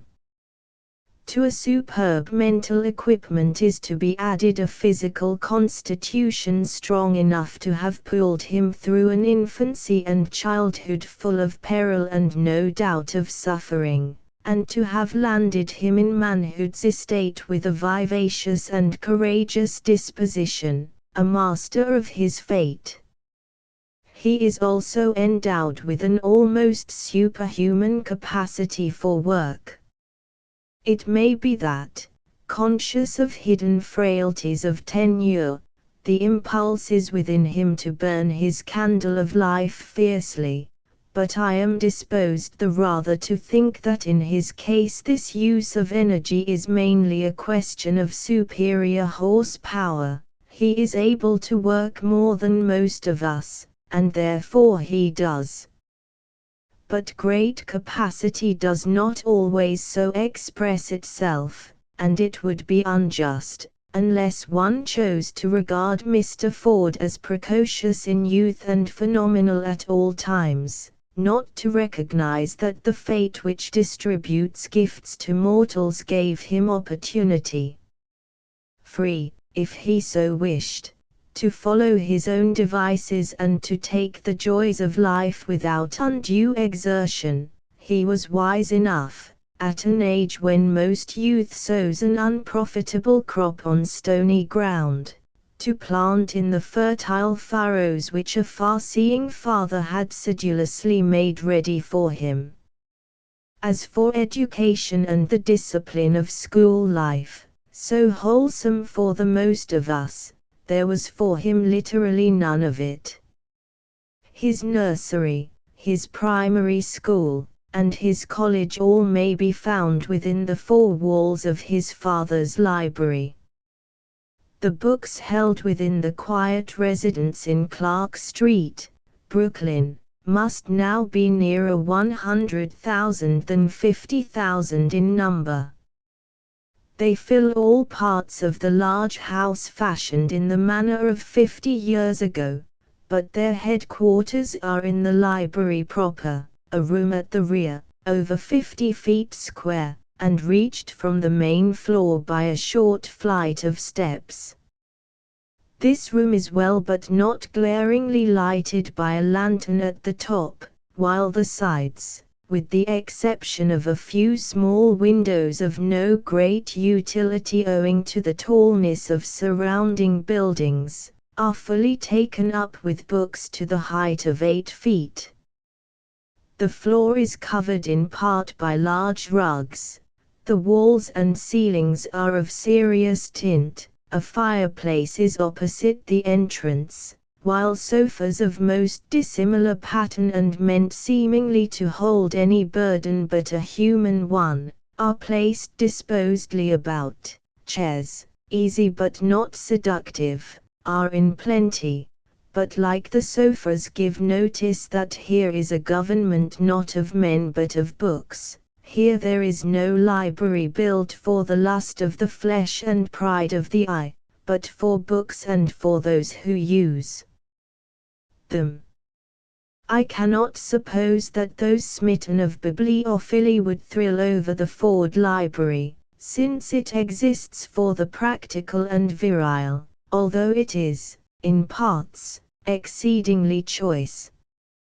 Roughly classified to suit the easy memories of the owners, it presents an appearance urbane and unprecise rather than military and commanding. At irregular intervals loom huge masses of books, pamphlets, papers, proof sheets, and engravings in cataclysmic disorder and apparently suspended in midair like the coffin of the false prophet, but in fact resting on tables well hidden by the superincumbent piles. In this room the father slowly accumulated this priceless treasure, mostly illustrative of American history and its adjuncts, thereby gratifying his own accurate tastes and hoping, as we may suppose, that his children would ultimately profit by his foresight. Nor was he disappointed, for the two brothers, Paul and Worthington, drew their milk, historically speaking, from this exhaustless fount, and it is thus impossible to disconnect the labors and successes of these two unusual men from their association with this library. Not in books alone, but in many choice autograph letters, rare portraits and plates, and much unpublished material consists the value of the collection. One who did not know Mr. Ford, on entering the room and beholding for the first time the sierras of books, fronted by foothills and drumlins of unfinished work, sale catalogues, letters, and other detritus, might well suppose him to be the most careless of mortals. This would be to misjudge, for though no one else could fathom his methods, Mr. Ford turns readily to what he wants, and given the right haystack, finds his needle with astonishing ease. Like many another man of ability, he does not enslave himself to organization, but uses method only in proportion to direct needs. The secret of his astonishing capacity for work and production is not far to seek. He is by nature and by predilection a man of affairs and of business. The accident of life has directed his energies toward books and letters. But he is not a literary man in the sense that he is to be identified with a class, for in the best sense he is D-class. So far as there may be genius burning within him, it must express itself during moments of inspiration, but the between times are not spent in dreams or vain imaginings, but in an almost relentless absorption in some historical or editorial task, requiring fidelity and energy rather than fitful moods. I do not now discern what at one time I feared that I might, carelessness, or an effect of haste, in the large mass of results to which this author has already put his name. On the contrary, it seems to me that more and more he tends toward painstaking care, and there is good reason to predict that his best and possibly most brilliant work is yet to come. Regarding one work, since published, he has told me that, having already pushed a long way toward the end and finding that the affair went slowly, of a sudden it was borne in upon him that he was on the wrong track. In a moment he swept 30,000 words of manuscript into his basket and started anew and with a good heart. A great organizing capacity, a power of maintained effort, and a willingness to take unstinted trouble, render the large volume of his achievements as acceptable as the small bulk of another's work. Faults I think Mr. Ford has had, and still has, but it would be proper even for the nicest criticism to discover a sure advance in the quality of his style. Personally, I have never been able to explain satisfactorily the success of his most popular book, The Honorable Peter Sterling. It is almost without a literary quip or term or phrase. The politics present a stiff dose to novel readers, a class too satiated with an unvarying diet not to crave spicier viands than those served to them by the love motive of Mr. Ford's story. Why then has this proved to be one of the 3 stories of the past 2 years and more? I do not know, unless it be that Mr. Ford, who is no egotist and not exclusive in his sympathies, reflects in this book a genuine if unsentimental faith in human nature of every degree. To such a faith humanity is always responsive. He did not come crying in the wilderness with acrimony and fanaticism, but gave the prototype of a gentleman of the heart and not of long ancestry, a pure man in all things, even in metropolitan politics, who stamped on evil, not shrank from it. There was a cry for a politician who could be something to the boys besides a prig, and Mr. Ford, hoc in expertus, produced him. It was bread and not a stone, and the democracy, rampant yet not unclean, heard him gladly. I have no purpose here to rehearse the merits of Mr. Ford's various writings. Current criticism certainly has him in its eye as a conspicuous figure, and if he meets opposition he is not likely to suffer neglect. Meanwhile another source of his success and of his popularity seems to me to lie in his perfect intellectual and moral normality. Great as is the volume of his work, it is sound throughout. He strikes no shrill or wayward note, the social order is always considered. He deals with the sound fruit of human life, and assumes that good nature, honest love, money-making, clean and enjoyable existence are not only possibilities but everyday realities. The success of the story of an untold love shows how ready people are for an observance of all the commandments rather than for a breach of one. It is with novels as with plays, cleanliness goes. Mr. Ford's large abilities, aided by fortunate inheritance, have been used not for the ends of mere scholarship and to humor preciosity and a love of what is fantastic and occasional, but to recognize common wants and aspirations, yet at the same time he evinces an idealism tempered by no little terrestrial wisdom and experience. Imagination plays a larger part in his work, and I am here speaking of his creative work, than appears at first sight. In Peter Sterling he has managed to give to an immense metropolitan life an effect of homogeneity and interrelation. The large and evanescent effects of a great city are tempting themes, but those who try to catch and hold the impression for the uses of a novel seldom succeed in giving more than fine details.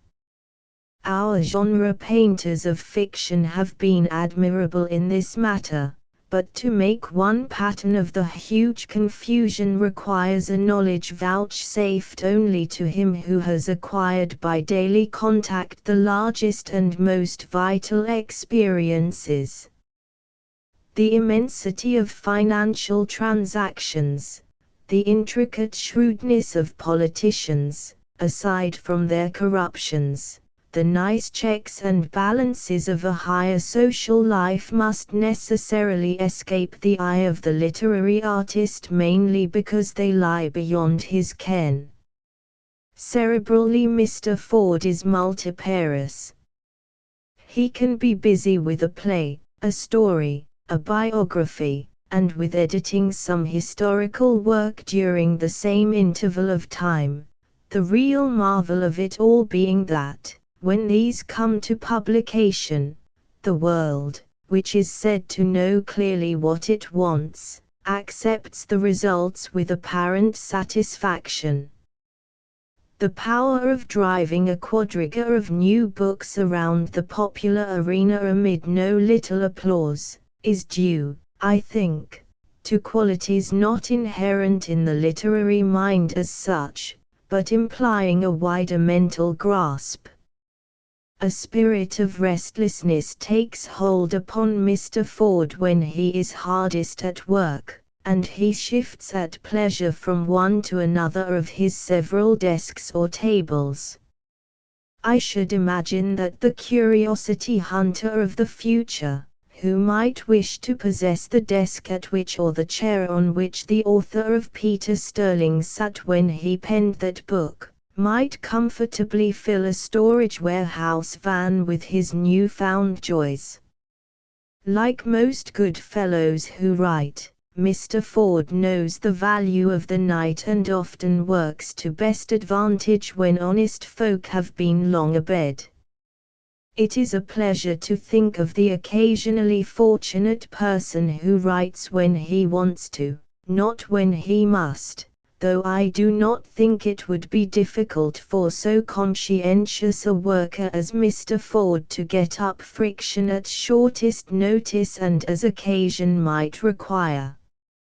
While it has been my purpose to refrain scrupulously from ministering to that curiosity which cares less for the essential qualities, and the intellectual methods of a character prominently before the world, than for intrusive detail concerning personal caprices of taste and modes of living, I shall not be content if I do not say that as a personality Mr. Ford is as extraordinary as in his achievement. He is alive to every issue of the day and of the hour. He is brilliant at conversation, and perhaps even more brilliant at controversy, for I can imagine no opposing argument so bristling with facts as to prevent his making a cavalry charge on a whole table of unsympathetic hearers. Life is at its keenest pitch when one is privileged to hear his urgent voice, with no little command withal in its notes, and to see the invincible clearness and dominance in his black-brown eyes. This spirit of fearlessness, chastened as it is by an attitude of real toleration and open-mindedness, colors Mr. Ford's personal sympathies. Believing as he does that every man must eventually work out his own salvation and that present well-being may justly be sacrificed to future growth, it would be impossible for him to choose any channel for the expression of his personal loyalty other than that which should strengthen and develop. It is no strange thing, then, that those who seek his aid and counsel find him most helpful through a power of stimulation which enhances instead of detracts from the sense of self-reliance. Lindsay Swift. Since the foregoing was written, Mr. Paul Lester Ford has died, being shot through the heart by his brother Malcolm, who it is only charitable to believe was temporarily insane. Mr. Ford had his best years before him. He recently married, moved into a fine house built to suit his own needs near Central Park, and his plans were mapped out years in advance. He was engaged on a novel at the time of his death, but had done so little on it that there is no possibility of its ever seeing the light of print. Editors. Transcribers' notes: errors in punctuation have been fixed. In the table of contents, George P. Lacrop changed to George P. Lathrop, page 32. Booker Make Known changed to Booker Made Known, page 54. Scotch Bald changed to Scotch Ballad, page 93. Multifarious Aspects changed to Multifarious Aspects, page 114. First Appearance C changed to First Appearance, page 174. Who Announces changed to Who Announces, page 202. Bibliopoles Art changed to Bibliophiles Art, page 284. King has abdicted changed to King has abdicated, page 389. New England changed to New England. Asterisk asterisk asterisk end of the Project Gutenberg ebook. Authors at home. Personal and biographical sketches of well-known American writers. Asterisk asterisk asterisk updated editions will replace the previous one. The old editions will be renamed. Creating the works from print editions not protected by U.S. copyright law means that no one owns a United States copyright in these works, so the Foundation, and you, can copy and distribute it in the United States without permission and without paying copyright royalties. Special rules, set forth in the general terms of use part of this license, apply to copying and distributing Project Gutenberg trademark symbol electronic works to protect the Project Gutenberg trademark symbol concept and trademark. Project Gutenberg is a registered trademark, and may not be used if you charge for an ebook, except by following the terms of the trademark license, including paying royalties for use of the Project Gutenberg trademark. If you do not charge anything for copies of this ebook, complying with the trademark license is very easy. You may use this ebook for nearly any purpose, such as creation of derivative works, reports, performances and research. Project Gutenberg ebooks may be modified and printed and given away. You may do practically anything in the United States with ebooks not protected by U.S. copyright law. Redistribution is subject to the trademark license, especially commercial redistribution. Start. Full license. The full Project Gutenberg license. Please read this before you distribute or use this work to protect the Project Gutenberg trademark symbol mission of promoting the free distribution of electronic works.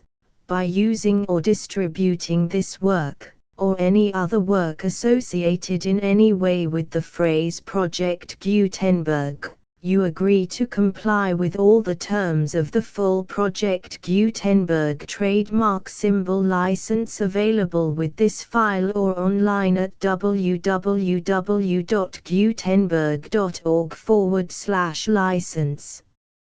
Section 1. General Terms of Use and Redistributing Project Gutenberg Trademark Symbol Electronic Works 1.0.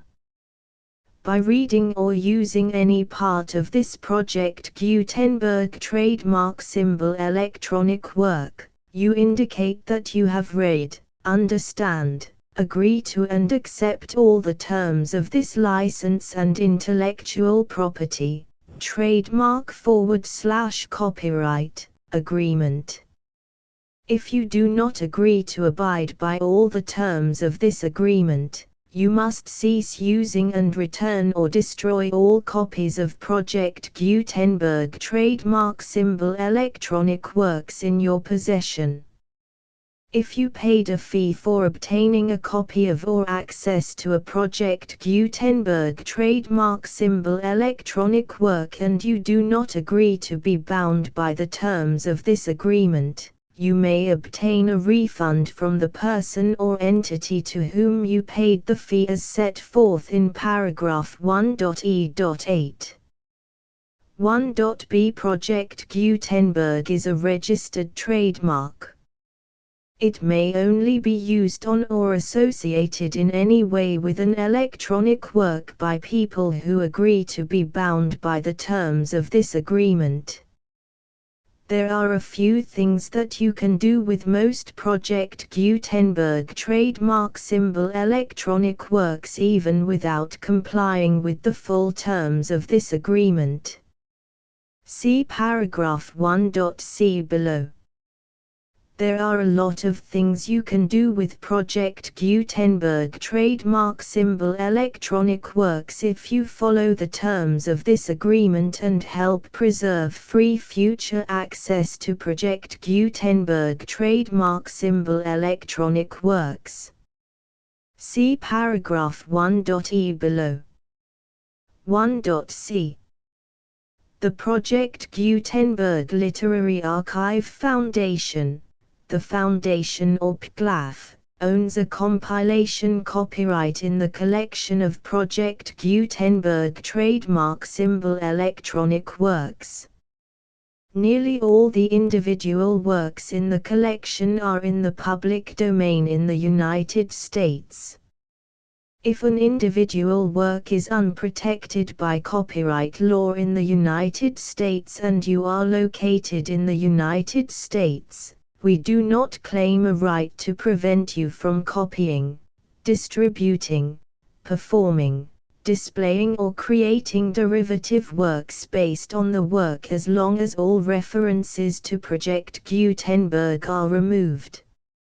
Of course, we hope that you will support the Project Gutenberg trademark symbol mission of promoting free access to electronic works by freely sharing Project Gutenberg trademark symbol works in compliance with the terms of this agreement for keeping the Project Gutenberg trademark symbol name associated with the work.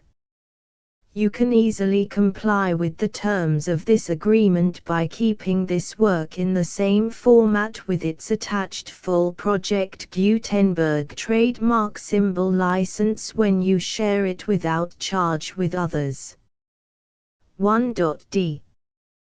The copyright laws of the place where you are located also govern what you can do with this work. Copyright laws in most countries are in a constant state of change.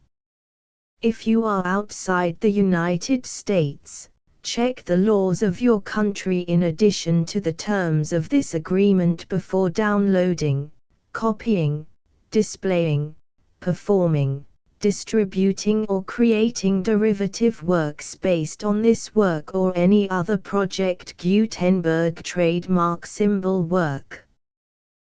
The Foundation makes no representations concerning the copyright status of any work in any country other than the United States.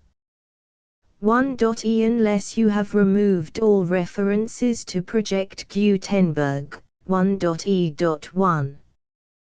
The following sentence, with active links to, or other immediate access to, the full Project Gutenberg trademark symbol license must appear prominently whenever any copy of a Project Gutenberg trademark symbol work, any work on which the phrase Project Gutenberg appears, or with which the phrase Project Gutenberg is associated, is accessed, displayed, performed, viewed, copied or distributed.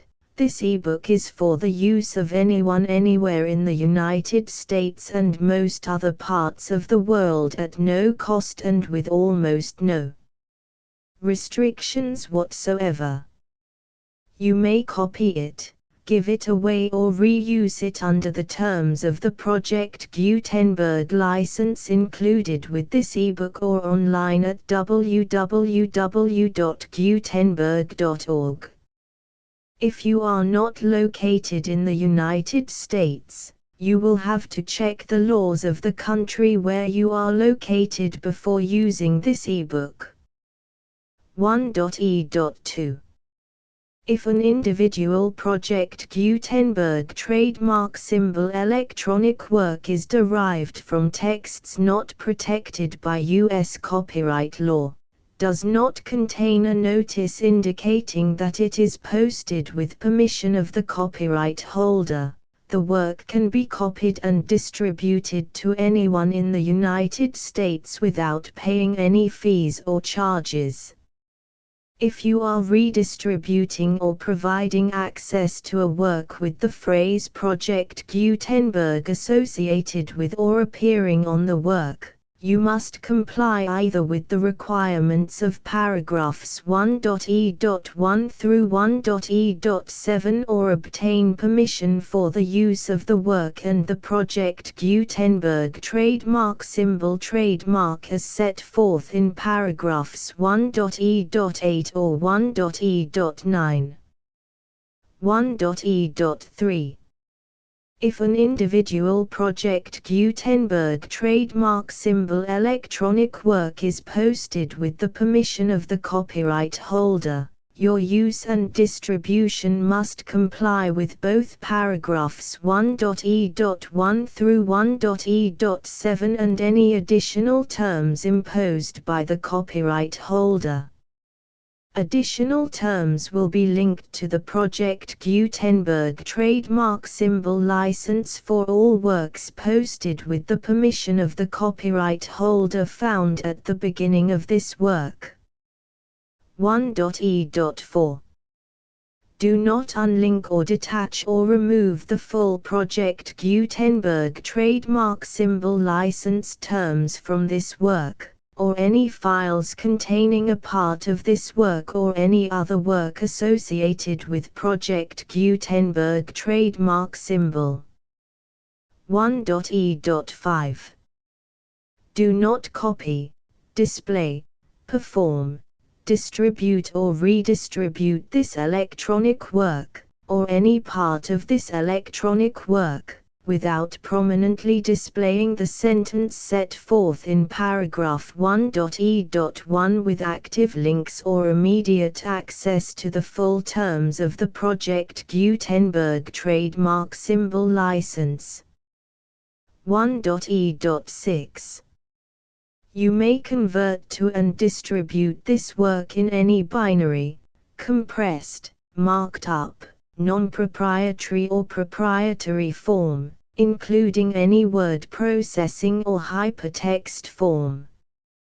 However, if you provide access to or distribute copies of a Project Gutenberg trademark symbol work in a format other than plain vanilla ASCII or other format used in the official version posted on the official Project Gutenberg trademark symbol website, www.gutenberg.org, you must, at no additional cost, fee or expense to the user, provide a copy, a means of exporting a copy, or a means of obtaining a copy upon request, of the work in its original plain vanilla ASCII or other form.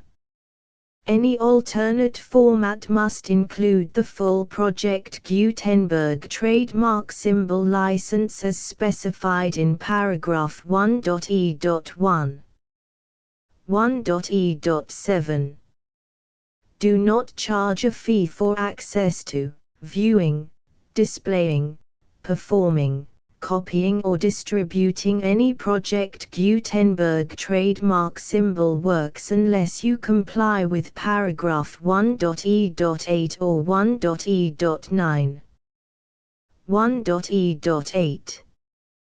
You may charge a reasonable fee for copies of or providing access to or distributing Project Gutenberg trademark symbol electronic works provided that you pay a royalty fee of 20% of the gross profits you derive from the use of Project Gutenberg trademark symbol works calculated using the method you already use to calculate your applicable taxes. The fee is owed to the owner of the Project Gutenberg trademark symbol trademark, but he has agreed to donate royalties under this paragraph to the Project Gutenberg Literary Archive Foundation. Royalty payments must be paid within 60 days following each date on which you prepare, or are legally required to prepare, your periodic tax returns. Royalty payments should be clearly marked as such and sent to the Project Gutenberg Literary Archive Foundation at the address specified in Section 4, Information about donations to the Project Gutenberg Literary Archive Foundation. You provide a full refund of any money paid by a user who notifies you in writing, or by email, within 30 days of receipt that he does not agree to the terms of the full Project Gutenberg trademark symbol license. You must require such a user to return or destroy all copies of the works possessed in a physical medium and discontinue all use of and all access to other copies of Project Gutenberg trademark symbol works. You provide, in accordance with paragraph 1.f.3, a full refund of any money paid for a work or a replacement copy, if a defect in the electronic work is discovered and reported to you within 90 days of receipt of the work. You comply with all other terms of this agreement for free distribution of Project Gutenberg trademark symbol works. 1.e.9. If you wish to charge a fee or distribute a Project Gutenberg trademark symbol electronic work or group of works on different terms than are set forth in this agreement, you must obtain permission in writing from the Project Gutenberg Literary Archive Foundation, the manager of the Project Gutenberg trademark symbol trademark. Contact the Foundation as set forth in Section 3 below.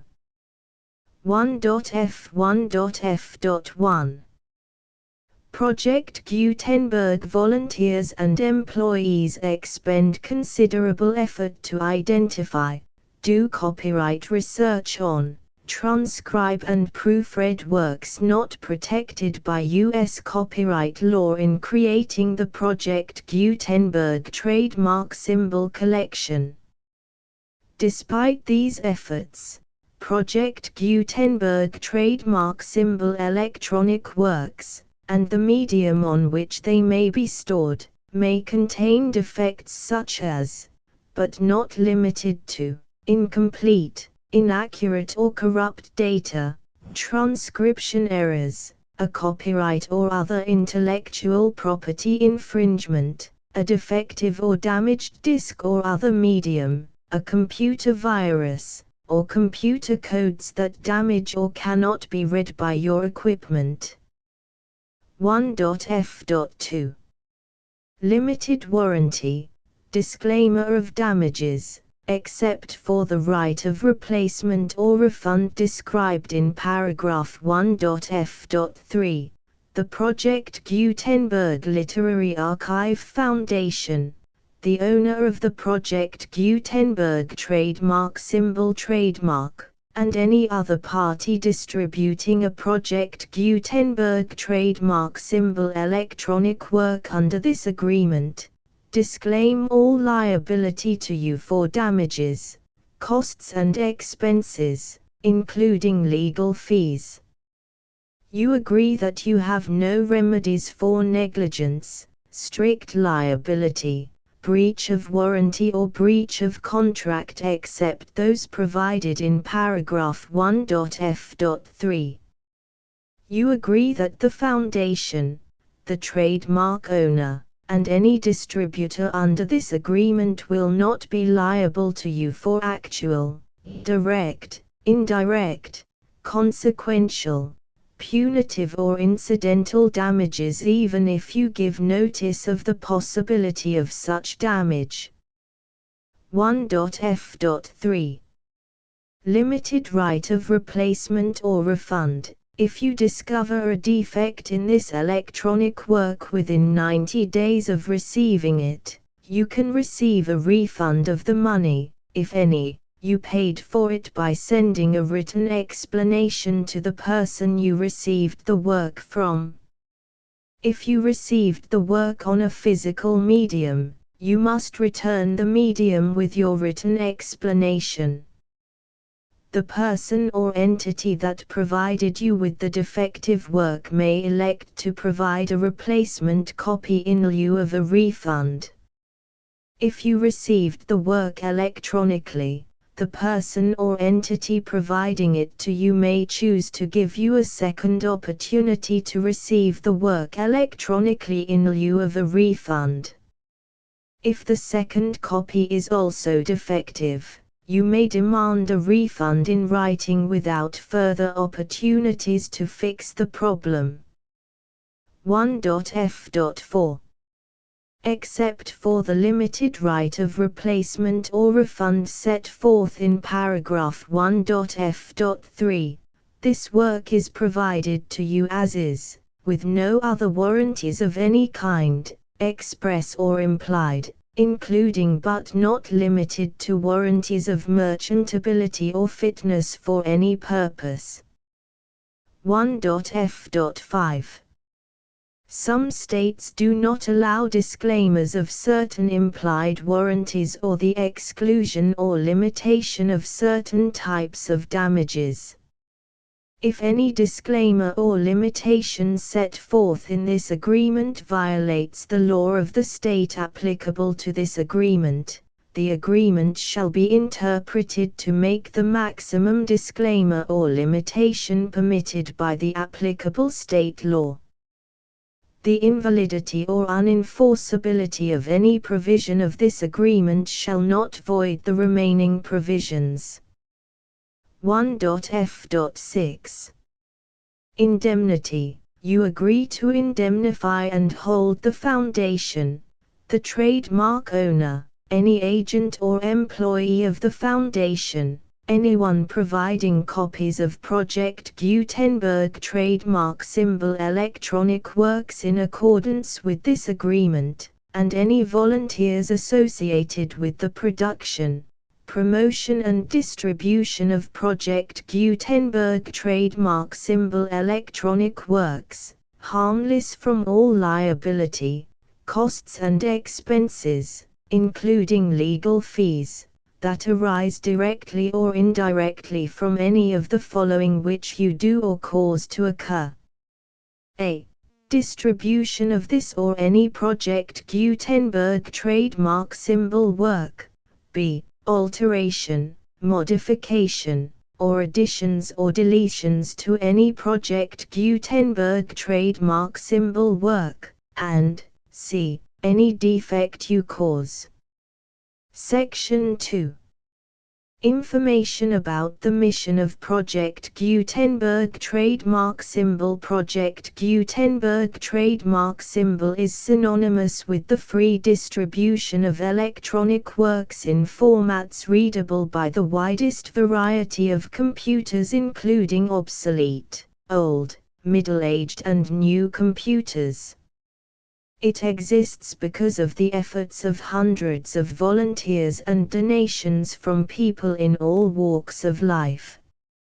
Volunteers and financial support to provide volunteers with the assistance they need are critical to reaching Project Gutenberg trademark symbol's goals and ensuring that the Project Gutenberg trademark symbol collection will remain freely available for generations to come. In 2001, the Project Gutenberg Literary Archive Foundation was created to provide a secure and permanent future for Project Gutenberg trademark symbol and future generations. To learn more about the Project Gutenberg Literary Archive Foundation and how your efforts and donations can help, see sections 3 and 4 and the Foundation information page at www.gutenberg.org. Section 3. Information about the Project Gutenberg Literary Archive Foundation. The Project Gutenberg Literary Archive Foundation is a non-profit 501(c)(3) educational corporation organized under the laws of the state of Mississippi and granted tax-exempt status by the Internal Revenue Service. The Foundation's IN or Federal Tax Identification Number is 64-6221541. Contributions to the Project Gutenberg Literary Archive Foundation are tax-deductible to the full extent permitted by U.S. federal laws and your state's laws. The Foundation's business office is located at 809 North 1500 West, Salt Lake City, UT 84116, 801, 596, 1887. Email contact links and up-to-date contact information can be found at the Foundation's website and official page at www.gutenberg.org/contact section 4. Information about donations to the Project Gutenberg Literary Archive Foundation. Project Gutenberg trademark symbol depends upon and cannot survive without widespread public support and donations to carry out its mission of increasing the number of public domain and licensed works that can be freely distributed in machine-readable form accessible by the widest array of equipment including outdated equipment. Many small donations, $1 to $5,000, are particularly important to maintaining tax-exempt status with the IRS. The Foundation is committed to complying with the laws regulating charities and charitable donations in all 50 states of the United States. Compliance requirements are not uniform and it takes a considerable effort, much paperwork and many fees to meet and keep up with these requirements. We do not solicit donations in locations where we have not received written confirmation of compliance. To send donations or determine the status of compliance for any particular state, visit www.gutenberg.org/donate. While we cannot and do not solicit contributions from states where we have not met the solicitation requirements, we know of no prohibition against accepting unsolicited donations from donors in such states who approach us with offers to donate. International donations are gratefully accepted, but we cannot make any statements concerning tax treatment of donations received from outside the United States. U.S. laws alone swamp our small staff. Please check the Project Gutenberg web pages for current donation methods and addresses. Donations are accepted in a number of other ways including checks, online payments and credit card donations. To donate, please visit www.gutenberg.org/donate. Section 5. General information about Project Gutenberg trademark symbol electronic works. Professor Michael S. Hart was the originator of the Project Gutenberg trademark symbol concept of a library of electronic works that could be freely shared with anyone. For 40 years, he produced and distributed Project Gutenberg trademark symbol ebooks with only a loose network of volunteer support. Project Gutenberg trademark symbol ebooks are often created from several printed editions, all of which are confirmed as not protected by copyright in the U.S. unless a copyright notice is included. Thus, we do not necessarily keep ebooks in compliance with any particular paper edition. Most people start at our website, which has the main PG search facility, www.gutenberg.org. This website includes information about Project Gutenberg trademark symbol, including how to make donations to the Project Gutenberg Literary Archive Foundation, how to help produce our new ebooks, and how to subscribe to our email newsletter to hear about new ebooks.